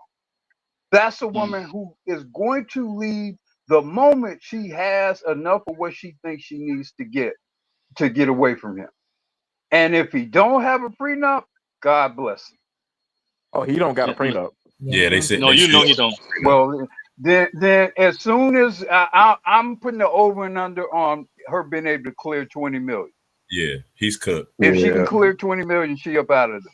He's cooked. Yeah, she might play the long game. She might end up on Forbes. Listen to what I'm saying. Listen to what I'm saying. This woman don't like him. She's not going to stay with him, taking pictures with him, being around him for 10 years. She ain't gonna do that. She ain't gonna do that. Her and her mentality and her behavior is such that she is going to definitely do some shit that's going to cause some problems for him. Because she's already done it. And let me read this from Zoomer Doomer. Stay with a man 10 years. Let's do this because Mr. Z got. Stay with a man 10 years, 15 years, 20 years. Yeah, let's do this. Mr. Z got we got 5%. No, we talking about Travis Hunter. Zoomer Doomer says and thank you for the super chat. He says you just gotta let Travis have his canon event. Yeah, we know, bro. It's gonna be serious though. It's gonna really be a canon. It ain't gonna be no anime canon event though. It's gonna really be a canon, bro. Man, that's what we're afraid of, bro. There's really somebody might be on the wrong side of a canon. I don't want the other dude to be on the wrong side of a canon. Look, like go ahead. That brother nose is wide open, man. Wide open. Yeah, bro. You can drive a train through it. Whoa, bro. I already assume he doesn't have a father in his life. This is father's. Yeah, you're right. Yeah, you're right. Yeah, and a resentful mother. He probably reminds her of his father, so she pours into him this idea that he has to repay or recoup something just from being male. But I came in because I watched 5 minutes of that video, man. Yo, So you did get 5 minutes, so you did better than Miss Z. Go ahead. you need to have trigger warnings, man. You need to have trigger warnings. That wow, just wow, just wow. Oh man, I really want to blame her on you Northeasterners, but I can't. She's from the South. Goddamn. First of all, what is she like? First of all, what is she talking about? Like, what? Is it like science fiction? Is she talking about It like was science mumbo fiction? jumbo. No, Yeah. it was just mumbo jumbo stuff to say the same thing you've been hearing for like the past 5 decades. Intellectualizing their misandry, using oddball out there stories to justify. Essentially, what she was saying is black women stop protecting black men when they do DV to you. Leave them out there for whatever the white police officers or the state is going to do to them. Stop protecting Where them. are women? These niggas Where ain't are shit. black women? Where are black Bro, women I don't know what protecting she's talking men? about. Where is Thank you. Socrates, where is it happening? before you waste some brain cells, I can see you really think this shit through. Before you do that, we already established for 2 hours. We determined she's insane. So this is an that you're gonna make analysis of. Just before you take it too seriously, you're having conversations in the crazy house. Yeah, don't let it get you. Well, other than the part that she's a PhD, and like Black Widow was saying, she graduated from Duke and she taught here and she teaches that, and so she once again smart but crazy. And some of these niggas in the chat look like, Hey, Z, She graduated from Duke. Oh no! Well, Z, let me drop this right quick, and then I because I gotta get going. But I think like what triggers, we see so much of this triggered content from these chicks. Like we're just talking about swag, right? The biggest swag you could have on a chick is, hey, chick, I don't need you. I don't need you here in my life. I don't need to see you today. I got other stuff to do. And that's what drives a girl crazy. Ignoring her or just not being a priority. And I think the threat of this kind of conversation, it is like on a mass scale. It's guys that were quote unquote lames showing that they have swag. Hey, you know what? You got your before you go, Passport there. OG, you got to read this comment before you go. I'm gonna waterboard your ass. after you done, go ahead. Z be putting links in the description and be like, waterboard yourself. I've always said this before. Hey man, I'm out. Go ahead. Thanks for coming up, Passport OG. Thanks for coming up. Go ahead, Charles. Go ahead. I got 5%, Charles. Don't take up my whole goddamn 5% left of my battery life. Go ahead. Yeah, Miami Wildest, we get it. You have 5%. How many times I told you stop this suffering for Jesus Christ and the Latter-day Saints, listening to silly bitches talk. I did that not bitch got a PhD though. She's highly educated. Highly, actually, I'm not BSing. She's highly educated. She's highly ugly. Oh God! I think you're the first one to actually just come out and say, I don't think she's ugly. She heavy said she ain't ugly. I don't think she's ugly. I think she's she ain't ugly. overweight. I'm sorry. No, she's chunky with big nanas. Let's keep it a buck. Being overweight for a woman is basically an ugly sentence as well. God damn, bro. So we're just gonna keep it a buck. I don't give a fuck what anybody says because we need to stop giving bitches the benefit of the doubt. It's the delivery. Fuck it. Nobody complained about the delivery when they went over Nagasaki and Hiroshima.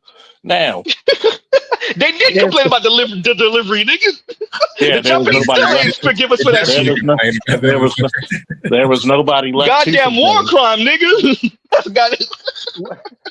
What? Wait, hold on. When women listen to her, right? Are they recollecting or understanding something they've actually experienced? No, nigga, it's the Color Purple story over and over again. That's exactly what I'm No, but I think she did imply that she did go through something though. So just to make sure we discount that, she did imply that. Yeah, I'm not saying that there's no women that go through things. What I'm saying is that the way she described it is like this all-encompassing. All black women are suffering under the heel of the black patriarch, and I'm like, where? Let me break this down real quick, okay? I'm gonna go back to Travis Hunter. Number one, he's a very unattractive dude who just God blessed him with athletic ability. He's from Florida, so goddamn it, if you're a dark-skinned Shut the man, fuck up, Charles. Go ahead. let's talk about it. He's from Florida, so you know if you see his pictures when he was going to high school as a freshman, his fucking front teeth were doing gang signs. He was not an attractive guy. So when people say he's used to, no, he was not. He was used to getting teased. That's why his nose is open. You got this fucking upgradable 6, former stripper, who didn't even know who the fuck he was. So the friends say, you know, that's the guy who's gonna make it to the league, and she plays Old Faithful. And then she can't stand. It's another thing. A lot of women can't stand their man being in the spotlight, especially if they're halfway pretty. Like, man, step down. You're not Barack. You're not Steph Curry. Please step away. They're not here for you. Yeah. Damn. Bro, look, let me read this from Dr. L's podcast. Dr. L says, the Black manosphere is 40 years too late. I went through exactly what is being said, shaking my head.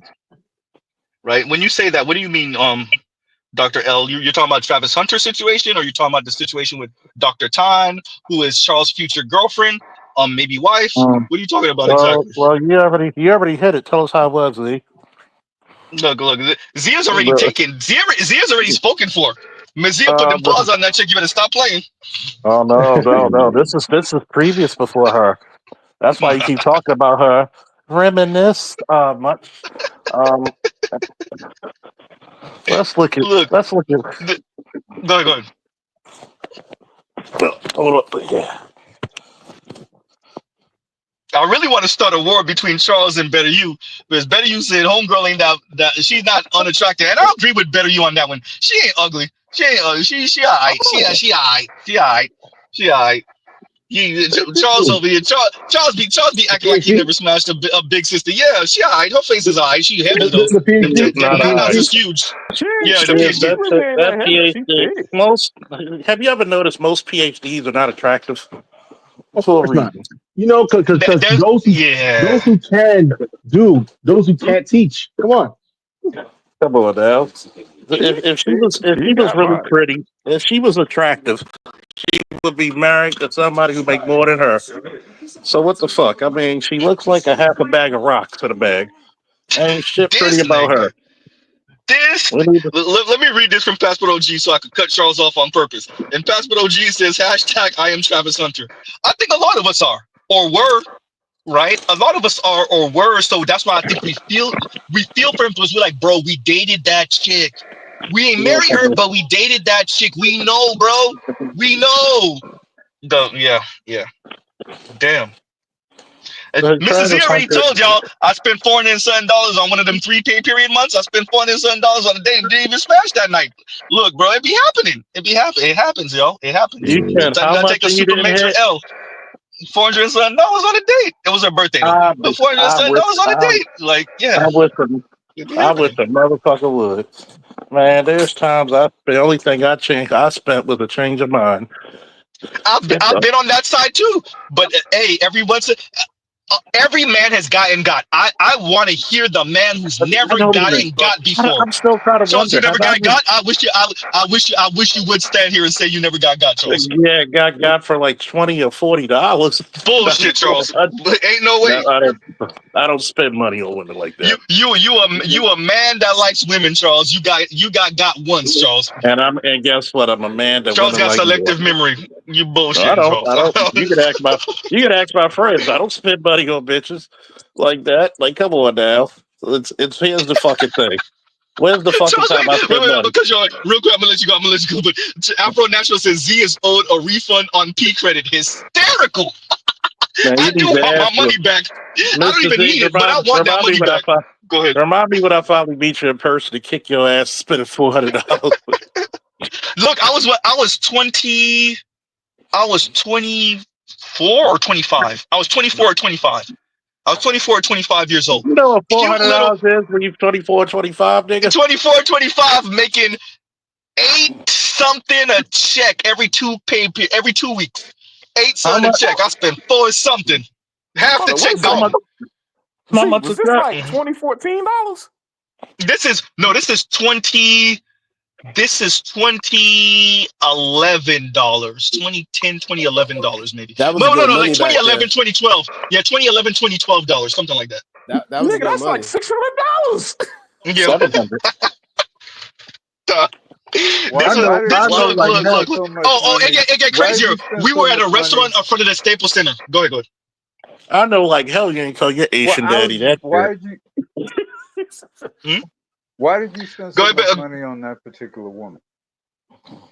I don't know if I have an answer. You know why? Because he was thinking with his dick. No, it was more than that. That's a lot of money, even for pussy. I mean, well, why that particular? What was going on there? I think it was, like I said, it was one of them 3 pay period months, and I didn't have it. Let's be clear, I didn't have it, but I had it. Like it wasn't gonna hurt me, right? So yeah, and Z was still living with his mom and dad. So it wasn't that you have the money. You're explaining that you have the money. What you're not explaining is why that particular girl. Okay. So she was literally the one that got away in elementary school. I mean, like literally. I went to elementary school with her. There you go. Yeah. She was no. When I say that, wait, let me say this. She was literally the one that got away in elementary school. So we went to elementary school together, and then we went to different middle schools, different high schools, and come to find out, my neighbor's daughter and her daughter were in the same grade. So one day I was outside talking to my neighbor's boyfriend. This is actually nighttime. This is after work, nighttime. I'm talking to my neighbor's boyfriend, and then the neighbor come out, and then she comes out, and I'm talking to her. I'm talking to them, and I'm like, oh, she cute, whatever. And my neighbor's boyfriend is like, hey, you want me to? So what he did, he just kind of was in the conversation with us, and then he kind of like left us to talk. And then later I was like, hey, by the way, I just think you're attractive, blah, blah, blah, if I could have your number, whatever. And then we got to talking, and we got to talking about what school we went to. Yeah, and I was like, oh, I went to this elementary school. She went, me too. And the second she said me too, I was like, oh my God, that's what's her name. The second she said me too, I was like, oh, you're okay. So there you go. There you go. And after that, so I never spent crazy money. So you were not just paying. So you were not just paying for sex. You were paying for the memory of the feelings that you had about this girl when you were a child. I understand that, actually. When I was, let's say, because we had the same class together. With all due respect, I want to say second grade. So you're talking about like literally maybe 15-ish years later type talk, something like maybe more than that. Get the fuck out of here. There's no excuse to spend $400 on a chick. First date, right? No, it's not first date. No. This is way later. This is we 3 months in talk, something like that. Yeah. And the only thing no. We're 2 months. We're 2 months in. I didn't smash. I eventually did smash, but I didn't smash that night. So I didn't smash. I didn't smash that night, but I did eventually. That's like a Richard Pryor joke. But yeah. You spend $400. Somebody in this house gonna fuck him. Shit. Yeah, look, the sex was all right. It was all right. Was it $400 all right? At the time, I would say yes, but now no. Yeah, no. But with that, like Black Uru was getting to, it was the one that got away. She was literally the one that because I had a crush on homegirl in the second grade. Remember, I never seen her pretty much. I want to say it was either second or third grade, all the way to like 24, 25 years old. See, it's that Florida shit, man. Wow. It's that Florida shit. I get so weak in the knees, I can hardly. I mean, that song might have been the song played in my mind at the time, though. I can't wait to get to hold it. Was that song?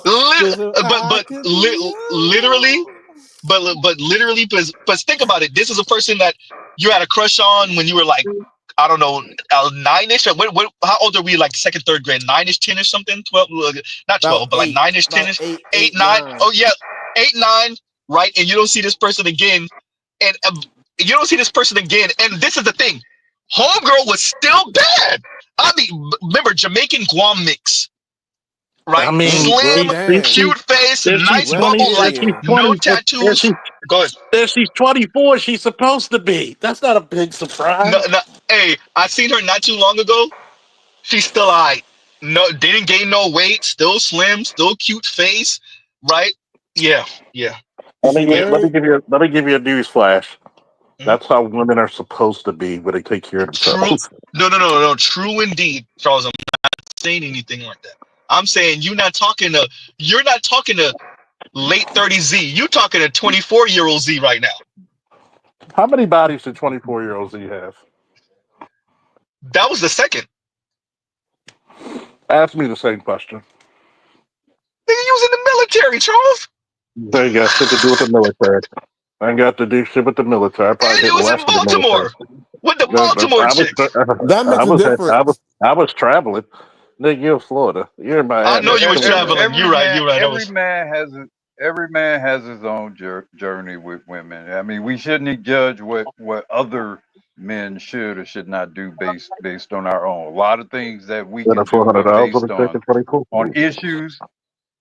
A lot of things are based on issues that we have no control over. Our height, how we look or don't look, or whatever. I mean, every man has his own journey in that regard. No, but I know I'm glad for that experience. That's why y'all see Mr. Z never shy away from talking about it or bring it up, kind of go into detail. So for real quick, Charles, for younger brothers, because I think all of us got to get sideswiped by the 18-wheeler.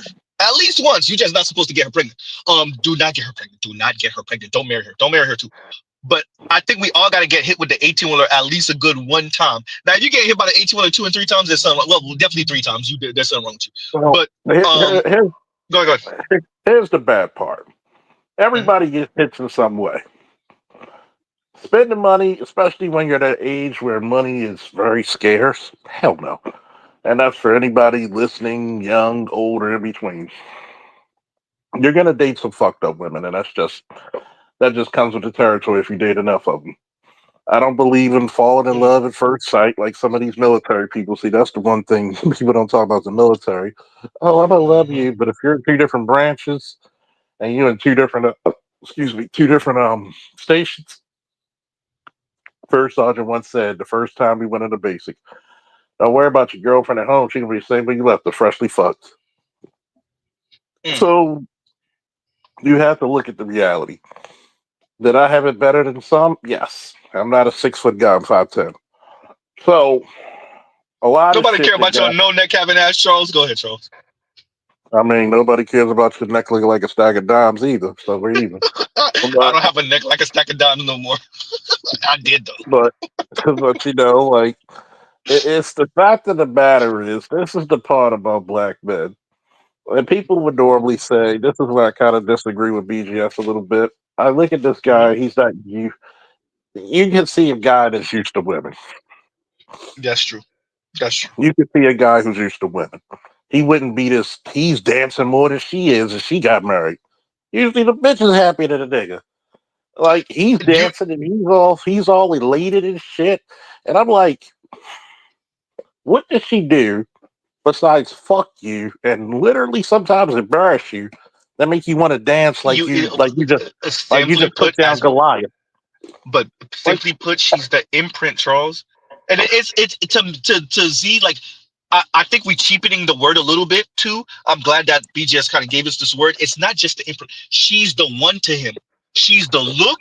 She has the she's that, as Fabulous is, right? Pretty mixed bitch, P&B. That she's the P&B. She's the look. That Latina, light blackish tattoo sleeve, longish dark black hair. She's that look. I you think damn it's more color than struck that, motherfuckers. because when you observe his behavior with her, it's like he's got something to prove. Like Yeah, I mean, goofy. I'm sure it's the imprint, but it's like, for whatever reason, maybe because he started out, somebody was mentioning earlier about him his not being good looking or whatever. I see a lot of very homely looking guys in the NFL and the NBA, and they don't seem to make quite those kinds of decisions with women. Facts. But okay, he wasn't a great looking guy, or maybe even now he's not a great looking guy. But it seems to me, even more than just her, it seems like he's trying to prove something, maybe to himself or to society. And what gave me the indication of that was his response to the criticism of what people were observing of them together. It made it seem like he's trying to prove, damn it, I can do what I want to do, or she's the right one. I'm going to prove to you, the world or whatever, that I'm she's worthy the of right her. one, that she loves me and that I love her. And if that's true, then you just gotta, there's no advice you can give a man in that frame of mind that's gonna make him avoid that mistake. You're gonna have to let that happen. Let me say this, Black Rube. I think I think you're right on both ends. I would say he's attempting to prove something to himself first, and to the rest of us second. It's I've been denied this look, this sound, this feel. I've been denied this. I have now elevated myself to the place where I can get this. And as a matter of fact, the fact that maybe she wasn't feeling me in the beginning, it only proves more to myself and to y'all that I could get her now. Now, is he thinking about and the status and the fame Shaq, and is that who real I quick? am will keep her? Go ahead, Socrates. Yeah, I've been around a lot of beautiful women, and I will say that it doesn't make sense. It's not rational. It's not logical. But there is like that one, and the one is not based on anything really. Maybe it's pheromones. Maybe it's because you've seen something when you were a kid. There is that one chick that you have this hard on for absolutely no reason. Because again, I was around beautiful women, models all the time. But there was like one or two particular women that for some reason I had such an affinity for. And I couldn't explain it. Can't explain it. So It's maybe one thing to have an affinity, but where you stupid about it. I mean, I'm a logical. I'm a nerd, so I'm introverted, so I can think a lot. I can ruminate and analyze. So I'm gonna assess things. I'm gonna think about things. But someone who don't necessarily have that background of being analytical, it's easy for them to fall into things and follow the ABCs of life. Wait. There's something that needs to be Charles. You need to add something to that question to Socrates. And did you have the money to buy her, at least for the interim?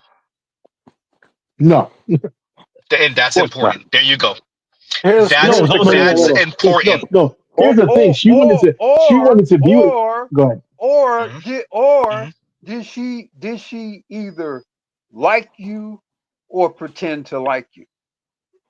No, she liked me, but I didn't like the fact that I liked her so much, which is I know it's ridiculous. I was young, but the fact that I liked her so much bothered me because it felt like weakness. I interpreted it as weakness. I see stuff. I'm careful with that word. I know why you're saying weakness. I see it as vulnerability, and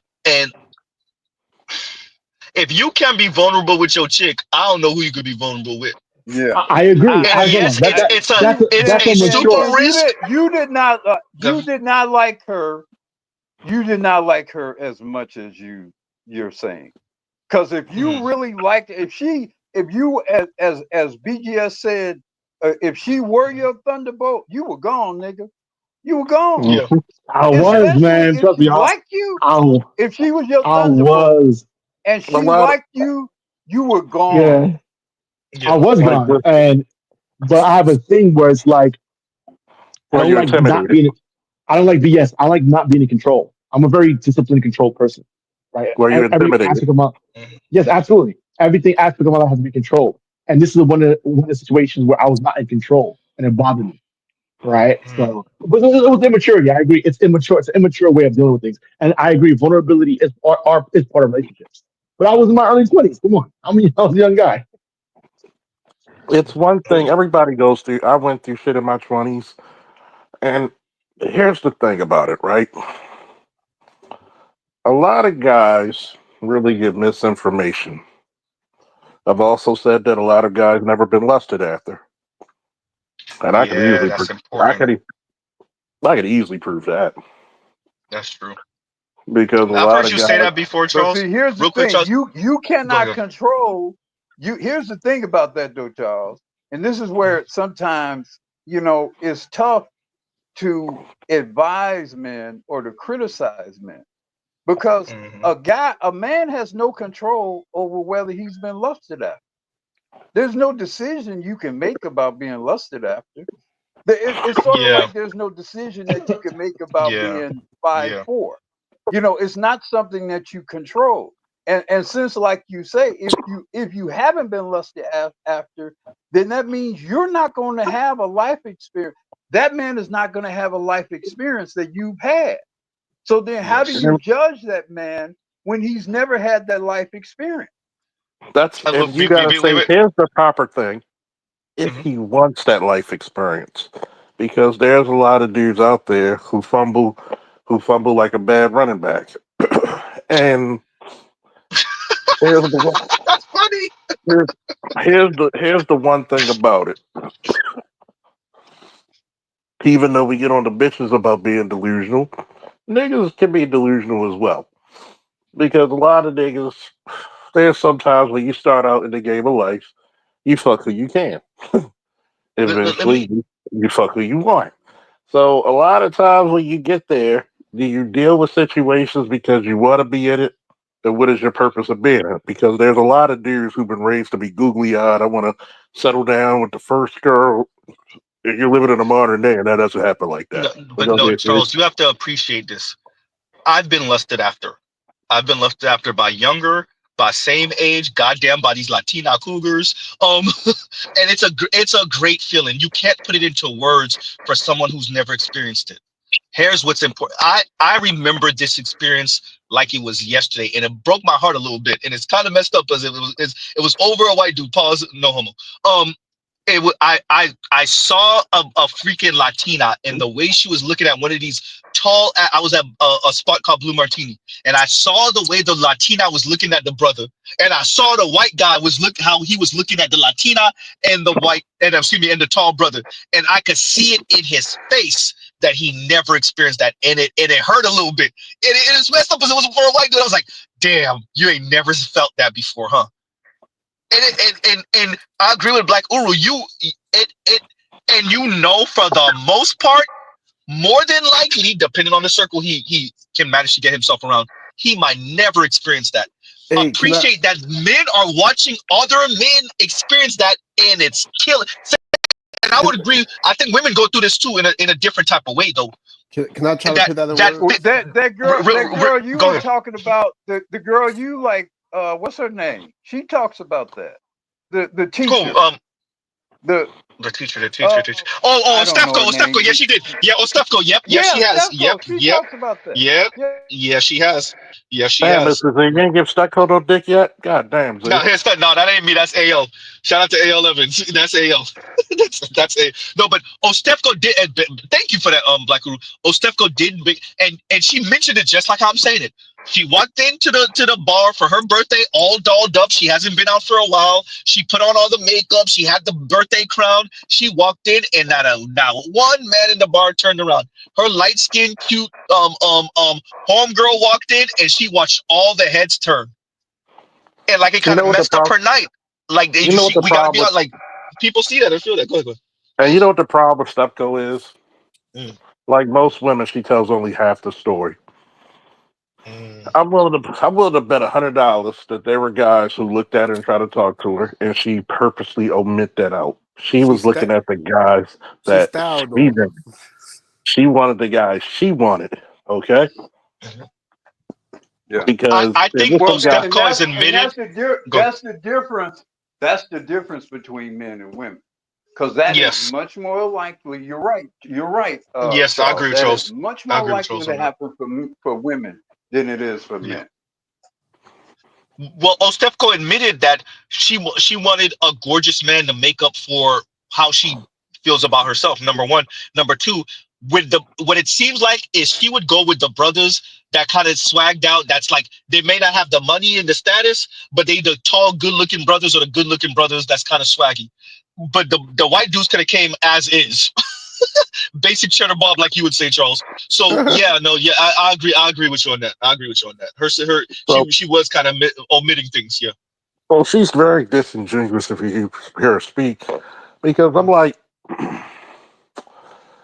there's guys who approach women, but women want the first offer of turning you down or refusal. So when I'm looking at this and I'm like, one, I do shout out to the field General Ron Wills. A lot of brothers out there need to actually practice talking to women face to face and just sparking up a conversation if you can. And there are some things that I know, like you're gonna get turned down. Yeah, that's the one thing men have over women. Man, rejection's part of the fucking game. Resilience. It's called shit. It's like, hey, you saw her show how she turned me down like a polo collar. Shit. Like, yeah, you laugh at it. I agree with Charles on being the sting. You'll get get used to the sting. It's not suffering through rejection that's the key. Is what's your batting average? Because it's one thing to tell me to suffer through rejection when I'm batting 360. I'm fucking Hall of Fame, right? If I'm batting 360 versus 0.06. That's not somebody that's going to keep on going very long in the league. 360 will put you in the Hall of Fame. 0.06 will have you back in the minors. Well, hey, here's the thing. If a motherfucker never take a swing at bat, you losing anyway. So I think you might be dealing with that with certain Gen Z, but for the most part, let's be clear. Like the online dating numbers is what's going on in real life. And I like to say this, and I hate to cut you off on your own show. Go. And I had to realize this. When you're looking at Gen Z, you have to separate it from white boys and black guys. Why? That's ain't too many Gen Z niggas not getting pussy. As a matter of fact, we're going to go back to basic training. Bullshit. I'll say this. I do think they definitely getting way more than the white guys and the Latino. Well, maybe not the Latinos. The white guys and the Asian guys. I will agree with that. But I will say, if in comparison to millennials and definitely Gen X and boomers, Gen Z black men are not. It decreased for them too. It decreased for them too. You know who the Gen Zs who are getting pussy? The ones who are SYSBM.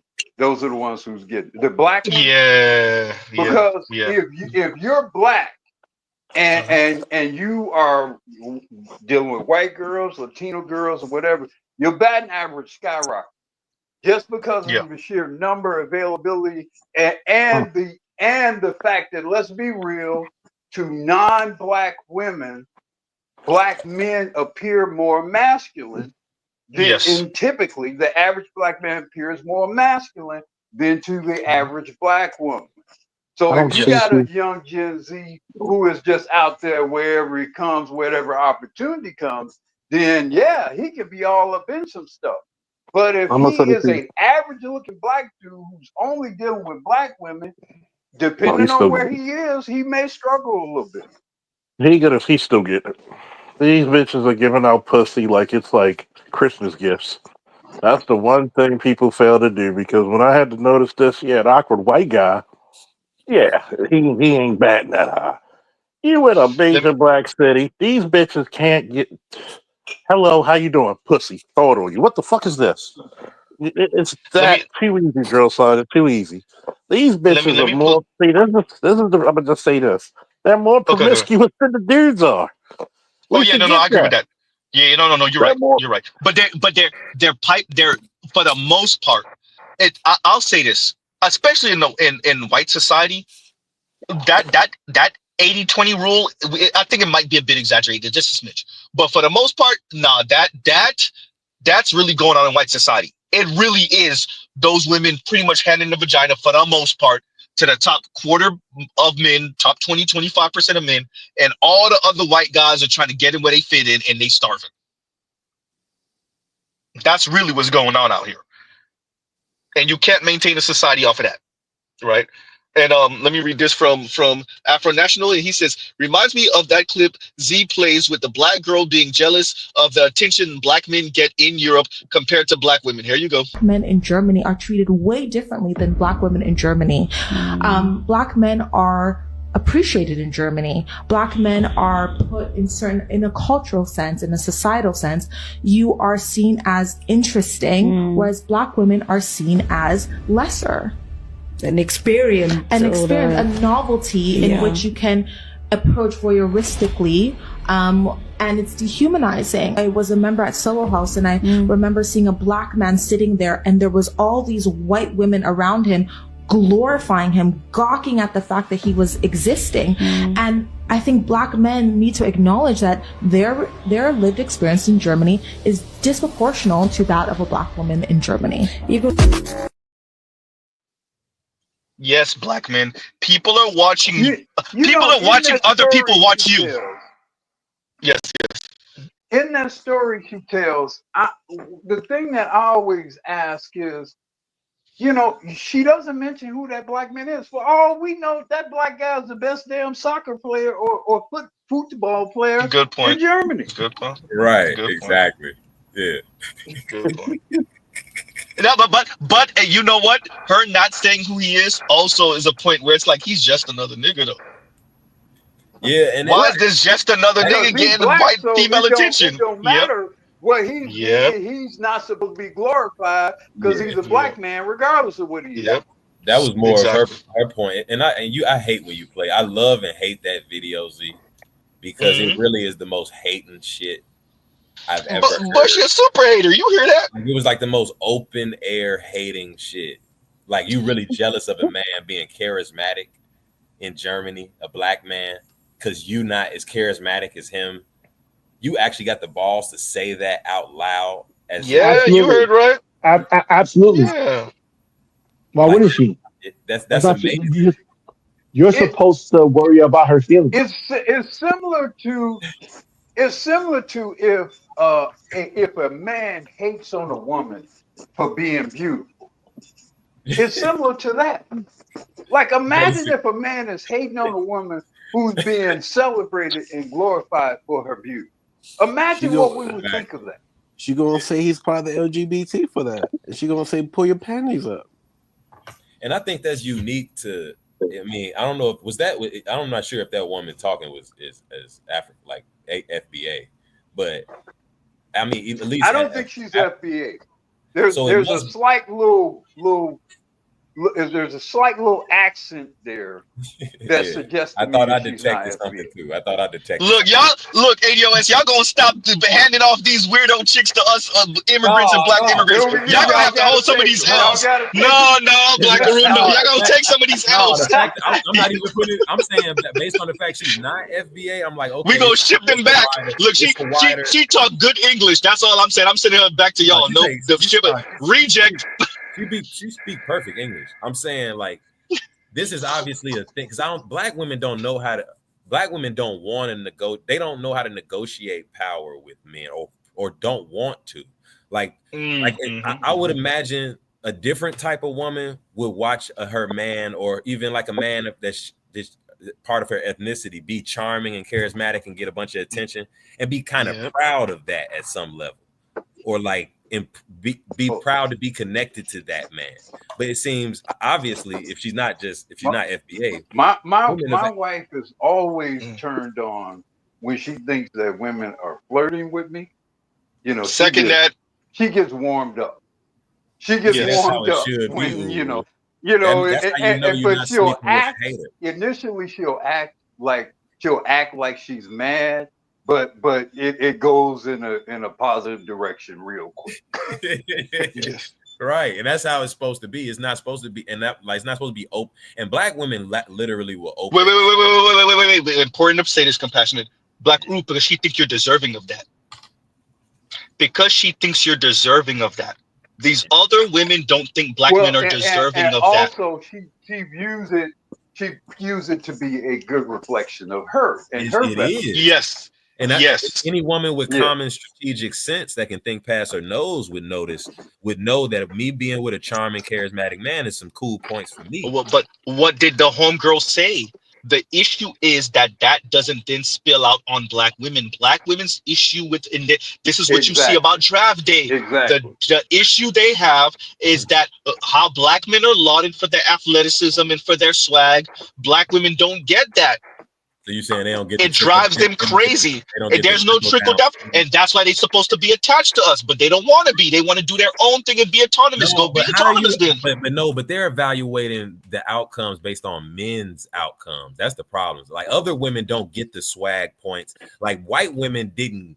They get trickle down economics or trickle down social points. Yeah. From how white men been demonstrating for the last couple hundred years, but they don't evaluate themselves by the same metrics or the same glorification white men get because they're playing a different game. Black women are like comparing themselves literally directly to men. Like they should be getting statues like Michael Jordan has type shit. Like they want to parody, which I think is unique. It's not even unique to FBA, obviously.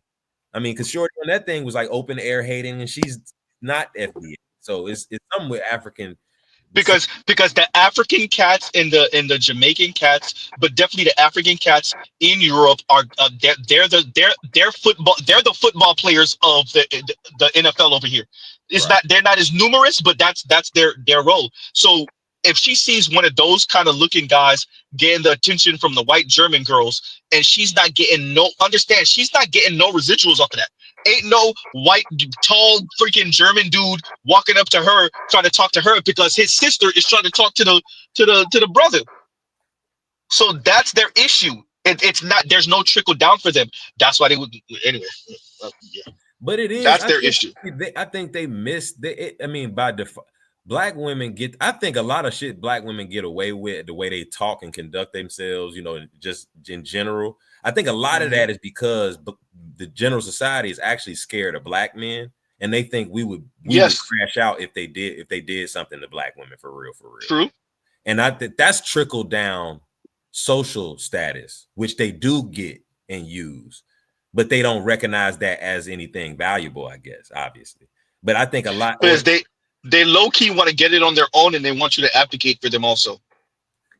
They act right. They actually, it's like that. It's like the snowfall. They want our position. They want our rightful position as men. That's what they want. Ooh. That sounds horrible. I mean, if you listen to that woman, to the PhD woman, that's all you heard. Yes. All you heard was just hating on men just because they're men. And because men have a certain power and energy and greatness and courage, and she distorted it into some different stuff. She demeaned it. It's just like the whole toxic masculinity thing. The whole point of toxic masculinity is to take the greatness of men and flip it into something else. To take all of what's great and valuable and noble about men and taint it and make it questionable. That any time at all you act or behave like a man, it's a questionable thing. It's likely something that's wrong or evil or harmful. And that's what that woman did, that whole 50 whatever minute video. Yeah. You know, I listened to the whole thing. I was doing some yard work. So, you know, shout out to Black Girl, another person that dealt with the torture. When you're doing something strenuous and you're really kind of exerting yourself physically, it's good to listen to some bullshit like that because you can kind of get off the energy. Wow, you know that little anger you might have with what you're listening to. And I just heard a sad little girl, maybe a smart little girl, but mostly a sad little girl who wishes she was a boy. That's what I heard.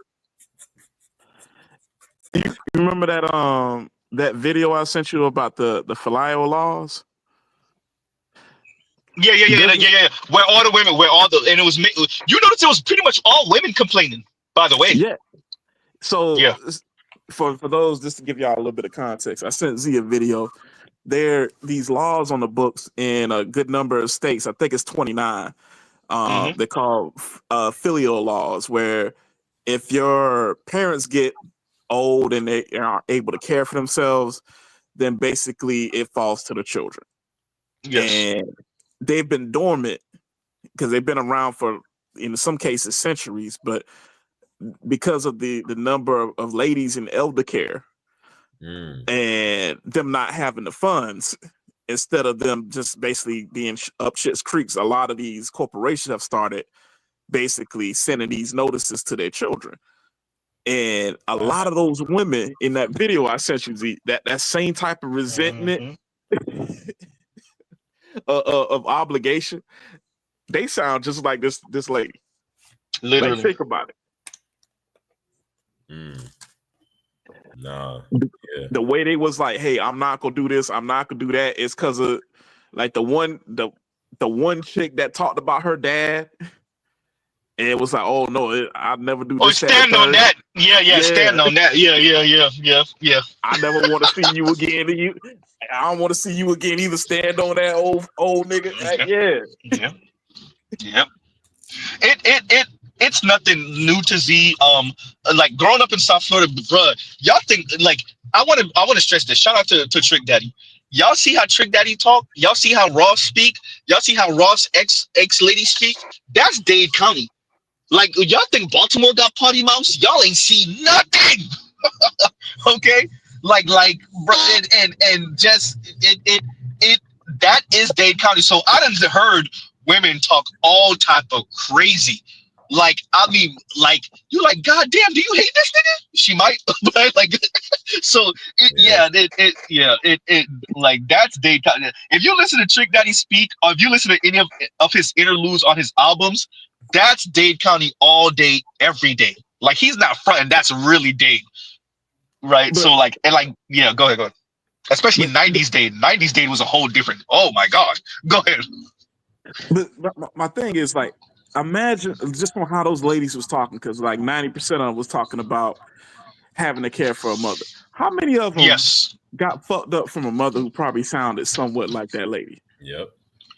No, exactly. Yeah, no, yeah. And the thing for me, not only these people are super self-interested and selfish, you could see the idea, because let's be clear, like millennials and Gen Z, we don't got it anyway. With that, I would argue for a lot of them, even if they did, like even the white woman that was speaking about her relationship with her mother and whatnot, and like they just, bro, these women is just fragile, bro. I know we're not supposed to talk. No, we don't really want quote unquote strong women, but I don't want no super fragile bitch neither, bro. I'm not even going to hold y'all. I can't deal with the everything. You got to go into a safe space, and you need I need to therapy. Come, bro. This is something I say to my lady, like, hey, this world is real. Like, you know, I kind of got it.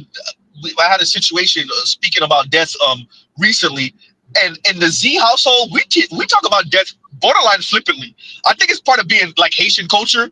Like we joke about we joke about it, we talk about it. My mom would stress us like, y'all better learn how to do this. I ain't gonna be here forever. Like y'all better learn how to get along. I ain't gonna be here forever. What y'all gonna do when I'm not here? Who gonna solve y'all problems? Who gonna make y'all like? So we talk. It's stress. Like I'm not gonna be here forever. Y'all better figure it out. So, you know, and I had a situation recently where I had to remind myself not everybody was raised that way, right? And like, and I'm tying that to what me and Better you were speaking about, where it's like this very fragile folks, and there are things that'll make you fumble, right? There are things in life that gonna make you fumble, that's gonna make you crack, right? With that, y'all know Mr. Zito like beating up on the younger folks, especially the younger brothers, and I'm glad it wasn't really men that were in on what Better You's talking about. But yeah, man, so a lot of these women, bro, they're just freaking fragile, bro. they're looking for the institutions to when I say break them in for them, I really mean it. Break them in for them, do right by them, which true indeed, right? And just terraform the whole world for them. They don't appreciate we're supposed to be the ones as adults doing that for the younger folks. But was he just talking? Go ahead, yo. It's called fragile. I want to go back to that Germany shit for a second. Go ahead. You know, what happens when Peter Rabbit gets the fuck out, won't stay the fuck out of Mr. McGregor's yard? See, when the system sets you up and you got to go out into the wilderness to hunt for your own shit and you're not used to doing it, surprise, motherfucker. I might have to get that clip when I have my profanity streams. I might have to the little boy, the little black boy that's saying surprise. and it's like, and that's it's good, like, Charles. That's a good reference. You don't like it when shit's not in your favor. Well, our experiences in Germany. Germany, do you know the size of the United States compared to Germany? It's not even. It's almost not even comprehensible. Here's the fact: you can only take Germany. Let's talk about black men anywhere in these United States because we got states as big as fucking countries. Now, I've never heard one state where a black man can't get leave. Even the average guy. So I don't play, with all due respect to Uber and others. I don't placate the guys being the super handsome guys because there's not too many super handsome people out there, super beautiful people out there. But motherfuckers still reproducing like rabbits. So a lot of motherfuckers may not like the cards they dealt, but guess what? You still got to play that game. And if you play it again, you might get what you want, or at least close to it. Train tracks. Go ahead, Charles. And here's the craziest part about it. When they talking about Germany and all that shit, notice they never talk about how they go anywhere else in the world. They're not as educated. They don't get the same privileges as they get here. Oh, but when you're on the downslope of making the dating, it's an international problem. I'll say this, Charles. There was a clip. I'm saying it, and I've said it, and it's not something that I brag about, but I say it because we need to say it. There's a clip surfing it somewhere in the internet. It's a Jamaican sister. You could tell she's Jamaican. Everyday looking black woman. 20 years ago, she would have been married with kids by now. But she's in Jamaica, somewhere in her 40s probably. And I want to say she's in Japan or Korea. And she's asked by the man on the street type thing. She's asked, how is it here? How is it dating? And she was like, I don't know. None of these guys are walking up and talking to me, blah, blah, blah. And she says, why aren't y'all talking to me? Korean men or Japanese men? I can't remember which country was it. What is it? And I was like, and when you it's kind of sad. You're like, motherfuckers ain't trying to talk to you like that over there. Like back in America, you might be wiped up by ADOS or by Jamaican cat over here. Not over there. Right? And I keep saying this. Unfortunately, the world has decided. Like y'all hear me say it. I'll make sure to stress. I'm not bragging about it. The world sees black men as the beautiful ones in the black race. That's not something to brag about. It just is what it is. And black women know it, and they hate it. Well, look what black women has done. Look what black women has done historically for the past 50 years. You're not as fit. You weigh twice as much as your grandmother. No, really. You probably weigh 3 times as much as your grandmother and twice as much as your mother. You're insufferable. You're insufferable, and you're proud of that. Not too many black women were insulted by that damn statue in NYC because you know how you look. Why do you think Eve Steph Coles and all these other chicks get mad? No matter how much education you get, it's not going to make you pretty. It's not going to make you attractive. I'll say this. Black women's attractiveness is, especially a fit black or fit. An attractive black woman is an attractive woman, period. With that, appreciating the time you're in and that these things that you think are supposed to even the playing field for you, when you see it doesn't work 5 years, a decade, 15, 2 decades. When do you say, okay, you know what, black women, we got to move different because the thing we thought was going to make us white women isn't making us white women? When do you say that? Well, you gotta say, here's the problem. It's the equivalent of getting it's the equivalent of getting workout advice from a personal trainer who looks like they need a personal trainer. Why are you getting advice on dating from your single auntie or your mother? Why are you getting advice on how to get a man by bitches who can't get one themselves? Say that. You don't want to listen to proven facts. Well, I think I think this goes back to fragile. I think what we're dealing with now is people that they want something cathartic. They want somebody to articulate the way they feel and regurgitate it back to them. But clearly more articulate than they are. So I don't think these people are actually looking for solutions. They're looking for somebody to speak to their feelings of resentment, of anger, of doubt, of sadness, of loneliness, right? Of horniness. They're looking for a narrative they can live with.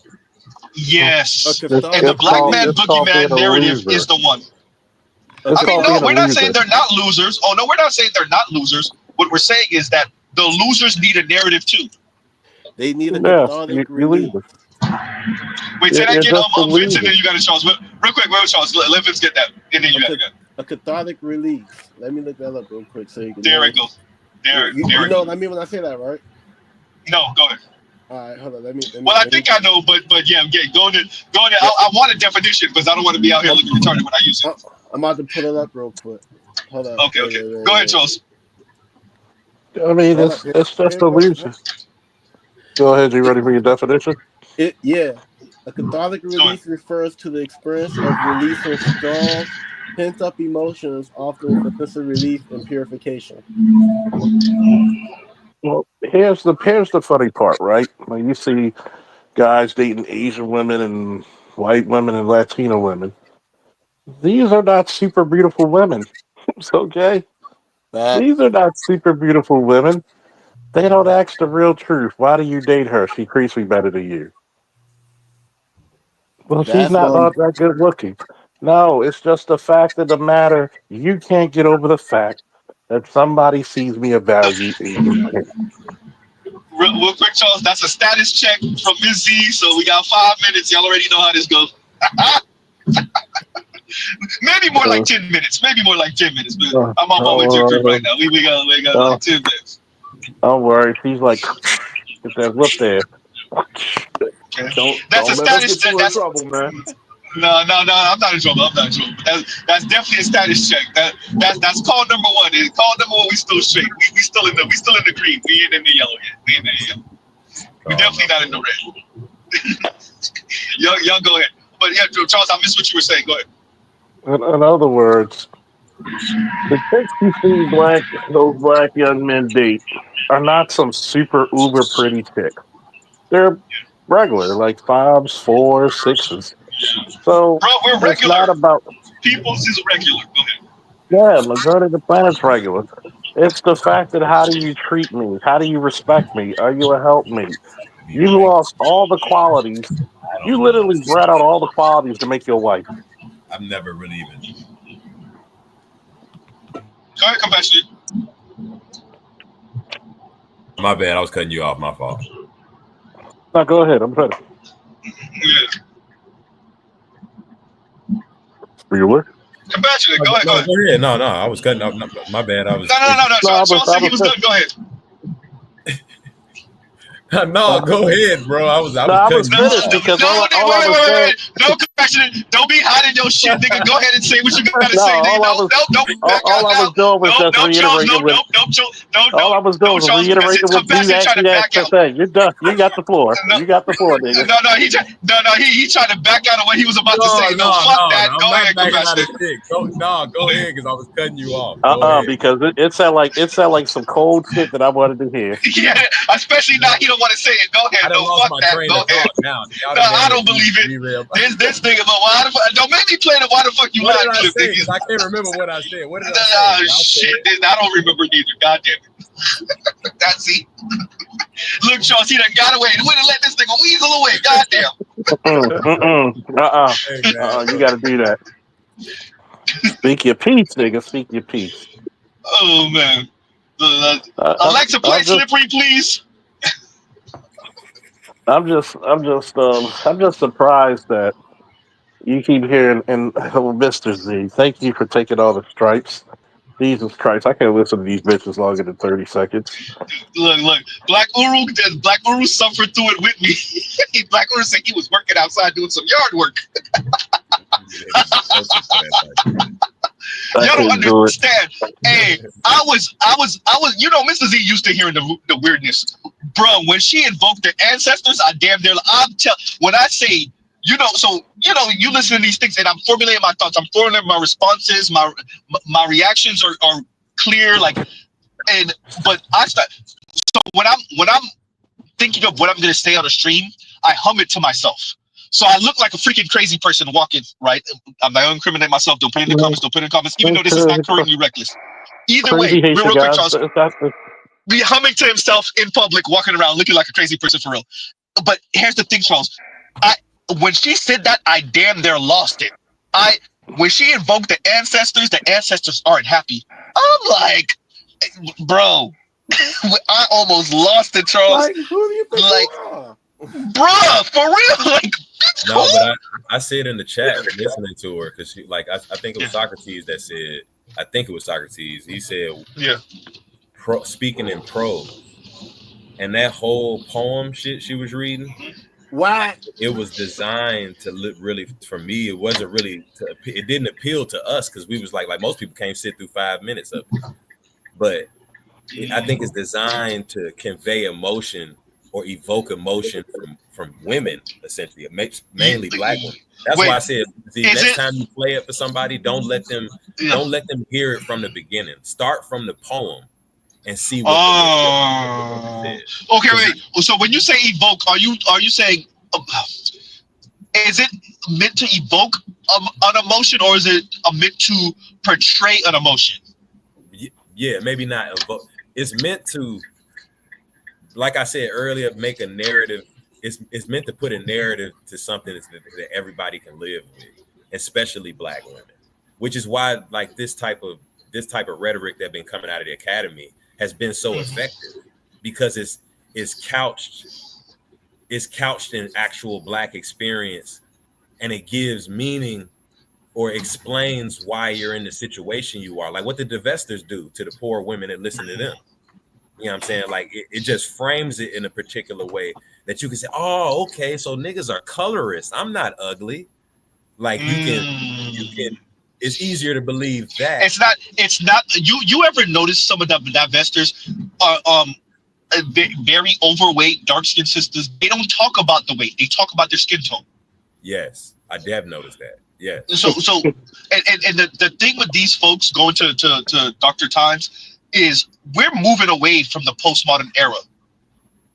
They're old hat now. They don't appreciate your old hat now. It's not just Donald Trump. This is way bigger than Donald Trump and JD Vance. Your old hat, that paradigm that you were able to eat and make this type of content, and not even just make the content, forget YouTube. Say these type of things in academia. Say these type. You're going to find that environment is going to become more and more hostile to your rhetoric. But it's not just your old hat. Go ahead. It's not. I think like millennials, we grew up postmodernist. Like that's really what everybody getting the trophy and all that shit. That was part of that whole culture shift or that whole ideology being kind of implanted or facts evolving. And so like we even we don't know what postmodern society looks like. Like how are we? It looks chaotic. When I covered it the other day, metamodernism is somewhere in between. So what they're saying is modernism was strictly numbers, and the winner decides everything, and then pretty much white men ran everything. They pushed away all the quote unquote losers and marginalized groups. Shut up, we won. We decide this and that. Even though we're biased, we're gonna frame it like everything we say or everything we speak about is factual. 1 + 1 = 7. Wait, 2. I said 7, right? So yeah, no, but and what postmodernism did was it was very cynical.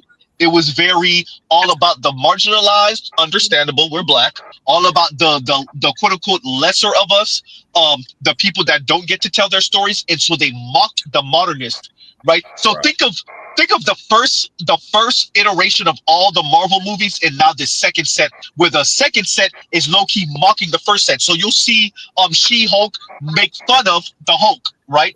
That type of dynamic.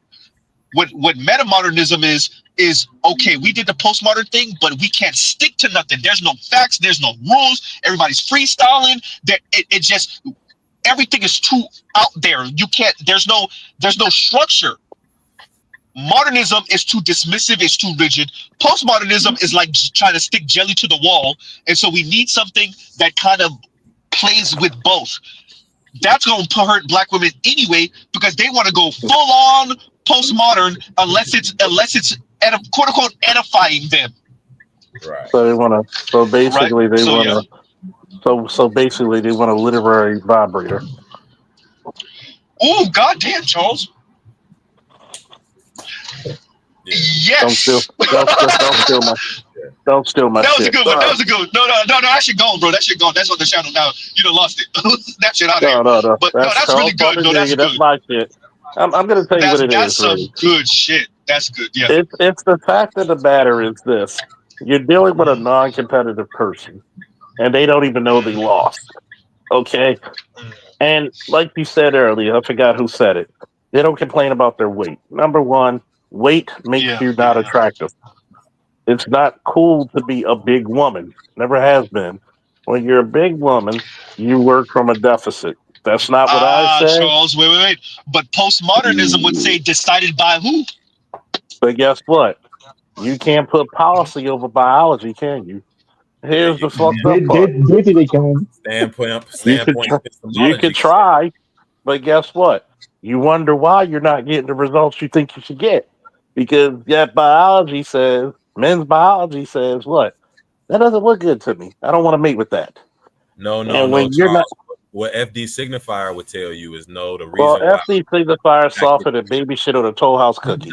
No. Hear me out. What he would say is no. The reason why it's not working is because you're still operating on antiquated systems. Well, FD signifier is so soft that he's lactating. I don't listen to lactating niggas. I just used him as a y'all watch out. Hey, Buddy Roll been in the gym lately. That nigga taking mixed martial art classes. I don't know, Charles, bro. I don't know. Yeah, they'll say that it's structured that way through Eurocentric colonialistic depictions of beauty. Yes, that's that. They I'm gonna just put it to you this way: whatever he learned in the class, I probably taught it. Now back to the regularly scheduled programming. No, but Socrates was right. No, Socrates, that is what they would say. Socrates and postmodernism takes in account any of the critiques, like you were saying that it kind of mocks modernism. It takes in account any of your logical critiques of its wacky world. So you saying, and it says who? Yeah, it always reserves the right to say says who to any retort. That's why it's a brilliant. That's why they can get away with so much shit intellectually, because most people don't understand what sort of framework they're operating from. Which once you understand postmodernism, you can understand how FD and them is coming to these conclusions, even though we looking at the same event, but we coming to two totally different conclusions. But you know how you beat all that? You beat all that with the scientific method.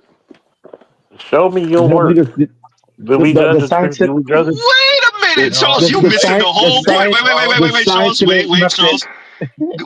Go ahead, Socrates, because I don't think Charles getting it. Charles think they give a fuck about what he talking about. Fuck your facts, Charles. The scientific method is white supremacy under the guise of Eurocentric colonial patriarchy framework. Patriarchy, Well, here's the part about the scientific method. So, from 1890 to 1980, you were more married to white people. What's wrong? You can't blame the men because the men still marry and date you overwhelmingly. As a matter of fact, black men are actually one of the least groups to date interracially. And you're right. No, Charles, you finna use data and statistics and logic. And here's the part. And here's the part. I don't want. And this is the part where the academy. You would never become. Wait. Let me say the most. Let me break this down in the simplest way humanly possible. I feel. So. I feel says everything. Okay. Here's the question I'm asked. Do you feel? Do you feel or know why you don't get the results you claim you don't get? Yes. Because men yes. Because men but it's not for the reason you say. Yeah. No. What is your reason? Because most black men do not like features that are outside the Africanoid features. So, what is the reason? Are you wife-like? That doesn't matter. Now, and I would always tell them. I shouldn't need to be wife-like to be treated fairly and to be treated with respect and to be treated kindly and go ahead. Well, when people open the door for you at the mall, they're treating you kindly and with respect. No, dead ass Charles. They would actually retort to you, and I'm being dead serious. They would retort to you that you're performing white patriarchal shit when you say white. Yes. When you say white, you're picturing a white woman. These are the things that they would say. And this is what I would tell them. Next time you get mugged, I'm gonna picture you as a black man. Handle it your goddamn self. So let me read this real quick, y'all, from a Split Gym.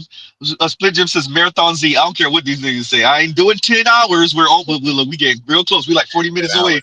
Less than no, we can't do 10 hours stream, bro. That's just a no go. Look, y'all already got Miss Z to call me earlier, and thank you for the super chat, Split Gym. Thank you for the super chat with the big old 50 of.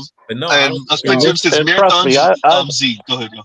And trust me, I speak to people with this type of logic all the time. I said, let me ask you this question, because I've done training for women, and they would tell me, well, I'm getting better results, dating results, since I lost the weight.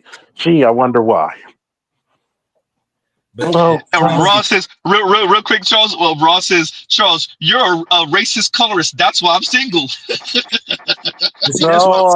I'm a racist colorist. You're right. That's why I'm even my cat's black. Meanwhile, me and Charles both know it's Kelly Rowland off of Beyonce all day, every day. Stop comparing them. Stop. No, it's just and everybody that says they equal in looks, you might be right, but we're gonna say Kelly Rowland anyway, just to be antagonistic. They were never equal in looks. Okay, everybody knew Kelly was the better looking. Why do you think Matthew purposely put the camera on her? Because if they put it on Kelly, Beyonce wouldn't be where Beyonce is today, would she? And you know why we say this? First of all, to be antagonistic, but secondly, because Charles don't be chasing after every light skinned chick. Now, if it's Beyonce versus Carrie Hilson, then maybe we'll pick Carrie Hilson. And Carrie Hilson's prettier. Thank you. But Kelly Rowland versus Beyonce, that's Kelly Rowland, bro. Kelly Rowland's a beautiful. Kelly Rowland's a fucking easy 9. Waking out the bed 9. Like you 9 now. Let's not go. She is a 9. And you put a picture. I will challenge anybody $20 on a fucking paper. Look at her and Beyonce on the same picture. And you'll be like, okay. I'll agree with you. She's better than Beyonce. Beyonce's nowhere near a 9. But we got to reserve 9s for for Kelly Rowland. And none of y'all put big forehead, cute ass Rihanna, light skinned women with big foreheads. That's gold in Black America, Black world. And by the way, Rihanna's cute. Rihanna's cute. She ain't fine. She's cute. She's cute. Overrated. I do think she's overrated, but she's cute. She's a cutie. She's cute. Big forehead ass. Yeah. She's your standard cute, light-skinned, big forehead sister from the Caribbean. Standard issue. We got a bunch of them running around here in South Florida. CZ, this that misogynistic shit NPR be talking about the manosphere be on, man. We got to stop this shit. No, hell no. Hey, bro, y'all don't get to regulate tone police not a nothing over here, player. Not nothing. As a matter of fact, we'll do it just because you tell us not to. I'm just wondering. This whole discussion is dripping with you guys' patriarchal privilege. I just want you guys to know. Absolutely. I like it. I like the patriarchal privilege. You know why? Because if I got to fight for it, I get to eat first. Fuck you. Anyway. See, we got to leave Charles in the barracks. We got to have Charles. You got to be stick. We can't have you on the microphone because you would basically prove the intersectional. They would say, "See, they do want patriarchal dominance." Yeah. You know why? Because you know what my retort would be? Because you want patriarchal dominance. You're not going for the broke nigga. In order for him to be competing, he got to compete against other men. So you want a dominant male either way. You may not like it, but you're still going to try to fuck him. Let me say this to Dylan. Dylan James says Lupita's overrated. I don't think she's overrated, but I do think Jodie Turner-Smith looked better than her, though. Lupita not overrated because they don't overrate her. I mean, no, she's not. Lupita's straight. She's straight for the stroke. But I do think Jodie Turner-Smith looked better, though. I think Jodie Turner-Smith, the one with the one, I think the one with the white dude. Yeah, she bogus as hell. If Lupita had a decent chest, she would be fire. That's her only weakness, because she is practically flat chested. But her body, when she's wearing form-fitting gear, Lupita is like that.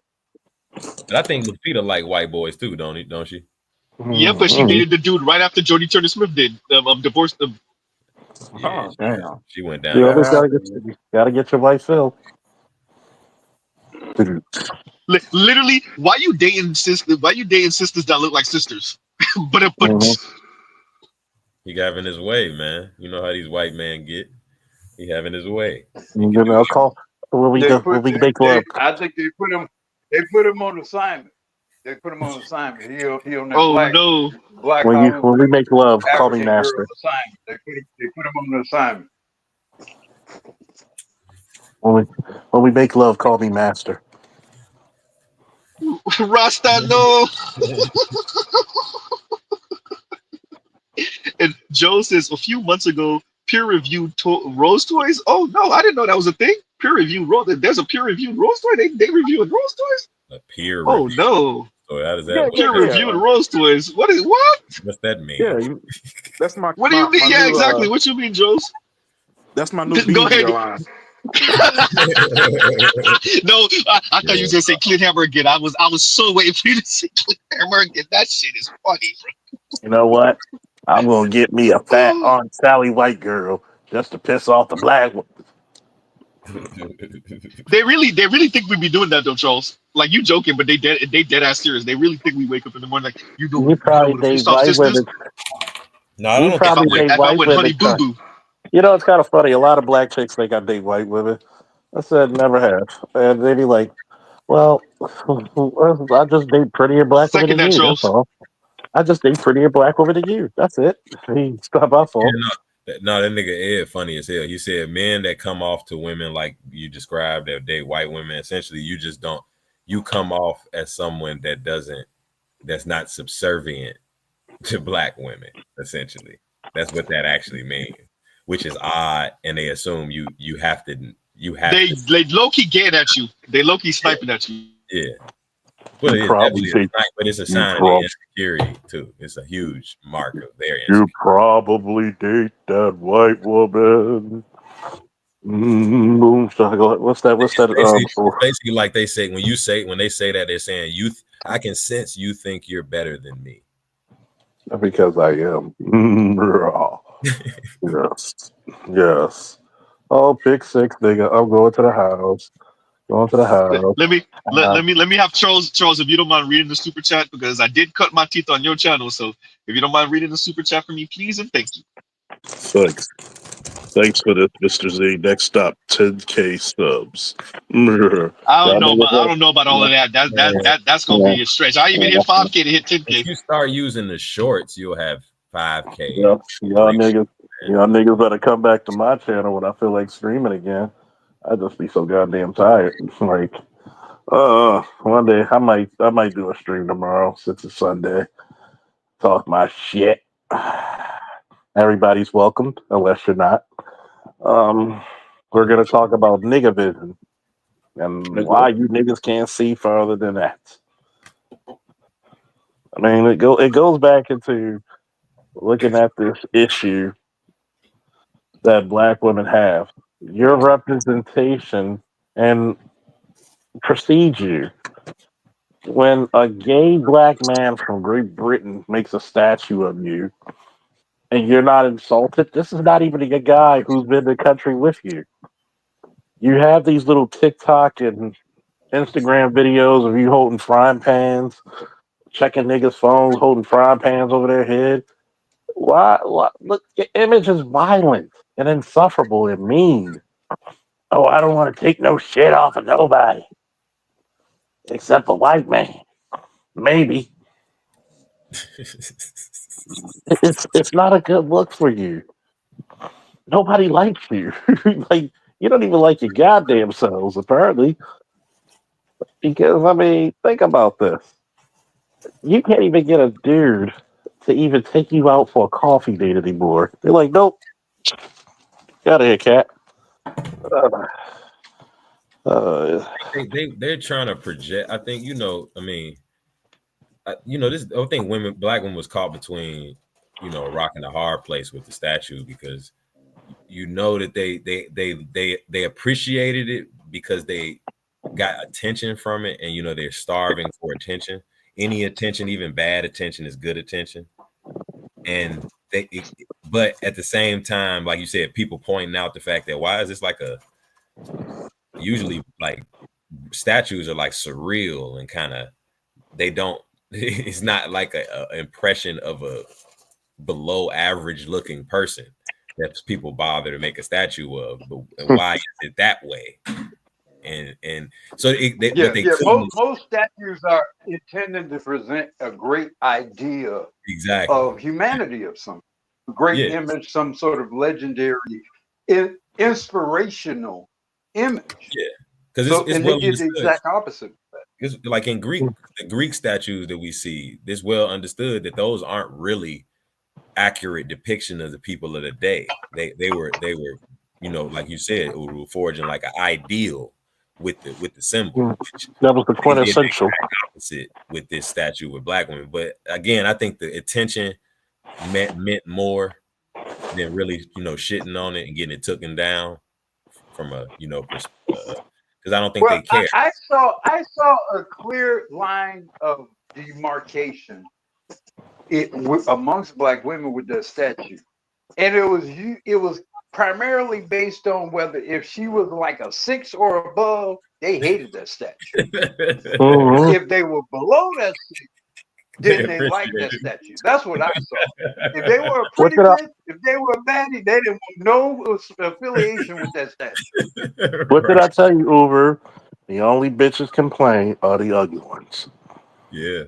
Yep. Why can't I get a man? Said no pretty bitch ever.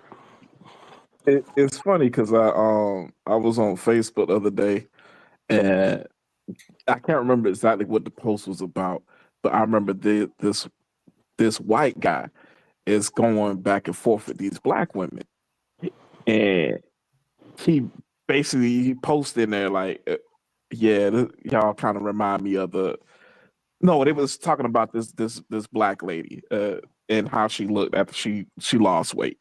Like she was huge. She lost like 200 pounds. Looked a lot better, but was still God huge. Damn. And a lot of the black women were big up, and he comes in. And he's like, "Yeah, she kind of reminds me of the statue." And like 4 or 5 black women hop on him instantly. What you trying to say? How dare you come at her like this? He's like, and then he flips it on him like, "Who said I thought the statue was ugly?" Right? Ain't that beautiful? Right. Yeah, I thought that was a good representation of black women. Y'all got a problem with it? That's what's so weird about it. Like I said, that's why I said it was caught between like a contradiction, which, like I said, the attention that a random giant statue in the most famous city in the world of a black woman being put up, but then the fact that it like because they're conscious that it's not an attractive black woman. Like everybody else is. But here's the thing that got me about the statue. I didn't have the same kind of visceral feeling that a lot of brothers and sisters did. That statue looked like a standard black woman for the good and bad of it. That statue looked like the most standard ass black woman ever. She was basic ass Keisha if I ever seen one. You could and like a lot of people had an issue. I kind of agreed with the black women that said y'all don't know what black women look like then. I'm not saying they should look like that. I want to stress this. I'm not saying they should look like that. I'm saying your average black woman look like this. Like this is about as standards as you get. Your average black woman look like Black Roseanne. Wasn't that you? But the whole point. Hold on. Let me say this. The issue is not that it looks like the average woman. The issue is the average woman ain't supposed to look like that.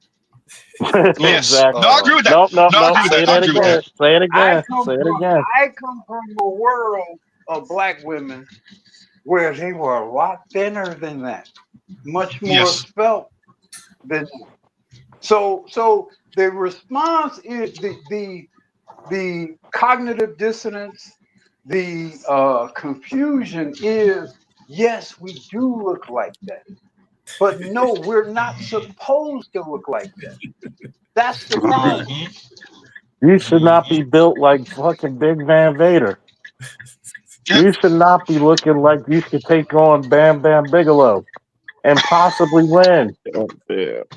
Let's do this, y'all. We gonna have to wrap it on up. It is 12:20 in the East Coast, and then y'all think y'all slick. Y'all are not gonna get Z for no 10 hours. I know this is a super method. One day y'all will get Z for 10 hours, but not today. Look, if I already kind of gave y'all a peek about Z in these hours, bro, man, look, I did it again this week. I did it again. Anyway. Z was bored. Look, now Z was out here super duper retarded reckless. So y'all caught some of my background some of the time, but yeah, I'll be talking about ambidextrous. All right, y'all. And not just when he masturbates. Hysterical. Oh, shit. I walked into that one. I saw that one come out. I said, I was like, please, nobody walked in. Yeah, it should have been, would have been Charles. And of course it's Charles. Of course it is. But with that, y'all, we gonna pause right here. Love, peace, and chicken grease. Y'all go check out other Black Manosphere content, other non-Manosphere content. Y'all, if y'all not subscribed to Charles, y'all subscribe to Charles. He's one of the OGs in Black Manosphere 2.0. So y'all check out Charles Faulkner Jr. is his channel name. That is his real name. Charles is one of the few people that's bold enough to put his actual government and occasionally show his face. So you gotta give him that. And we will end it on out because Z got things to do, like sleep, because we gotta be up in like, I don't know, 4.5 hours, 5-ish hours. And on that note, y'all have a great rest of y'all night. Mr. Z out.